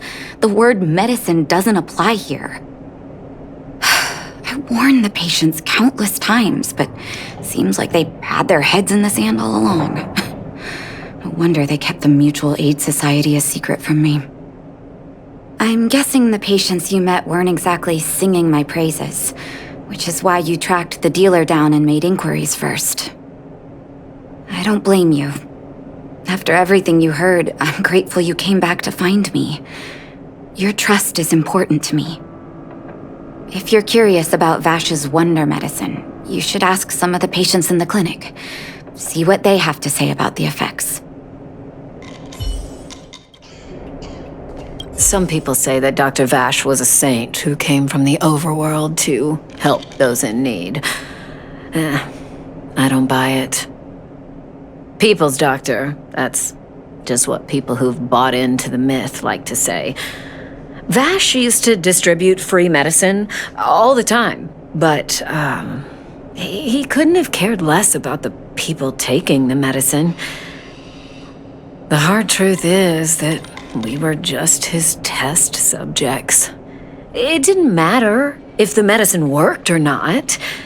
What mattered was having a constant stream of willing lab rats.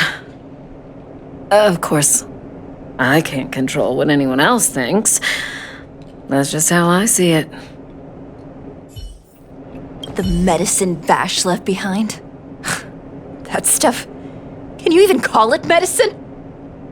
I know Dr. Natasha's here, but I have to tell it like it is. Vash had zero medical ethics. He didn't deserve the title doctor. He may have had the capability, but he didn't use it to help anyone. Whenever I went to see him, he never even asked about my illness. He just prescribed me his so-called wonder medicine. If it were you, would you have taken that medicine?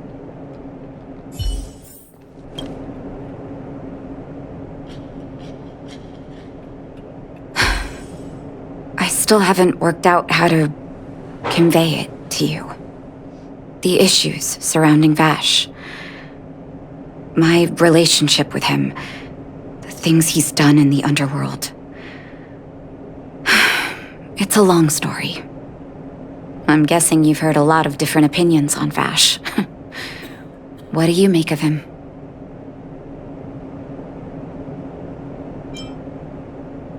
I want you to go and visit another patient, a victim of the wonder medicine.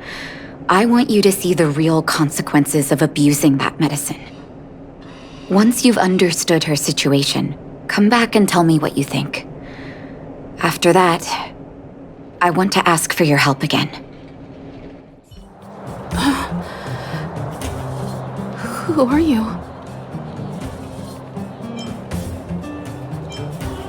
Who? And who am I?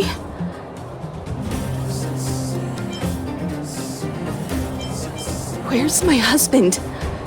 And where's my child? Where are they? You know where they are?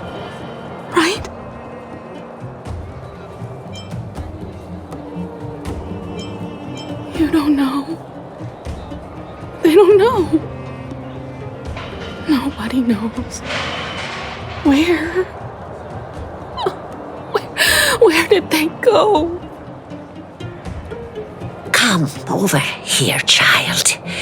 It's best to leave that poor lady in peace. Let me explain. That poor lady. Both her husband and child became ill and passed away. Yes, before her family passed away, she was a carefree young woman. Her husband and child caught a mysterious illness. The symptoms weren't grave, but their livelihood was certainly impacted. In order to try and rid themselves of the ailment once and for all, they bought some kind of wonder medicine. Who would have thought their condition would deteriorate so rapidly after they began using it? The two began to suffer terribly, such that death then became a blessing. It wasn't long before they departed this world, one after the other. From that moment on, she became as you see her now. If Dr. Natasha hadn't taken her under her wing, well, it doesn't bear thinking about. And yet, what more could have been done? They were warned about the medicine. They were told about the risks. And they chose to roll the dice. Talking about it tires me out. At least my husband and I are able to help her where we can. I just hope that one day she can lead a normal life again.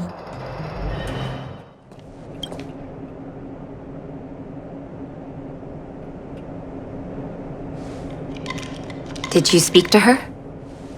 By the look on your face, I'm assuming you've come to understand the wonder medicine all too well.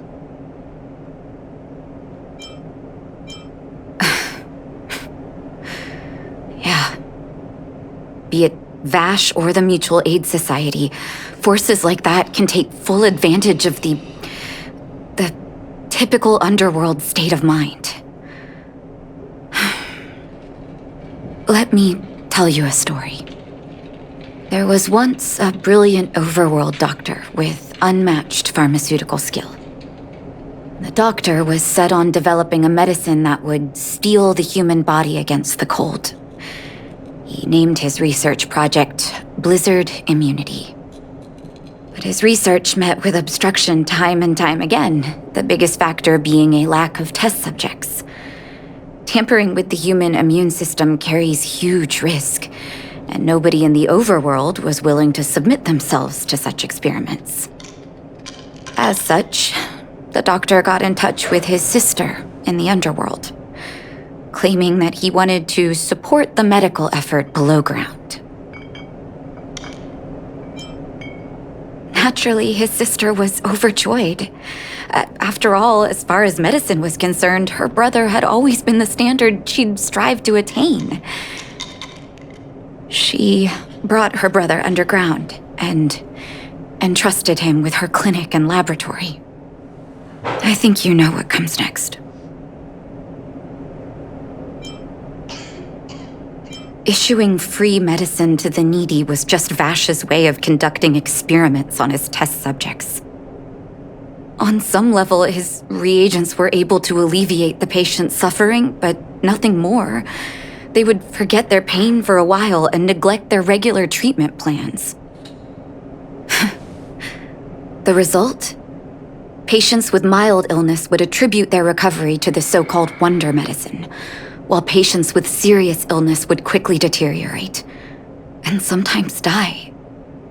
I cannot accept that their fate was simply the result of misfortune or risk. No true doctor would accept that. That's why I want you to help me recover all the wonder medicine. Are you willing to take on this assignment?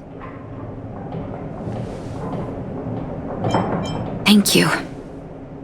This will be hard for the people that have come to rely on the wonder medicine, but it's up to us to remove this false hope. You mustn't hesitate. Recover every last reagent that Vash left behind. I'll take responsibility for the consequences. Don't worry about that. Go. I'll be waiting for the good news. Stop right there! No one's allowed up ahead! Oh, playing the hero, are we? Is this a stick-up? Wait a minute, you're that clinic woman's lackey, aren't you?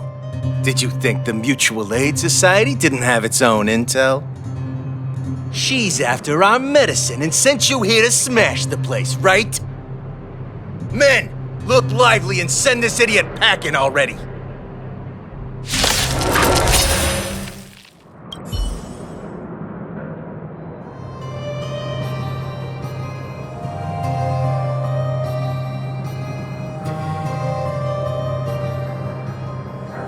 Well, look who we have here.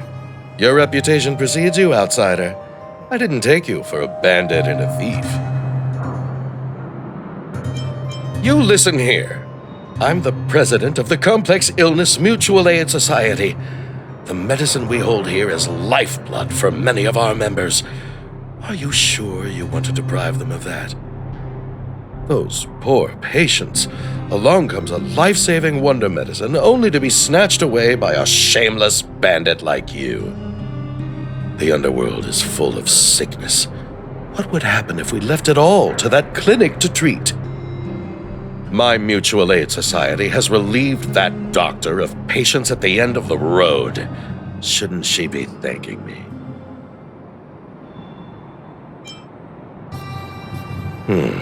Seems like you are quite bent on dismantling our operations, aren't you? Fine, seeing as you came all this way, it'd be rude not to give you the opportunity. Men, seize the medicine thief! Blast it! What did we ever do to you? Why are you taking away our moneymaker? Moneymaker? So you admit it then? You're not in this to save lives, you're in it to get rich. What are you doing here? Oh, as if we didn't have enough trouble already. Selling fake medicine with false kindness. You should have expected trouble to find you sooner or later. I have a responsibility to protect the well-being of my patients. Or to put it another way, I must eradicate any and all threats to them. You can't save everyone. The underworld is teeming with sickness. How could you possibly pull it off? You're right. I can't save everyone alone. But if I must, I would sacrifice food and sleep to treat them. The debt that Vash owes to the underworld rests with me. All I can do is help everyone to the best of my ability. To the very end. So stubborn. In that sense, you're no different from your crazy brother. I'll take that as a compliment. Thank you. Your actions today have saved many underworld families. I'll find a way to dispose of Vash's leftover reagents. Next time the Mutual Aid Society wants to whip up a quack cure, they'll be out of luck. Let's go back to town. I still owe those patients an explanation. Uh-oh. It looks like the patients have surrounded Natasha. Let's hear what they're saying. What are you saying, Doctor? The wonder medicine is out of supply? Correct. That medicine is a wolf in sheep's clothing. Wildfire has cut off the supply chain. Your ailments need rational, scientific treatment. Relying on pseudo-medicines will only worsen your condition. Rational and scientific, huh? The way I see it, you're just jealous you lost your patients. How dare you speak to Dr. Natasha like that? Where are your manners? Ma'am, please think for a moment. How can you still be siding with her? That wonder medicine was working fine for us, and now it's gone because she wants it to be? How can she? I understand your anger, but as your doctor, I ask you to trust my judgment. I will find a way to access more medical resources and help you through your struggles. If I must, I'll get help from the surface. The surface? I almost forgot that you were an overworld big shot. Have some respect for Dr. Natasha. If it's respect she wants, she better find a replacement for the wonder medicine fast. If not, I'll tell everyone about how she set up Dr. Vash. I'm out of here.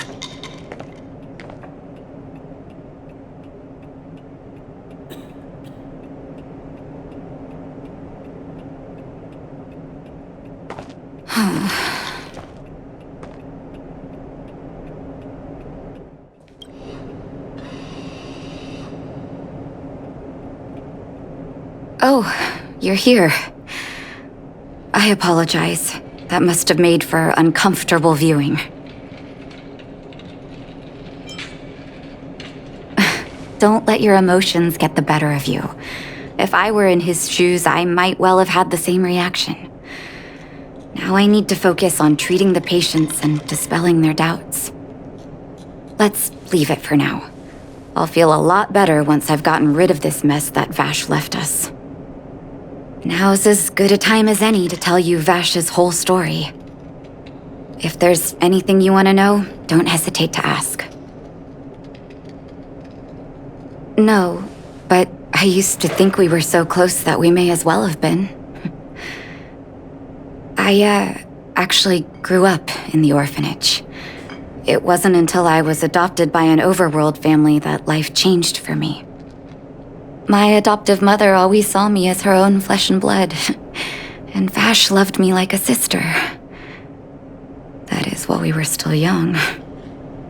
My adoptive parents belonged to a prominent medical family. As kids, we were exposed to all kinds of medical texts. When we were older, both of us got straight into Belobog's medical school. We were on a path into the medical profession. He was gentle and introverted. But when it came to work, he could be absurdly obsessive, like a completely different person. Whenever I made a mistake in an experiment, he'd bite my head off. And then a while later, he'd apologize and comfort me. He was conflicted in that way.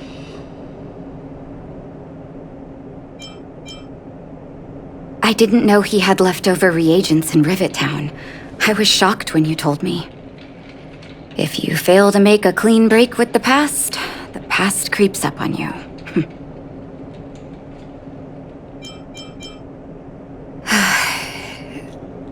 That's a long story.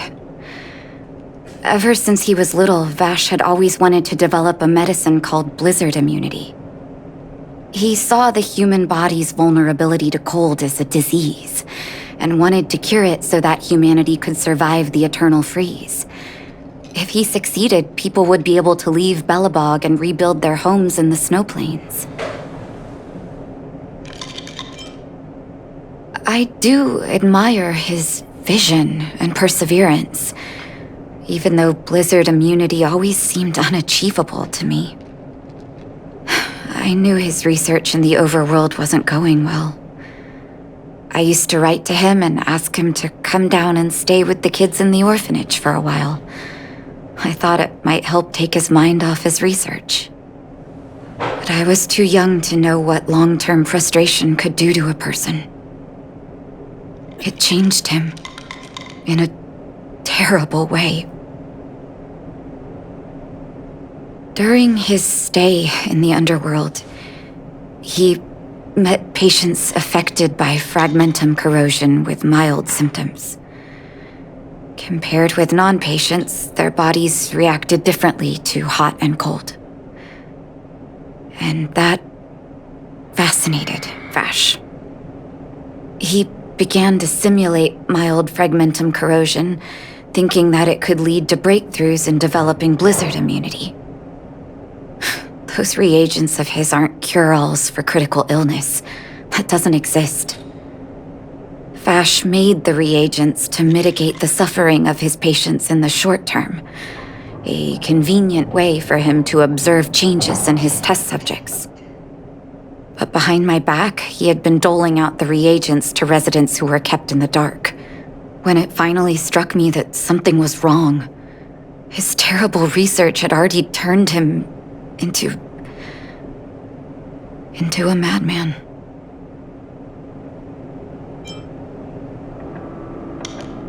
I trusted Vash with all my heart. Funny, isn't it? And pathetic. When his experiments were exposed, I spent a long time with Oleg discussing how to handle the aftermath. This was shortly before the underworld was sealed off. There were hardly any Silvermane guards remaining. We spent ages trying to find a way to handle Vash. In the end, Oleg suggested that we banish him and permanently deny him access to the underworld. Had his victims found out the truth, Vash would have been torn to pieces by furious underworlders. I was young and weak at the time. Oleg must have worried about how I'd react to such a scenario, or he wouldn't have suggested banishment.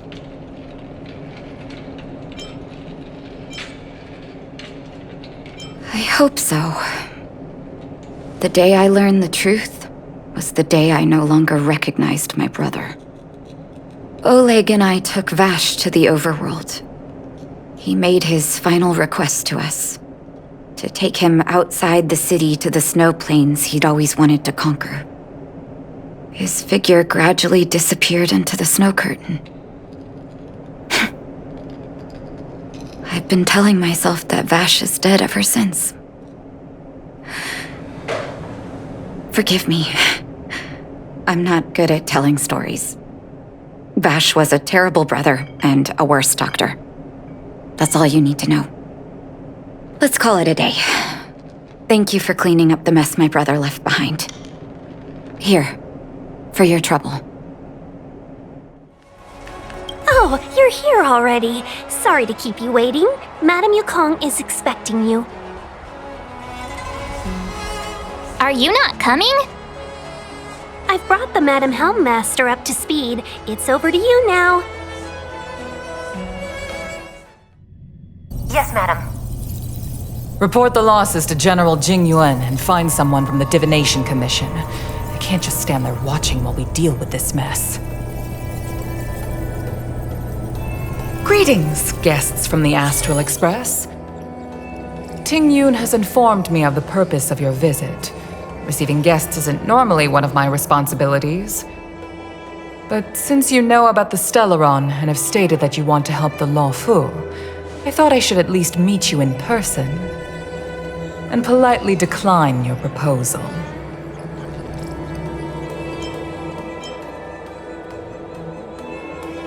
The Xianzhou Alliance knows what a Stellaron is and is more than capable of handling it ourselves.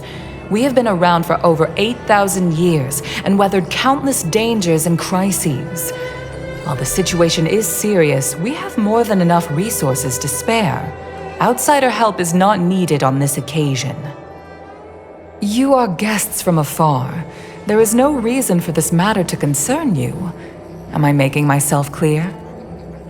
From what we've gathered, the influence of the Stellaron can still be contained. If we can locate it in time and contain it, it's possible that we can restore any space and any individuals affected by the corrosion. We have experience in preventing Stellaron disasters, and we've only come here to lend you that experience. I've said this and I'll say it again. This is an internal affair of the Xianzhou Alliance, and there is no need for the Astral Express to get involved. I decided to arrange a meeting with you as a gesture of respect, but my decision is final. But... Never mind, Mr. Yang. If the Xianzhou Alliance say they can handle it, then we're wasting our breath. Let's go. I'm afraid that's impossible. Huh? And what's that supposed to mean? It's only been a few days since the presence of a Stellaron was detected on the Law-Fu. Starskiff Haven has been under full lockdown. No one has been permitted to leave. How did you come to know of the incident? And what led you to conclude that it was linked to a Stellaron? I acquired the access history of Starskiff Haven. Not long ago, someone hacked into the system and opened the Jade Gate, before guiding you, the Astral Express, into our territory. The hacker was skillful and even taunted us with her seal. Her name is Silverwolf, a member of the Stellaron Hunters. What say you in your defense?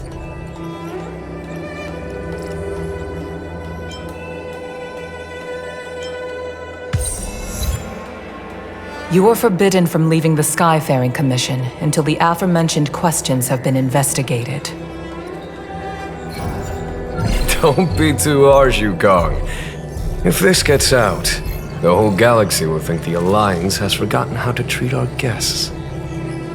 General Jing Yuan.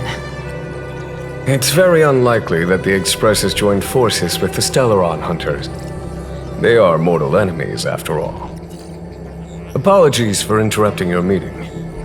My name is Jing Yuan. I'm the General of the Cloud Knights here on the Law-Fu. General, this is an internal affair for the Law-Fu. I fully agree with you, Helm Master Yukong. This is indeed an internal affair. I am sorry, guests of the Astral Express. It is true that there is a Stellaron on the Law-Fu, but I'm afraid I cannot accept your kind offer to help resolve the issue. This is a Xianzhou matter, and it is our responsibility to handle it. Of course, it would be inappropriate of me to let you return without something to show for it. While I cannot accept your help with regard to the Stellaron, I do have a favor to ask. Please, after you.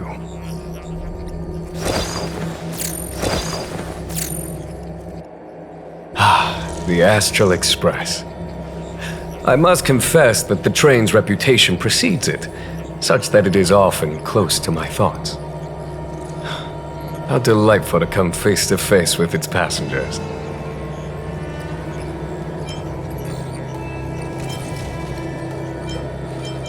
It's an honor to meet you, General. May I ask what the favor you spoke of is? A matter that requires capable people such as yourselves. We captured a member of the Stellaron Hunters a few days ago, who goes by the name of Blade. During our investigation, the Divination Commission, the department in charge of intelligence processing, intercepted a transmission sent out by his accomplice, Kafka, who has managed to hide aboard the ship. As for where that transmission was destined,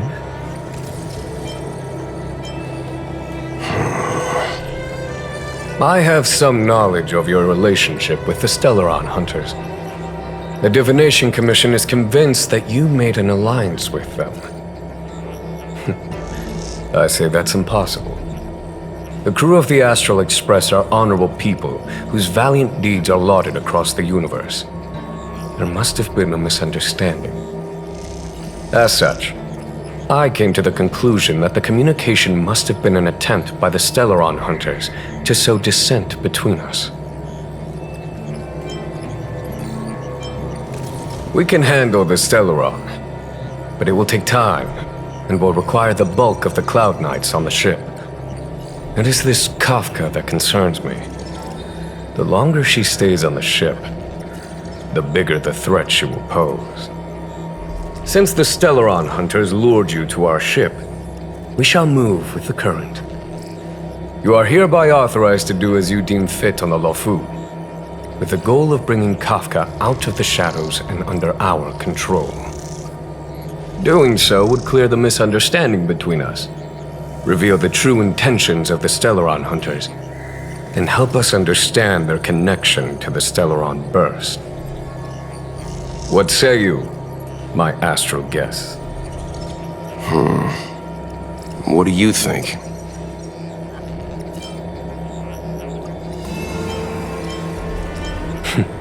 Of course you do. You can be strangers and simply walk away. But I feel you wish to help the Xianzhou. The Luofu never fails to reward that which is given. Okay. Wonderful. It's a deal then. I shall notify Yukong that all intel is to be shared with you, and that our best personnel are to aid you in your search. If there's anything the Skyfaring Commission or the Cloud Knights can do for you during your stay, don't hesitate to make it known.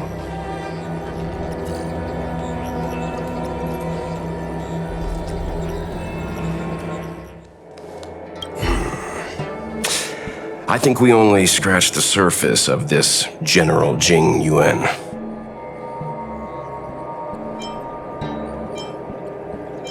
I don't know about strange, but my gut tells me something is off.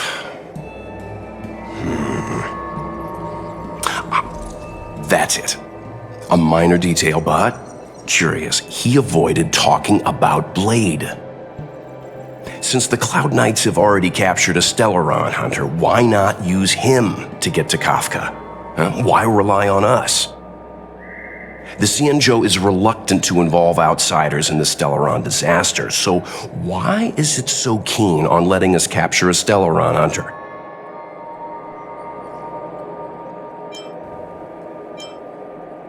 Yes. The only sensible conclusion I can draw is that Blade had already escaped when Jing Yuan spoke to us, provided they even captured him in the first place. Therefore, given our connection to Kafka, we represent the only way of luring the Stellaron hunters in. That's why he asked for our help. He didn't want to let anyone else find out that Blade had already escaped. Now that we've figured that out, perhaps we can get closer to the core of what's happening here. Master Diviner, you heard our discussion. What do you make of it? What do I make of it? The way of heaven is apparent, but the heart of humanity is often deceptive.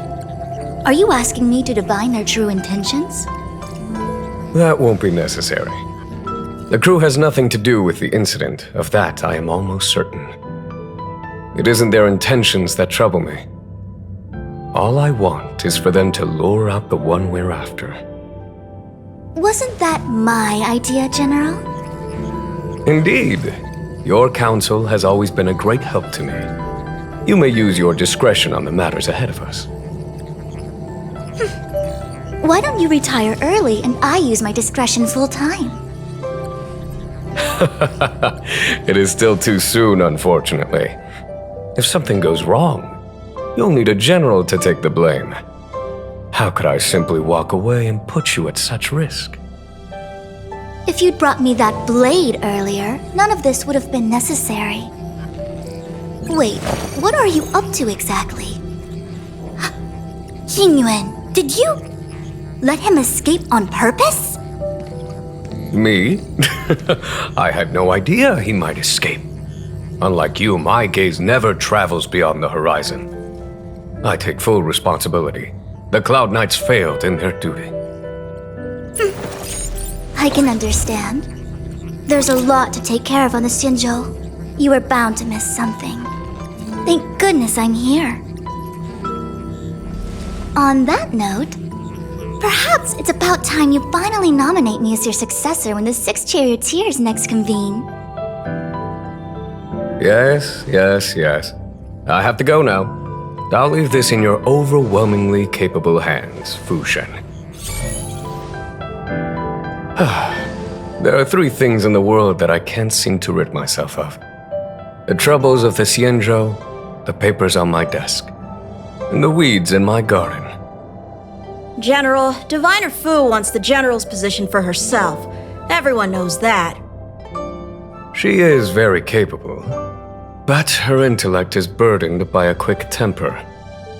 I'll retire when she's achieved a better balance. This Stellaron thing is easy. Blade escaped. Now we gotta go get him. Just say the word, and I'll solve this in a flash. I can understand your impatience, and I know you want to prove yourself. Now is not the time. If you truly wish to become sword champion, you shouldn't be running around brandishing your sword at people, especially not a major criminal. You think I'd lose to Blade? I'm saying you need to have patience, Yanqing. Governing Xianzhou is different from a sword fight. The only way to build momentum is to work slowly. Besides, we still don't know who's really moving the chess pieces. There is something we must take care of before making our next move. As long as it remains unresolved, we're at a stalemate. That something is the Stellaron. How did it manage to bypass the Skyfaring Commission's inspections and the Divination Commission's predictions? Where is it now? I say we bring those two Stellaron hunters before Diviner Fu. She'll get an answer out of them in no time. I've asked our friends from the Express to take care of that for us. Worry not, you'll have your moment when the current stalemate is broken. You are my most trusted aide, and there are some things that I would only assign to you. Speaking of which, Yanqing... that boy... I suppose it is my fault. I should have given him an opportunity already. A sharp sword can't stay sheathed forever. My fear is that this might prove too big a setback. Bigger than his exuberance.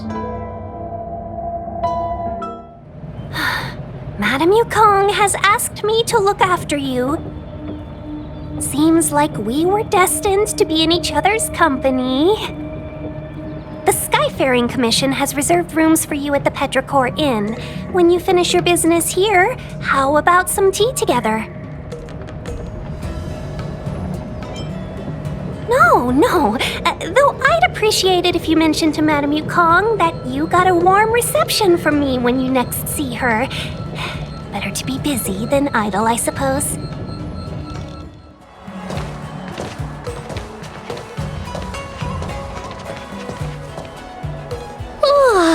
Well, here we are. I feel sleepy already.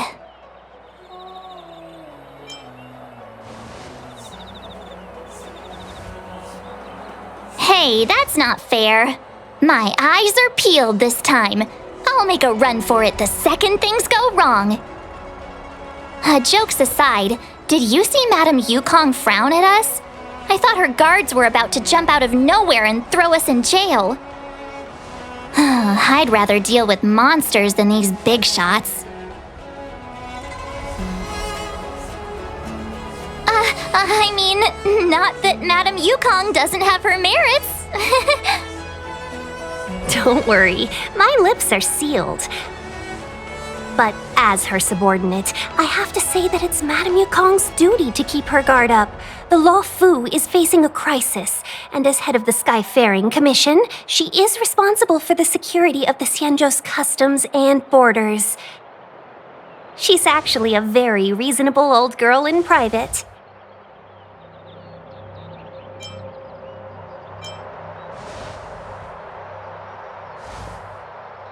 They say that many years ago, Madame Yukong was an ace pilot in the Cloud Knights.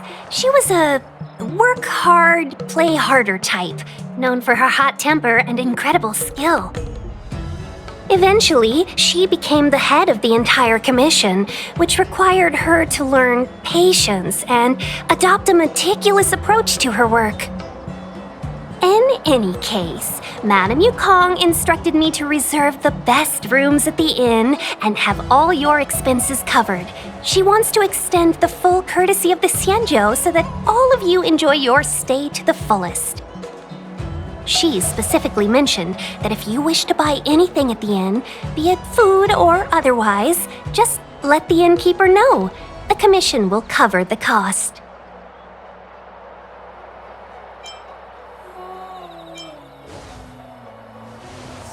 Why don't you go back yourself? Seeing as our hosts are so thoughtful, I guess we should help ourselves. Right, Mr. Yang? We should focus on our objective first. Seeing as Helm Master Yukong was extremely reluctant to get us involved, Am I right to speculate that the Skyfaring Commission has some leads on the whereabouts of Kafka? Exactly right. The suspect is extremely cunning. She encrypted her transmission and timed her communication. We couldn't pinpoint her exact location. But as cunning as she is, the Divination Commission has managed to find something. Here are the coordinates. It's up to you how to proceed. Our destinations may differ, but the orbits of the stars will eventually converge. See you later.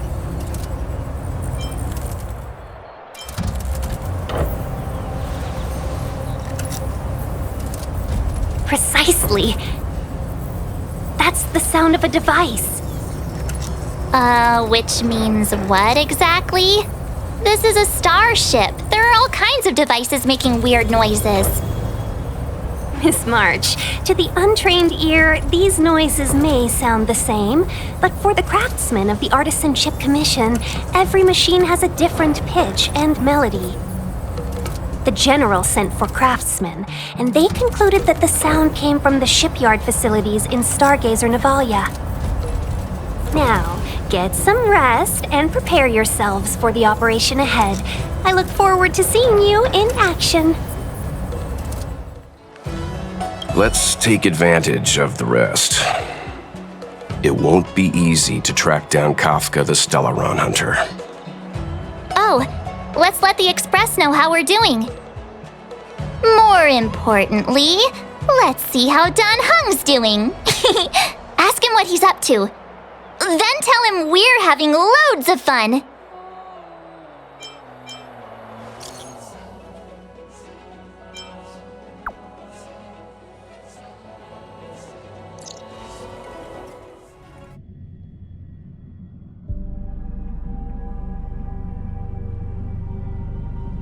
You've been standing here for half an hour.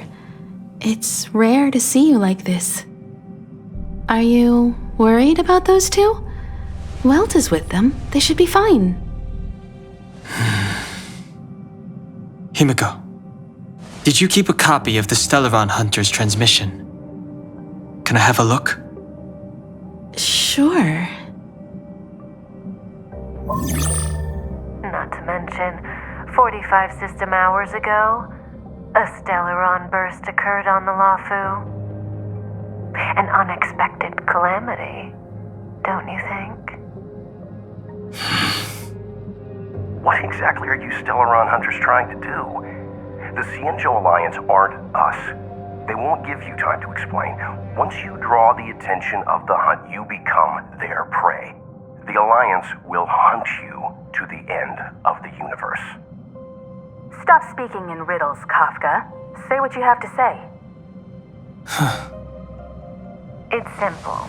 That Stellaron has nothing to do with us, but the Xianzhou is convinced that we're responsible.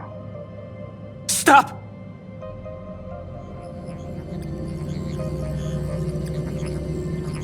Do you know him? The Xianzhou is in danger. This man, he... If he's on the ship, then Welt, March, and him. Everyone is in grave danger. But... Is he connected to that past you want to escape? I can't leave them down there. It's just... I'm afraid my burden has finally caught up with me.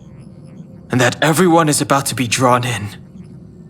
Is there anyone who doesn't carry around a past burden? She may not remember it, but even a girl as carefree as March has hers. We tread on a path that is hidden from us. The things we see and the trails we blaze all become our baggage. They weigh us down, but they also give us strength to continue the journey. Try not to dwell on it, Don Hung. The Express spends 7 standard days at each stop. Its passengers are allowed to do as they deem fit during that time.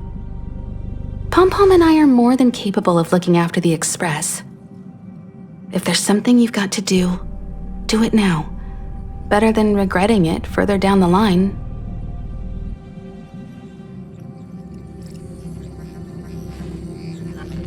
And you'll come back and travel with us once this is all over, right?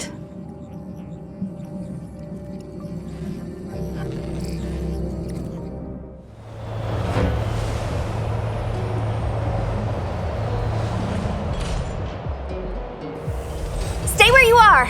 I can handle this. Emergencies should be dealt with by professionals!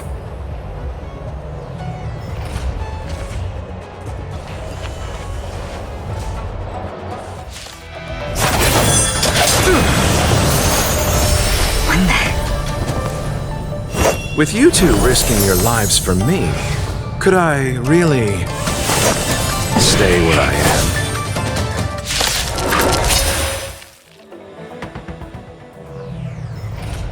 Are you two okay?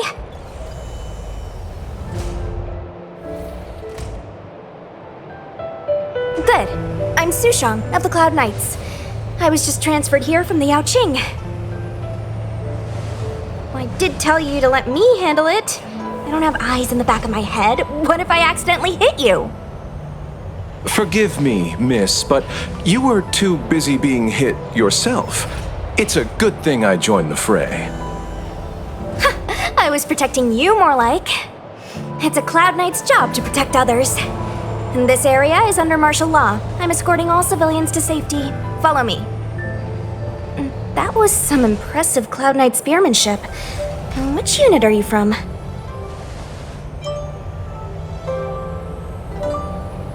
Huh. Okay, you're a civilian then. Come with me. Miss Sushang, what exactly has transpired here? In all my trade visits, I've never seen Starskiff Haven in such a state. I can't comment on that. I was just ordered to rescue the civilians. Actually, I have no idea either. Anyway, you two just need to come with me. Hey, you're pretty quiet. What's your name? I've got forms to fill out. Can't put your name down as blank. My name is Dan Hung. I'm a traveler. I'm on my way to meet up with my friends. I appreciate the help, but I can leave the port on my own. No can do, mister. It's way too late. You won't find anyone at Starskiff Haven. If your friends made it out, then they'll already be in the safe zone. No need to worry. You'll see them when we get there. Aren't you going to take my name too, miss? You already said it when we were busy fighting. Something. Lo Cha! Is that right? I remember it. Let's go. Stay close, you two. Cloud Knight Sushang will guarantee your safety.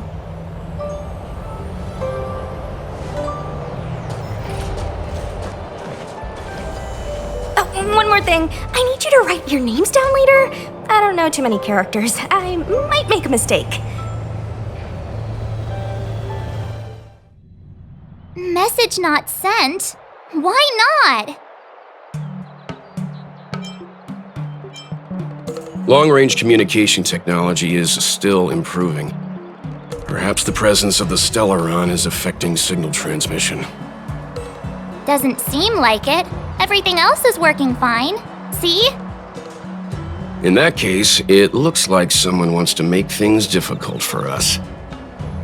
Since Kafka's here, I wouldn't be surprised if this turns out to be that Stellaron hunter hacker girl's handiwork.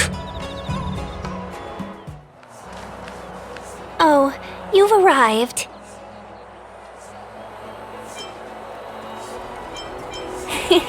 I like your sense of humor, benefactors. Of course I'm happy to see you. When things settle down, I might even get promoted for catching a Stellaron hunter. Stargazer Navalia is governed by the Artisanship Commission. It took me a while to sort out our paperwork.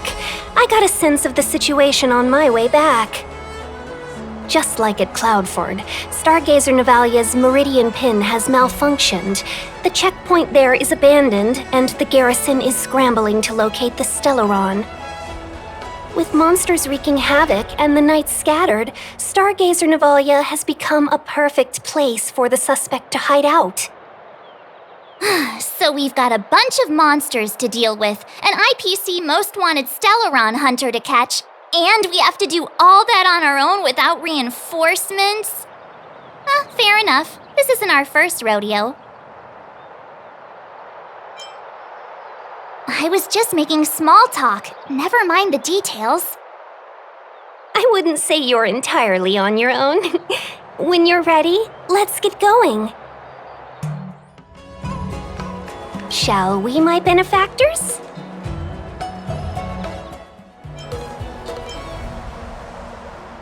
Now what's a hunt without a hound? Kafka is still at large, and the Skyfaring Commission wants this problem to go away. I made a few calls and managed to procure this from the Artisanship Commission, perfect for hunting down suspects.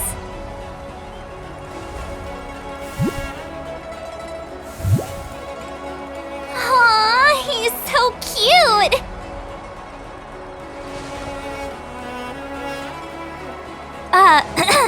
I mean, what can he do exactly? Are we gonna set him loose on Kafka? Yes and no. This is D-Ting, a bionic dog developed by the Artisanship Commission. He has all the 5 senses of the Foxian race and takes them to another level. Be it tracks or scent, as long as he uncovers a trace, he'll follow it all the way to the end. All we need to do is look for any trace left by Kafka. It doesn't matter how good she is at hiding, D-Ting will find her. But before we get started, let's play with his settings a bit and get him ready. To begin with, let's set him to scent detection mode. Tell D-Ting to follow the scent of my perfume and see what he can do. The traces, where did they go? Is D-Ting malfunctioning? Got it. He says the wind is too strong here at the port, so it's not easy to follow the scent. That's just the psychic bond between cute girls and cute puppies. Using the environment to hide her traces.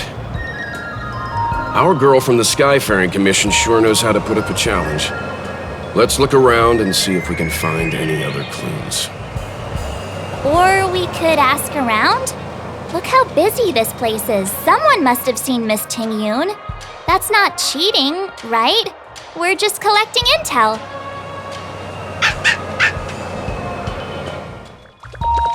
You found me.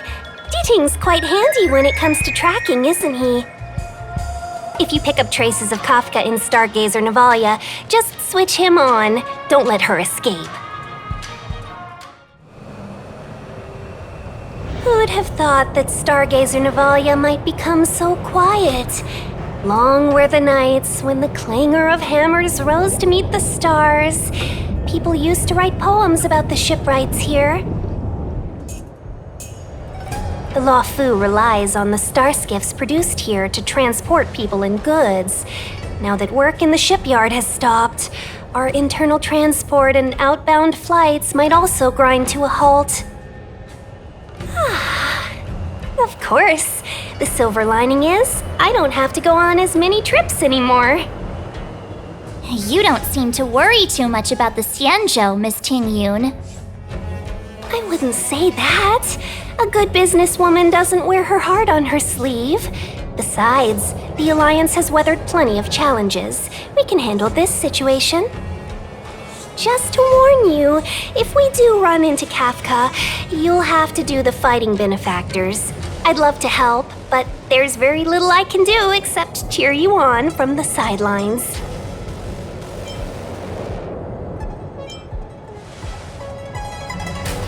Not a lot of people out there could have fought the Mara struck like you did.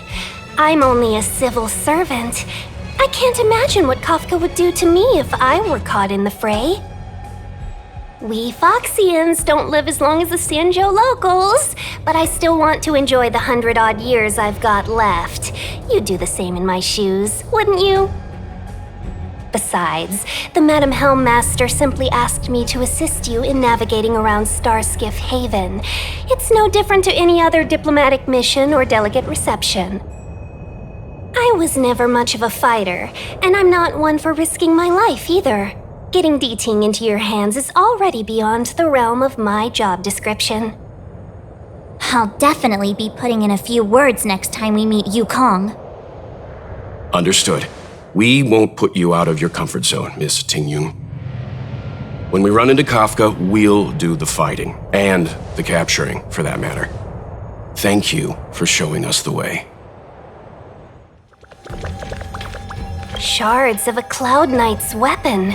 Something really sharp caused this. It must have been Kafka. She's got a scary sword. Look, D-Ting found a strange... Let me see. Slender fingers, but strong. This hand belongs to a killer. There's a note here, too. Take your fancy, there's a reward inside. Why do I get the feeling we're not the ones doing the hunting? It seems like Kafka predicted our every move.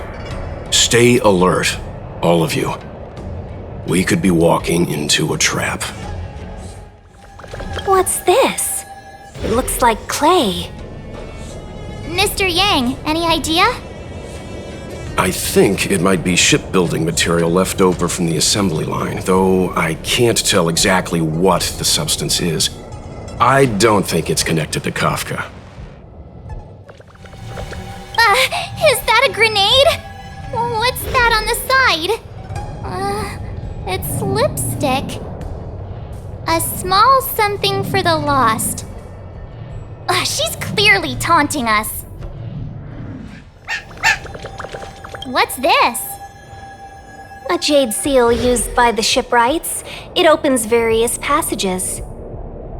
It looks like someone used it and then destroyed it. Possibly Kafka?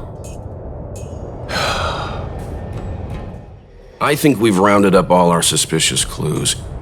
But did Kafka leave them behind on accident? Or on purpose? She sure did put a lot of work into this gag, and I think we're the punchline. Making us run around like jerks? I bet she's loving this. I can almost hear her whispering, "Come and get me." Why don't you go and marry her, huh? Don't forget, she's on the IPC's most wanted list. A fugitive that nobody can seem to pin down. And now we've become her prey while she stalks us in the shadows. Let's go, benefactors. Time is of the essence. We must be close. Another chest, another handprint. Has this woman got nothing better to do? A little cheese for the rats in the maze? Rats? She's playing games with us. I hate her.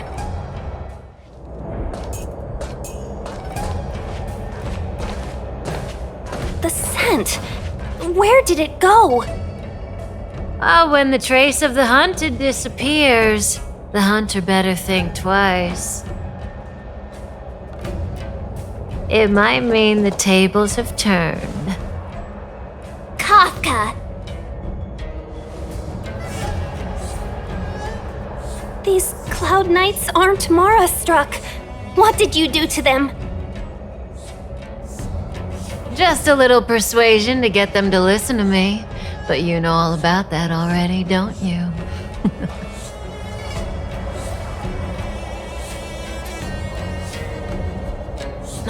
What a hassle. This place is too far for the diviner. See you up ahead.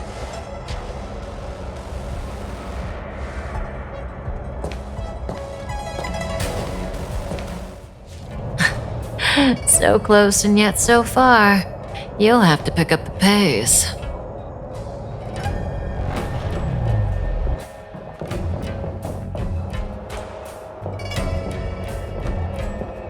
There's no way through here. We need to think of a way to cut her off. Don't worry about locked doors, benefactors.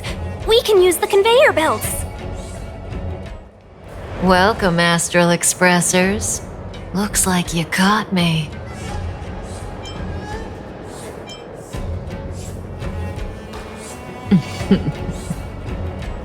Admit it, Kafka. You planned for us to come here. I didn't plan anything. It was the future. We interfere on countless future possibilities and make the best future a reality. You speak too highly of us, Welt. The Stellaron hunters are merely Destiny's slaves. Best future? Best for who? As if you'd consider anyone but yourself. If I said best for the universe, would you believe me? Best for me, naturally.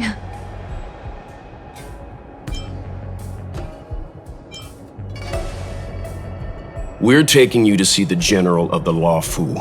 You can profess your innocence all you like, but the General will decide your fate. Oh, thanks, but no thanks. I can't stand moving at someone else's pace. We don't have much time. If I were you, I'd make a move before it's too late.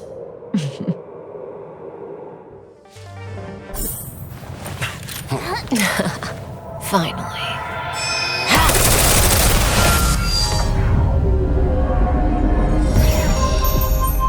Rudimentary. Your every move has been foreseen by the Omniscia.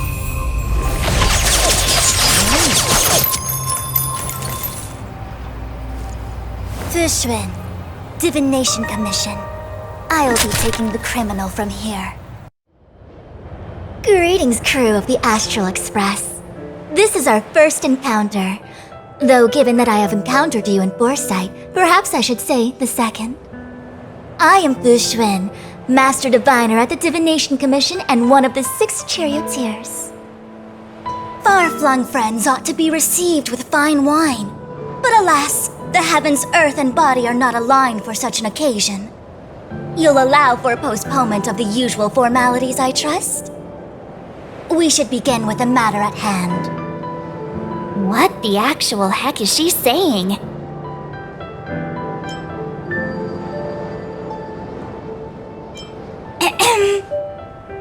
If the method of my speech is offensive to you, you need but say. We received an assignment from General Jing Yuan to arrest the Stellaron hunter. Thank you, Diviner, for coming to our aid, but we must escort the fugitive to the General. An essential. I hold a proclamation from the General here if you care to see.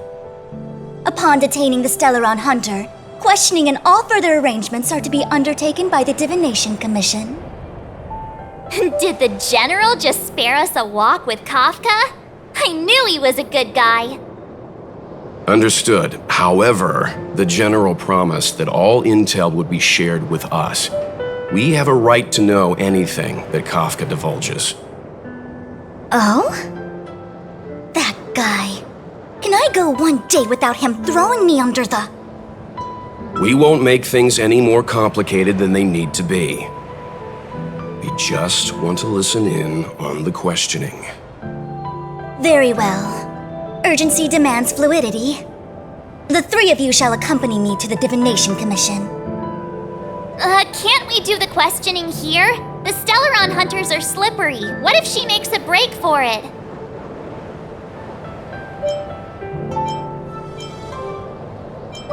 While I am here, she will not escape. Only the Divination Commission has the methods to make her talk and bring the truth to light. The time has arrived. We must depart. Please proceed.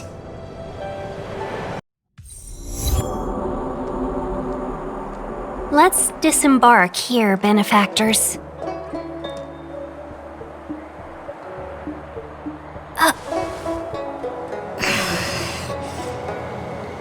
I may live in relative seclusion, but I can recognize my own territory. Why did you bring us here? Does this look like the Divination Commission to you? No need to yell, Master Diviner. The Meridian pin is malfunctioning, and I couldn't find the entrance to the delve. I wanted to get us straight to our destination, but this is the only place I could dock the star skiff. Look, Exalting Sanctum. this is a safe place. Let's just walk the rest of the way from here.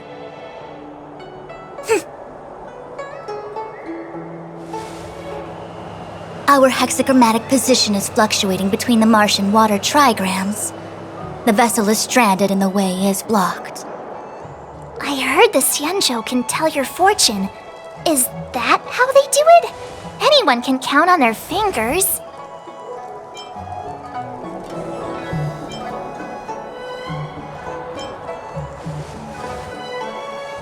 That's been out of fashion for hundreds of Amber eras. I just performed some quick divination, and the hexagram is consistent with our current predicament.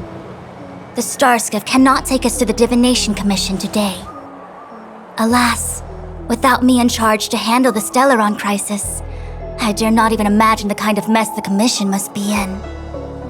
It's true. The Divination Commission really can't go a single day without Lady Fu. That's why you have to develop your talent pool. Otherwise, everything falls apart when you go on vacation.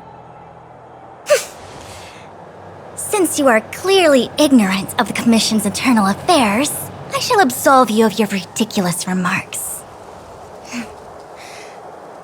I'm going ahead to make some inquiries. Goodbye.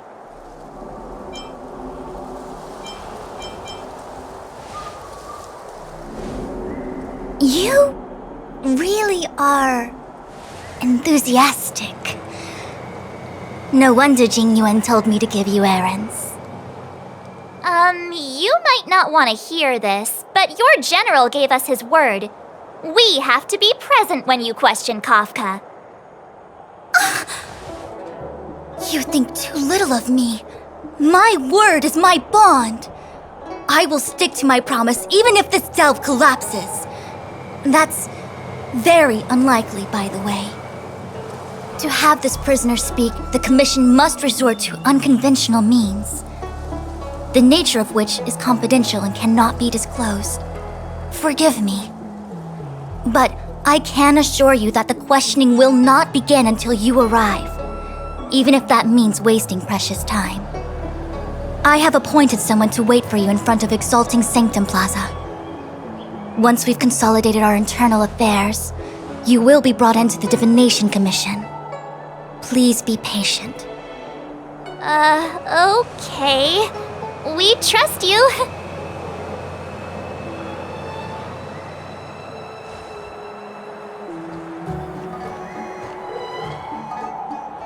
I think I offended someone again.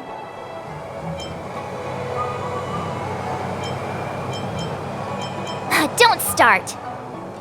Don't take it to heart, March. Miss Fushen seems like a reasonable lady. I'm sure she's not angry with you. Really?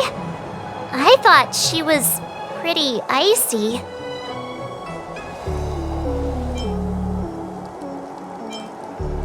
Like how you're always pretending to be quiet? Okay, enough chit-chat. I reckon the Divination Commission could be a while. Let's take a look around. Yeah! That star skiff was pretty cool. There must be loads of interesting things in Exalting Sanctum.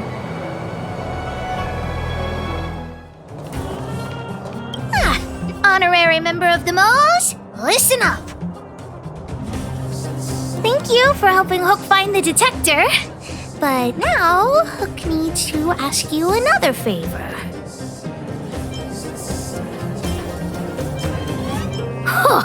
At least hear me out first before you refuse. Hook and Daddy's birthday is approaching. Every year at this time, we exchange gifts and celebrate our birthday together. Yeah? What's the problem? Daddy's job has been more difficult since moving to Boulder Town. He gets home really late every day. I don't want to use his hard-earned money to buy a gift.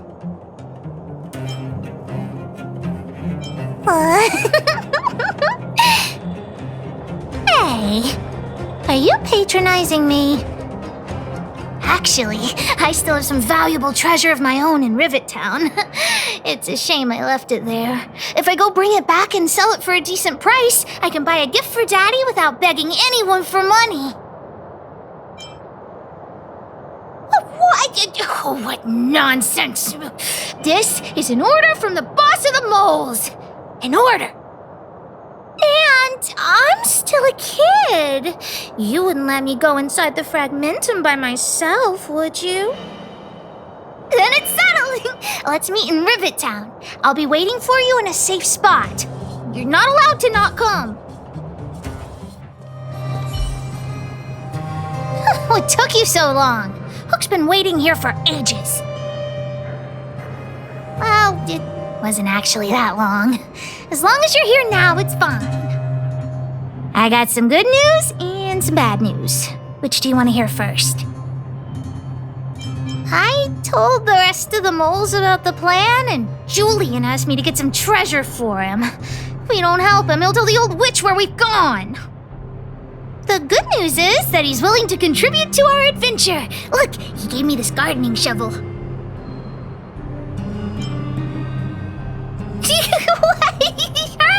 No, what nonsense! No, nobody scares Pitch Dark Hook the Great. Well, the treasure won't grow legs and find us, will it? Come on, let's go. Ah, we found Julian's treasure!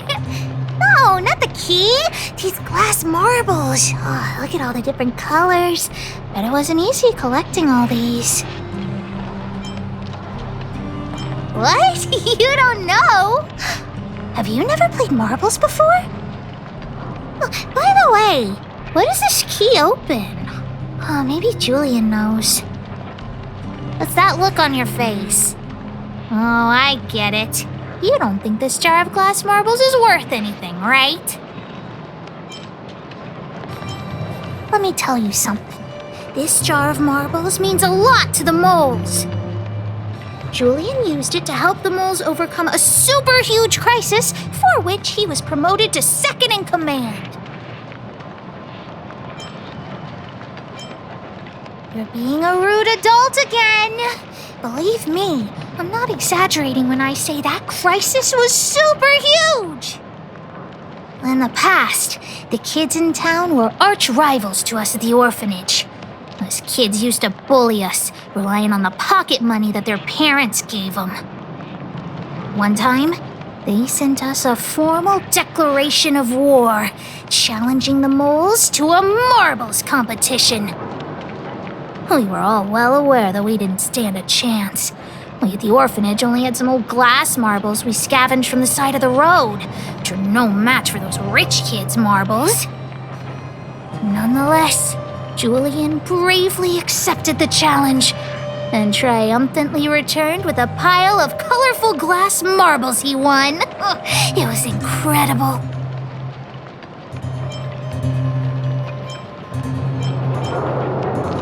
Yep. So, now you know why you wanted us to find this treasure. All right, enough chit-chat. Next, we need to find my treasure. This place is nothing like it was before I left.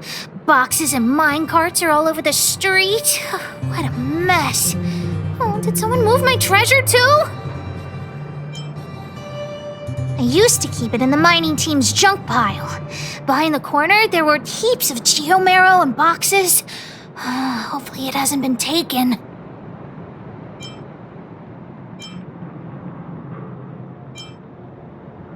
Well, that's all I can recall. But don't worry, I'll look with you. I may even find it before you. Look, it's in this box. This miniature drill rig was given to me by a guy from Daddy's mining team as a birthday present.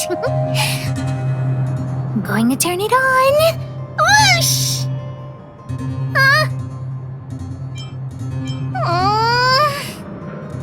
Look, just don't talk to me right now. I need to calm down.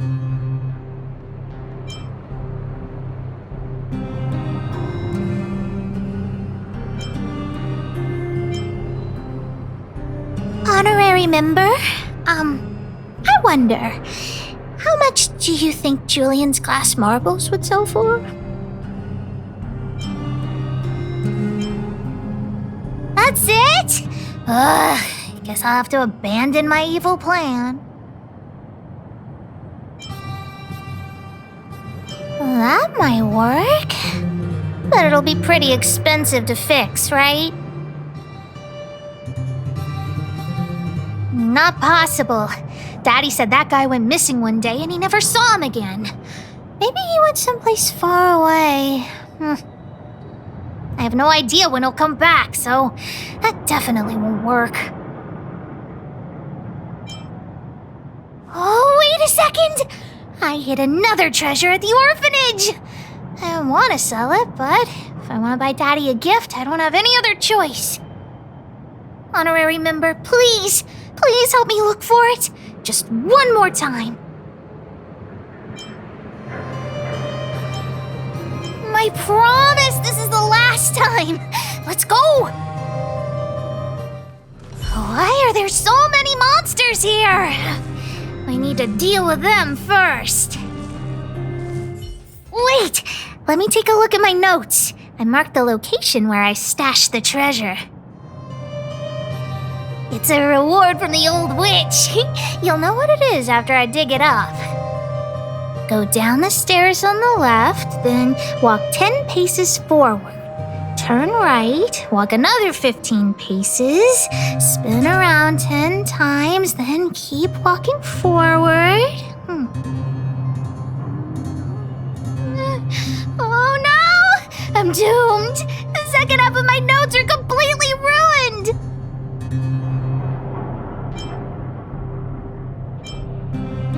Oh, what kind of lame treasure map would it be if it only had 1 or 2 steps? Without the second half of my notes, how will I ever find the treasure? Really? Quick, let me see! Let's use the home use object finder to help Hook search.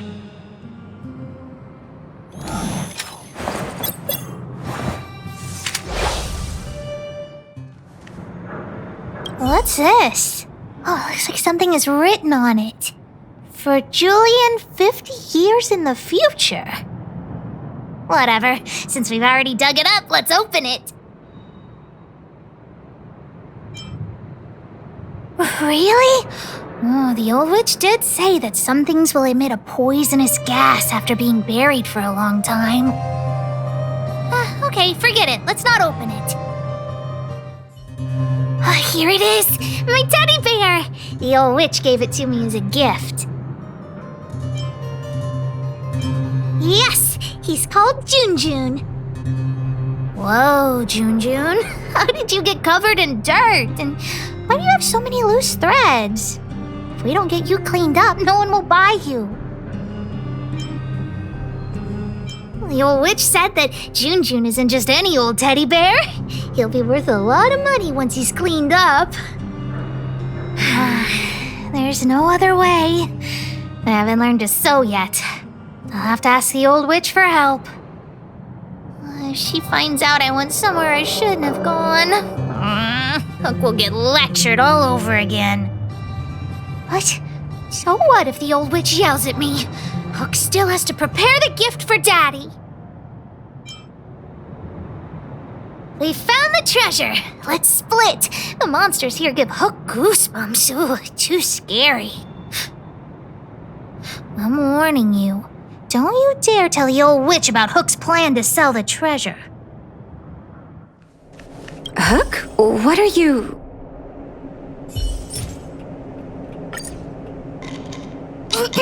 Natasha?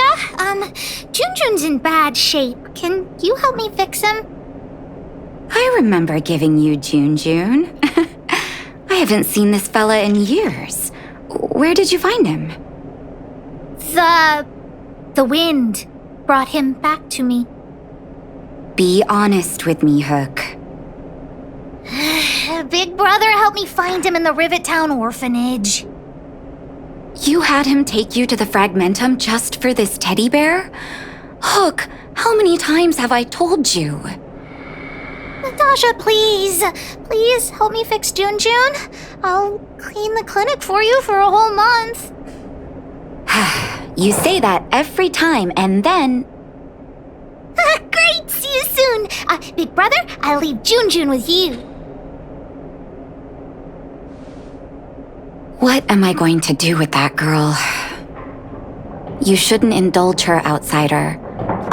I know it's difficult to tell Hook no, but sometimes it just has to be done. June. So she gave her bear a name, huh?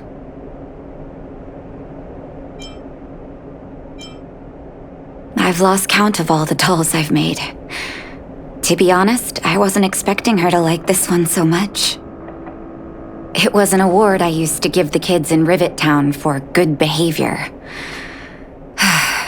Can you imagine what an orphanage is like with so many difficult children? I had to come up with a solution to get them to behave. Hook pretended to be well-behaved for a month in order to get June. She ate on time, slept on time, even stopped fighting with the other kids. I'm afraid you have no idea how much she suffered that month. Hook has an uncanny ability to rally people to her cause, both adults and children. It's a skill, all right, and forcing her to be well-behaved puts a lid on it. Well, this teddy bear has sure been through the wars. Don't worry, I'll help Hook repair June, but I'll need to find some stuffing. Wait, look at the eyes. They must be Erebus? Huh. Strange, I didn't notice when I sewed them on. I'm no appraiser, but these two gems look to be high quality. Well, our war-torn bear here just became a priceless doll. Not bad, June. Did the old witch yell at you? What? Why'd she only yell at Hook? Never mind that. You didn't tell her what I was really up to, did you? Well, I'm aware of that. I just didn't want to upset her. Anyway, why are you still standing here, silly? Do you have something to report to the boss of the moles? Gems? Does that mean he's worth a lot of money? What are you talking about? Of course I do.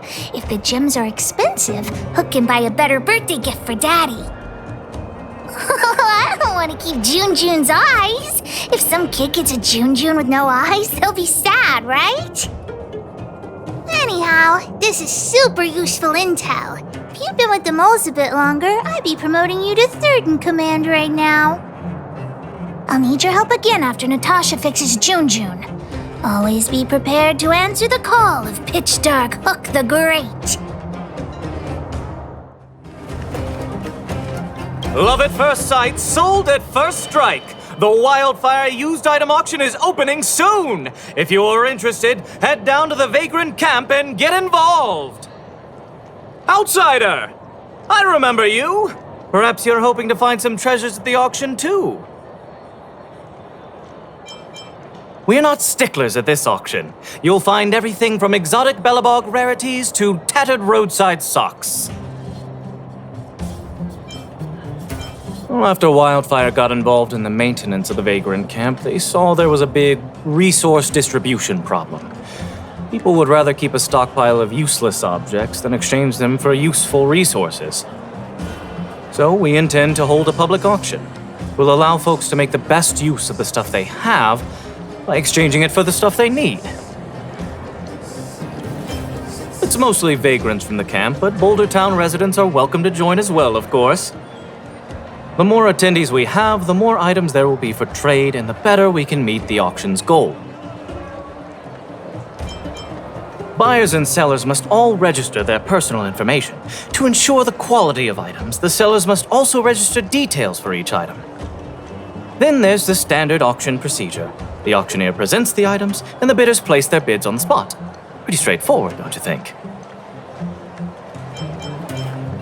Well, plenty. Gloves used by Chief Oleg, the domestic robot that Miss Fedora built. There are lots of prospectors hunting for ancient relics in the Vagrant camp, so there should be a lot of unique items at this auction. For example, I heard that one of the goods up for auction is a barely used geomarrow probe. Ah, never heard of a treasure like that before, huh? More excited about the auction now? Oh, here, take this pamphlet. It has more information on all the rarities up for auction. Remember to stop by the Vagrant camp. Be there, or be square. Honorary member. I was just about to go see you.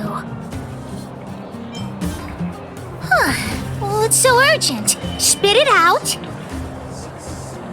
How did you know what I was thinking? Hook was about to ask you about the probe. Honorary member. You found some clues? The auction. So that's where the probe is?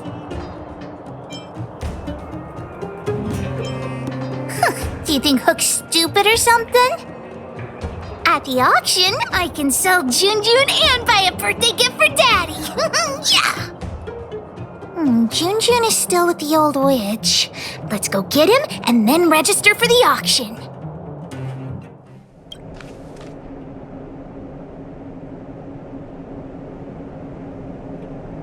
Stupid witchy old... Natasha! Have you finished fixing Junjun? Oh, your teddy bear? He's nearly done. Here, take a look at him. Wow, he looks brand new! Natasha, you're incredible. Glad to be of service. Now then, did you really bring him over here with you just to pick up Junjun? Come on now, what are you guys up to this time? We're going to the auction. No, that's not what we're going to do.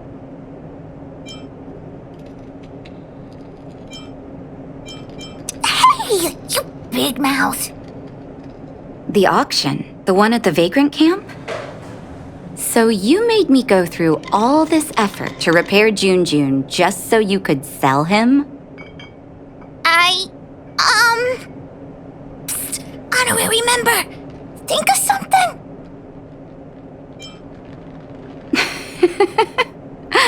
You two make an adorable duo. I was only joking, Hook. Junjun is yours, and it's entirely up to you what you do with him. But you must make one promise to me. Wait, what is it? Don't go charging into the Fragmentum again. Mr. Fursman heard about what you did and came to me to find out what happened. Your dad worries about you. Stop giving him reasons to. Daddy? Okay. I swear I'll never meet Natasha or Daddy worry again. I'm going to have to trouble you to keep an eye on this kid again. You seem to be doing a good job, so I'll leave it at that. Off you go then, and good luck. Thanks, Natasha. Honorary member, let's head to the auction. Welcome! Are you here to take part in the auction? Yep. Hook wants to auction this teddy bear. Teddy bear? How about I take a look at it first, little missy? With all due respect, I don't think this item will generate much interest at the auction. I don't see any value in it. Okay, let me take another look. The craftsmanship is excellent, and the fabric is soft, but I'm afraid that won't command a high price on its own. The eyes. Wait a minute. That's natural Erebus. What are precious gems doing on such an ugly teddy? Hey, who are you calling ugly? Take that back. Well, who'd have thought it? Allow me to make a suggestion. You should only auction off the gems. What are you talking about? You can't just take Junjun's eyes off. All right. Don't get upset, little missy. I'll respect the wish of the owner and keep Junjun here intact. Please, sign this commodity contract here. Let me do it. And if you and your friend would like to bid, please fill out this buyer registration form as well. Of course we'd like to bid. I'll sign again. Honorary member, ask about the probe. Probe? Are you talking about the geomarrow probe? As far as I know, there are a lot of people interested in acquiring that device. The estimated sale price is no less than 600 shield. Because it's a rare and useful treasure, the geomarrow probe will be up for bidding in the final round of the auction. But don't worry, the gems on your teddy bear are also very valuable. You'll have the chance to bid on the probe if someone's willing to pay a high price for him.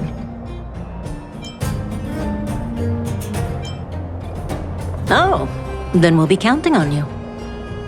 I'll tell you a secret. The more bidders there are, the more you can get for your bear here. The place is teeming with potential buyers. It only takes a gentle nudge to get them to join in.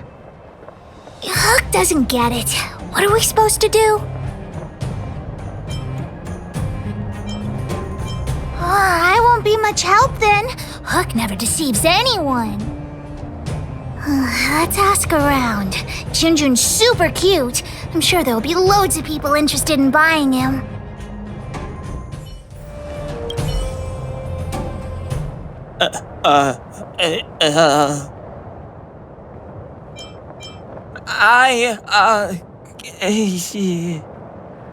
His design is super cute, and he's really, really soft. You can't help but give him a big hug.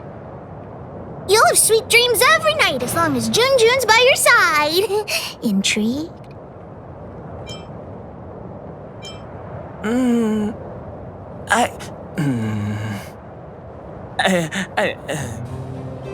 According to the old witch, some people aren't good at talking in front of other people.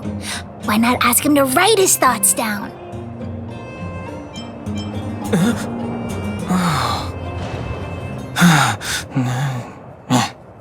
Here.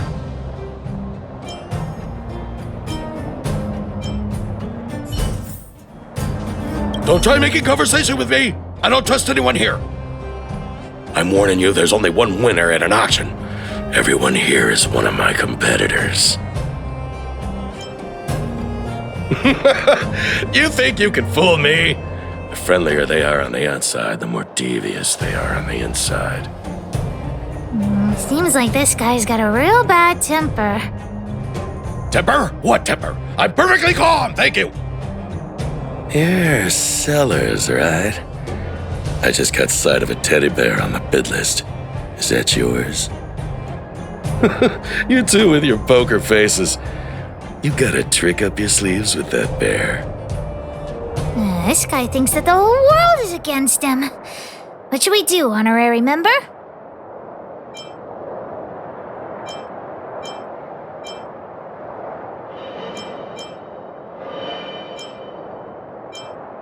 But I don't want to sell Junjun to such a weirdo.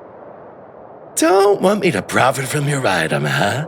Well, in that case, I'll just have to place a bid and solve the mystery of your teddy bear. Ha! What a weirdo.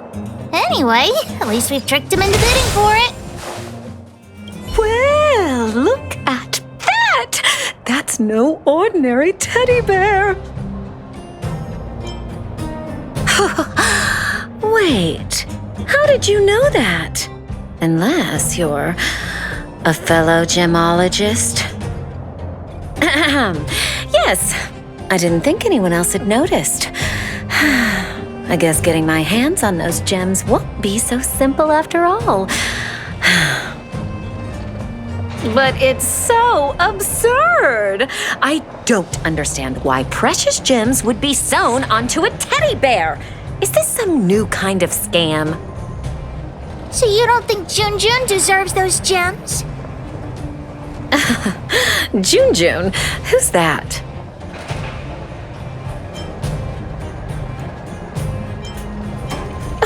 Why didn't you bring that up earlier?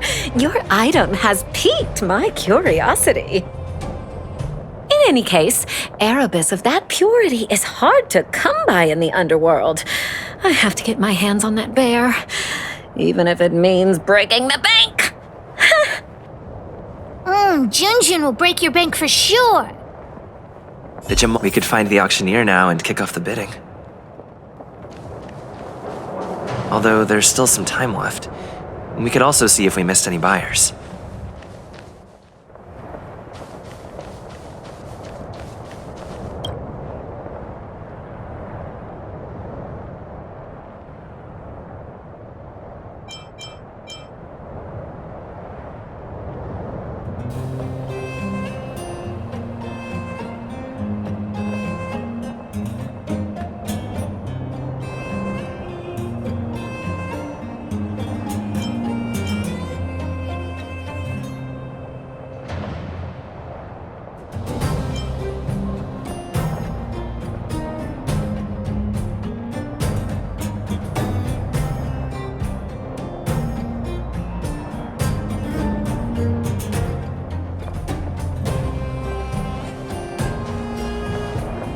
Why did the auction house set such a low opening bid? I'm bound to make a loss. Perhaps I should publicize it myself. Oh, I don't like talking to strangers, though. Has anyone seen my grandson?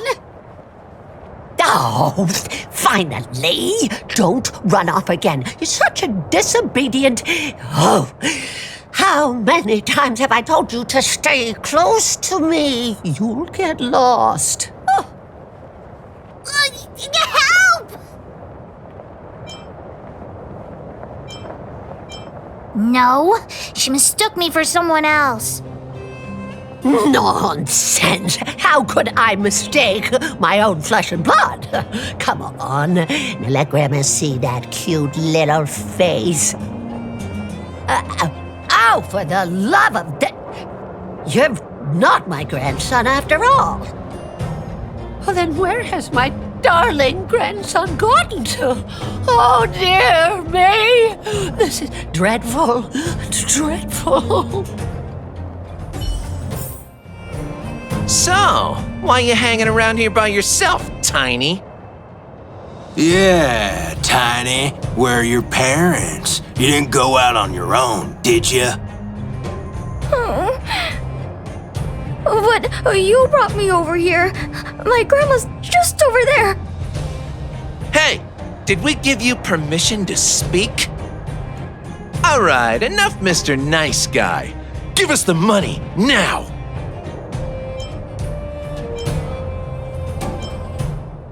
Huh? Who the heck are you? Boss, these two must have more money than this brat. Let's rob them instead. Agreed. Get him. You're safe. Go find your family. That was really brave of you. I hope I can be half as strong as you someday. Thanks so much, guys. I gotta go. Isn't this the kid we just saved? Oh, it's that brave girl! Grandma! Grandma! They're the ones who saved me! Oh, my goodness. Oh, I can't even begin to express my gratitude. Thank you both so much. He's my only grandson, and I don't know what I would have done. Can we buy the teddy bear at the auction, Grandma? I'm sure that teddy bear must have belonged to a nice person. Let's go and take a look. If Grandma wins the auction, don't tell your parents I bought it. Let's pretend it was a gift from this kind young man. Grandma's the best! Aw, they're really sweet. Junjun will be super happy if they take him home. Anyway, we should get going. Come on, honorary member. I heard there was something called a geomarrow probe at this auction, but I didn't think it would be so pricey. Where did you hear that? What is a geomarrow probe exactly? I'm not sure. But it was Beloway that told me. I'm not sure why he wants it. So expensive. There must be a lot of people after it for the price to skyrocket like that. Oh, who cares about that probe thing? If there's a teddy bear at the auction, that looks pretty valuable. What's so appealing about a toy? We're clearly operating on different wavelengths. Please wait a moment. The auction will begin shortly.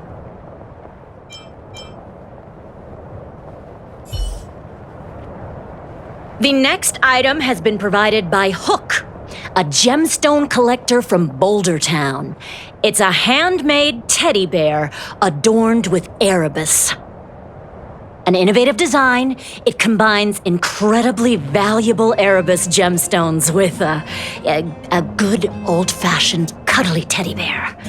The opening bid is 300 shield. 325! Oh, you're adding 25. Isn't that...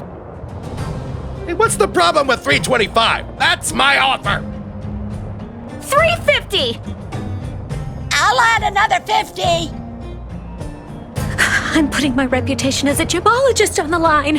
I have to get my hands on that Erebus. Add another 100 shield!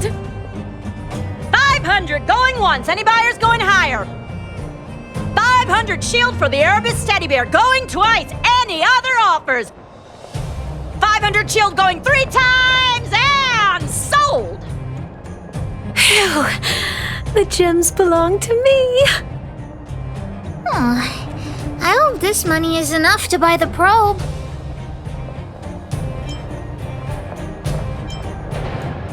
That's true, but I want to help Daddy get his treasure back. The bidding for the Geomarrow probe has been postponed due to unanticipated complications at the venue. Please be patient and don't leave the auction if you want to bid on it. Don't worry, everyone. Just a minor technical issue. We'll take a quick break now, and the auction will resume soon. A break? Do you think there's something wrong with the Geomarrow probe? Let's go ask that staff member. What happened to the Geomarrow probe?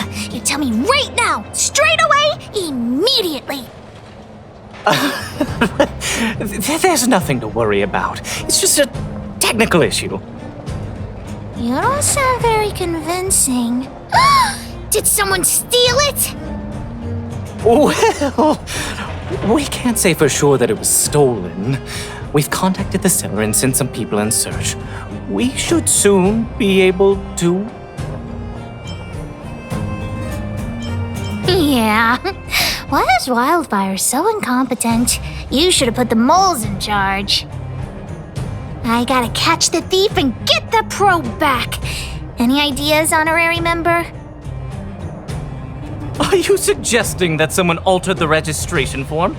That's simply not possible. We've been keeping a close eye on everything. Fool!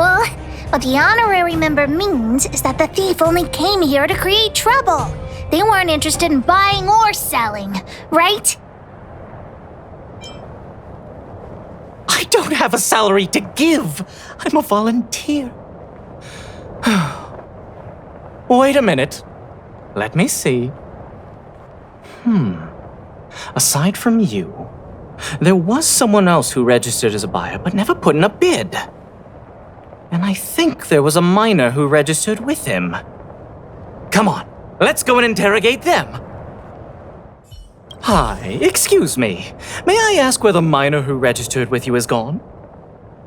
Him? I think he went back into town. So, he already ran away. He came here saying he wanted to buy the Geomarrow probe, but then he changed his mind for some reason and ran back to Boulder Town alone. I don't know him all that well. Why don't you just head into town and look for him? Do you really think he'll turn out to be a thief? I'm not so sure now. Anyway, outsiders, you should go and look for him in Boulder Town. I need to make sure the other buyers haven't left. If you don't find anything, the thief might still be among us.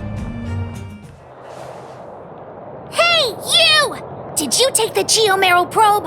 Hand it over right now! Huh? What? Who are you? Where are the people I'm supposed to meet up with? Honorary member, we shouldn't waste any time talking to him. Let's just knock him out. What could a couple of brats do to me? Do you even know how much the probe is worth?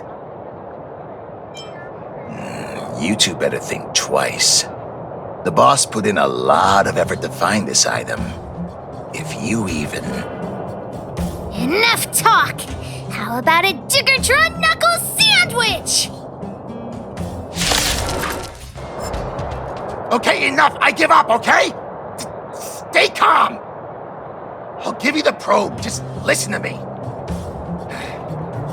I overheard the auctioneer say that the Geomero probe would fetch at least 600 shield. 600 shield!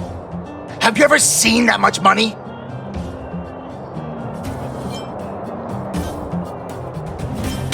You? Yeah, right. I don't believe you. How about this? The boss, along with a few buddies and I, we put together 600 shield and buy the probe from you. Hmm? No! Hook won't do that! Come on, Missy. Don't be so stubborn. We can talk it over. I see. You just want to keep the probe to yourselves, right? And here I was thinking I'd met some nice people. You're worse than I am.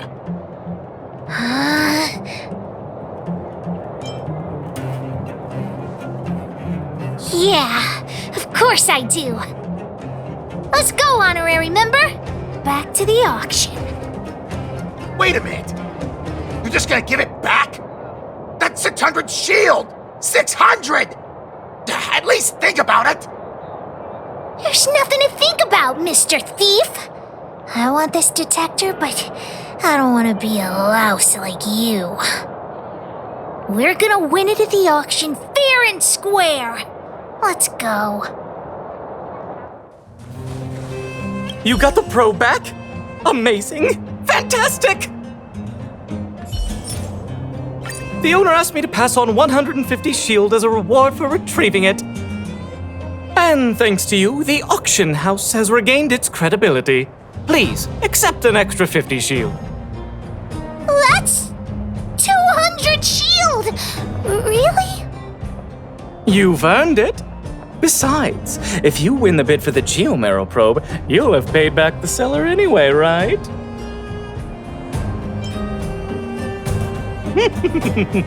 You should check your reflections. Your eyes light up whenever money's involved. Hook generously accepts the reward. We've got 700 shield for the auction! Ladies and gentlemen, the technical issue has been resolved. The second half of the auction is about to commence. Please gather in an orderly manner. The next item up for auction has been provided by a veteran prospector from the Vagrant Camp. It's an ancient relic, a Geomero probe. The item itself was once a key component of another old world relic, and its one-of-a-kind craftsmanship has long since ceased to exist. This meticulously preserved probe is a rare work of art. The opening bid is 400 shield. 450! 480! 520! 550! 560! Order? You're just throwing bids out at random. 650! 700! 720! Everyone's looking at us. What should we do?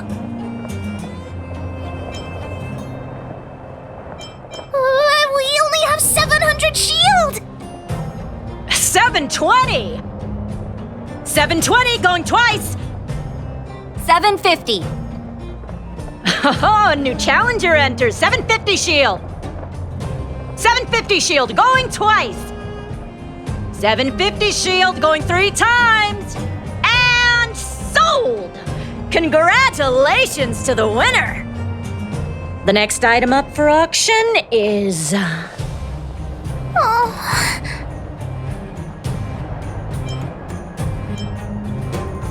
But the auction's over now.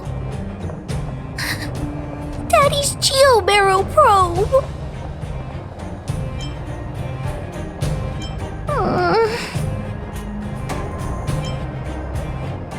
Hook still thinks the probe is the best gift.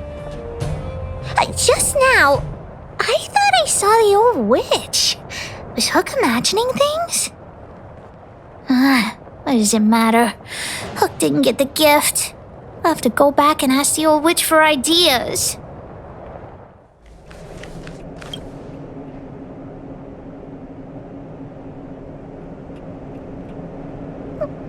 Natasha! Hook, what's wrong? Has someone been bullying you? Mine and Daddy's birthday party is starting soon, but I haven't bought Daddy his gift yet. So, the auction didn't go too well, huh?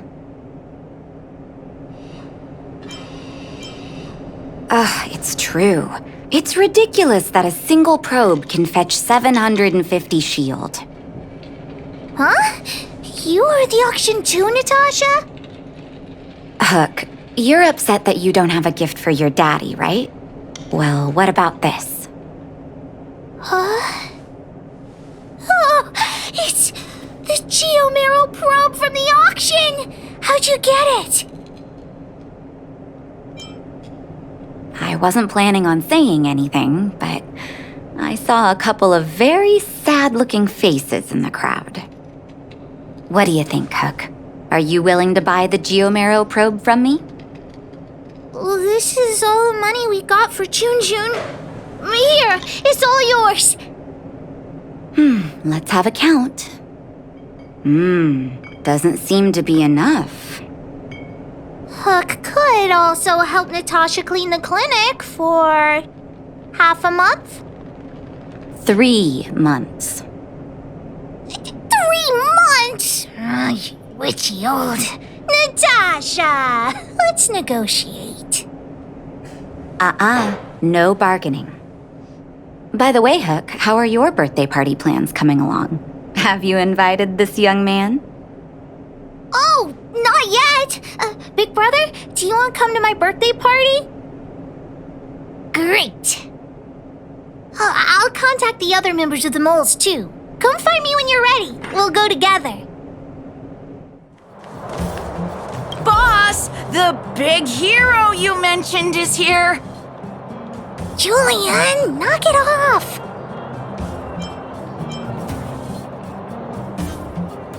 You heard that? Don't get too cocky, honorary member. We were talking about the birthday party. You want to hear about it too? Well, Aunt Gertie always makes a big black bean cake for Hook's birthday. Oh, and Daddy always makes a huge roasted rock crab for me. It makes my mouth water just thinking about it. And don't forget about Diggertron. Daddy brings a year's worth of machine oil and Diggertron drinks it all up. I'm the boss of the moles. If I don't get enough to eat, how will I have the energy to punish villains? We were talking about the birthday party. You want to hear about it too? Well, I had to invite Daddy first. Speaking of birthdays, Daddy never used to celebrate them. He only started doing it when he adopted Hook. I also invited other members of the moles and... Oh, yeah, Seela too! She couldn't come today, but she said she'd still send me a gift. I also invited the old witch, Sweta, and you, of course, the honorary member. We were talking about the birthday party. You want to hear about it too? I do hope you will forgive the ramblings of an old man, but I I would like to say a few words. I had no idea when my birthday was before I adopted Hook, and I most certainly did not celebrate it. I didn't realize how important birthday celebrations were until I met my daughter. That is why I chose to have my birthday on the same day as Hook, so that we could celebrate this special day together. That continued year after year until I too began to look forward to the party. Today is an extra special day. In addition to the moles, Hook has invited a dear and brave new friend. I hope you have a wonderful time at the party today. Natasha told me that you helped Hook retrieve a teddy bear. It used to be that Hook could only fall asleep when she held that bear in her arms. Daddy, don't bring that up. Hook's grown up now. I can sleep without hugging June. Life has gotten increasingly difficult since we left the mining town. All those days away at work have meant that your dad hasn't always been around to look after you. But fortunately, June was always with you, to keep you company when I wasn't around. Oh, Daddy, I have to tell you something. I stole June. Huh? You sold him? Oh, don't worry, Daddy. I don't need a doll to keep me company anymore. Natasha, the moles, and the honorary member will keep me company from now on, so I won't be lonely. You sold him. I truly am an incompetent father. I had no idea. Not true. I know you care about me the most, Daddy. I just didn't tell you because I didn't want you to worry. Thank you, Hook. But the birthday gift I've chosen is, Huh? What did you get for me, Daddy?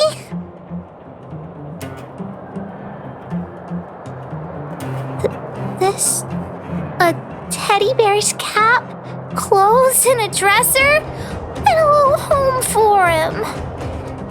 toy-making companies are increasingly scarce this year. I had to travel to different towns.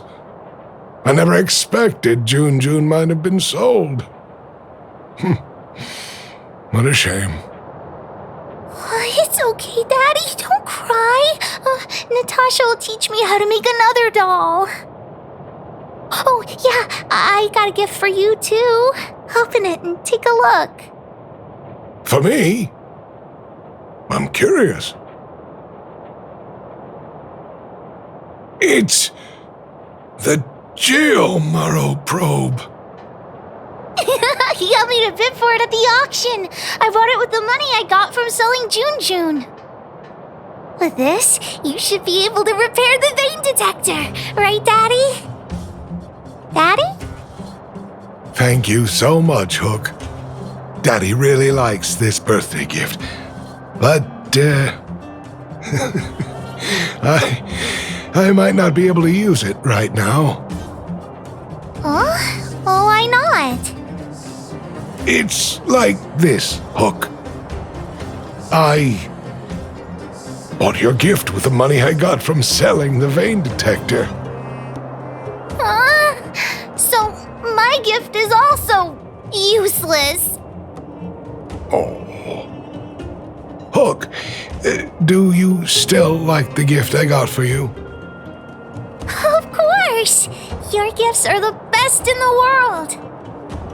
Well, I feel the same way about your gift, Hook. Me and you are in the same boat. Daddy!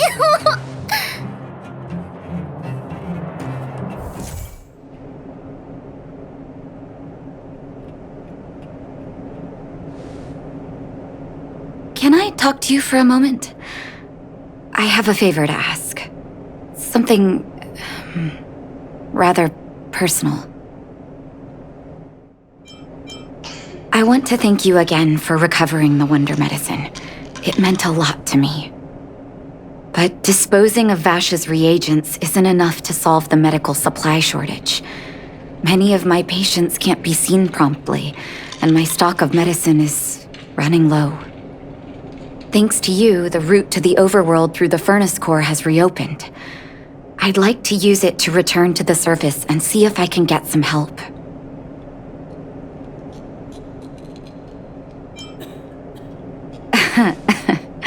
Funny as always. Remember my adoptive parents I mentioned to you a while ago? After the reopening of the furnace core passage, I had an idea. I wrote a letter and asked Sampo to deliver it to my parents' old address. I didn't have high hopes, but amazingly, Sampo brought me my mother's reply.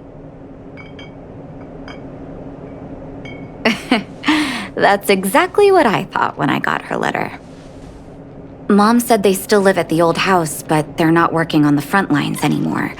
They should still have some connections in the medical school and the hospital, though.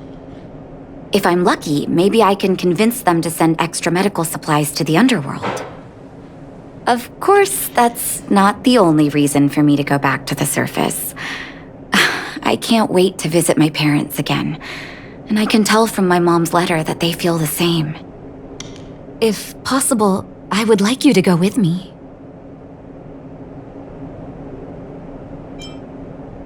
Wonderful. That's such a relief. I've sent another letter to my mom telling her to find us near Fountain Plaza.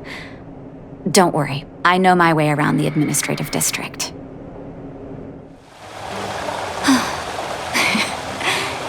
This place doesn't seem to have changed much from what I remember. Oh, there you are. Sorry, I got distracted watching the crowds. Look at the busy flow of people. Life in the overworld carries on as usual, as if nothing has happened. We're a little early. I've got an idea. I want to buy my mom a gift. You're more of an overworld local than I am now. Any suggestions?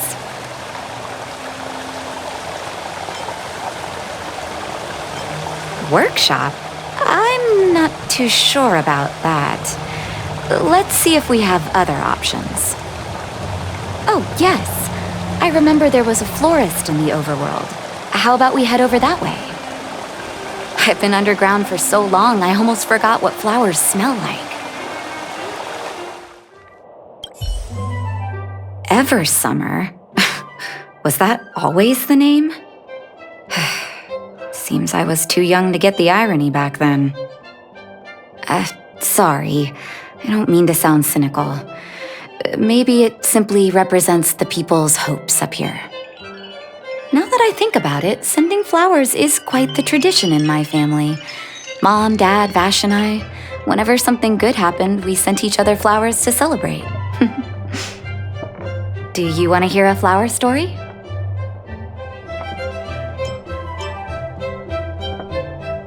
Each year for their anniversary, my dad would send my mom a bouquet of ball peonies wrapped in red paper. I heard that ball peonies represent love that knows no end. It does fit their marriage. My father is a famous surgeon in Belobog. Because of his fame, people in medical circles paid great attention to his surgeries. He always had a lot of stress to deal with. Each time he finished a tricky operation, my mom and I would buy a single stem of sunshine and then pin it on the chest pocket of his apron. Sunshines represent warmth and love of light. For patients on the verge of death, my dad might have been the only light to penetrate the darkness around them. Vash. Out of everyone in my family, I think he probably appreciated flowers the least. Still, I remember the day he received his offer from the medical academy. My parents took me to the florist, and we bought him the most expensive marquise stem in the shop. When we gave him the flower, he failed to hide his smile. You can't imagine how hard it was to get him to smile. As an orphan, I never knew my birthday. My adoptive parents took me to the overworld and made the day I joined the family my birthday. And each year on that day, my parents would give me a bouquet of first snow. And the number of stems represented how many years had passed since I joined the family. I only found out later that first snow represents beautiful memories. My parents gave me a beautiful childhood, and I still haven't had the chance to thank them for that.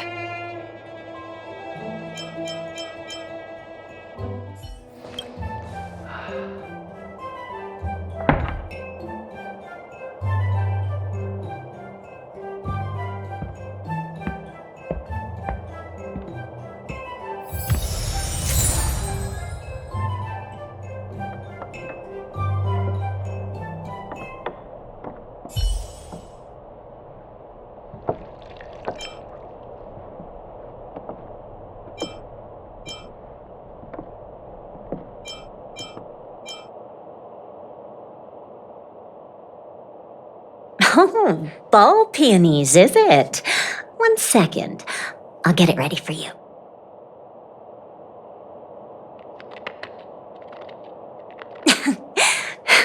There you go. Sorry for the wait. Hope to see you again soon. All done? May I have a look? Ball peonies. Nice pick. I wonder if Dad still sends Mom flowers on their anniversary. I knew you'd pick the right flowers. Mom and Dad will be so happy. Let's go. My mom will be there soon. Best not to leave old folks waiting. Mom! Nat? Nat, is that you? Oh, come here, my darling.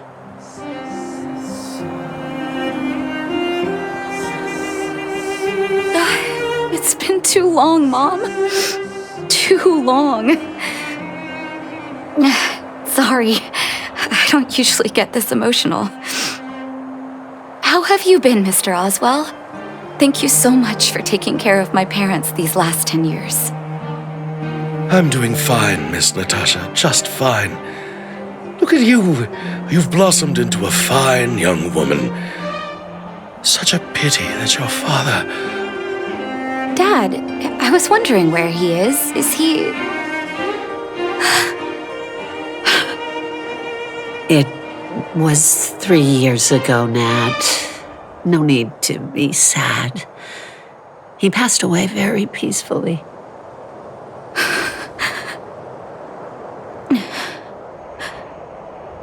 I'm so sorry, Mom. I'm so sorry. For 10 years, I left you both in the overworld. Mr. Oswell, I'm sorry you had to bear all this weight. Don't be, my dear. It is my honor to look after your parents. It's not your fault that they sealed off the passage between the surface and the underground. Don't be so harsh on yourself, daughter.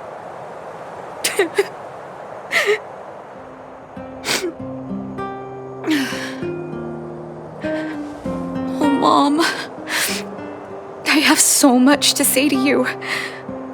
But, there's an urgent matter that needs your help.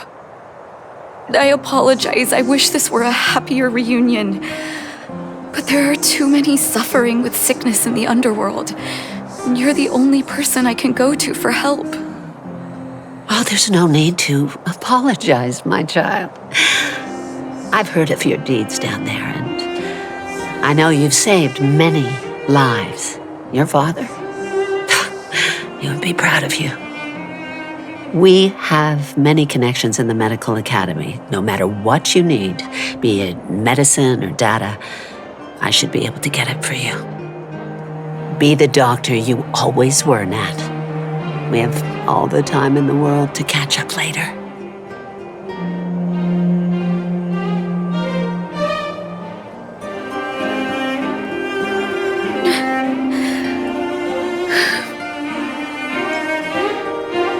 It's all right. I was prepared, although it still hurts to hear it from Mom. With her help, we'll be able to ease the Underworld's medical supply shortage. That's good news for patients who'd lost hope. I really wish I could spend the whole day talking to her about the old days. But sadly, now is not the time. Let's head back to the Underworld. We need to spread the good news.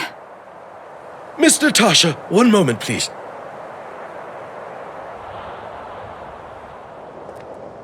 Mr. Oswell? I thought you headed back home with Mom. How come... I apologize, Miss Natasha. As a matter of fact, there's something I have to tell you in person. Something that Mom isn't supposed to know? You haven't changed a bit. Smart and sensitive. The fact of the matter is, in the first 2 years after the passage was closed off, I received many letters from Master Vash. What? Letters from Vash? Are you certain, Mr. Oswell? Of course, miss. I recognized his handwriting. You'll see what I mean when you read the letters yourself. Actually, those letters were intended for your eyes only.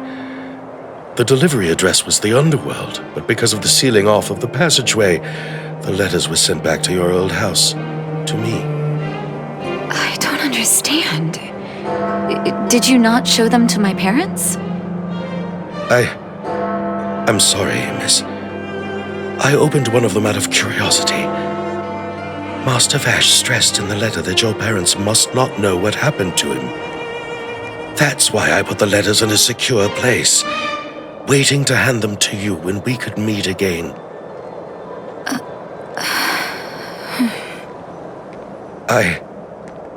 I'm not sure if I did the right thing, Miss Natasha. I just didn't want your parents to feel that their son was so close and yet so far away. Do you have the letters on you, Mr. Oswell? Let me take a look. Of course, here. You can tell it's the young master's handwriting.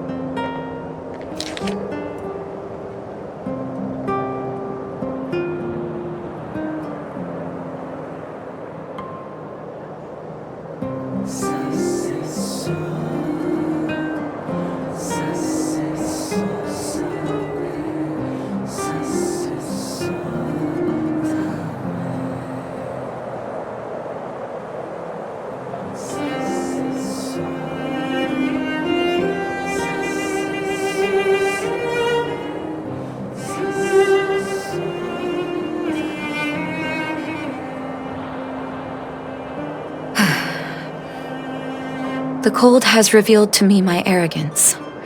How can a child who grew up in warmth ever begin to comprehend a cure to bitter cold? Vash didn't give up on his research into blizzard immunity, even after he left the city. I live in abandoned houses under broken roofs and continue my experiments. One step after another, I've made breakthroughs.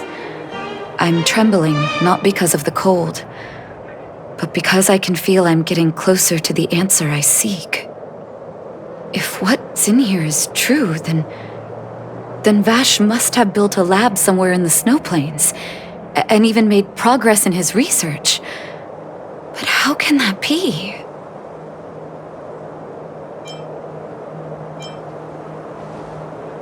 There'd be no point in him lying to me in the letters. Still, it's possible he may have gone completely insane before he started writing them. I need to leave the city to recover my brother's research data. Are you willing to come with me? Leave the city? You are taking too much risk, Miss Natasha. I know, Mr. Oswell, but I have a hero with me. He saved the Underworld. I'm sure he'll protect me, right? Vash, it's been so many years. Are you still alone in the blizzard? Oh, ignore me. I'm just talking to myself. Let's go. It's time to face my past head-on. Here, this looks like lab equipment. Maybe Vash left it behind. Still, it's all just used test tubes, beakers, and other vessels. There's no sign of any sample reagents or lab notes for that matter.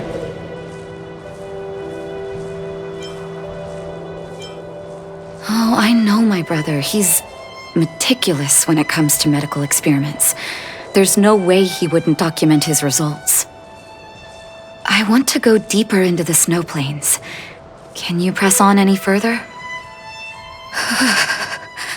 Gosh, the temperature keeps getting lower, but we can't give up halfway.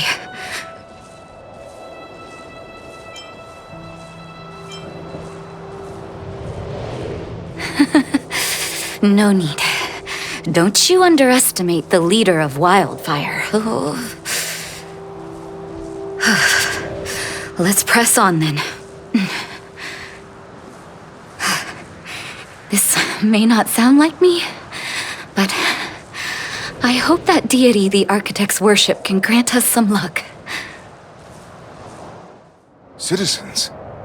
Outside the walls? Hey, you two! Stop right there! That's a Silvermane guard. Is he yelling at us? Oh, I'd almost forgotten. No one can leave Belobog without authorization. Looks like we need to talk our way out of this.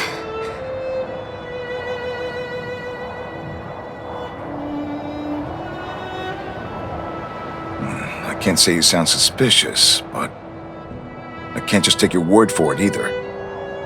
Captain, look at her necklace. Maybe she's telling the truth. It's the same as Dr. Vash's. My brother does wear an identical necklace. Do you know him? Are you really his sister? Dr. Vash saved a lot of my soldiers. Saved your soldiers? Yes. Take a look at the guards patrolling outside the city.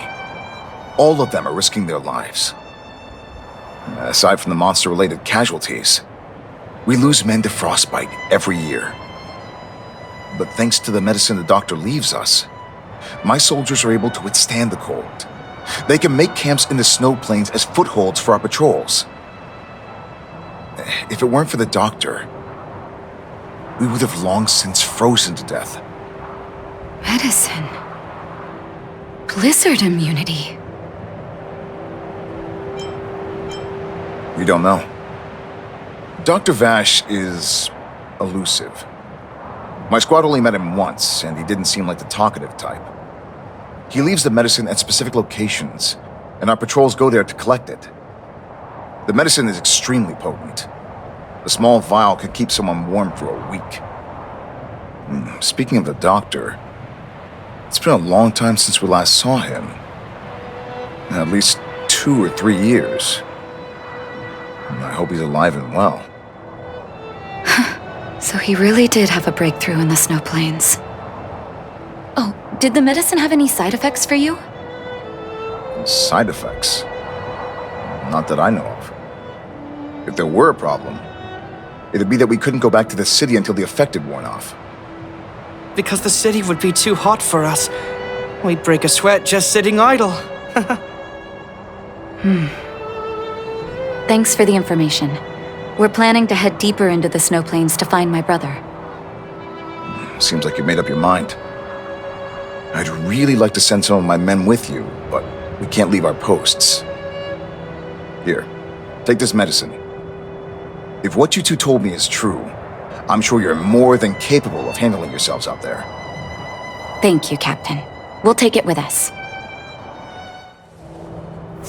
Hold on. That's a big guy over there. Did you see that? There's something on the monster's back.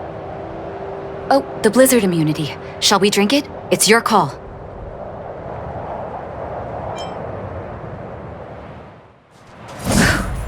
I'm ready. Doctor's got your back.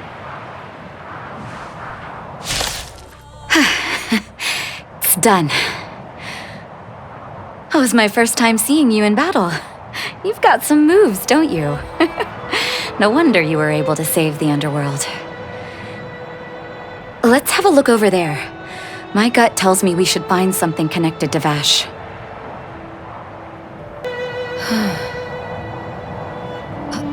These are records of his experiments. It's Vash's handwriting. This must be the location of his final lab. Come have a look. His last experiment was nearly 2 years ago? What happened after that? His notes seem to suggest he was working to improve blizzard immunity. Brother, where are you? What happened?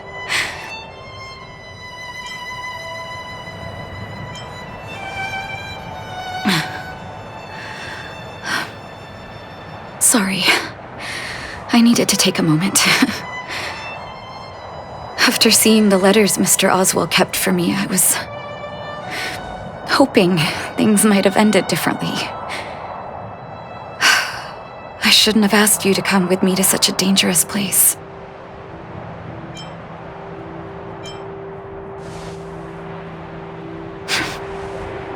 I do. I can't forgive him for what he's done. Nor can I say I don't miss him. Maybe I should feel glad. The medicine might not have been what he wanted it to be, but it came to something. Maybe he found some inner peace.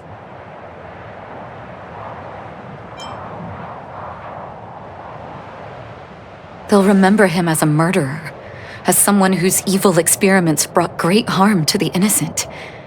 Vash doesn't deserve to be remembered as a doctor. I know that very well. But maybe this blizzard immunity can now bring benefit to others, even if it was made by a monster. Human beings really are conflicted life forms. I'll take his records and data with me and continue what he started.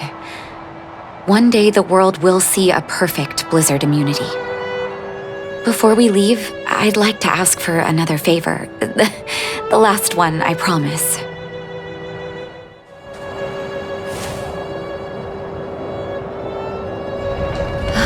That should do. Hope it can withstand the snow.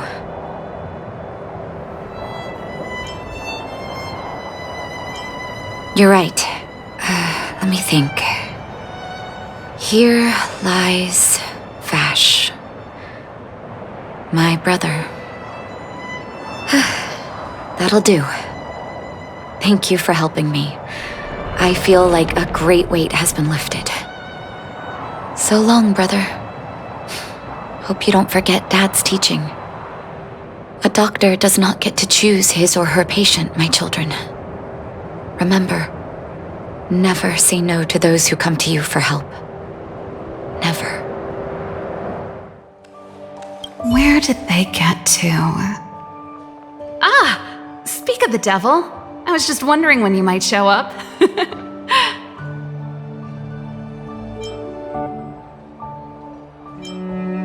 Don't worry, there's enough to go around.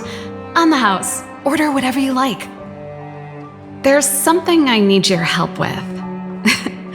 I had to make it up to you somehow. Looks like we're not the only ones who wanted afternoon tea today, though. We'll have to stand up for the time being.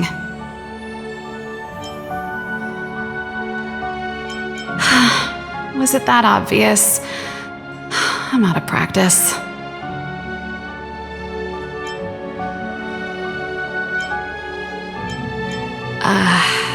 You still remember that? How can I put this? If I remember correctly, you, March, and Don Hung came here on that train. The Astral Express, right? I was wondering, is the train accepting new passengers?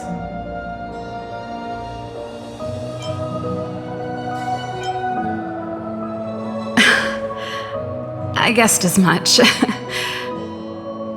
You see, There's not much left for me here except to carry on repairing equipment in the workshop. I like practicing the guitar, and performances are fun, but the crowds are pretty small. Besides, I'm a researcher. How could I not get excited about the chance to explore new worlds up close? Everyone gets tired of living in small places like Belobog after a few years, right?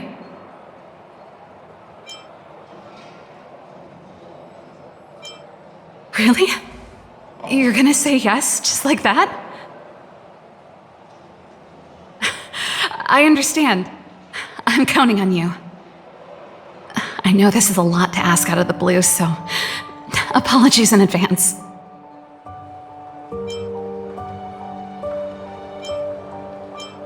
I knew I could count on you. There goes Serval. I better send Himiko a text and ask about the request. Or I guess I could ask Mr. Yang? Or Pom-Pom? Who's the best one to ask? Let's send a message to Himiko.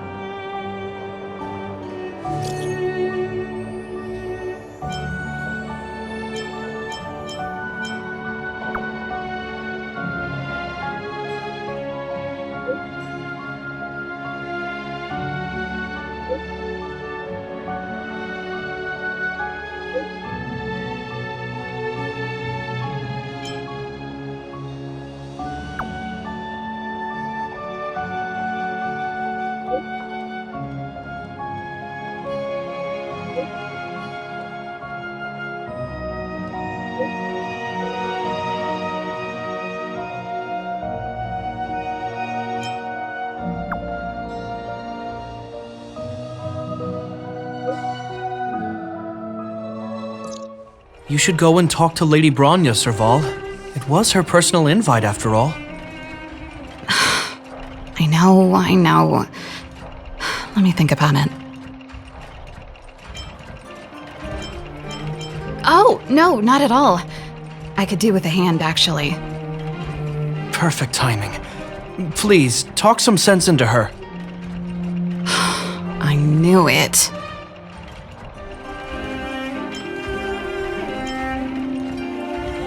You know what? You're right. We should work these things out on our own. Serval, I understand your reluctance to rejoin the Silvermane Guards. But Lady Bronya values your talent, and she sees how much you could contribute to the rejuvenation of Belobog. So I came to talk to you about it. In any case, you should at least pay her a visit. Okay, I get it. I'll make a trip to Klipoth Fort and tell Bronya what I really think. Sorry, I need to get this over with. Let me know what they said when I get back. Same old Serval. Join the Express? I see. No wonder she seemed so flustered. So, that's what's on her mind. Sorry, my head's still in the argument. It's like this. As you know, my sister used to be one of the research team leads in the Silvermane Guard's technology division. Stellarons were her main area of research. But her expertise went far beyond Stellarons. She was, and still is, well versed in mechanical engineering and other fields. Immediately after her succession, Lady Bronya set her sights on Serval's talents. The Supreme Guardian wants her to resume her technological research and be a shining light for the revitalization of Belobog. However, you saw her attitude just now.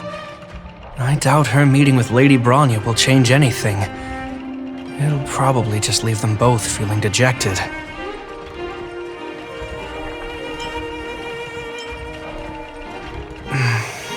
I think there's more than one element to it. My intuition tells me this is mostly linked to Madame Cocolia's passing.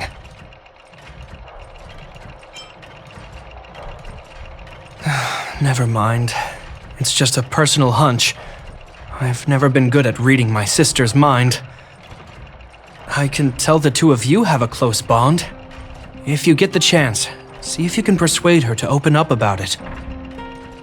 Hand on heart, I wouldn't want to see her sitting behind a desk in Clopoth Fort and sighing all day either. Belobog is too small a place for a mind as inquisitive as Serval's. Maybe it would be better for her to join you on your journey. I'll admit, I'm a little worried about how she plans on getting all this across to Lady Bronya. Are you busy? Let's go and wait for her in front of Clopoth Fort. Doesn't seem like they've finished talking yet. I hope it's not turning into a shouting match. Let's go in. I understand your circumstances, Serval. I respect your choice. It was my mistake to make an unwarranted request without considering your own wishes. Allow me to offer you my apologies. I hope you don't take this matter to heart. No need, Bronya. You're a supreme guardian now. Don't let a little thing like this... Besides, I'm the one who should be apologizing. I've put my own personal reasons ahead of Belobog's reconstruction. I get it, Serval. After all, you and Mother...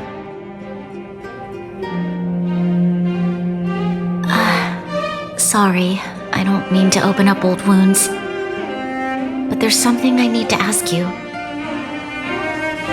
This guitar, I found it after going through Mother's old things. She was never a music lover, so I thought this might be connected to you. Cocolia, you... Huh? It's nothing. You're right, it does belong to me. In fact, it once belonged to me and Cocolia. It was our shared treasure. If you don't mind, Bronya, could I take it back to the workshop? Of course. I'm sure there's a story behind it, but that's between you and Mother. I won't pry. I hope you have an amazing journey, Serval. Do remember to visit home when you get the chance. I will. Thank you, Bronya.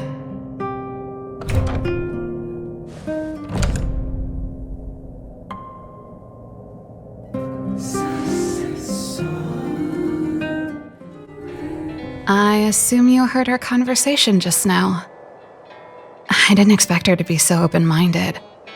And she didn't even try to persuade me to stay. She didn't summon me just to return the guitar, did she? I wouldn't rule it out.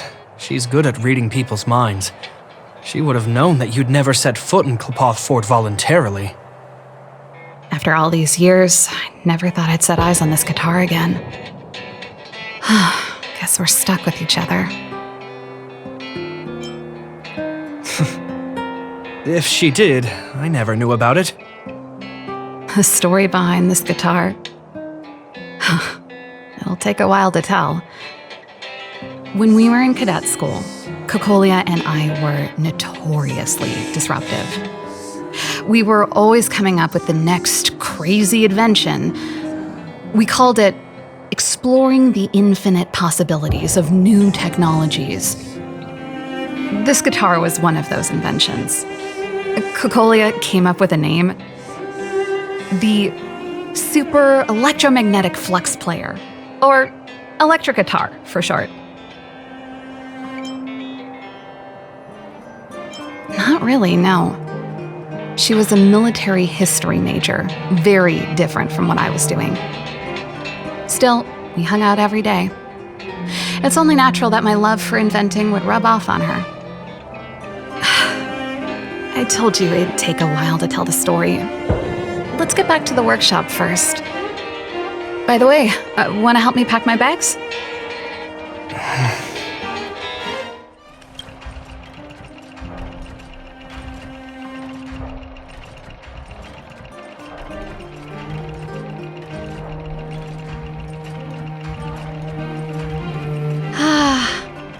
There's no place like home.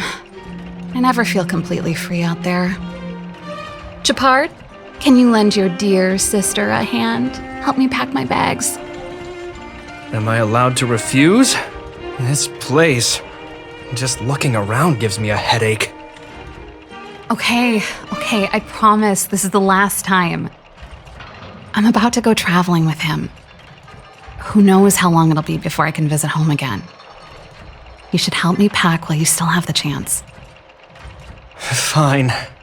I'll give you a hand. You just need to make yourself at home. You've done plenty of work already. Since you're so curious, I'll give you the whole story. This guitar was actually given to me as a birthday present by Cocolia a long time ago. I came up with the design, but I was never able to build it. Some of the raw materials were either too expensive or too hard to get a hold of. She helped me turn the concept into reality. Quick as lightning, always keeping her word. That was her way of doing things. Back then, I thought we'd be friends for life. If it was a gift, why was it in Madame Cocolia's office? I don't think anyone realized, but back then we were so close we didn't even differentiate between each other's possessions. We shared pretty much everything. We lived in the same dormitory, went to the same school together every day, ate together, whiled away the time together, and occasionally talked about music together, though it wasn't something she was overly familiar with. That's how things were until the day we fell out. A lot of our shared possessions never left her office again. I was always looking forward to the day she'd return this guitar. I thought that would be the day we could bury the hatchet. Now that I think about it, perhaps I was too naive. She'd probably forgotten it even existed. And that's the only Cocolia you guys ever got to know, huh? Always ahead of everyone else, never looking back, even for a second. She put it all out of her mind. Me and every memory to do with me.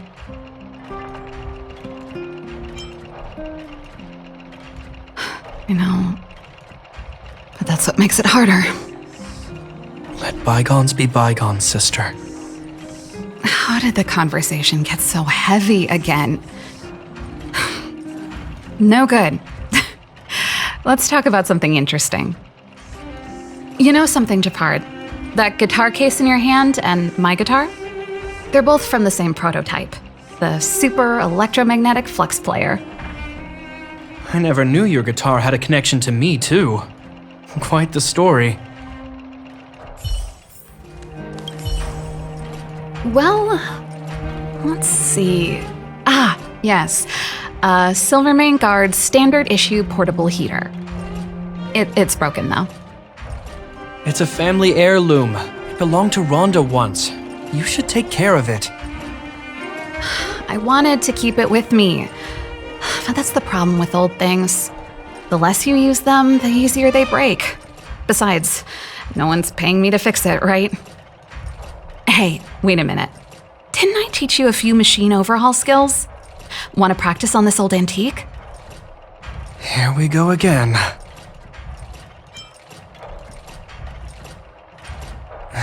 Like I said, let bygones be bygones. The principle behind this machine and the one you fixed when you first came to the workshop is the same. You'll understand when you see it.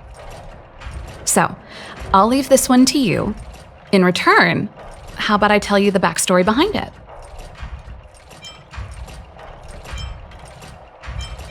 I knew you were a reliable apprentice. Think about it. You helped me fix my machine the first time you came here, and now you're helping me the last time, too. That's called having a beginning and an end, right? Well done for putting up with her for this long. Wow, great job. Like I said, a reliable apprentice. As promised, let me tell you the story behind this little heater. Its original owner was an ancestor of the Landau family, Rhonda Landau. She was one of our great heroes who participated in the defense of Belobog 700 years ago. The records tell that during the decisive battle, she led 2 Silvermane Guard brigades. She engaged the enemy for 4 full days and nights in the fight for the city. I still have the newspaper clippings from that time. I'll show you when I get the chance. 700-year-old newspaper clippings? That seems a little unlikely. I'd take that with a grain of salt. Even if they do exist, odds are she lost them. The clippings aren't the point. What I'm trying to say to you is that we have a lot of talent in the Landau family. Take responsibility for your choices and the people of Belobog. Every Landau is driven by that ethos. And I thought I was messy. Looks like Japard's got his work cut out for him.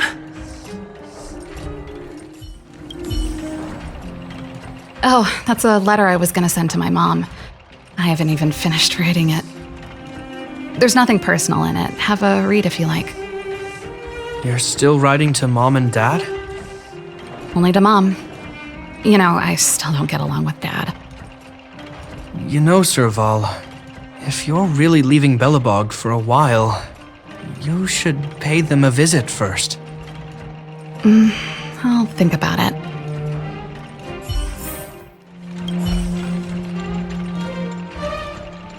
Oh, that? It's a botanical specimen.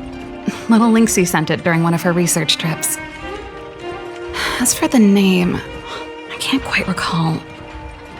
Snowman's Palm. And Little Lynxie is the youngest sister of the Landau family, by the way. Yes.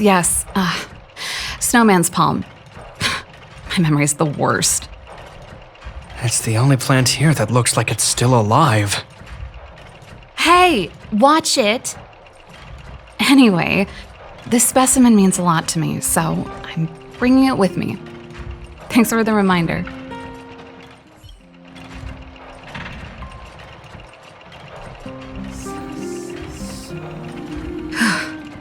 Finally. I think I must have left cadet school with about the same amount. No easy job. Serval, I want to ask you again.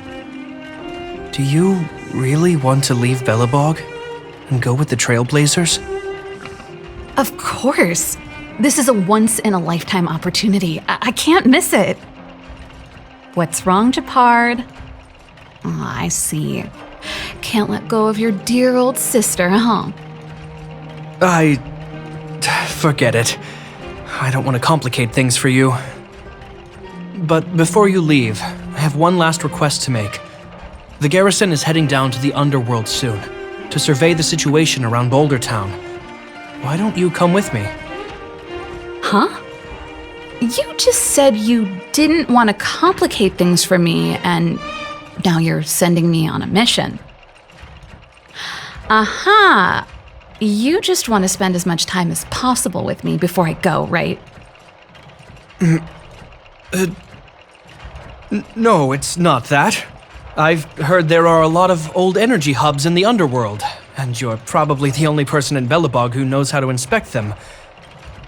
Since you're leaving one way or the other, why don't you do the people of the city one last favor before you go? Even at a time like this, you're still thinking about the people. I don't know what to say. All right, I'll help you out. The first and last time the Landau siblings will work together. Thanks, sis. If you have the time, could you accompany the garrison? You're Belobog's hero. I'm sure you must be popular in the underworld. The Silvermane Guards will face less resistance if you come with us. Thanks. I'll contact you when the guards have finished their preparations. I'm tired of packing. Let's leave it here for today. Thanks for your help. Oh, I drank all the tea. Why am I getting sleepy?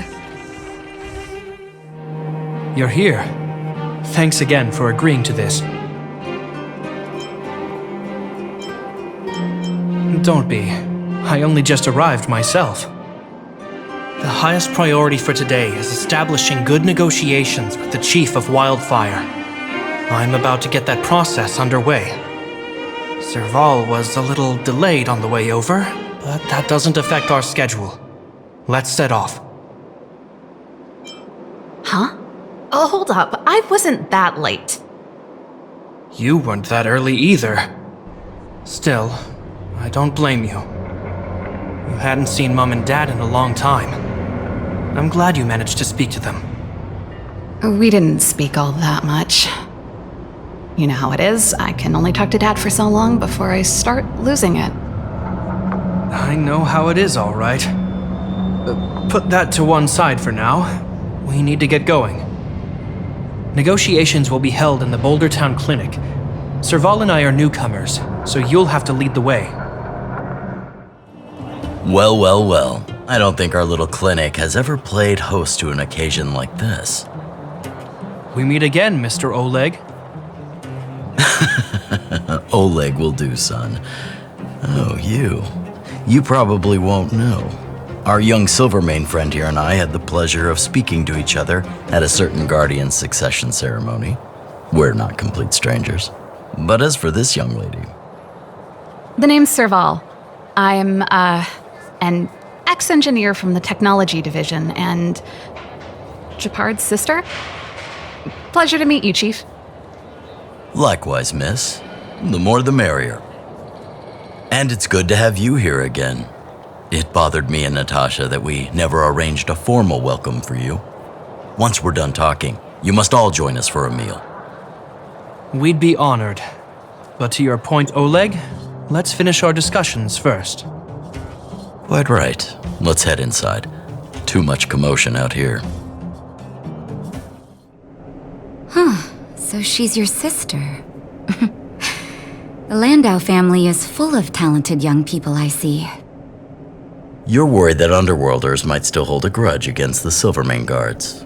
So you want to show your solidarity with the Trailblazers to build some trust. Seems like a sound strategy to me. Rebuilding trust between the two worlds has always been a priority for Lady Bronya. People here must have felt abandoned by the guards after the passage was sealed off. If we were to simply take over the Underworld in the name of the Supreme Guardian, I can only imagine how people would react. Seems like you have a good handle on the situation. I see now why you made captain at such a young age. So, you're also saying the guards want to work with Wildfire and use our reputation to win back people's support, correct? I wouldn't use those exact words, but that is more or less what we want to achieve. If that's the case, I've got a question for you. Since this offer comes from those who left us to our fate for more than a decade, how would you react if Wildfire refused? Would you use force? She's not trying to be diplomatic about it, is she?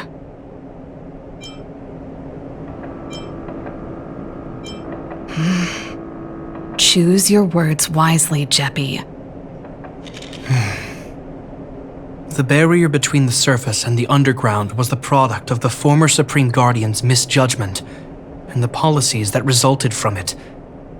The people of Belobog should have stood together, but instead, we were made to blame and hate one another.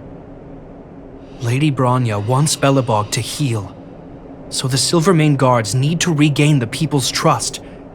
But we won't achieve that by kicking doors open and policing everyone around. As a grassroots organization, Wildfire did an extraordinary job maintaining order for over a decade in the absence of the guards. I can only imagine how much work you put in to protect the underworld. I can assure you that the guards are not here to seize power. If it takes time for the people to trust us, so be it. We're willing to take small measures and serve as an auxiliary force to Wildfire to help maintain peace. I hope you can see that everything we do to rebuild trust and make Belobog work for all. I've never really seen this side of him before. The more you learn. That's an answer I can accept. Oleg, what do you think? I think there's no need for the guessing game to continue. It's obvious we share the same goal. With the help of Branya, Serval, and Japard, we're one step closer to rebuilding a united Belobog. I agree. Tell Branya that Wildfire will work with the Silvermane Guards on security matters. However, things aren't simple down here. Please also tell her to draw up plans in case the situation demands... Monsters! Monsters from the Fragmentum! They're swarming toward the town! Not good. Stay here, Natasha. The patients need you. The soldiers and I will handle this. Understood. We'll be counting on you. Please, help my friends! I'm sorry, I didn't mean to scare you all. What happened? Take a breather. The monsters invaded the mine. Please, you have to save my friends. Otherwise, those things would tear them apart. Don't worry. The Silvermane Guards are trained for these situations. Where do we find them? The Great Mine! The one with the big ore vein! Understood. I'll send my men to set up a perimeter and start the rescue operation right away. Mr. Oleg, please entrust the Silvermane Guards with the rescue. The defense of Boulder Town will need Wildfire's expertise. Watch out for ambushes and be ready to receive wounded soldiers. You're a natural-born commander. Understood. Leave it to me, son. Your troops will be unfamiliar with the layout of the mine. I'll send some of my men to be your guides. Thank you. In the name of the preservation, I promise we'll do everything we can to save lives. I'll go on ahead and lead the troops to the mine. Catch up to us when you can. I couldn't get a word in while they were talking. A duty-bound soldier and a resistance leader. It's hard to be rock and roll in front of people like that. You know, maybe I need to put my inner struggles in a broader context.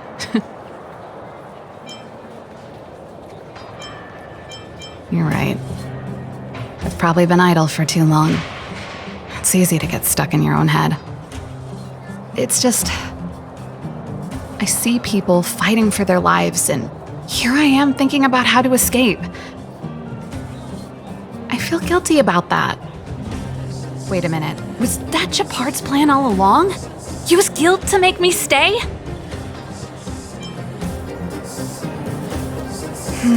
That's true.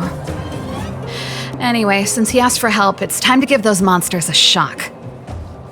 You know the way to the Great Mine, right? Let's catch up with Japard when you're ready. That's all you needed to say. Let's go.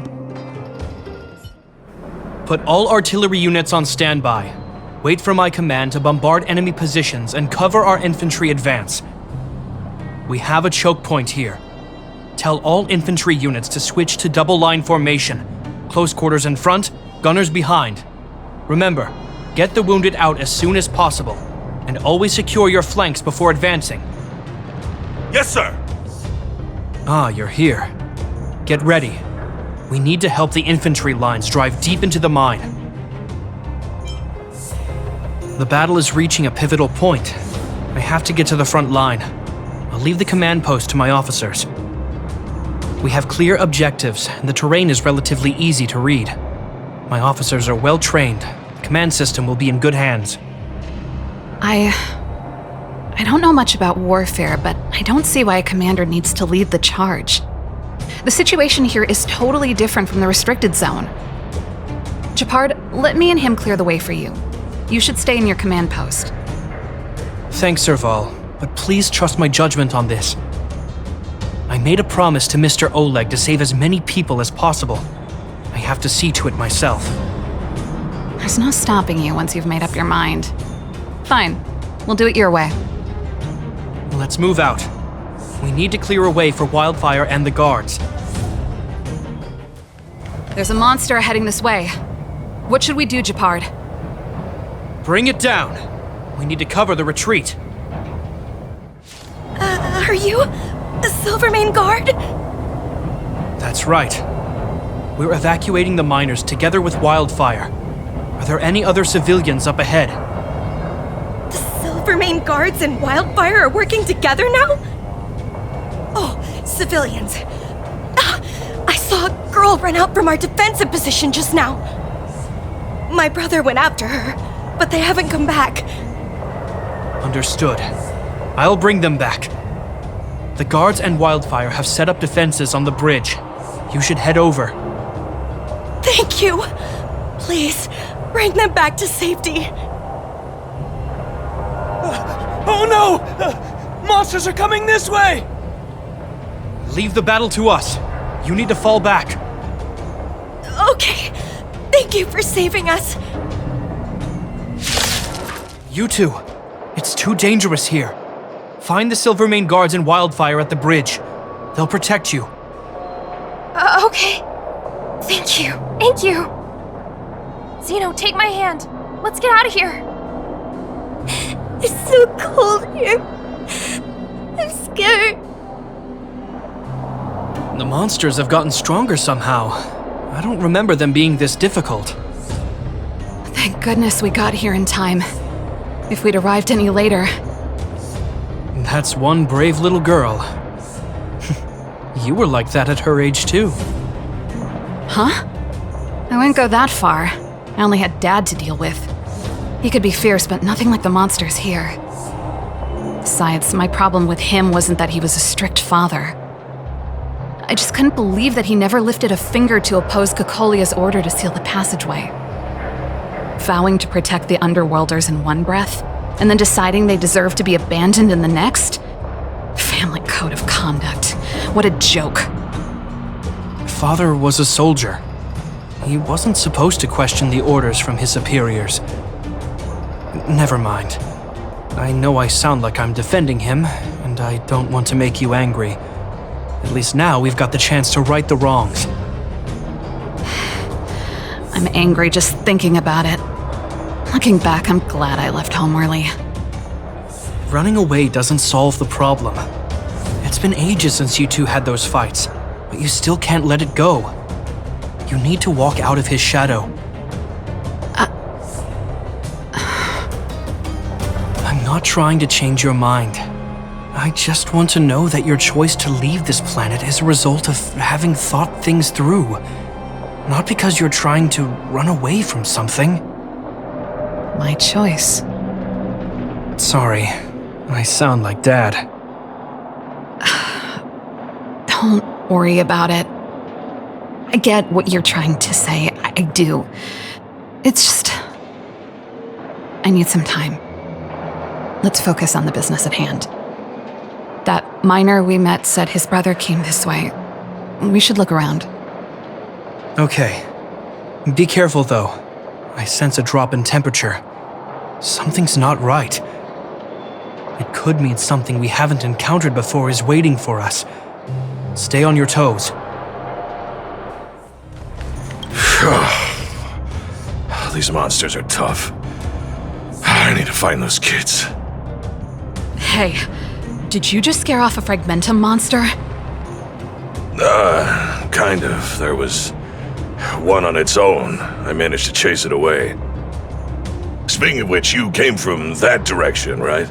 Did you see two little kids, a girl and her brother? Ah, thank goodness. I chased the monster too far and lost him. They'll be okay now. You should head back to the bridge too. The guards and Wildfire have set up a safe zone there. Ah, thank you, all of you. I'm just glad they're okay. I can finally retreat as well. I heard there's a powerful monster down the road, some kind of leader of the pack. I'd take caution. Thanks for the intel. We'll be careful. Wait, don't get too close. Something's not right. Huh? What is it? These monsters are usually eager to fight. You're guaranteed a fierce battle if you see one in the Fragmentum. But this one doesn't seem concerned about us. This could be a trap. I'm not sure either. I just have a feeling that something's different. The air... it's so cold. Stellaron promises Serval. Did it just talk? Steady. Get ready to counter its attack. Can Japard not hear that? Japard, Serval, Londo. Did it just say Japard and Serval? That noise! Do fragmentum monsters usually sound like this? Talking? I just hear white noise. Wait, you understand it? Our names? What's happening here? I heard rumors about this kind of monster. Shadows in the fragmentum that assume human form are echoes of the will of past guardians. If the rumors are true, could it be? Cocolia. You just won't stop haunting me. I try everything to put the past behind me, and yet you always manage to creep up again. Cocolia, you witch! You've terminated my research and ruined my life. What else do you want to take away from me? Calm down, Serval. It's just a fragmentum illusion. All that time we spent together, was any of it real? It was so easy for you to just leave this world behind. Don't you at least owe me an explanation? Serval! Londo, stand down.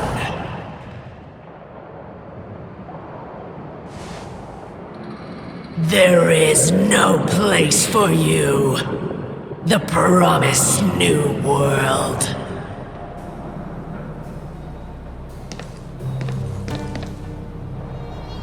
Sister, I know you want Madame Cocolia to respond. But this thing in front of us is our enemy. It was born out of the evil gathered in the fragmentum. You won't get answers from it. Fight with us, sister. Let's dispel the shadow of the past once and for all.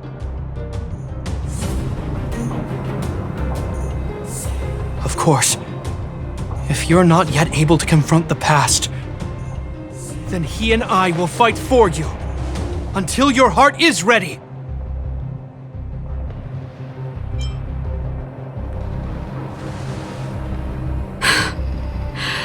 You too. I'm sorry, brother. I always make you worry when things get serious. But I see what you're doing. Reverse psychology, huh? Well, seeing as we've come this far, Cocolia, let's settle this bad blood right here, right now. Serval. Serval. Serval. Why do you always have to stand in my way? The temperature is returning to normal. The monsters are retreating. I think it's safe to say that the shadow of Madame Cocolia was the reason for this invasion. The other anomalies we experienced were probably also a direct result. Whatever the case, we've managed to avert a crisis. Are you okay? Sounds like something the hero of Belobog would say, all right? It would have taken us much longer to fight off the shadow without you. Serval, how are you feeling? I feel like something heavy has finally been lifted. All that noise before it perished. Did you catch what it said?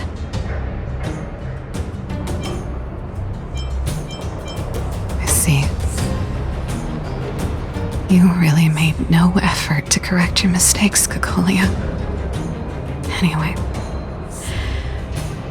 it doesn't matter anymore. From here on out, I'm over that woman. I can tell you mean it this time. I'm happy for you, Serval. It's not easy to truly put the past behind you. Looks like we accomplished our mission. I need to get back to the guards and Wildfire to wrap things up. You two should head over to Natasha's place and check in on the wounded. Sure. Come find us later at the clinic. Let's leave Japard to his business and head back to town.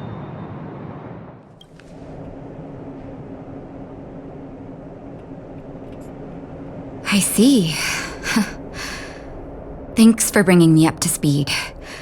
The clinic has been busy while you were gone. We've treated many people, soldiers and civilians alike. All in all, I owe everyone a big thank you. It would have been much harder if Wildfire had operated alone. Thanks to Captain Japard, we managed to keep our losses to a minimum. I'm sure people will begin to appreciate the Silvermane Guards after this battle. How could I forget about you two? We couldn't have done it without your help. You're too kind.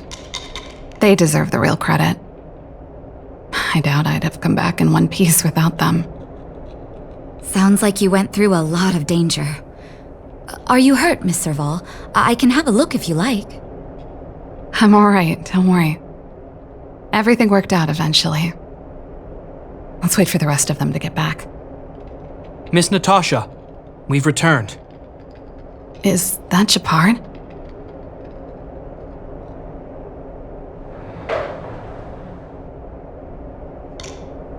Mr. Oleg has a pretty good handle on what's needed in the mine. He's arranging for rescue teams and supplies to be sent over. He won't be back for a while. Looks like you guys have the situation under control. Thank you.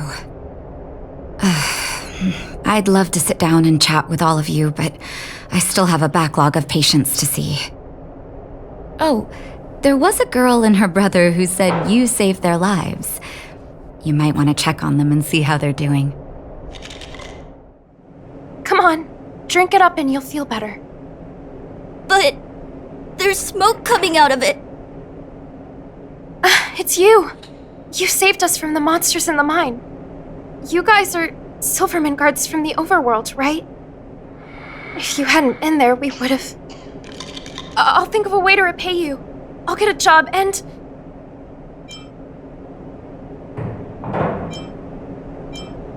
That's very kind of you. If Mom and Dad were still here, they'd want us to return the favor.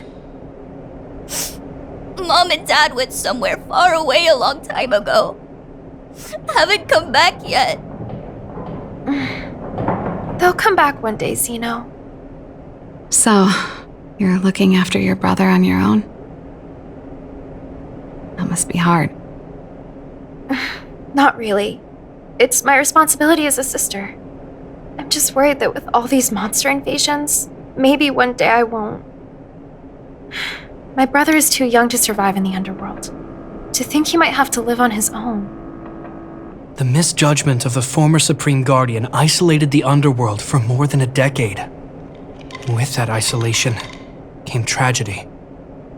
But under Lady Bronya's leadership, the Silvermane Guards will atone for past mistakes and bring relief to the people. From now on, you don't need to worry about the safety of your family. Captain Japard. Taking care of yourself is hard enough under these circumstances, let alone if you have a brother to look after. I know it can't have been easy. Zeno, right? Yes, Mr. Captain. You're still young, so you need to stay under your sister's wing. But when you grow up, remember to use what you've learned to protect her. Be there when she needs you. and listen to her when she feels vulnerable. She'll do the same for you. Okay, sir. I'll protect my sister when I grow up. Thank you, Captain Shepard. Zeno and I will remember your words. You know, we're pretty good at turning a happy reunion into a tear fest. Let's call it a day and give them some room. If you're not too tired, Shepard, can I talk to you for a moment? What you said back there, did you really mean it? Of course I did. And it wasn't some last-minute speech I cobbled together. It's how I've always felt. We can't always face problems alone and build walls to keep people out. We need to learn to rely on others, especially those we care about the most. I know what you're up to, Jeppy. Huh? What do you mean? You made it sound like you were talking to those kids. But you were talking to me. Who's building that wall now? Well, a Landau just called out a Landau. Shepard, I changed my mind. Change of plan. I've decided to stay in Belobog. Serval, I just want you to know that I would have supported your decision, no matter what you chose. I wasn't trying to force you to stay. I know that, Shepard. Don't worry. I've thought this one through for a change. What you said was the last piece of the puzzle for me. I suddenly realized that my decision to leave was just me trying to run away from my problems. Wasn't a mature decision. I've always found it hard to handle complex relationships. Be it Cocolia or my family. The first thought I have when things don't work out is to run away. Starting from today, that's no longer the case. After all, I'm not doing this on my own, right? Right. If it weren't for you, I wouldn't have had any idea about the hardships people were going through in the underworld.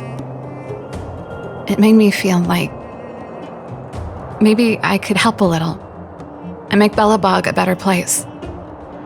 I have one last thing that I might need your help with.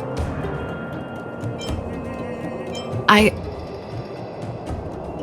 want to see the stellon. I want to see the place where Cocolia sacrificed herself. Say no more. We'll go with you. Oh, but before that, I need to go back to the workshop and get something. Why don't you head north first and we'll catch up with you? It's all right. I've got Shepard with me. We'll be safe. See you in a bit.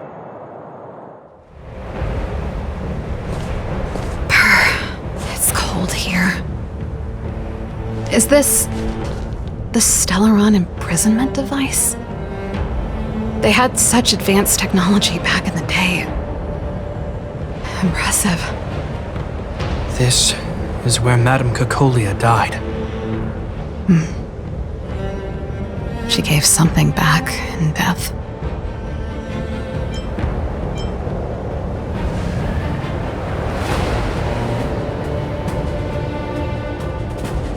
I wanted to come here to perform for Cocolia. To say goodbye. I'm glad you guys are here to witness it. Not the nicest spot for a show. And the equipment could be better. Sorry about that.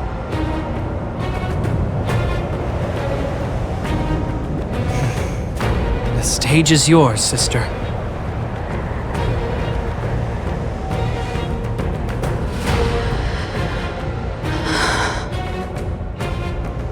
Look at me, Cocolia. Don't you dare look away. Because I will no longer live in your shadow!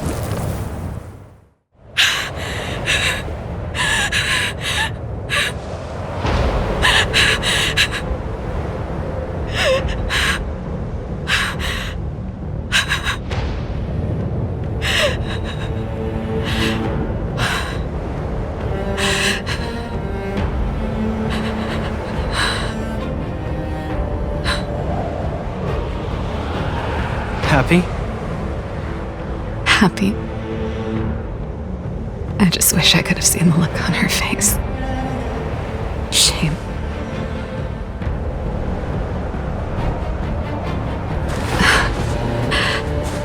Well, that's all from me.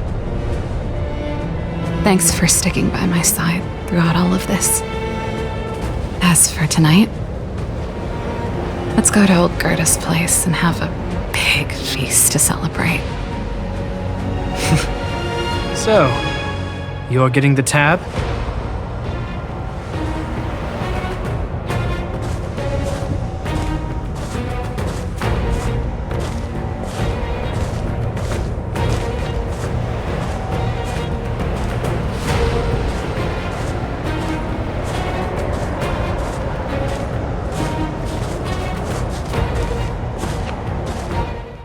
What's going on with What him? is that?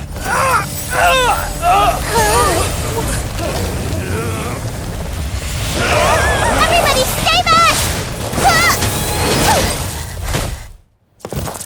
Give him this medicine and make him lie down!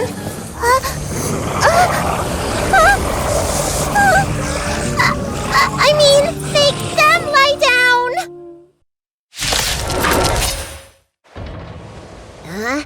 That'll teach you a lesson. Ready to lie down now? Thanks for helping to stabilize the patients. Your assertive sedation techniques are quite effective. Assertive sedation techniques? Does she mean beating people up? However, these Cloud Knights were already sick, and now they're injured too. I've got to bandage up their wounds, realign their bones. Ugh, as if I didn't have enough on my plate.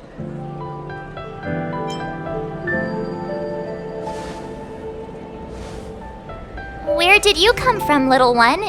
Is your dad around? I don't have a dad. What about your mom? I don't have a mom either. I get it. You think because I'm small, I must be a runaway child. Welcome to the Xian Show, my short-lived outsider friends. Appearances can be deceiving here. The Vidyadhara race is self-reincarnating. No mom or dad required. I've been studying the art of healing ever since I cast off my old shell. You're looking at a recognized, practicing, dedicated doctor. Belobog kids are making snowmen, while children here are writing prescriptions. Things haven't been very peaceful in the lawful recently. Make sure you don't... Go running around, right? Well, your general gave us an errand, so I'm afraid we have to. Well, seeing as you saved me just now, if you're unlucky enough to acquire any breaks or sprains, I'll treat you for free. As for medicine, I'll give you a 20% discount.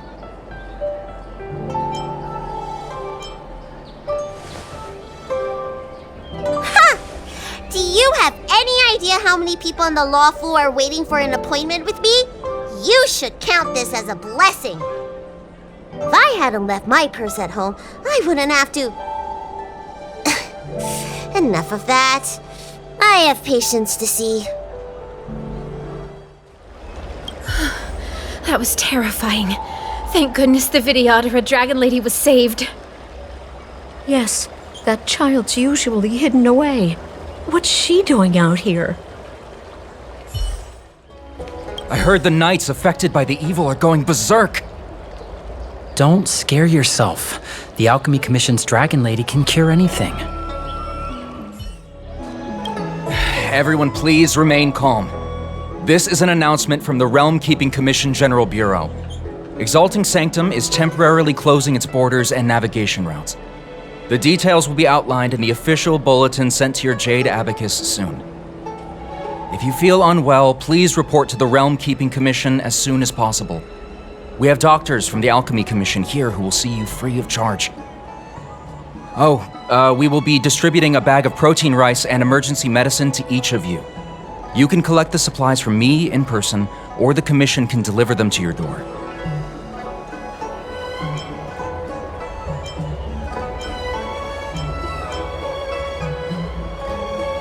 I heard there's a problem with their Meridian Pin. Some diviners and stargazers managed to escape the delve. Many of them were terrified. They were muttering about plants and roots. Something terrible must have happened there. Do you have friends trapped in the delve? If you're worried about them, find a diviner and see if they can tell you what happened. Please register with your Jade Abacus bracelet. Oh, you must be an outsider. I see. Please, sign here. I want to say it's all in a day's work, but I've been here for 12 hours already. When will this end? When it rains, it pours. The Artisanship Commission has its own issues. It sounds serious, too. Go and inform the Cloud Knights. See if you can... Oh, my apologies. I'm an orderly from the Realm Keeping Commission. Judging by your dress, you must be visitors to the Lawfu. Sorry, the Xianzhou is currently caught in unusual circumstances, but the Cloud Knights will resolve the issues as soon as possible. For safety reasons, please stay in your residence and refrain from going out for the time being. If the port is still open, I would suggest you take a boat to Starskiff Haven right away. Though I heard the route may have been temporarily suspended. Oh, that reminds me. I have a friend with a Starskiff and a travel permit. He could help you and your friends get over quickly. The price is fair and negotiable. What do you think? Well now, you must be quite special. Hey, don't spread this around, but this isn't some small-scale maintenance drill. The General has sent the Cloud Knights to check for hidden dangers. You may not need it right now, but if there's any help I can give you, come to me anytime. Excuse me, fella. Hold on a moment. It was only thanks to your help earlier that the Dragon Lady and those Exalting Sanctum residents got away unscathed. You don't remember? You dealt with those Mara-struck knights in the nick of time. I saw it all. A friend in the Skyfaring Commission told me the General commissioned guests to deal with the troubles on the Lawfu. You must be the guests. If you don't mind, I hope you can take the time to come to the Realm Keeping Commission. I'd like to talk to you about the issues Exalting Sanctum is currently facing. If the shipping passages in Cloudford changed even a little, the entire route would be drastically altered. Do you two know the way? I do not. I came this way. I know it like the back of my hand. Just follow me. Silent but deadly. Are you sure that nickname isn't annoying you? I mean, you're kinda living up to the first bit right now. We can move out anytime. Let me know when you're ready.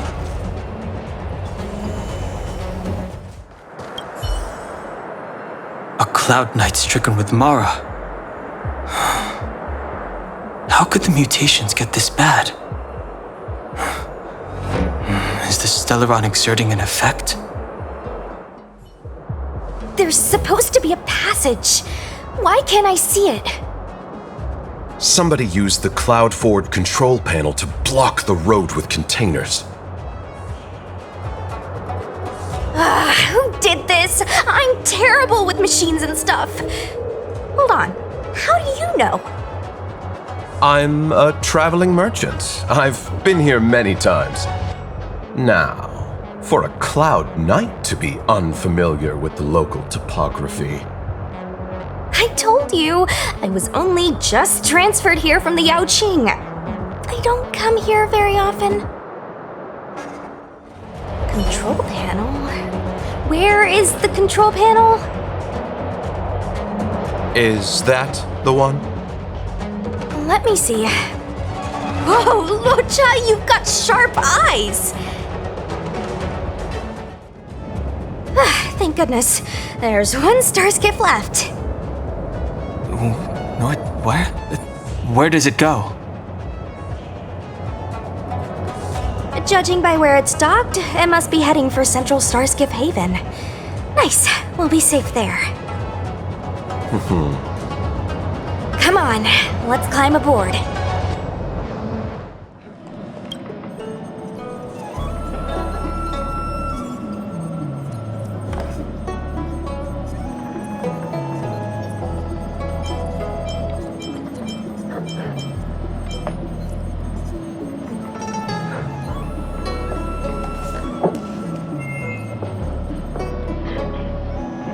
Oh, that's right.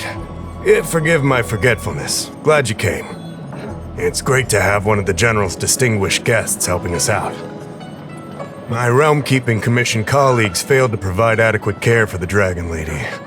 I'd like to thank you on behalf of all of them for rescuing her back in Exalting Sanctum Plaza.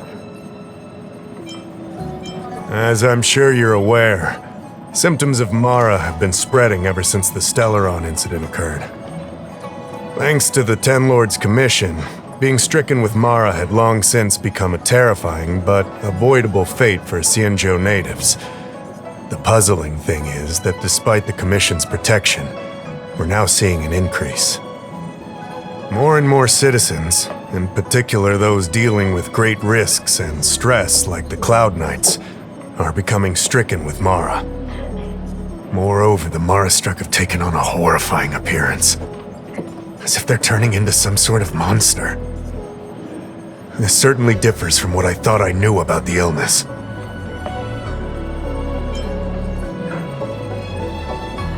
That appears to be the case. No smoke without fire, as they say. Despite being just a servant of the Realm-Keeping Commission, spending a considerable amount of time on the front lines has sharpened my senses to potential dangers. You're a capable person. And since the General entrusted you with locating the Stellaron, it's only a matter of time before you run into Mara-struck. If you come across any clues, remember to inform the Realm-Keeping Commission straight away. My colleagues and I will handle any situation with haste and to the best of our ability. Speaking of which, have you made any discoveries so far?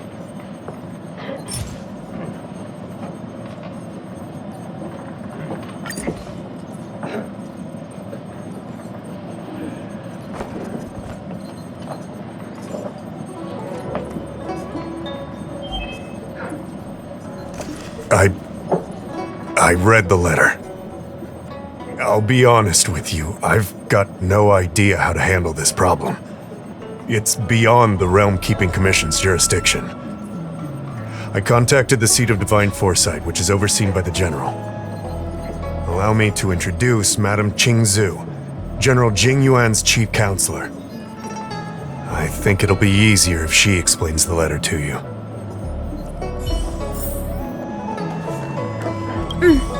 I read the letter you obtained from the Mara-struck. While the Cloud Knights were searching for the Stellaron's whereabouts, I was carrying out the General's orders, tracking down clues on the Mara-struck. Thanks to your efforts, we now have a lead. To an outsider, this letter appears to be nothing more than good news detailing a recovery from a chronic illness. However, what is actually being discussed is a violation of the 10 unpardonable sins. It's heresy.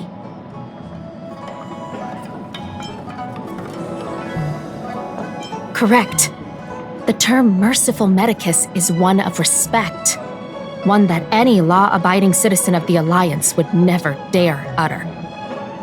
It refers to none other than the enemy of the people of the Xianzhou, the one we now call the Plague's author, the Eon of Abundance, Yao Shi.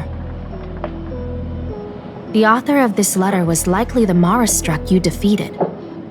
My guess is he was led astray and poisoned while under the pretext of being cured. You saw how he ended up. Such actions remind me of an organization that was eradicated from the Xianzhou 1,000 years ago. The Disciples of Sanctus Medicus. They were disciples of the Abundance that sought to restore the way of immortality by unearthing a forbidden remedial formula. It's hard to believe that a group that was wiped out so long ago would suddenly rear its head and create chaos once more. The seat of divine foresight needs to learn all it can about this organization's status before the situation reaches a point of no return. If you come across any similar clues about the Disciples of Sanctus Medicus, come and find me at the seat of divine foresight. These kinds of first-hand accounts are exactly what we require.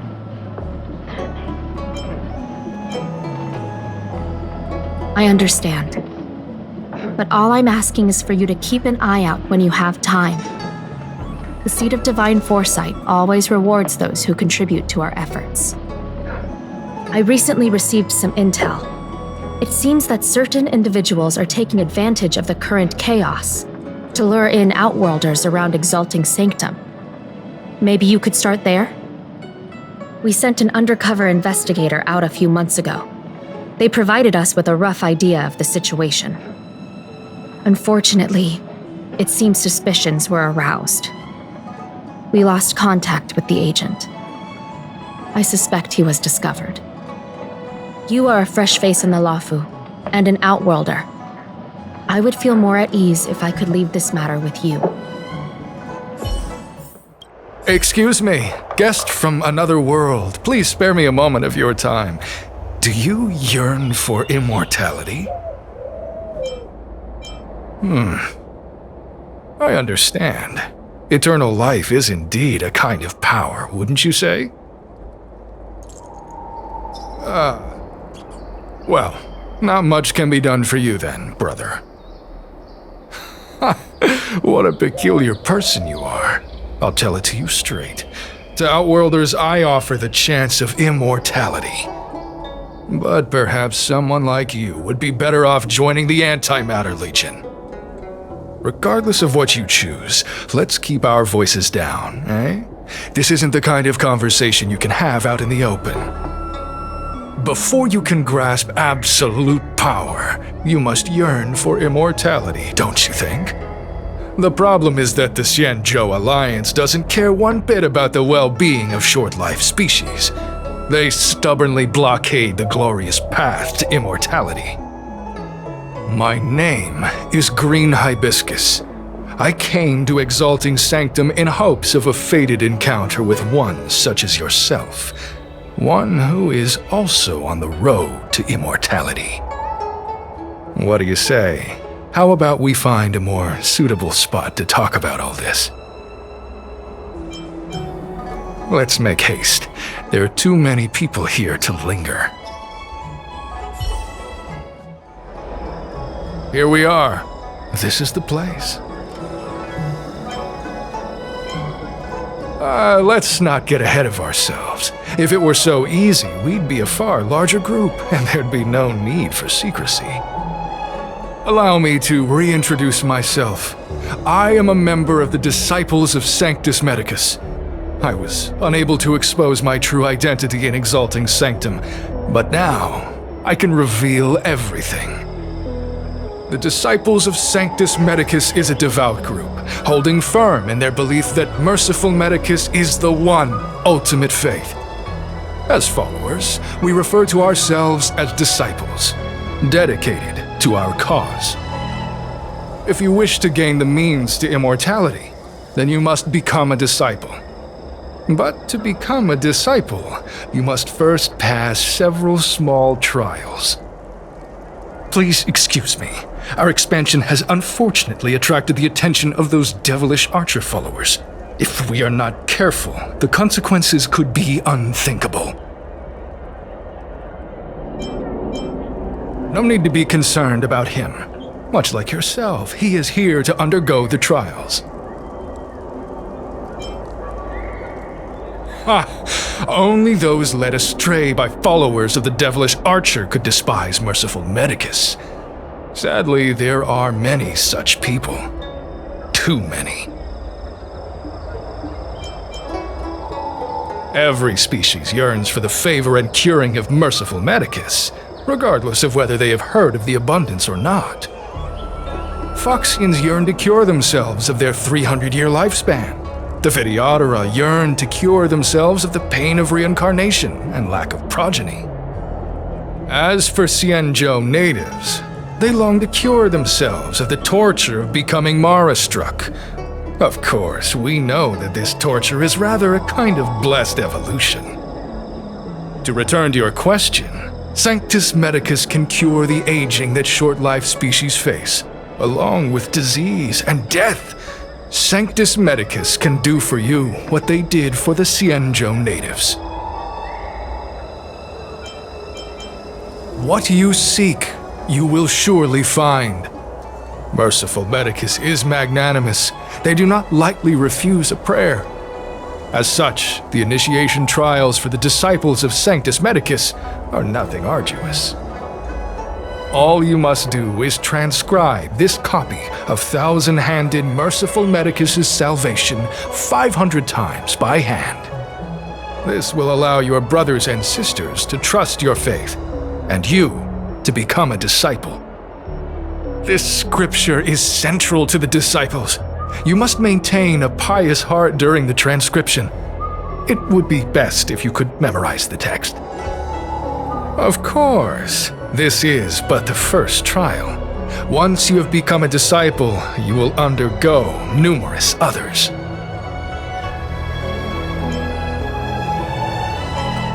Excessive! The old rules dictated that the text be copied 50,000 times. I myself undertook such a feat. Nowadays, the Master takes greater pity on the common people. Hence, the number has been reduced to a mere 500.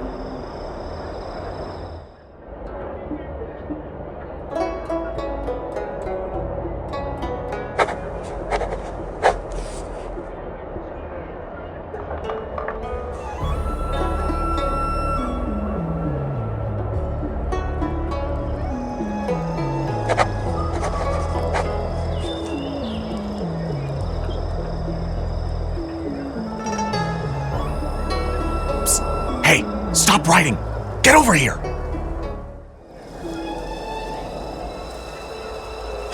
Took you long enough. I know you. You're General Jingyuan's honored guest!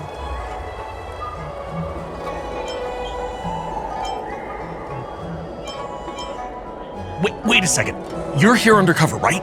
So am I! I'm a Cloud Knight from the Exalting Sanctum garrison!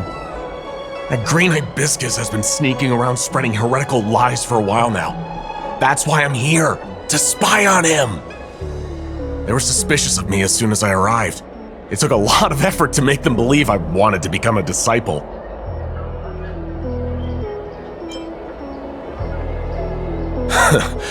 I have my reasoning. Cults like this want to recruit people with influence in law and order.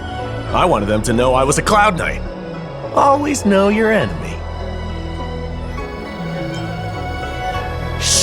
Keep your voice down. These disciples don't miss much. If they discover us, we won't make it out of here. You can trust me with the transcription. I spent over 150 years pen pushing in the seat of divine foresight before I became a Cloud Knight. I could do this in my sleep. Listen carefully. I help you copy the text, you cover for me, and I get word out to the seat of divine foresight. Take your time, still your mind, and transcribe the text. Allow the beautiful enlightenment of thousand-handed Merciful Medicus's salvation to permeate your being. You're finished? So soon? Let me see. Yes, it would appear you are finished. A fast and accurate transcription. It seems you are destined for immortality.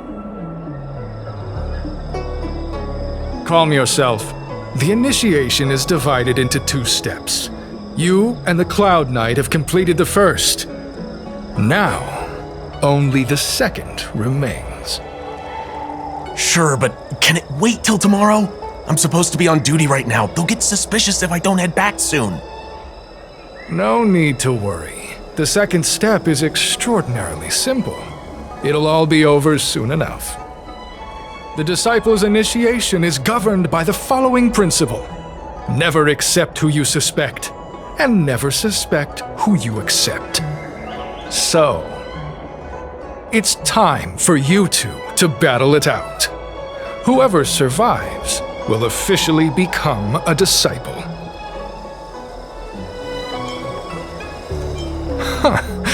Transcribing scripture allows us to ascertain your devotion, but determining whether or not you'll be loyal to the organization requires a stronger guarantee. Sorry, there's nothing I can do about it. I didn't write the rules. Whoa. You're kidding, right? We came here to lengthen our lifespans, not shorten them.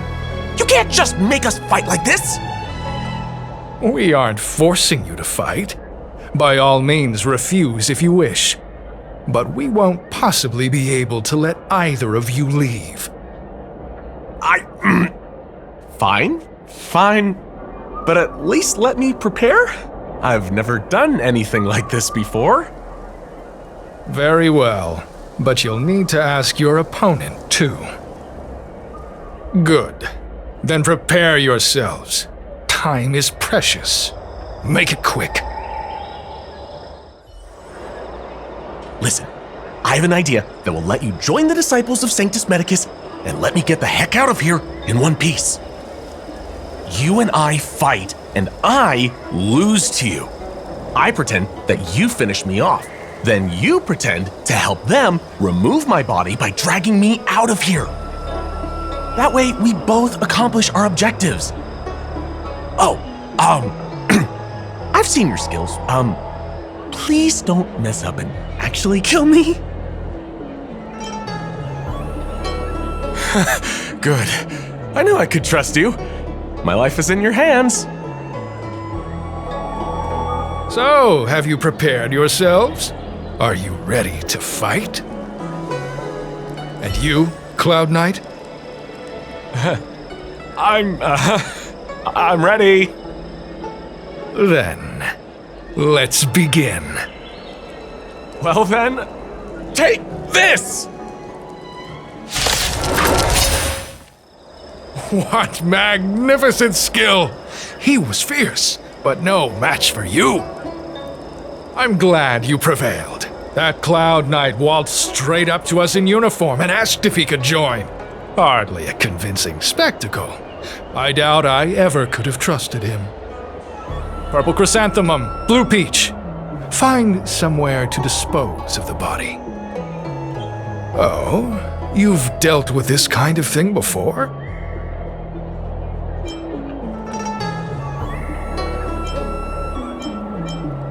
A long-time associate, eh? You're well connected, I see. This does have its advantages. Our brothers and sisters have been proselytizing in Exalting Sanctum over the last few days. We may have attracted the attention of the devils. Having you dispose of the Cloud Knight will be safer. As such, this can be your first mission as a disciple. You take an active approach to getting things done. I'll be sure to pass that on to my superiors. In any case, my hearty congratulations on your admission to the Disciples of Sanctus Medicus. From now on, you will be known by the code name, Grey Peony. Well, Grey Peony, let's depart separately to avoid attracting attention. We'll rendezvous at a different location later. Until then.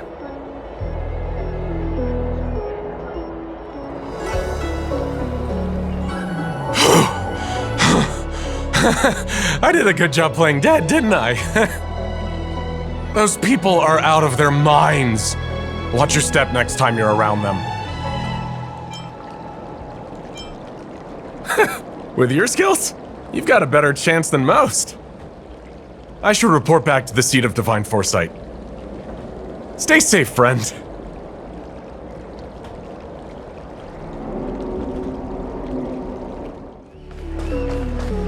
Green Hibiscus agreed to meet me here, but there's no sight of him. What gives?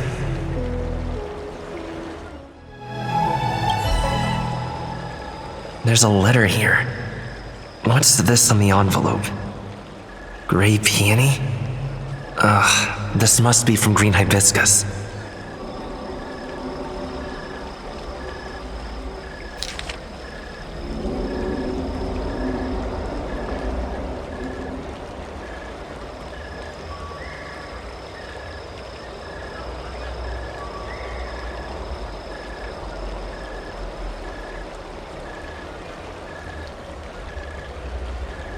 The disciples sure know how to keep a low profile.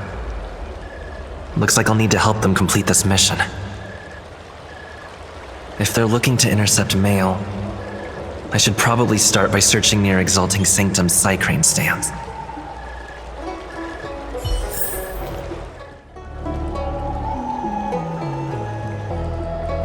Not on this stand. Let's check a different one.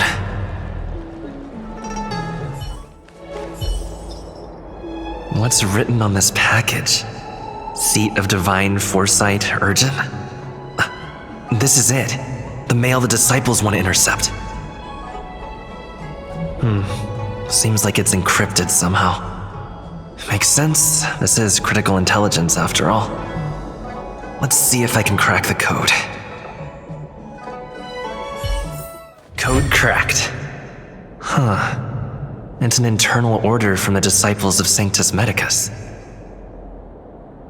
Judging from these urgent instructions, the disciples are aware of a Seat of Divine Foresight operation to infiltrate their ranks. No wonder Green Hibiscus was so eager to intercept this.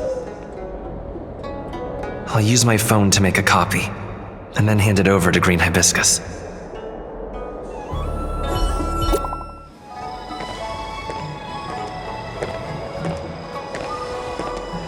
Mauve Moon, this is the reliable disciple I mentioned to you, Gray Peony. Gray Peony, this is Mauve Moon, the head of our operations in Exalting Sanctum. It seems you have some impressive skills in your arsenal.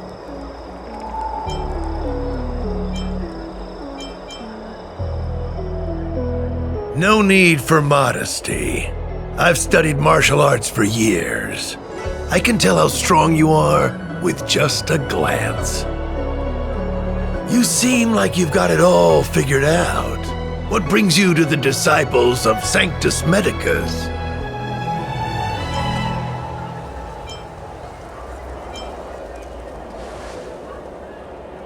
Good. So do I. I used to think determination and hard work were enough to achieve that. But I've come to realize it's not that simple. During my many years as a Cloud Knight, I realized something. An individual's strength is limited. So I abandoned my mortal body and became a faithful servant of merciful Medicus. Here, take this prescription. Through this medicine, you will become like me.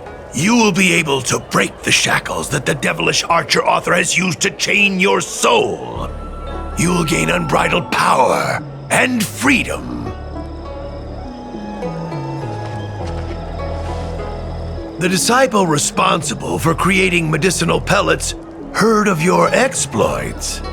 They prepared the prescription for you personally. Some of the ingredients can be purchased at an apothecary, but others will require you to come up with your own solution. Given your strength, that shouldn't pose a problem. Do you have any questions? I don't know. I've heard our members are in the tens of thousands. The Disciples of Sanctus Medicus has a flat organizational structure. The head of each area reports directly to the Master. I know nothing about what goes on elsewhere. The benefit is that even if our enemies were to wipe out the Exalting Sanctum branch, it wouldn't affect our brothers and sisters in other areas. That's sensitive information. I know who they are, but for their security, I can't reveal their identities. It's not that I doubt your loyalty, Grey Peony. It's like I said, security. The boss? You mean the Master? You'll meet them, but for now there's no rush. All in good time. Keep fulfilling your duties, as you have been. With your strength, you'll have an audience with the Master in no time. I'm ashamed to admit it, but I once worked alongside those devils. I trained in spear techniques for almost a century. I nearly became a Cloud Knight instructor. But I was trapped in a weak mortal shell. I was never able to surpass the final barrier that separated me from the martial arts geniuses. Fortunately, the draft of Draconic Surge, the prescription you hold in your hand, rescued me. Once I took that medicine, I became more powerful than any mortal could ever dream of. Now, everything has changed. Jersine and his pitiful spearmanship are no more.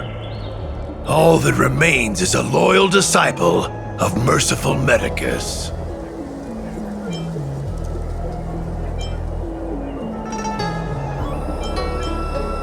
Wait. You recognize me? Where do you know me from? Your face changed when you heard my name. Mauve Moons, sir. We have a problem. I suspect this person may be the agent who's been looking for you. Idiot! What kind of trials are you running? You let an agent infiltrate our ranks?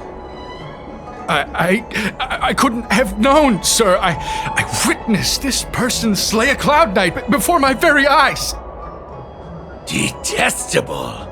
The devilish archer author allows these pitiful mortals to face death without fear. Self-sacrifice is their way of fooling us into opening our doors.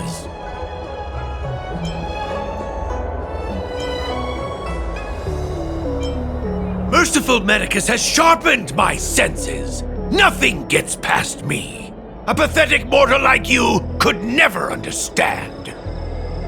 In that case, Divine Foresight Devil, it's time for you to meet your demise. So Mauve Moon was the agent that Qingzu lost contact with. He joined the Disciples of Sanctus Medicus. I should go to the seat of Divine Foresight and tell Qingzu. I don't know if this mission was a success or a failure. I'm glad to see you've returned in one piece. So, what happened? Did everything go as planned?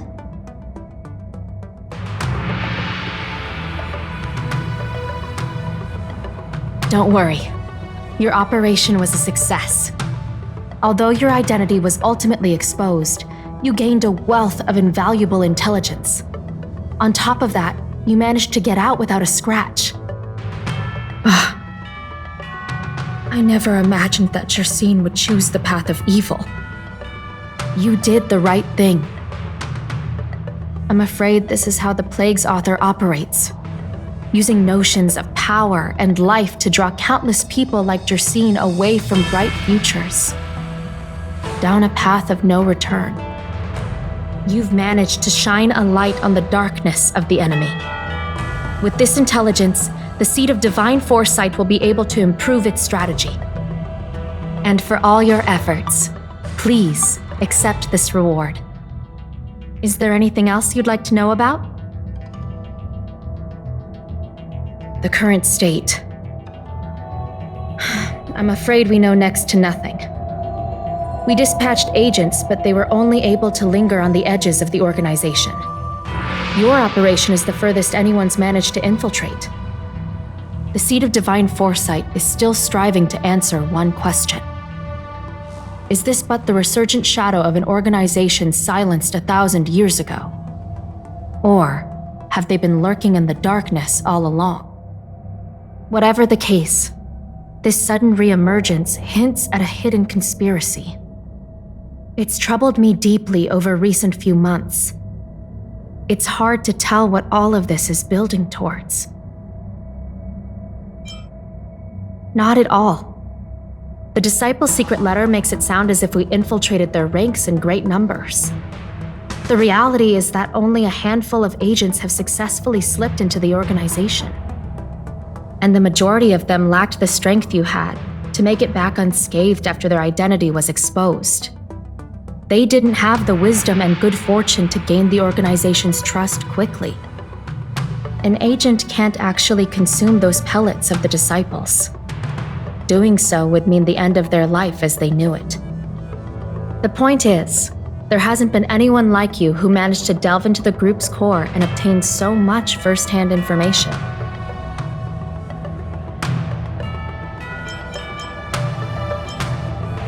Thousand-Handed Merciful Medicus' Salvation is a manuscript transcribed from a sacred text.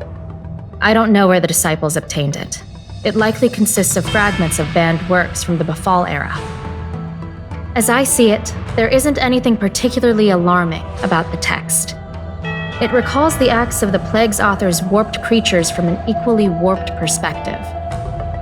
The scripture doesn't have the power to lead people astray. They do that to themselves. But it does feed lies and false hope.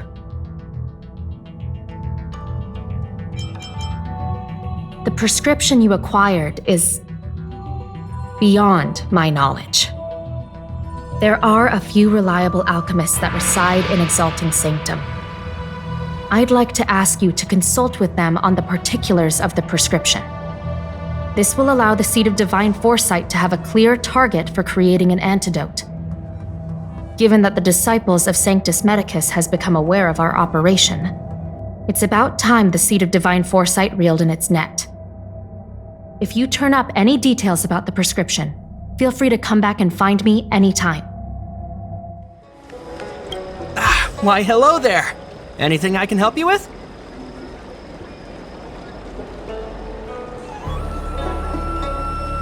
So, this is official Seed of Divine Foresight business, eh? Then I'll do everything I can to assist you. Let's take a look at this prescription you mentioned.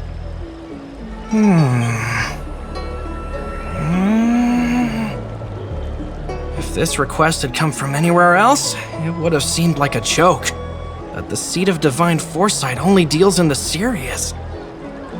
I can't understand this prescription, and I imagine that other alchemists won't be able to make sense of it either.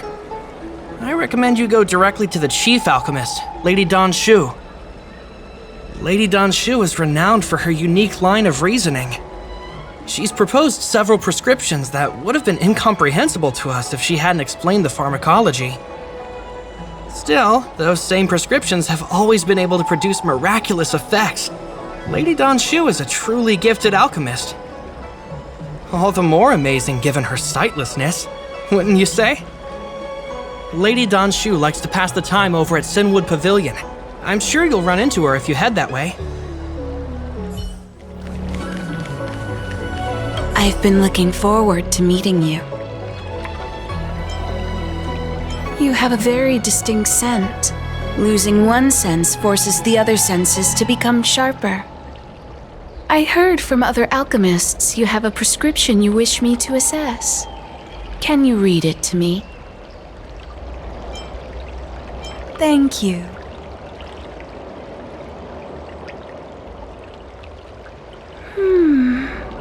A strange and dangerous prescription, but I believe I understand the pharmacology. It involves drawing upon the strength of long scions to attain the power of ascension. The specifics, however, will require further investigation. This will take some time. I could hardly happen upon Vidyadhara bone marrow and test the prescription myself, could I? Leave your contact details with me. When I've completed my assessment of the pharmacology, I'll get in touch with you.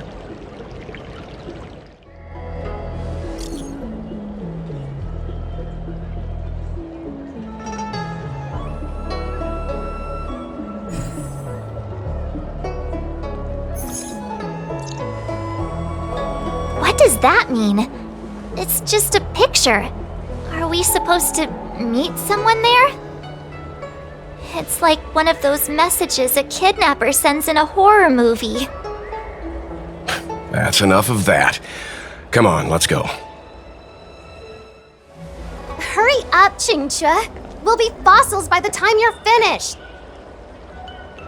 I heard there was a disaster in the Divination Commission's delve? I'm surprised you're in the mood to play right now, Qingque. Even if the sky was gonna collapse on the Divination Commission, the Master Diviner would be there to hold it up. What she lacks in height, she more than makes up for in stamina. Anyway, I didn't come here just to play. She ordered me to wait here for our guests. Time is precious. I'm simply multitasking.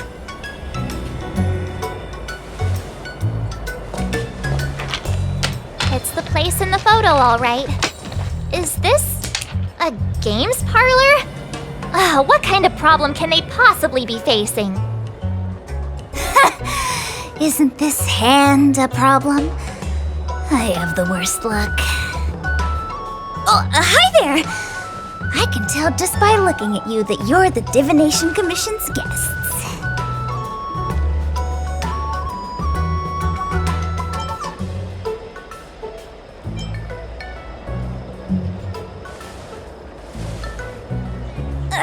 I know, I'm sorry.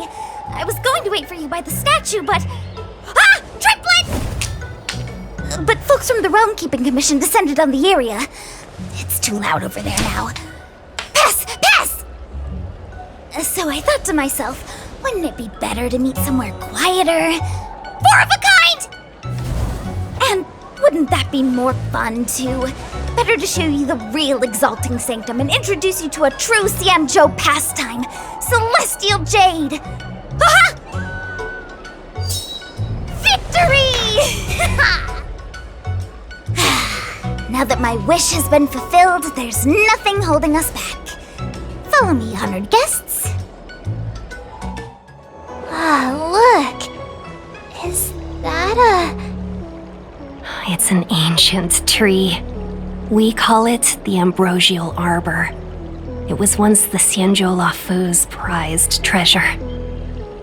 I didn't know the Skyfaring Commission were history buffs. Not bad. Younger generations usually don't know much about it. It's said that the Ambrosial Arbor is an ancient remnant from when the Xianzhou roamed the ether. From a distance, it looks like half a tree stump. But according to records of the early nation, in its prime, it wound into the heavens and from it celestial bodies hung. Meaning? It means the tree was as tall as the sky and stars hung from its branches. So, how big was it? Bigger than the Express? Bigger than Herta space station? No, that can't be right. Stars hung from its branches. Then, how did it fit in the Xianzhou? Those are metaphors. You shouldn't take poetry so literally. Anyway, it's just a legend. I see this view every day on my way to work.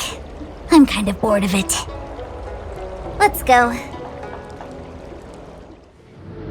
So strange. Oh, let me guess, the gate isn't working? I don't understand. It's never been locked before, and no one told me to take a key. Hey, I know the food here sucks, but that's no reason to shut the gate on our guests! Are you really from the Divination Commission?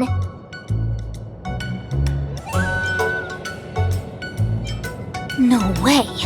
She's already demoted me to managing the repository. What else does she want from me? There's no need to panic, okay? This isn't the only entrance into the Divination Commission. I know an emergency access.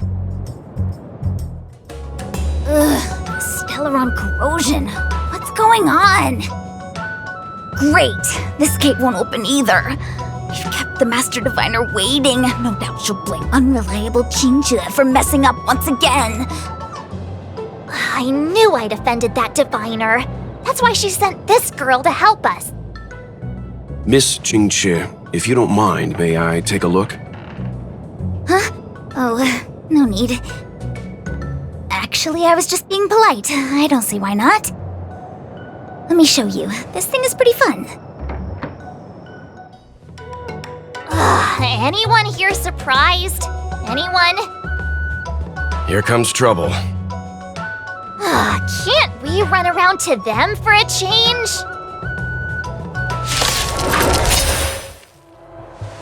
This is the Matrix of Prescience, a large-scale Jade Abacus calculation terminal. It's the pride and joy of the Divination Commission. We've heard the term Jade Abacus a few times now. Would you mind explaining what it is, Miss Qingque?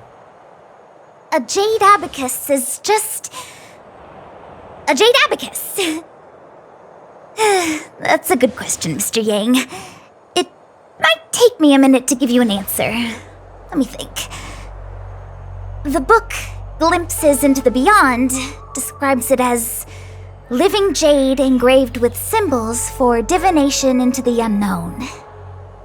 Just like engraving a seal, the craftsmen of the Xianzhou Artisanship Commission carve faint symbols into pieces of jade and then insert them into machines to get them to operate according to a certain intention. Some jade abacuses are small enough to fit inside bracelets and jewelry. We put the bigger ones into instruments of calculation, so we can simulate the future and learn from the past. Take the Matrix of Prescience here as an example. As long as sufficient information is provided, it can answer questions on anything, from the evolution of natural phenomena to the metabolism of living things. They say the theory behind the symbols was handed down by Noose, the Wisdom Walker. The principles are so profound that in the Divination Commission, only the Master Diviner truly understands them.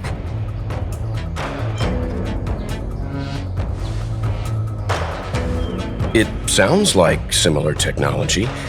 Maybe we'll get a better understanding if we see the manufacturing process with our own eyes. I'm afraid that's impossible. The Artisanship Commission's Hall of Jadeology keeps a close watch over the jade carving process. But if you're interested, there's a shop selling jade abacus jewelry in Starskiff Haven. I can show you around when I'm free. Did you hear that? She said she's taking Mr. Yang jewelry shopping. That'll be interesting. Anyway, don't dwell on names. As long as the machine works, what does it matter whether it's a jade abacus or a computer? Just like today, would it have mattered if Baichue had brought you here instead of Qingchue? It makes no difference at all. We're almost at the Matrix of Prescience core. The Master Diviner should be waiting. Diviner Fu, how are things progressing? We're fluctuating between the Heaven and Thunder trigrams. A step forward bridge is no distance hence. And for those who don't speak Fu Shen? It's an utter disaster. How's that for a Divination Commission fortune? The Matrix of Prescience has stopped operating, and the symbols have dimmed. There are Stellaron spirits wreaking havoc inside the Commission, and the Cloud Knights are struggling to protect civilians. I want to restore the Matrix of Prescience, but I have no forces available. And on top of all of that, General, we still have to deal with the Stellaron hunter you handed to us. If that's not an utter disaster, then I don't know what is. But you're Fu Shen, the seer, the boundless omniscient. Bringing luck and avoiding misfortune is your strong suit, isn't it? You don't need to flatter me, General. It's natural for fortune to fluctuate. There's no escaping it.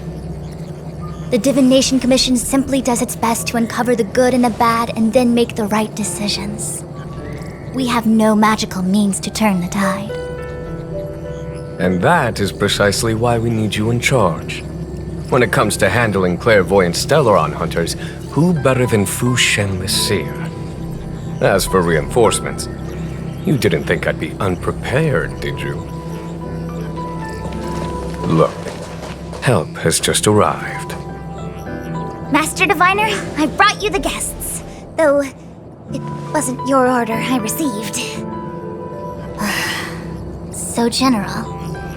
Even guests are on the payroll these days? Well, since they're here already, I may as well make use of them. Entering the Matrix of Prescience without my permission is a breach of protocol. Would be an ungracious thing to say in the present circumstances.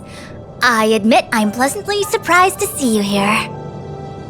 Qingque is often unreliable, but she comes through for us when the need arises. I was waiting for the Matrix of Prescience to resume operations so that you might gain insight into my divination techniques. It was rude of me to keep you waiting so long. No need for the formalities. We heard what the General said. If you need something from us, just say the word. Very well, then I'll keep this brief. The Divination Commission is currently understaffed. I need your help to restart the Matrix of Prescience's space terminals and eliminate the Stellaron spirits along the way. Qingque will accompany you. She'll be in charge of restarting the terminal. As for eliminating the spirits... Psst. I hath divined our future. We are destined to be errand runners. Forever.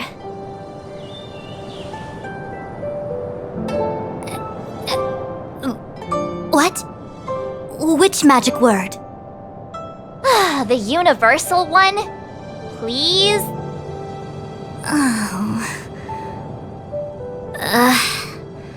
Please.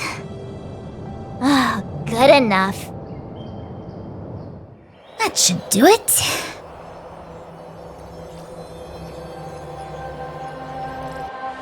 What? You just matched up those symbols. Is that it? The more complex something is, the more important it is to keep it simple. Don't you think?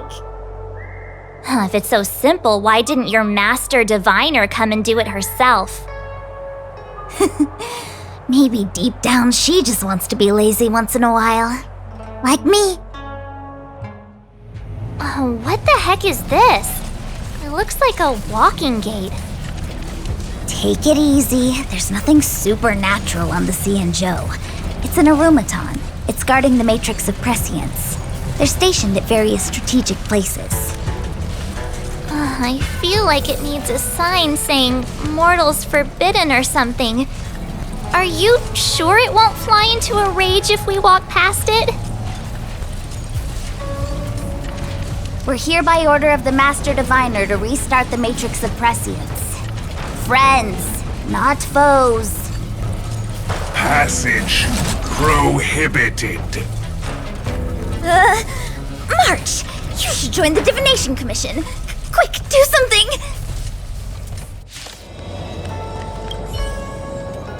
Well done, all of you. I can sense the Matrix of Prescience symbols re-illuminating. Now, to interrogate Kafka. Those of you in the core may feel a few impacts. Are you ready?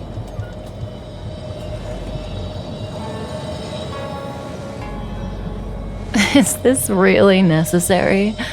I said I'd cooperate with you. I have no interest in the words of wanted criminals, especially those skilled in the art of manipulation. So, say what you will. I'm here to witness the divination of the Matrix of Prescience. The Divination Commission has ways of extracting the truth, and they're far more effective than a conversation. Then please, Master Diviner, witness my destiny.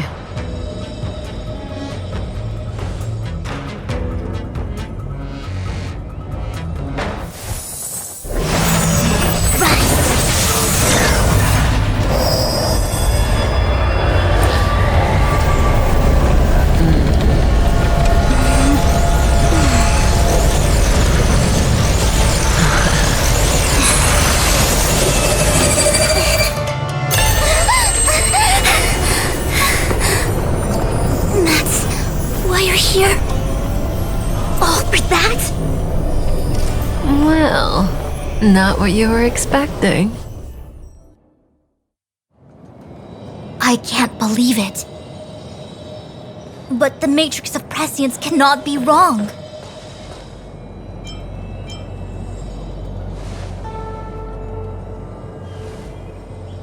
Kafka has nothing to do with the Stellaron, but you.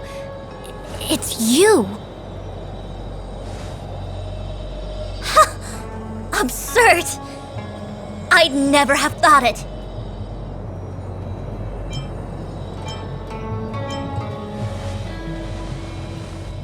Ask her yourself.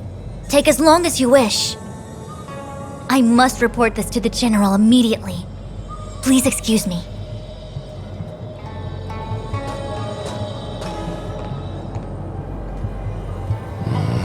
You go ask her. I know you still have many questions for Kafka yourself.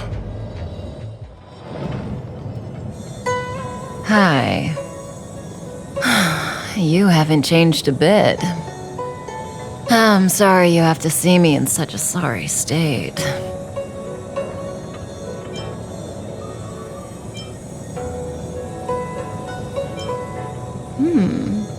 Concerned about me? I'm fine. The Xianzhou is always courteous with its captives. I didn't talk to you on the train because I knew you and I would get to talk alone here. Worth waiting for, don't you think? You seem to have a lot to ask me. Elio said he foresaw 3 questions, but they would be the same in essence. If I were to hear one of them, I would then tell you the objective of this trip in all its detail. Since you asked one of the 3 questions, it means everything is going smoothly. Are you ready to hear my answer? Xianzhou's Stellaron problem is not directly linked to us. But if you look at it from Elio's perspective, you can't say the Stellaron hunters are completely innocent. We foresaw all this long ago, but chose to remain indifferent until the time was right for us to get involved. Diviner Fu was surprised because she discovered 3 truths.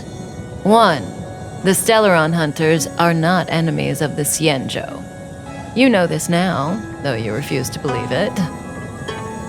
2, someone else brought the Stellaron into the Xianzhou and activated it.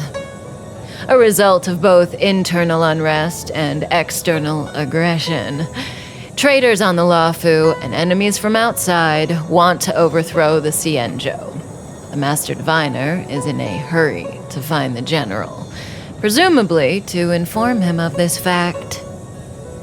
However, that's all the Master Diviner knows, because Elio withheld key pieces of information from me. He foresaw the Divination Commission using the Matrix of Prescience against me. To guard against setbacks, he ensured that I knew only what he wanted the Xianzhou Alliance to know in this moment. As for number 3, even in their wildest dreams, the Xianzhou Alliance could never have guessed it. If the Stellaron hunters aren't the cause of all this, then why are Blady and I even here? We're here for you.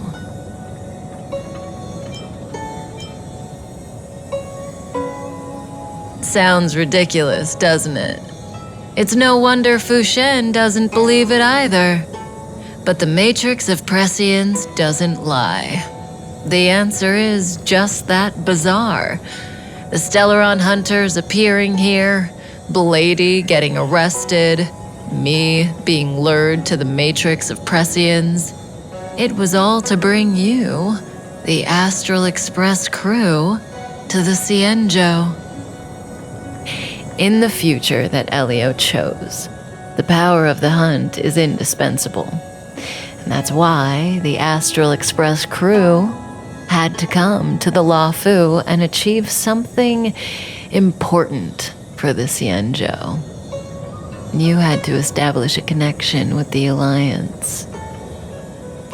And that's why I had to trick you into coming here. I needed you to meet the Lafu's general in person and to help him resolve the Stellaron crisis. I needed the Alliance to owe you a favor. That way, in the future, at the most critical moment, the Cienjo will offer you their help. What do you think? Surprised? The notorious Stellaron hunters did all that just to make you a hero of the Cienjo? Quite the plot twist, don't you think? Like I said, Elio withheld key pieces of information from me. The future holds endless possibilities. Knowing the right thing at the wrong time could spoil all our hard work. There is only one thing I can tell you about the future. In the best and the worst cases, you will eventually have to face Nanook the Destruction. And when that time comes, you will need all the help you can get. It will be a brutal struggle of eonic proportions. Proportions that neither you, nor I, nor the Astral Express will ever be able to reach. In the vast majority of futures, that's when destiny ends. But if we follow Elio's plan, there may be a glimmer of hope on the horizon. You know, even eons can be killed.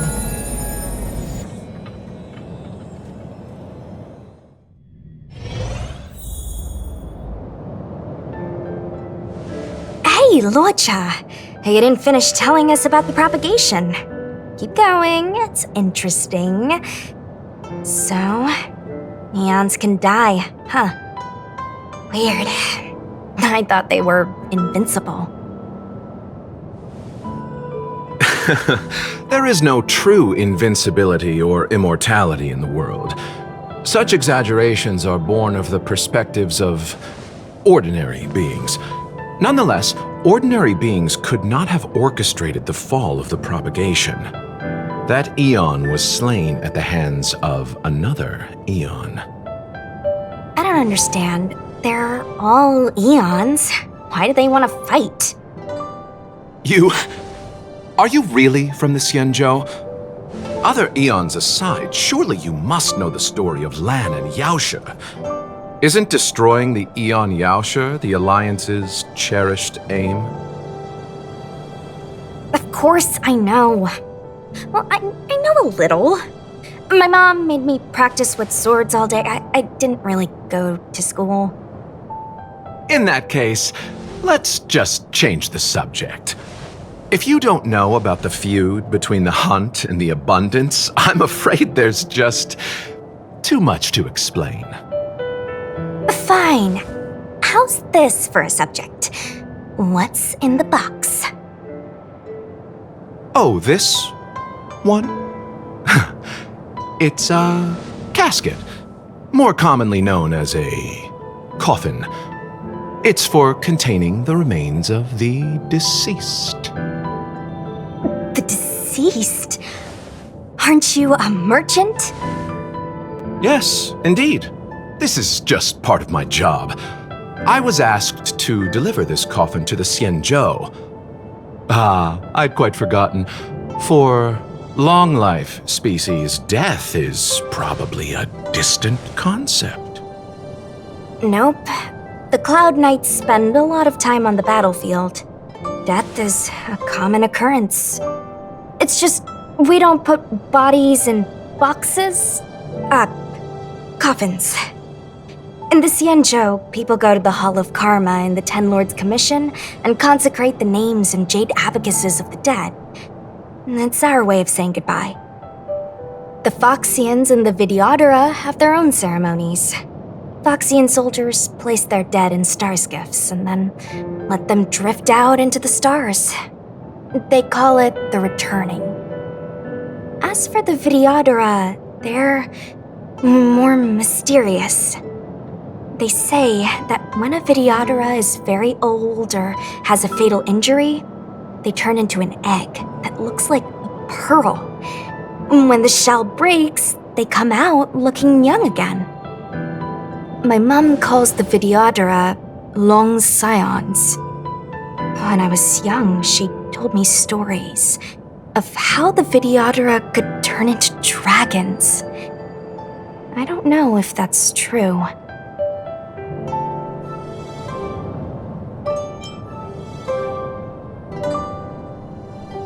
What do you know? Silent but deadly speaks. Your mother is right. The Videodora are long scions. They are descendants of the Eon of Permanence. That was why some, but not all, could turn into dragons. The power was a rare inheritance, passed down only to those who could successfully complete numerous rites and challenges. For the inheritor, it was hard to say whether it was a blessing or a curse. I've heard the story of Long the Permanence and their descendants. Many myths and legends praise the Eon for a rich and immortal life. But for some reason, the Eon disappeared among the stars without a trace. Almost as if they had never existed, leaving only their descendants. Every life has its limit. Even the Eons are not truly immortal and will eventually reach the end of their lives. Let me ask you one more question. Do you know the person in the coffin?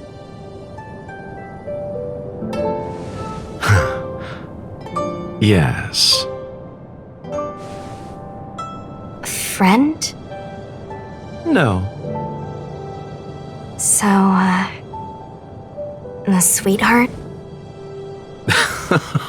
Miss, whatever gave you that impression? The individual in the coffin is neither friend nor relative. We met only once. By chance, I made someone a promise, and so I have to run this errand. Let's leave it at that, shall we? I think we've all had enough rest.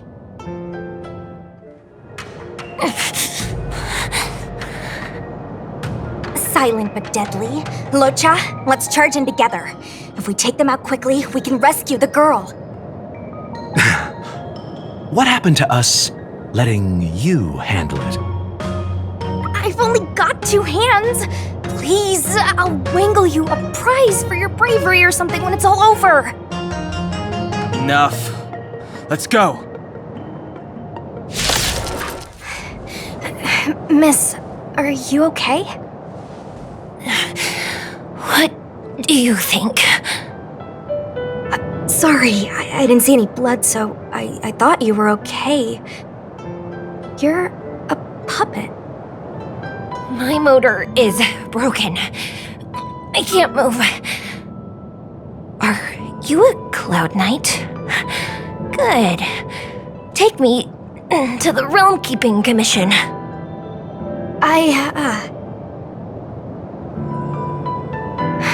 Locha, silent but deadly. I'm afraid we have to delay things again. This lady is one of the judges of the Ten Lords Commission. As a Cloud Knight, I must prioritize her orders. I'm sorry. If I'd known, I wouldn't have got you to come with me. You'd probably be there by now if you'd gone by yourself. I happen to have some medical knowledge. Perhaps I can treat the young lady's injuries? Well, it's just... she's a puppet. I think we should just take her to the Realm Keeping Commission. Don't worry, Miss Sushang. Leave it to me. You might get an aching or numbing sensation, but it shouldn't be too painful. Do you think you can hold still? It won't work. My body is mechanical, not flesh and blood. Be it mechanical or organic, we're still dealing with composite substances. I just hope you'll tolerate my methods.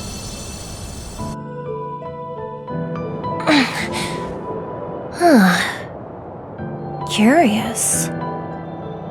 How... What kind of medical knowledge is this? Abundance.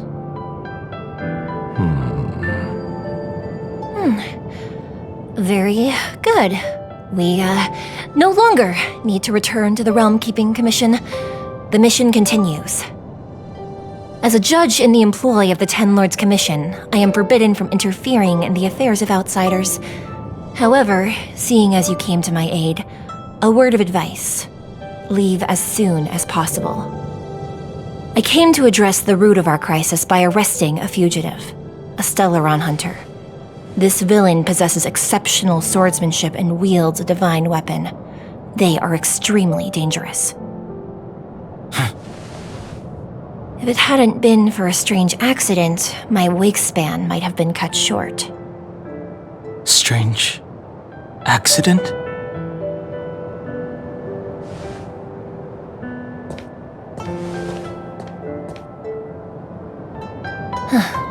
Come with me. I've never seen anything like it. You know, even eons can be killed.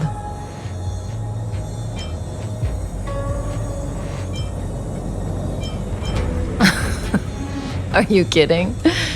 That's not what we want. I just want to tell stories from the past. Stories about eons that have fallen. Lon the Permanence, Drilla the Beauty, Anna the Order, Tazeronth the Propagation, Akivili the Trailblaze. These names were once known all over the universe. And now they've all but disappeared, leaving behind only masterless paths. And currently, there are 3 ways an eon can perish known to humanity. 1. Paths with overlapping concepts will eventually collide, and the broader path will engulf the narrower one. That's how Enna the Order was assimilated by Shipe the Harmony. 2. In a war between eons, the stronger side will annihilate the weaker one. That's how Tazeronth the Propagation fell. Under the guidance of the Hunt, the Cienjo Alliance travels the universe exterminating abominations cultivated by the Abundance. So, the Cienjo too are engaged in this process.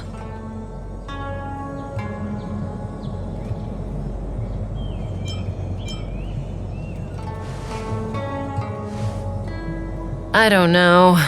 Akavili's disappearance was very mysterious. Noose is probably the only one that can answer that question. After all, Droid Head knows everything. What do you think? Fascinating stories, no? They're the kind of stories that folks on the straight and narrow would never tell you.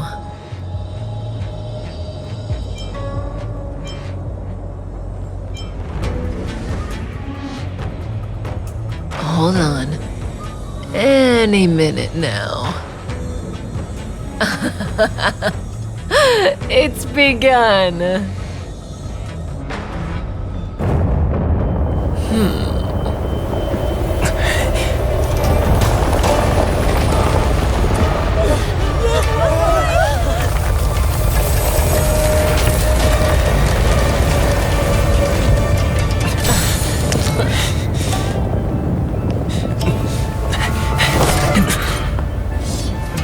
Let's go, Blady.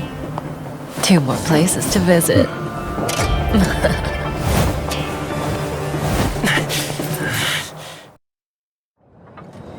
Did Kafka escape?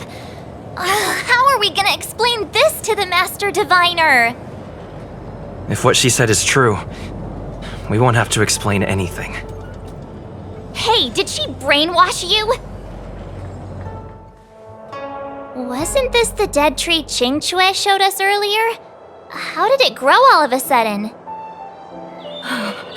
Amazing. Absolutely amazing. Even the long-lived might not witness something like this in their lifetime. I'm so lucky! Such extraordinary energy. It's the Stellaron. Mr. Yang, do you mean the Stellaron is making the ambrosial arbor grow? Yes, the Stellaron the Cloud Knights are searching for must be causing this anomaly. Unless Kafka deceived the Matrix of Prescience.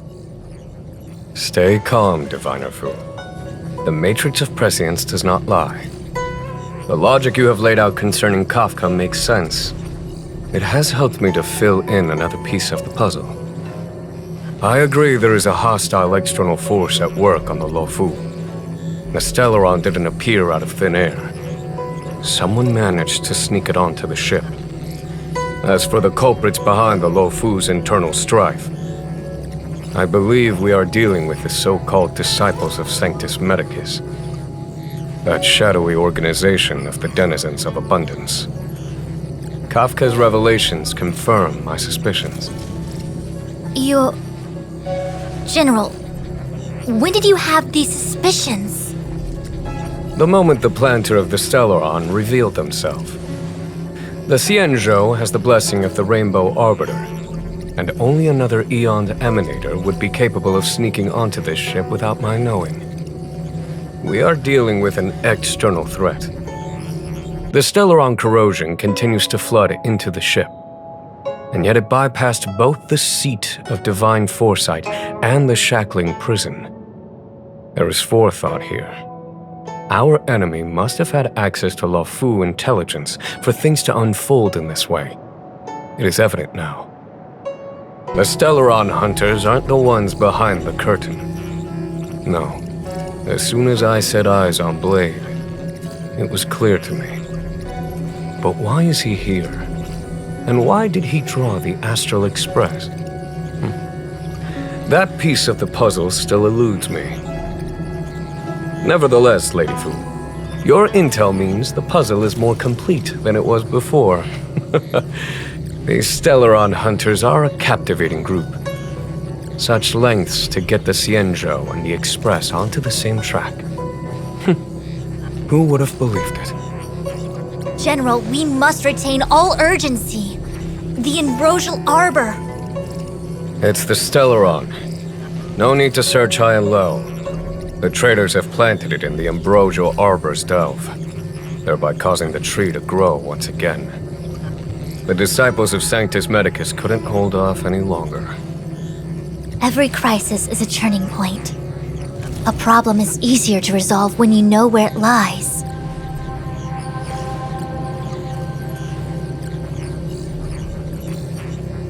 Am I coming up with a plan again?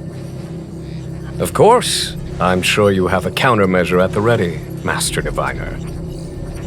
From my perspective, convening the Cloud Knights is our immediate priority.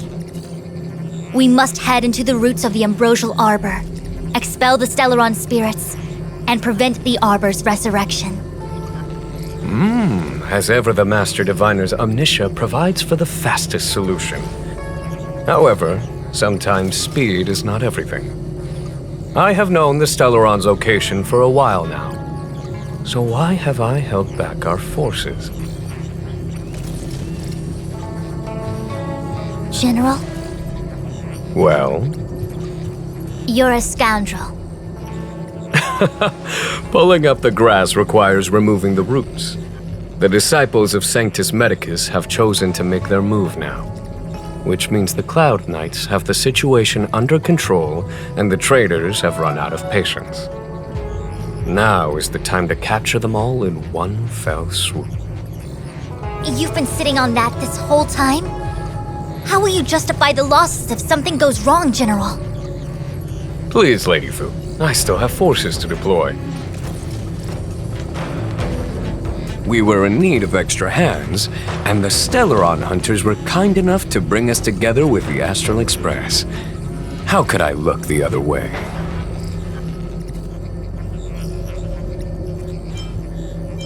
That massive tree has suddenly sprung to life. It's my fault. I had higher expectations of the General. Please, we can't keep getting them to do everything for us. Since when did we run out of people on the Law-Fu? Why are you staring at me? Do I need to remind you, General, that the Ambrosial Arbor's access point is a closely guarded secret? Allowing Outworlders would be... A violation of the rules and regulations. I would like to remind you, Lady Fu, that the Xianzhou comes before its rules and regulations, all the more so in times of crisis. As such, I am about to make a decision that runs counter to those rules and regulations. Oh, decisions plural. What a rare pleasure.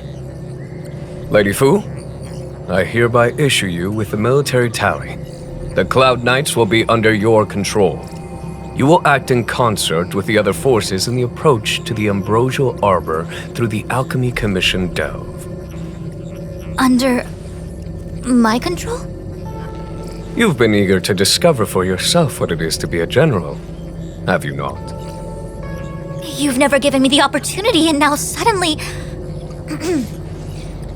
Understood. As you wish. As for our astral friends, I hereby formally welcome you all to join our operation to seal the Stellaron. Lady Fu will deploy the Cloud Knights, but I would like you to set off in advance. Take a shortcut through the Artisanship Commission and convene with Lady Fu further down the line.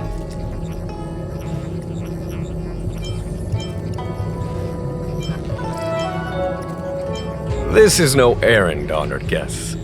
I am merely stating what needs to be done should you wish to help us. You've never really seen us as outsiders, huh? Miss Tingyun, I would like you to continue to serve as a guide for our astral friends. Oh, of course, General. I am duty-bound. A step forward bridges no distance hence. The hexagram was right. The Ambrosial Arbor was felled thousands of years ago. Now it returns to life. The future of the Xianzhou is difficult to define. I had long anticipated it. Huh? She's not angry? Is there anyone that isn't 2 steps ahead of us around here? Pursuing Kafka is a waste of time and effort. The Matrix of Prescience informed me of her innocence. Our priority is the Ambrosial Arbor. From the time the Stellaron corrosion began to spread until now, the only reports we've received on the Alchemy Commission have come from alchemists and doctors stationed in other delves. The Alchemy Commission is where the Xianzhou's medical research and production take place. However, due to its proximity to the Ambrosial Arbor's seal, I'm afraid the Stellaron spirits may have plunged it into a deeper crisis than we first feared. To make matters worse, the General suspects there are traitors in the Alchemy Commission. The self-proclaimed disciples of Sanctus Medicus have been plotting this for a long time. And now they're using the location to their advantage. I must take action as soon as possible. He really is a delegator at heart, isn't he? There isn't much distance between the Artisanship and Alchemy Commissions. I'm afraid the former is likely also facing imminent catastrophe. The star skiff is ready. I will lead the way. I still have important tasks from the General to attend to. Go carefully, all of you. Wait! Master Diviner! Can you divine our fortunes for us? Is there anything we need to watch out for?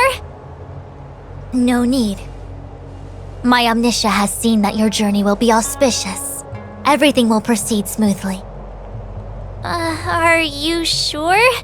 You don't need to use a crazy device or do more finger counting? Well said. Thank you for your assurance, Master Diviner. Onward.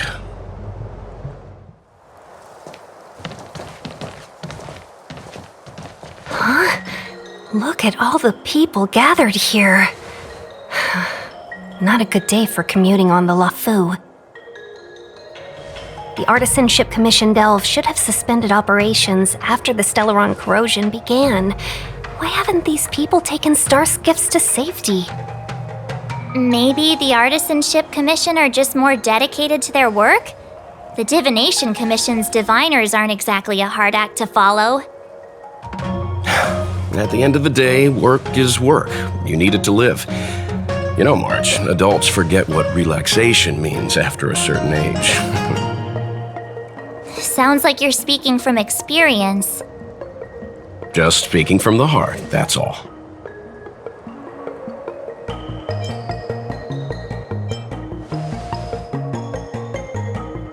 I think they call that complaining from the heart. Are any of the paths in this world easy to tread?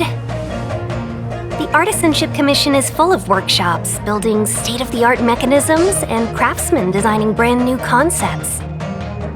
Periodically stirring up trouble is part of their tradition.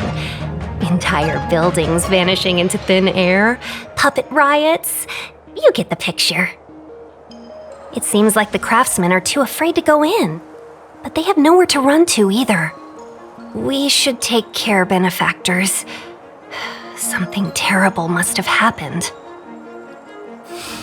Either way, we'll have to go in. Let's ask around first.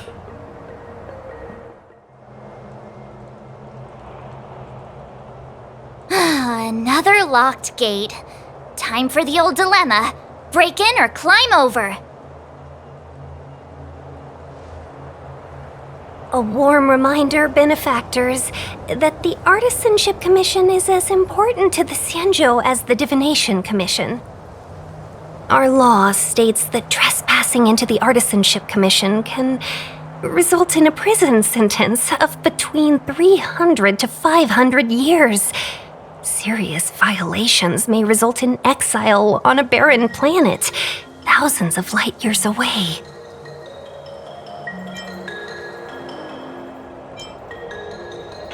Yes, we do.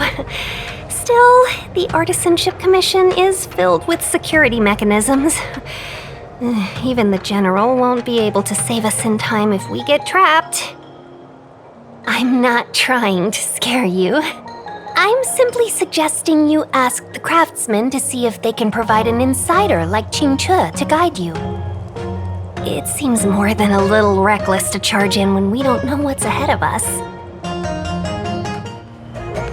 As expected, the divination was correct.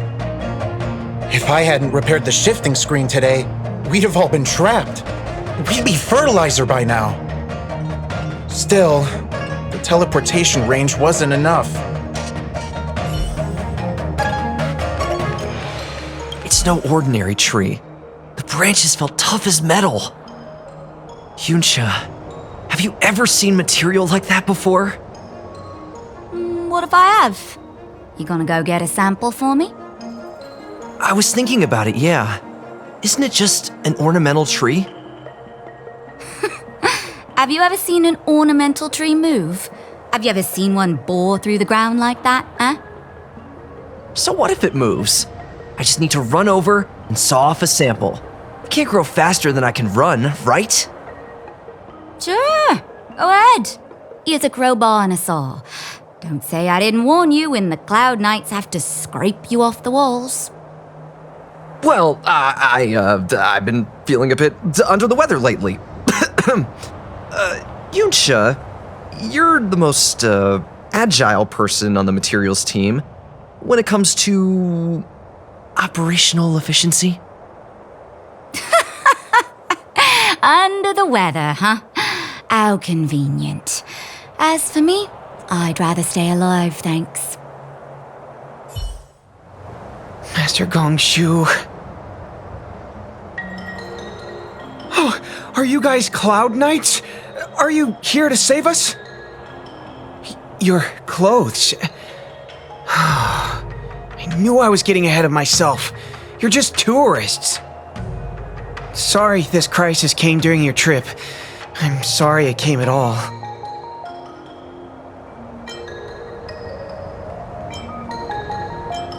Yeah, you just need to tell us what the trouble is. General Jing Yuan pulled out all the stops to get us here. You can trust us. You mean the General invited you? Is that a joke?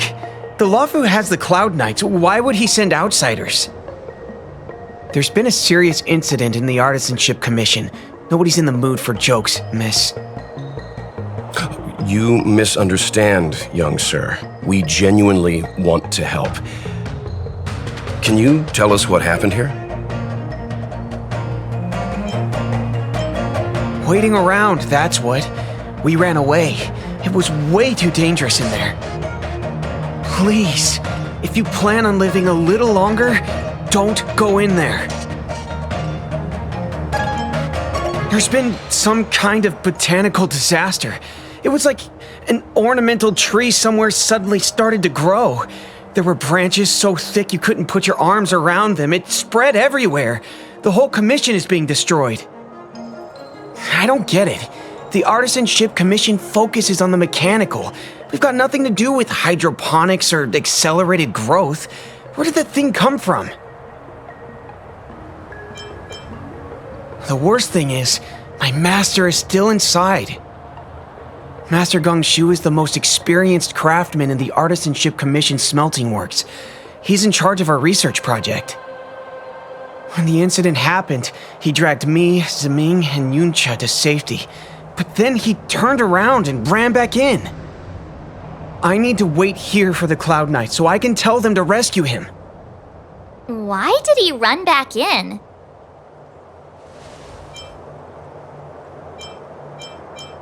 Is research data more important than life? I just heard him shout, "It's gone! We lost the furnace!"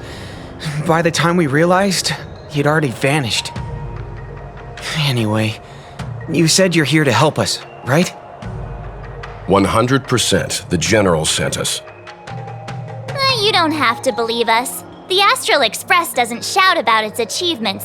We'll look for your master. In that case, take this jade seal with you. If you find my master, please bring him out safe and sound. If anything happens to him... Don't worry, young sir.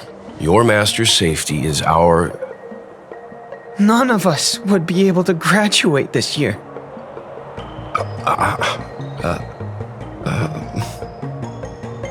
Let's go. I think this conversation's run its course. The Stellaron facilitated the resurrection of the Ambrosial Arbor. The severity of the corrosion becomes worse as it grows. Look, the roots are coming up through the ground. I'm afraid we've got some gardening work to do. Upon commission grounds your feet do tread. Leave from whence you came, or soon be dead. Dead! Stay away! If you come any further, I'll not spare you. Golden Cloud Toad, Illumination Dragonfish. Are you all right? Wake up! I raise you like my own flesh and blood. Did you really have to destroy my little friends? I want compensation! You didn't want to listen to us. We were here to rescue you and you started a fight for no reason. Did those hopeless brats send you here? It won't work. They abandoned the Commission's precious assets and ran off to save their own little skins. Even if you rescue me, it won't change anything. All of them will fail their internships. It's not like that. You're making this too complicated. We're passing through on our way to the Alchemy Commission at the behest of General Jing Yuan and Diviner Fu. We'd like you to show us the way, Master Gongshu. Really? The General sent you? Then this must be a mere misunderstanding. Don't worry about those things. Easy to fix. But there's not much I can do to help. The Artisanship Commission was suddenly taken over by some evil tree demon. It seized our most precious possession, the Creation Furnace. It's a dark and powerful entity. The robots, it was like they gained consciousness. They were moving in a circle around it. I fear approaching it is tantamount to suicide. But then, I couldn't just run away, knowing what lies sealed in the furnace.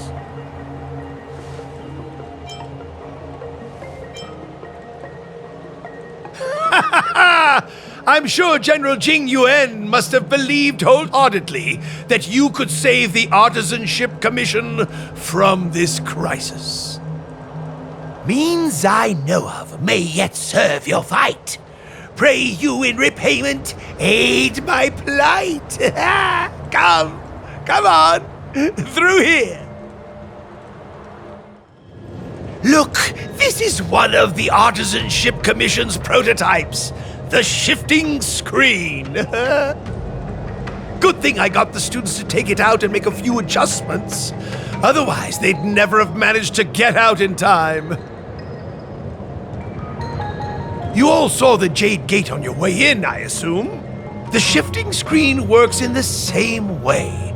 It connects two spatial coordinates in ways that laymen wouldn't understand. Indeed. With limited range and energy costs aside, to every starskiff soon shall woe betide! You sure about that? Even our trailblazing space anchors sound better. Thank goodness you take the time to perfect these inventions, Master. If not, the Skyfaring Commission would have become quite redundant by now. Ordinarily, I could have used this beauty to teleport you thither, but through earth and air, the wretched branches boiled. The shifting screen entangled thence and coiled.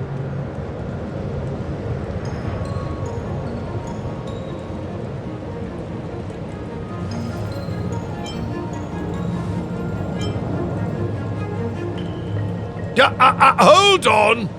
My young friends, don't underestimate the Artisanship Commission. The General is too far off to help us now, but I can. The Commission is more than a match for Mother Nature.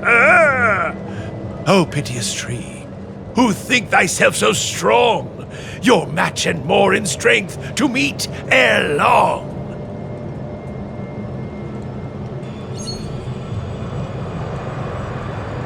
This is the first thing that came to mind when the tree demon attacked. It's a mechanical device codenamed the Illumination Chest. I invented this weapon for the Cloud Knights. It's incredibly powerful, but... Let me guess. Limited range? Energy costs? Every light has its shadow. But this is more than enough to deal with the tree demon. And then... ignite! Fire beats wood! There's no way we can lose!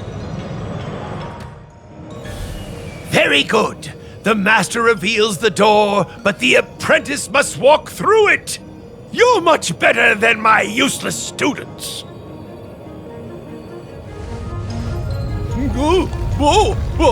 What's happening? Is the delve collapsing?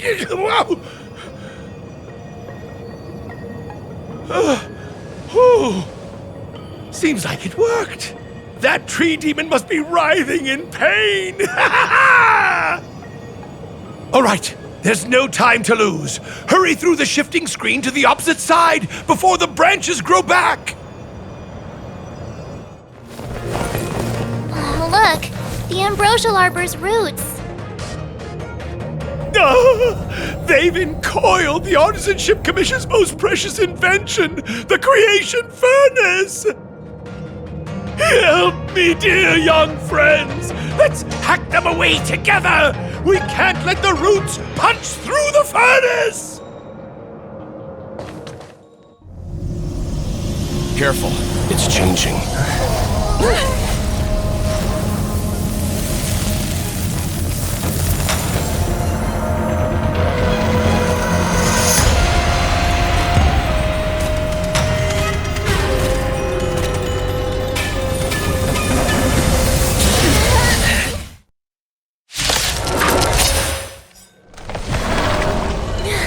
No matter how much damage we do, it just heals itself.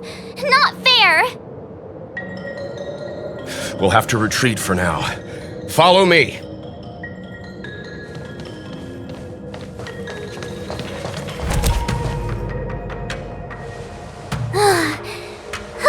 No wonder the Xianzhou is so scared of the abominations of abundance. They're unstoppable. Miss Ting Yun, are the long-life species on the Xianzhou all like this?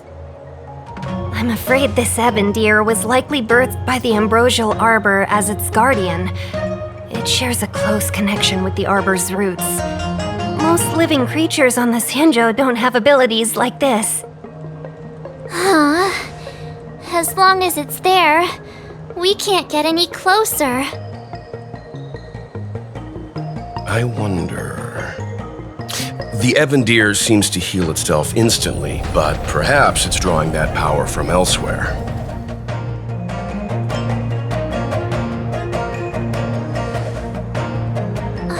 Yeah! It can't heal if we take out the source, right? The monster only seems to be active in the vicinity of the arbor. Let's look around and see if we can find anything. Any thoughts, Master Gongshu? When the deer revives, the surrounding roots glow brightly. Great observation, Mr. Gongshu. It's amazing what you notice when you're not fighting. I'm only an artisan, after all. My skills in clash of swords shall find no sake. Yet that which clasheth needeth hands to make. As Mr. Yang said, the deer monster is likely drawing power from somewhere in order to replenish itself. I'm certain that when the arbor glows, we are witnessing that very process. Precisely. You remember how we untangled the shifting screen with fire? You're right. Those roots never grew back. Not only that, its reaction suggested we'd hurt it. Perhaps that's our starting point. Take hold of your weapons, young comrades. Let's raise these roots to the ground! Quick! There's more roots over here! Give me a moment. I'll set up the device. I guess we're done. I suspect the ambrosial arbor's root system must have spread far underground. The only thing we can say with confidence is that we removed the majority of those within the bounds of the Artisanship Commission.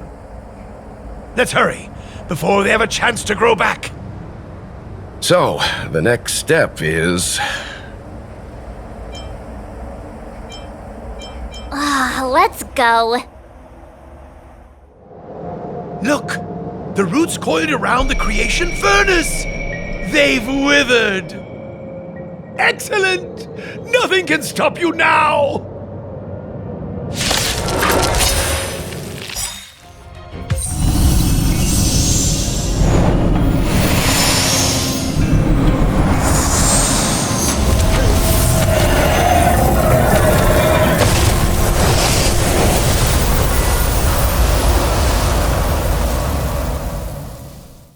General Jingyuan said the ambrosial arbor was an unfathomable celestial blessing. At first glance, that deer could have been an ordinary life form, but the ability to heal such grave wounds in an instant... I think I finally understand why the Xianzhou decided to follow the hunt in eradicating the abundance. If immortal creations were left to spread their branches and roots throughout the universe, entire ecosystems would collapse. No wonder the people of the Xianzhou wander the universe, never settling on a planet. You are a man of vision, Mr. Yang. It's a shame our ancestors, the Elixir Seekers, were unable to see that hidden curse 8,000 years ago. Perhaps some of them did reject the Plague Author's gift. But how could an entire civilization resist the temptation of immortality? Ironic, isn't it? The wise are buried, while the fools remain immortal. The Xianzhou regrets being led astray by the abundance. That's why they have decided to embark on the path of the hunt. Maybe it's not too late for redemption. Thank you for your help. I realize you must continue on to the Alchemy Commission, to the Ambrosial Arbor. After witnessing what happened here, I know there will only be more danger ahead. Go, friends, and stay vigilant. I wish you a safe journey.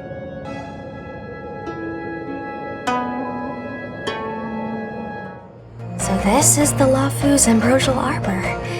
It's my first time seeing it. Aren't you a Cloud Knight? Cloud Knights don't visit the Ambrosial Arbor without a reason, plus I'm new here. The Lafu's plague mark is a tree, while the Yao Qing's is a moon. I think we got the better one. I heard that the Ambrosial Arbor shriveled and died a long time ago. How could it suddenly spring back to life and start growing again? The influence of the stellon. There's no time for explanations. We must return to the Ten Lords Commission. I'm wounded. I need your assistance in getting there. Once we get to Starskiff Jetty, you can go your separate ways. Well, there's nothing else for it. We're duty-bound to help the Ten Lords Commission. You look familiar. Don't be nervous. I ran your facial profile against the records in the shackling prison just now. Indeed, there were no matches to be found.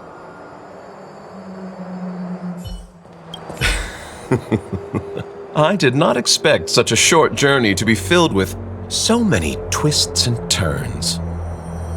How does it feel, Master Dan Heng, to be a subject of the Ten Lords Commission? A good answer, short and to the point.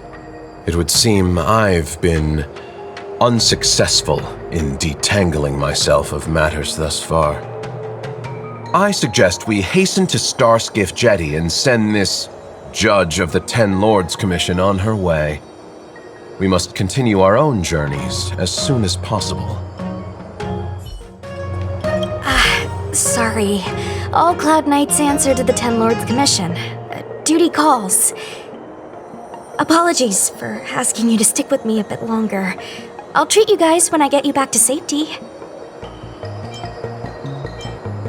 I guess you could slip away and find a safe spot to hide.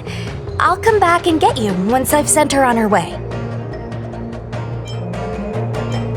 Come on, together is better. I fear not death, for the fate of the Artisanship Commission now rests entirely on my shoulders. Not a chance! Asai, escape while you still can. There's no hope of the Cloud Knights arriving now. As darkness falleth, think not what is just. To this old man entrust your hopes. You must. Don't try to be a hero. Asai, since when were you able to speak?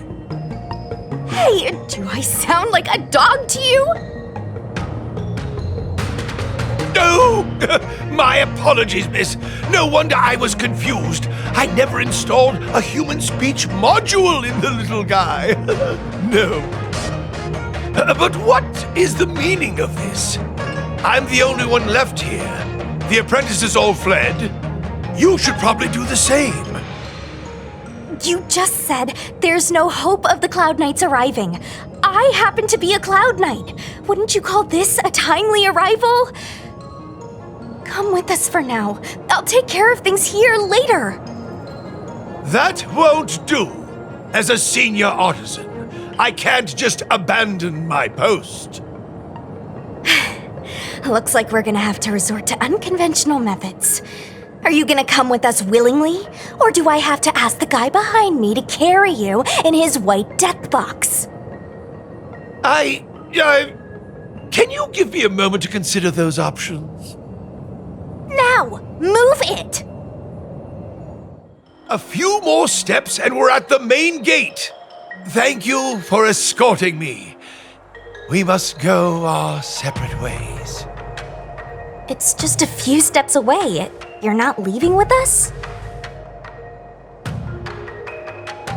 Everyone has their duties and obligations. From the day I joined the Artisanship Commission, I've been taking care of the ins and outs of its operations without a day's rest. And today is no exception. The apprentices fled, as they should have, but I cannot let them see their master flee from peril. This is as far as I go with you.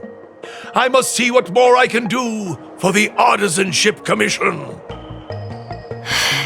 Master Gongshu. No use in trying to talk me out of it, young miss. This old man cherishes his life.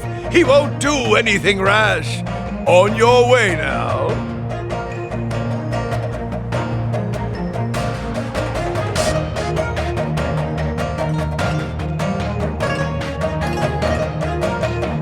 Everyone has their duties.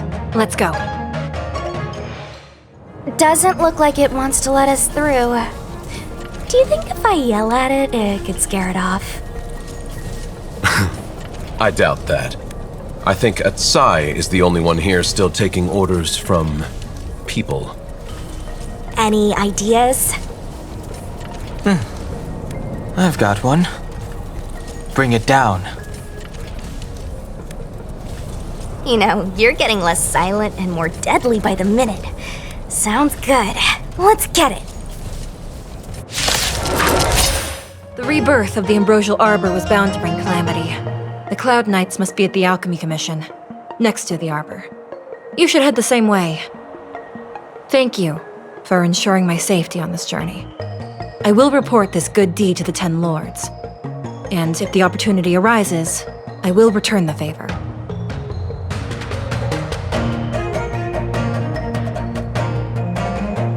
We're glad we could help. She mentioned the Cloud Knights were at the Alchemy Commission. I should find a ship and regroup with my unit. What about you?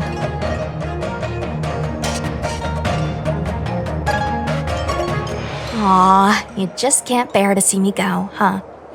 Come on then, let's go together. We are most grateful, Miss Sushang. You, Pascal, very like Clara.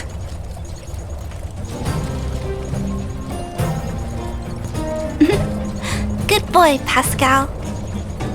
Based on the information gathered, it is recommended that Pascal's data be formatted and integrated into the base network so that he doesn't threaten the property or safety of the camp's residents.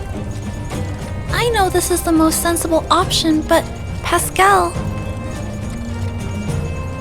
Welcome, outsider. Thanks to Clara's hard work, the repairs were completed successfully. Yes, the little fella is alive and well again. It's just that some parts aren't completely back to normal yet.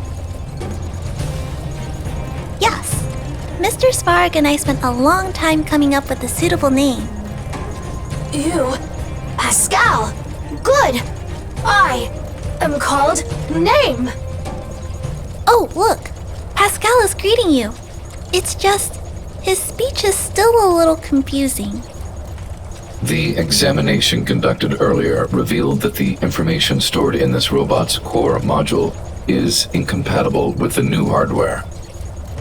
Furthermore, many defective networks were detected in the core module. A significant amount of muddled information with unknown content was discovered during a deep scan.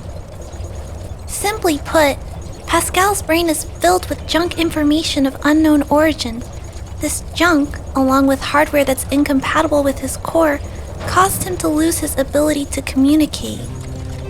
Fortunately, apart from the language module, Pascal is still functioning properly. However, the robot still has a 44.7% chance of malfunctioning. It's recommended that Pascal's data be formatted and integrated into the base network. Mr. Svarog, I understand, but I think Pascal is different. He possesses a quality that other small robots don't have. In some ways, I believe he's similar to Mr. Svarog. I can't overlook this unique quality. Mr. Svarog, could you give me a little more time? I want to investigate this further. If we don't find anything, you can integrate Pascal into the network. Understood, Clara. I respect your wish. In the meantime, I'll make sure that this robot doesn't endanger other people or property. I'd like to recap what I discussed with Mr. Svarog earlier. Let's begin by doing exactly what we did before. Find a new shell, put Pascal's core in it, and see if the hardware is compatible. According to the analysis, Pascal's original hardware was a direwolf or grizzly model. If we can put its core into the appropriate shell, there's an 87.3% chance that its language module will return to normal.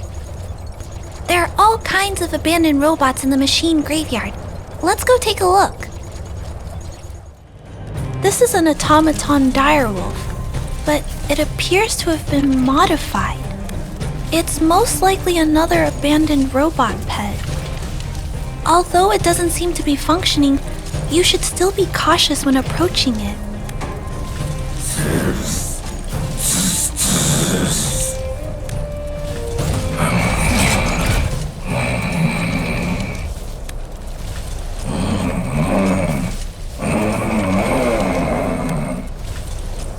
Oh no!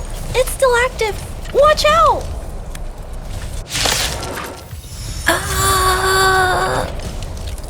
Here it is. This is the core. I'll pack it up and take it with us. Then all that's left is to drag the shell back. It's okay. I'm strong too. I'll tuck the core in a little tighter so it doesn't fall out. Judging from how active the robot was, its core isn't just scrap metal. It should be repairable. I can't let any robot go to waste if it can be repaired. So, I'm going to try to fix them all. Thank you for understanding me. You know, I have a large safe full of core modules that I've gathered around the underworld. Every day, I try to figure out how to repair some of them and return the robots to normal. Except, there are a lot more than Mr. Svarog and I can handle on our own. But I'm sure I can fix them all one day. We can't relax yet. We must work harder.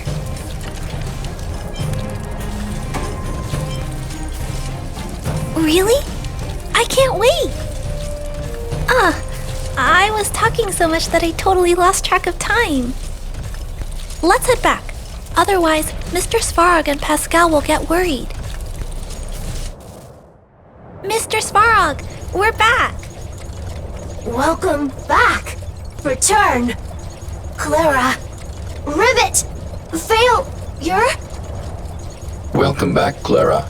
I've completed my further analysis of this robot. Conclusion. It is impossible to determine the time of manufacture, purpose, and ownership of this robot. During my analysis, I extracted the robot's serial number and searched for it in the Underworld's automaton database. According to my search, there are 32 automatons with the same serial number as this one. Even after eliminating the scrapped ones, 3 automatons still match the keyword description. Failure. 3. Back. Rivet 1. Failure.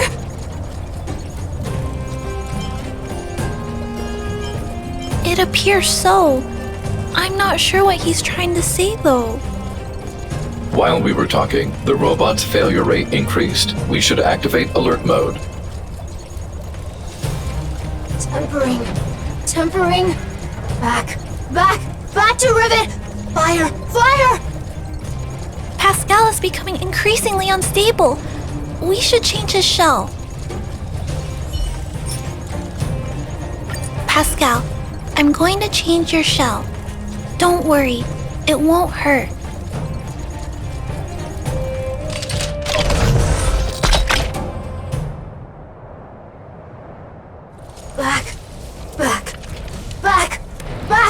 Back to Rivet. Return.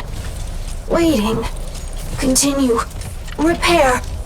Waiting. Failure. Waiting. Still not functioning properly? What's wrong, Pascal? Watch out, Clara. Failure.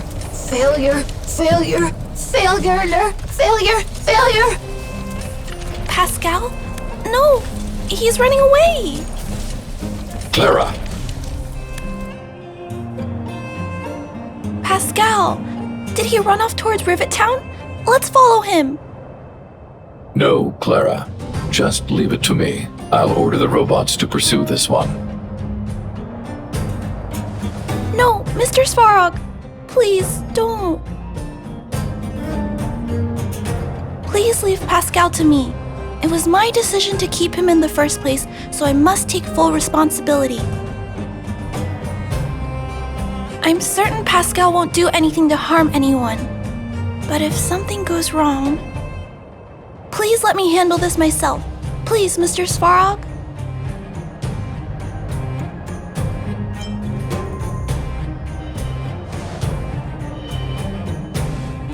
That's right.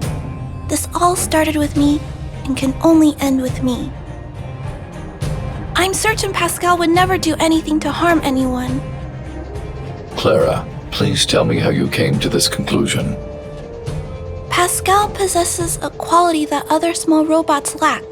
It's kind of similar to the emotions we humans have. I've only ever seen this quality in Mr. Svarog. I feel a warmth from these emotions. I feel drawn to this quality and try to respond back in my own way. But I'm also aware that not all emotions in this world are positive. If there are too many negative emotions that go unchecked, then someone needs to step in and stop them. The only things that can stop such negative emotions are rationality and responsibility. This is a valuable lesson I've learned from Mr. Svarog. Mr. Svarog, I want to help Pascal overcome those negative emotions. I want to take on this responsibility. That way, I won't have to hide behind Mr. Svarog anymore. I understand, Clara.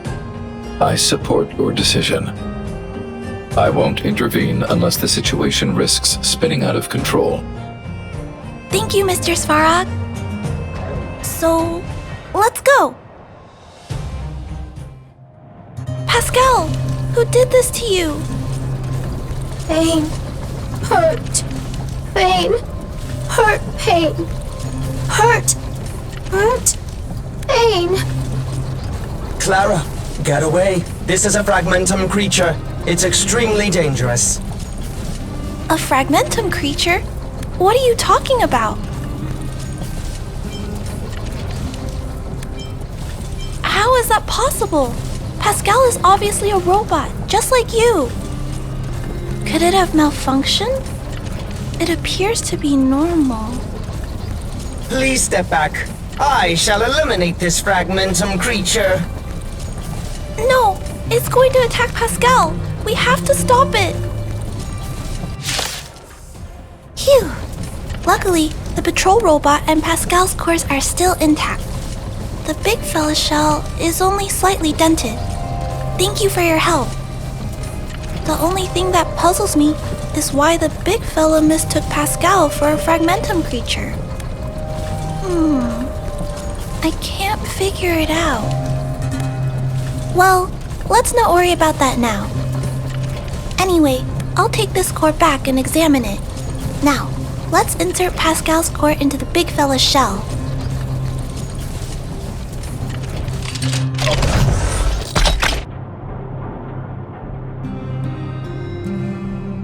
Language module.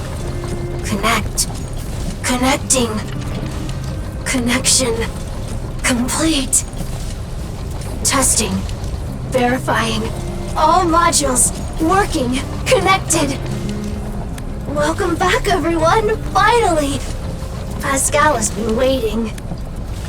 Pascal, you're back to normal. Oh, I almost forgot. Thank you for reminding me. Pascal, could you please, explain why you were stealing parts? Collecting parts. Returning to workshop. Workshop? Oh, do you mean the tempering workshop in Rivet Town? Been waiting. Repair. Follow, please. Pascal!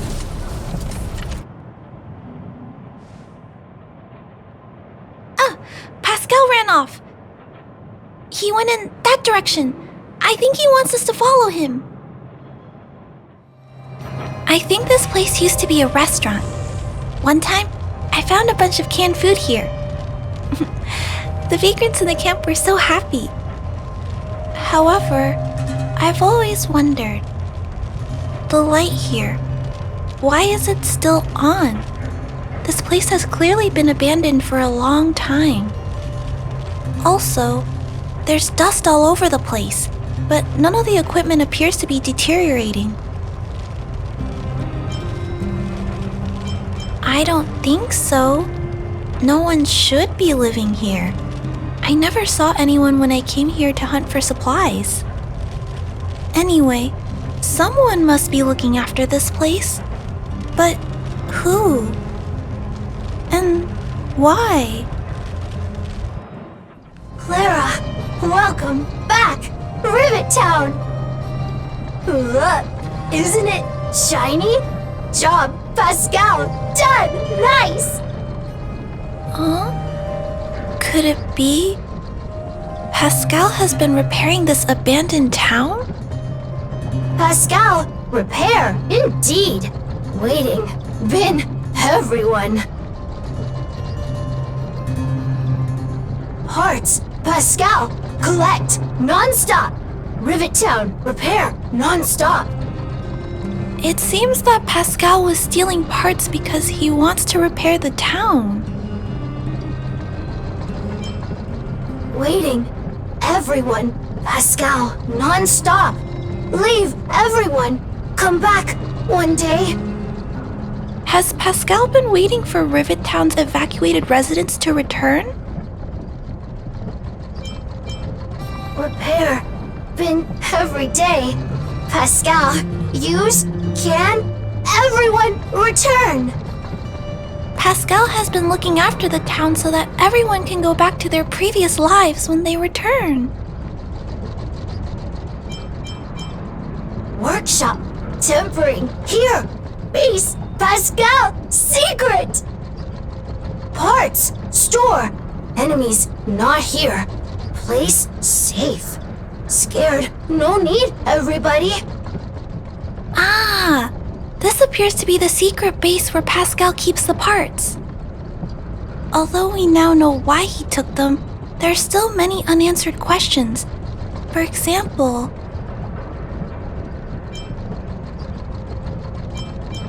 right, that bigger robot said that. How strange. I wonder if we can find any clues here. Rivet Town, live, Clara. Tour, feel free, please.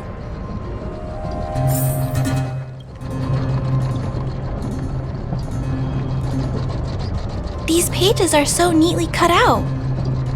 Oh, and they smell like geomarrow fuel. Is there someone here in Rivet Town doing this? Or could Pascal have collected the pages and put them together?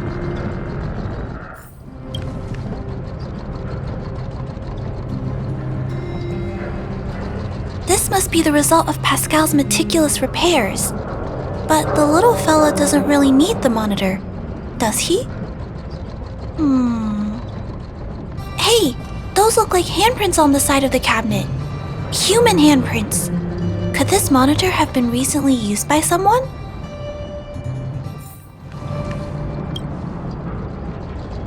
Huh? What's this?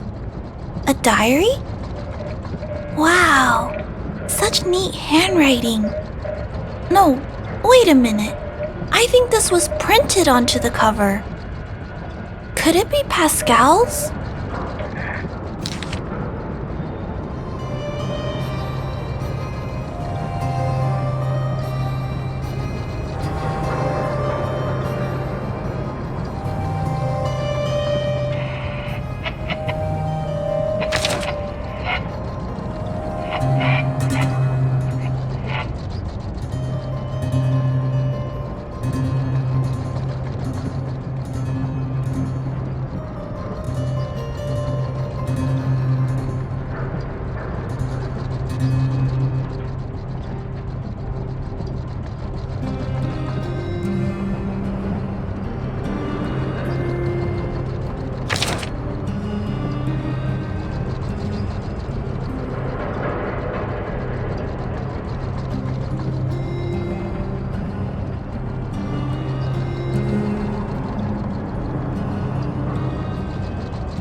Pascal. So that's what happened. Let me think. How about we go over Pascal's whole story again, from the start?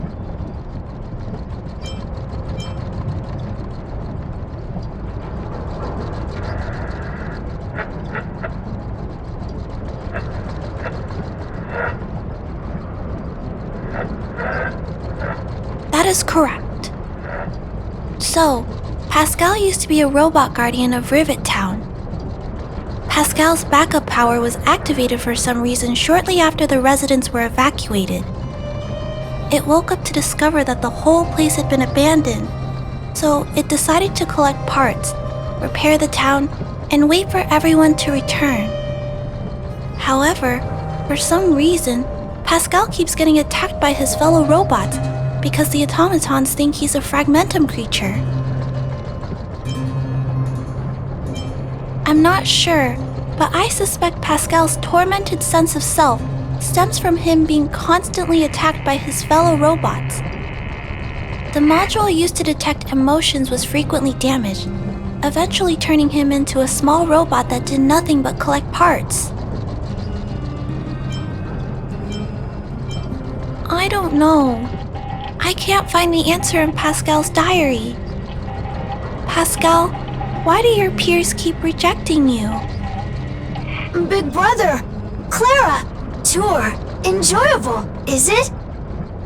Pascal, collect parts, ready, continue. Or, wait, instruction, next. Pascal's consciousness does not appear to have returned to the level shown in the diary. Big brother, Clara, Rivet Town resident. Pascal, protect everybody. I see. Thank you so much, Pascal. You can stop gathering parts for the time being. Just stay here and wait for us to return and give you your next orders, alright? Pascal, affirmative. Be good. Wait. Let's go back to Mr. Svarog and talk about what to do next. So, that's what happened, Mr. Svarog. But there's one thing I don't understand. Why is Pascal being treated as a fragmentum creature? This robot has been repairing itself using fragmentum-contaminated components for an extended period of time. Therefore, automatons connected to the base network recognize it as a fragmentum creature. This is a minor issue that can be resolved by replacing components. Do not worry. I see. Has Mr. Svarog ever witnessed a similar incident anywhere in the network? No. Network-connected automatons regularly clear out muddled information in their core modules. The likelihood of a robot gaining sentience beyond control is approximately 0.12%. For those that aren't connected to the network, the chance climbs to 3.23%. Please keep in mind that these probabilities are only estimates. Over the past 700 years, this has never happened in the underworld.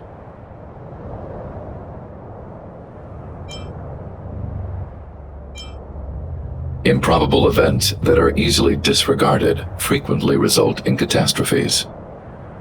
Given that automatons can still develop emotion modules using their own processing power, I have a backup plan in place. Mr. Svarog always takes all factors into account and handles problems logically. I can't do that myself yet. So, what should we do with Pascal? It is recommended that Pascal's data be formatted and integrated into the base network. I will maintain the robot's core module and repair its hardware once it has been integrated into the base network.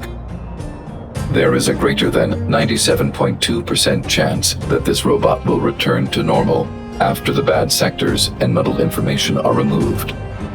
However, once the formatting is complete, the robot's emotional intelligence will vanish. Is there no other option? This option minimizes both internal and external losses.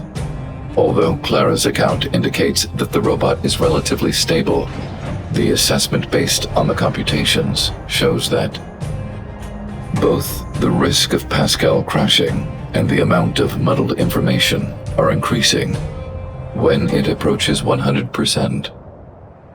I understand. But I don't think I'm ready to give up on Pascal just yet. We've helped Pascal find compatible hardware.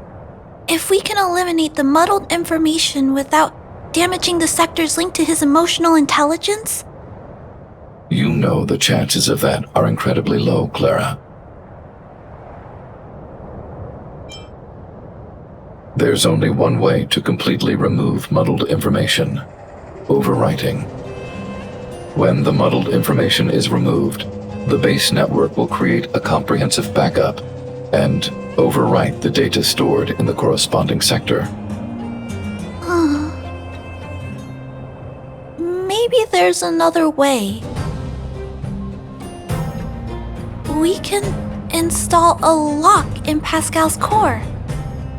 Clear the redundant data and locate the core sectors that are still intact. Then we can install a new suite of operational programs. This suite of programs can regulate Pascal's behavior and prevent him from hurting people. With this method, we might be able to retain as much of Pascal's emotional intelligence as possible while keeping him out of trouble. If we can keep Pascal's emotional intelligence, I might be able to teach him to treat people with kindness. What do you think, Mr. Svarog? This procedure is theoretically viable, but there are risks. It will not eliminate the muddled information. Additionally, the newly installed programs may be later contaminated by it. In other words, because we cannot monitor the robot outside of the network, this approach can only guarantee Pascal's stability for a brief period of time. The probability of the robot crashing again is around... And if that happens, I'll do it again. And if it happens again, I'll go through the exact same steps. I'll guide him and fix him. No matter how many times it happens, I'll be there to help Pascal. But he will forget about you, Clara. He will repeatedly forget you, as well as all the emotions and memories he has previously accumulated. His limited storage capacity will eventually become completely overwritten by infinite copies of muddled information in an everlasting cycle. Clara, the challenge will be tougher than you can possibly imagine. Are you sure this is the path you want to take? There, Clara. There's no need to rush to a conclusion. The variable in Belobog's fate is still here. Perhaps he can suggest the best solution. Okay. I trust your judgment. We trust your decision.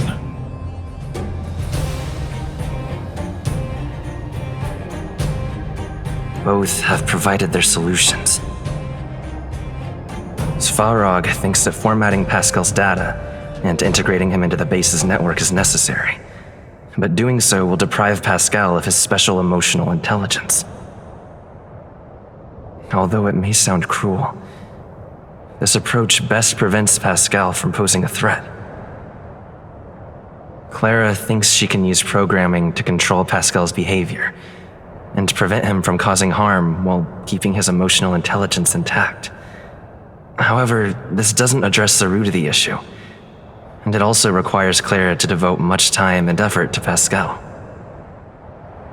Although Clara will use Pascal's emotional intelligence to help guide him in the right direction, Pascal could still go out of control in the future. In addition, Pascal has a history of stealing, even though he never caused any harm to anyone. This is also a major concern. What is most important here? I need to think carefully and choose one solution, then persuade the other person. Clara proposed that you should choose outsider. I respect her wish. Have you made a decision about how to handle Pascal?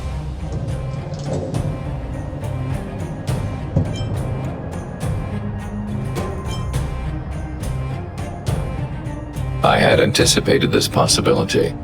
Tell me what you think.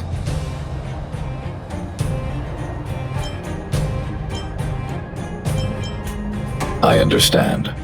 Over the past 700 years, there has never been an automaton that has developed emotional intelligence through its own computational power. Pascal is an intriguing subject worth researching.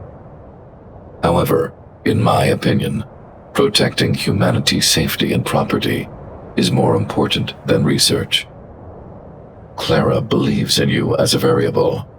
Either way, your input will be taken into account. I'll keep gathering information and calculating new possibilities. Do you have any other insights, outsider?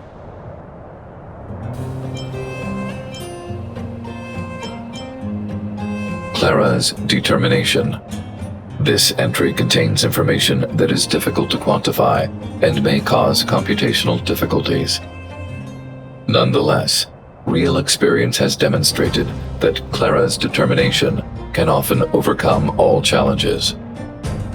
To ensure that Clara grows up well, I've always avoided overburdening her. But if Clara insists on taking on such responsibilities, then I have no right to object. There's no need to discuss this any further. If you insist on using Clara's solution, the Svarog base network will completely support you. My choice will have a direct impact on the outcome. I should mull it over.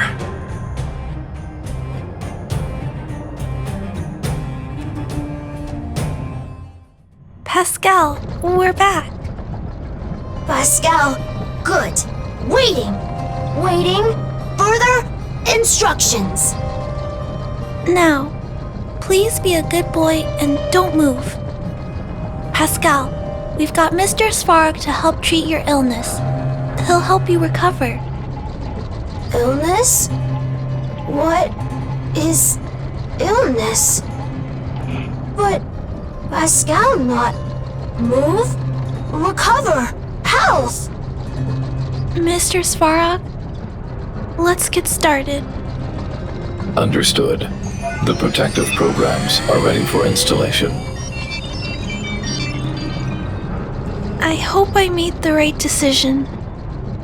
Is it done? The programs were successfully installed. The robot will require offline maintenance and will be unable to communicate for some time. We can return to it later. I see. In that case, Let's go back to the base. I think it's over. I'll check in with Clara later to see what's up. Ah, you're back. From the sound of your stride, I sense you're in good spirits. I wouldn't be envious.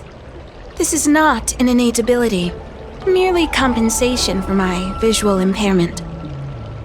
Ultimately, nothing I hear or smell can match the vividness of the colors that you perceive. Let's get down to business. I analyzed the prescription you procured, the draft of Draconic Surge. Now that I have a preliminary conclusion, it needs to be delivered to the seat of Divine Foresight. The conclusion. Put simply, I don't believe that the draft of Draconic Surge holds the cure to the Mara. Even in the foreseeable future, there will likely not be any such cure. I've compiled the details into a written analysis. If you're interested, feel free to take a look. This is a copy of pharmacological studies on the draft of Draconic Surge. If the Chief Counselor wants to see it urgently, I'll have to ask you to deliver it for me. You're back. Anything you wanted to share? Wow. Even for those alchemists, that was fast. Don Shu. Wait, why would the Alchemy Commission's chief alchemist be away from her post? I've heard that the chief alchemist is visually impaired. She rarely leaves the Alchemy Commission delve. She has a vast knowledge and expertise. No wonder she was able to analyze the pharmacology so quickly. Let me see her report.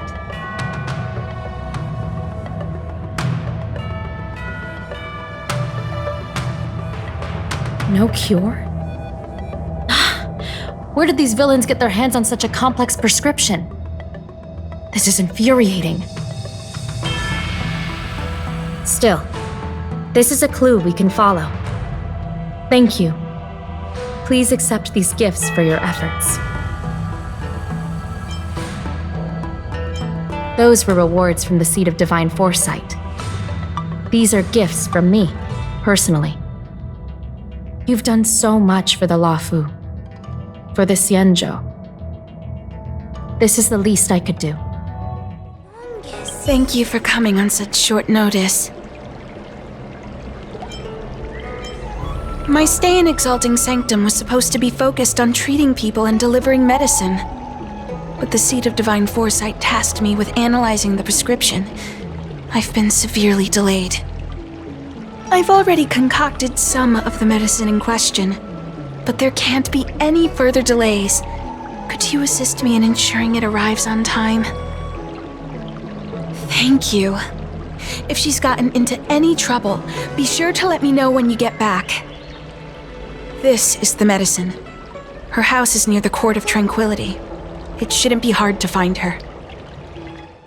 Is this the one Don Shu sent me to find? Did she come here to treat other sightless people? Aw, little Miss Lady can't see ahead, can't see right, can't see left. Heads to the east, ends up west. She's stuck! She can't get down. Hey, what you looking at, Outworlder? Mind your own business. Who do you think you are? Keep your nose out of this. I beat people up all the time.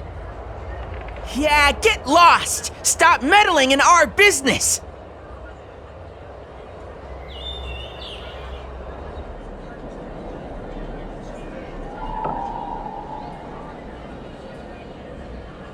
Boss!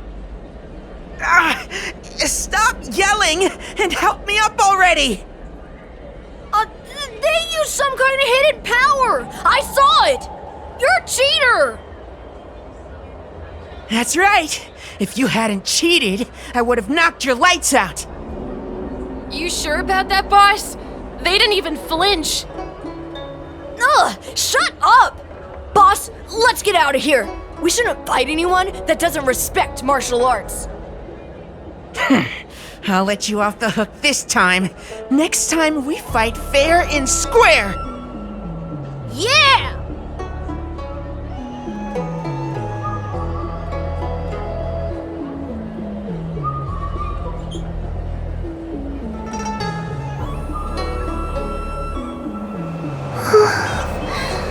Thank you for helping me, mister. I'm okay. It's my fault.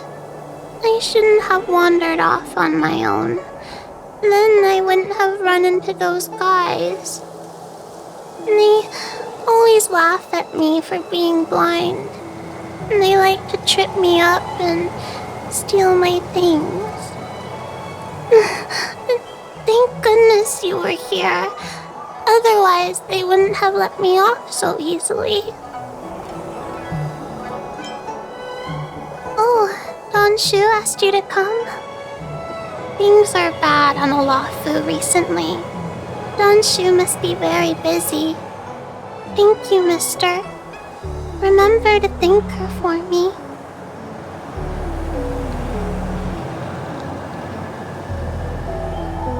Why does she wander about alone? Well, I've delivered the medicine. I should report back to Danshu. How was she? Did you deliver the medicine?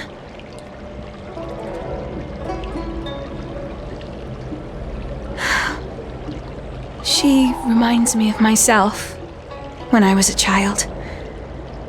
I also had to find my way in the dark, face obstacles I couldn't predict, as well as deal with unconscious prejudices people had against me.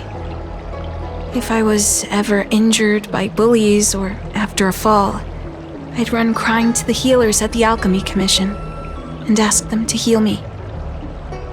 I suppose that's why I followed in their footsteps, to pay a little kindness forward. Thank you for looking after the child. Could I ask you for another favor, friend? Yes. I worry about her wandering around on her own. And I want to know what's been on her mind lately. Her parents passed away in the denizens of Abundance Wars. The relatives who took her in aren't close to her. And whenever I treat her, she often confides in me. A healer's medicine might remedy one's physical health, but sometimes the loneliness and hurt inside one's heart needs companionship and care to heal. She told me that whenever she's feeling troubled, she finds a quiet corner in the Artisanship Commission and just sits there, letting the sounds wash over her. Her parents used to be artisans in the Commission, so I think she has some nostalgic connection to the place. In all likelihood, that's where she'll be. There's danger around every corner these days, especially for a sightless child. Let's go.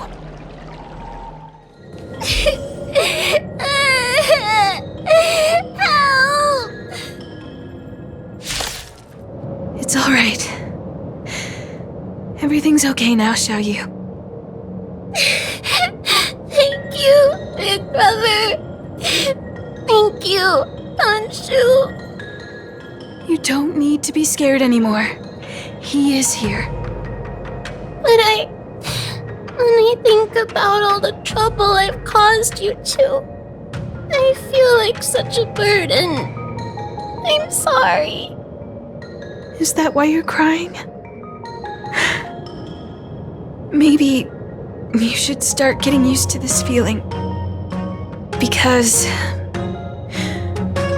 in the next few centuries, visually impaired people like us will continue to require help from everyone we meet.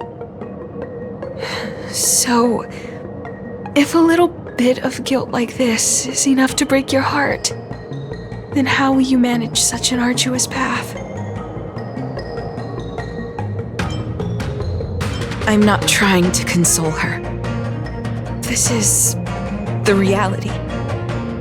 Walking alone in the darkness, fearing every incoming, invisible obstacle, unable to understand other people's descriptions. Everyone, everything is like a hot coal in the dark. Invisible, yet still able to burn you.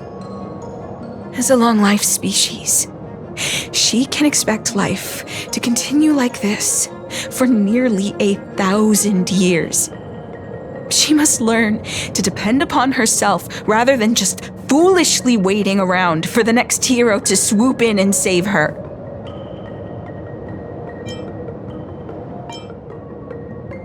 One hopes that would be the case, but that would require someone to be by her side every waking second of every day. In the meantime, she'll have to learn to withstand the darkness. Just as I have. Hey, you're right, Ganchu. From now on, I'll do my best to rely on myself. Good. I hope you remember this. Forever. This place is too dangerous. Let's head back to Exalting Sanctum. Thank you again for all you've done. It would seem we incomplete ones are often bullied from a tender age.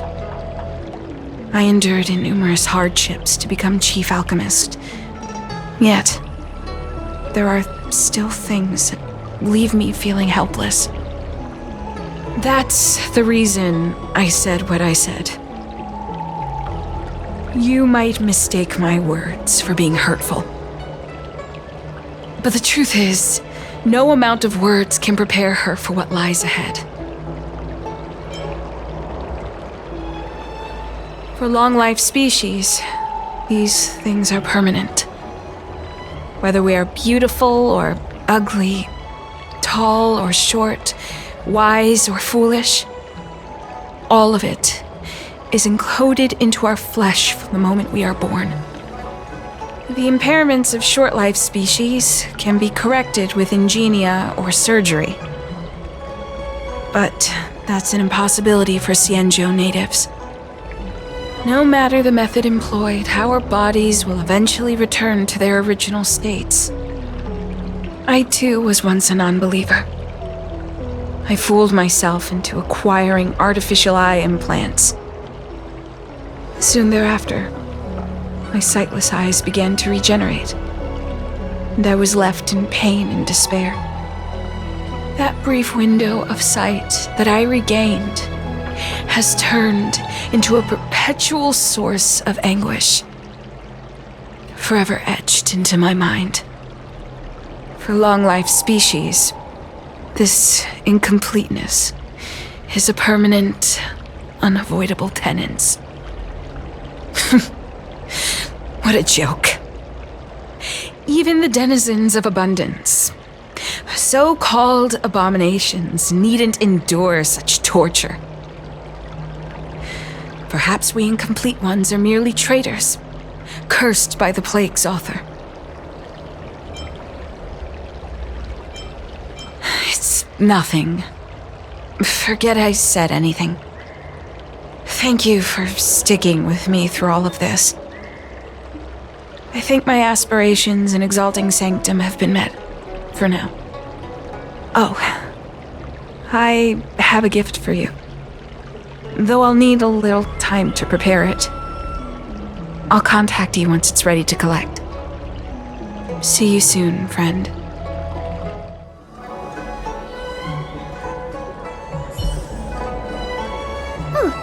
Go right ahead. Mr. C.N. said that making bookworms feel at home is more important than getting them to buy something.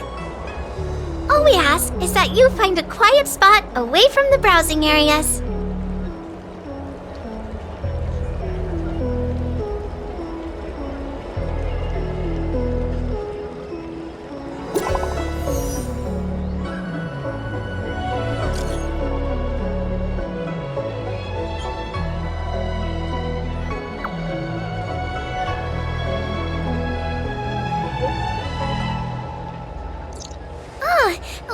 person you were waiting for has gotten in touch. Safe travels.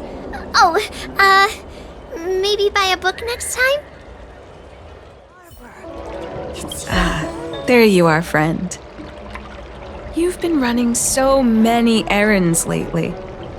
I'd like for you to take some useful items away with you. Examining the exhibits in the Seat of Divine Foresight inspired me to create this. I referenced some historical texts and concocted a medicine that can extend your lifespan and improve your health. I call it the Broomdew Concentrate Pellet, and I'd like you to have it. Consuming it will make your body light, agile, and promote longevity and well-being. As a nameless, it'll make your journey a much less arduous one. Well then, that's that. I've still got some other business to attend to, so shall we say goodbye for now? Perhaps the next time we meet, I'll be able to see you in the true sense of the word.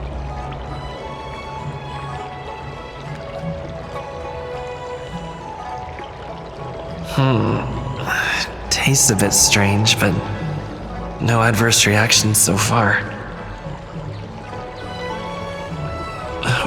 Wait a minute. Ugh, my head. What's happening? Something's wrong. I'm burning up. Feels like I can't breathe. Seems to be calming down a bit, but still uncomfortable. This doesn't seem right.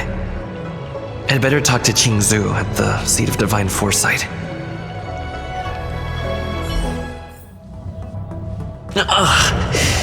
There goes my head again. Is Danshu sure this broomdew is safe for consumption? What's happening? Isn't this the Seat of Divine Foresight? Why are there so many Mara struck here? No, I can't let them get near me. What happened to you? Careful! Don't hurt him! Hey! Wake up! Are you okay? Thank the stars! You're finally awake. I thought we might lose you. I was so worried. You came into the Seat of Divine Foresight and started brandishing your weapon. It looked like you'd lost control, as if you'd been stricken with Mara. There has to be something awry. Tell me what happened to you before arriving at the Seat of Divine Foresight.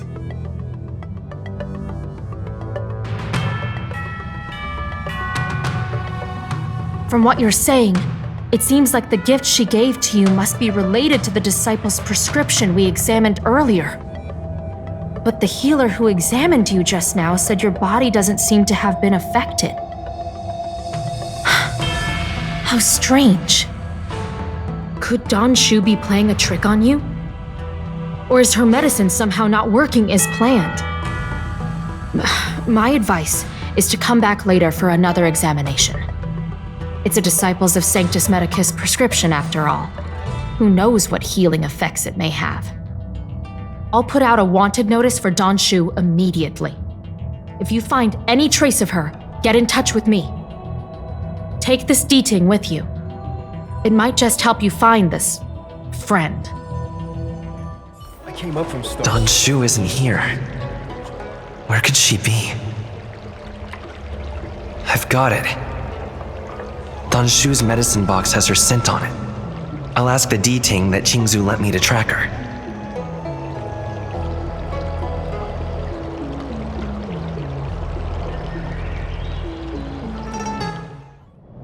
Time to come out, little D-Ting. I need you to help me find Danshu.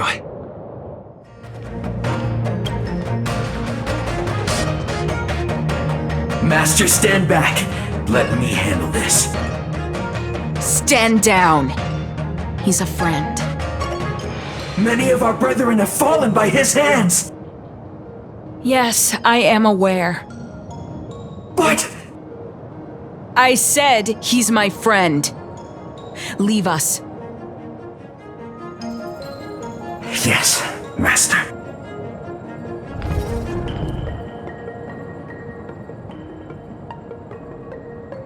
I didn't expect you to come looking for me. The head. What a crude way of putting it. I am master of the disciples of Sanctus Medicus, scion of Merciful Medicus, and I shall lead the entire Xianzhou Alliance onto the path of abundance.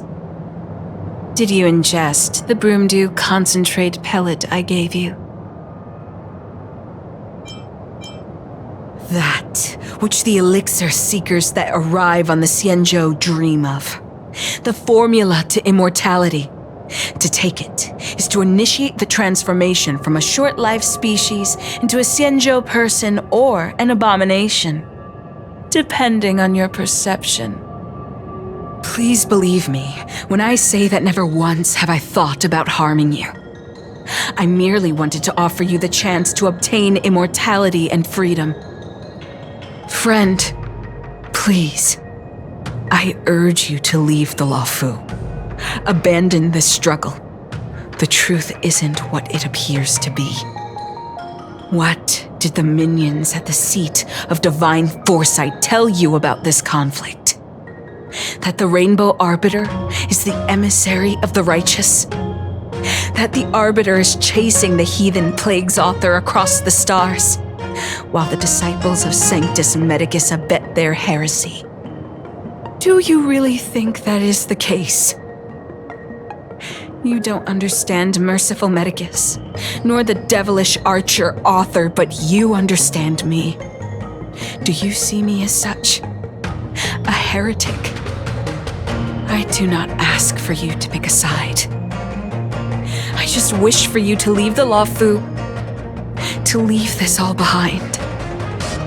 This isn't your fight, and I do not wish to make an enemy of you.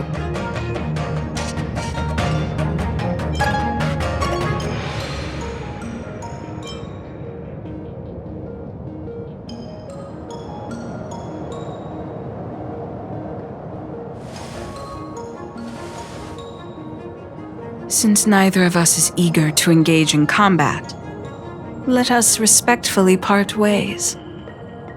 I have been thinking. The devilish archer author is not a benevolent god, nor is Merciful Medicus a malevolent one. Your choice to align with Jing Yuan was simply due to meeting him first. Most unfortunate. Had you known me first, perhaps we could have been good friends. Master, we should leave now. I sincerely wish that this will be our last meeting. Farewell, Nameless.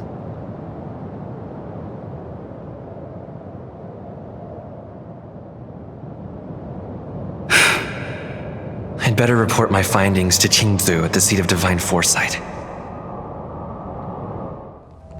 How did it go? Did you manage to locate Donshu?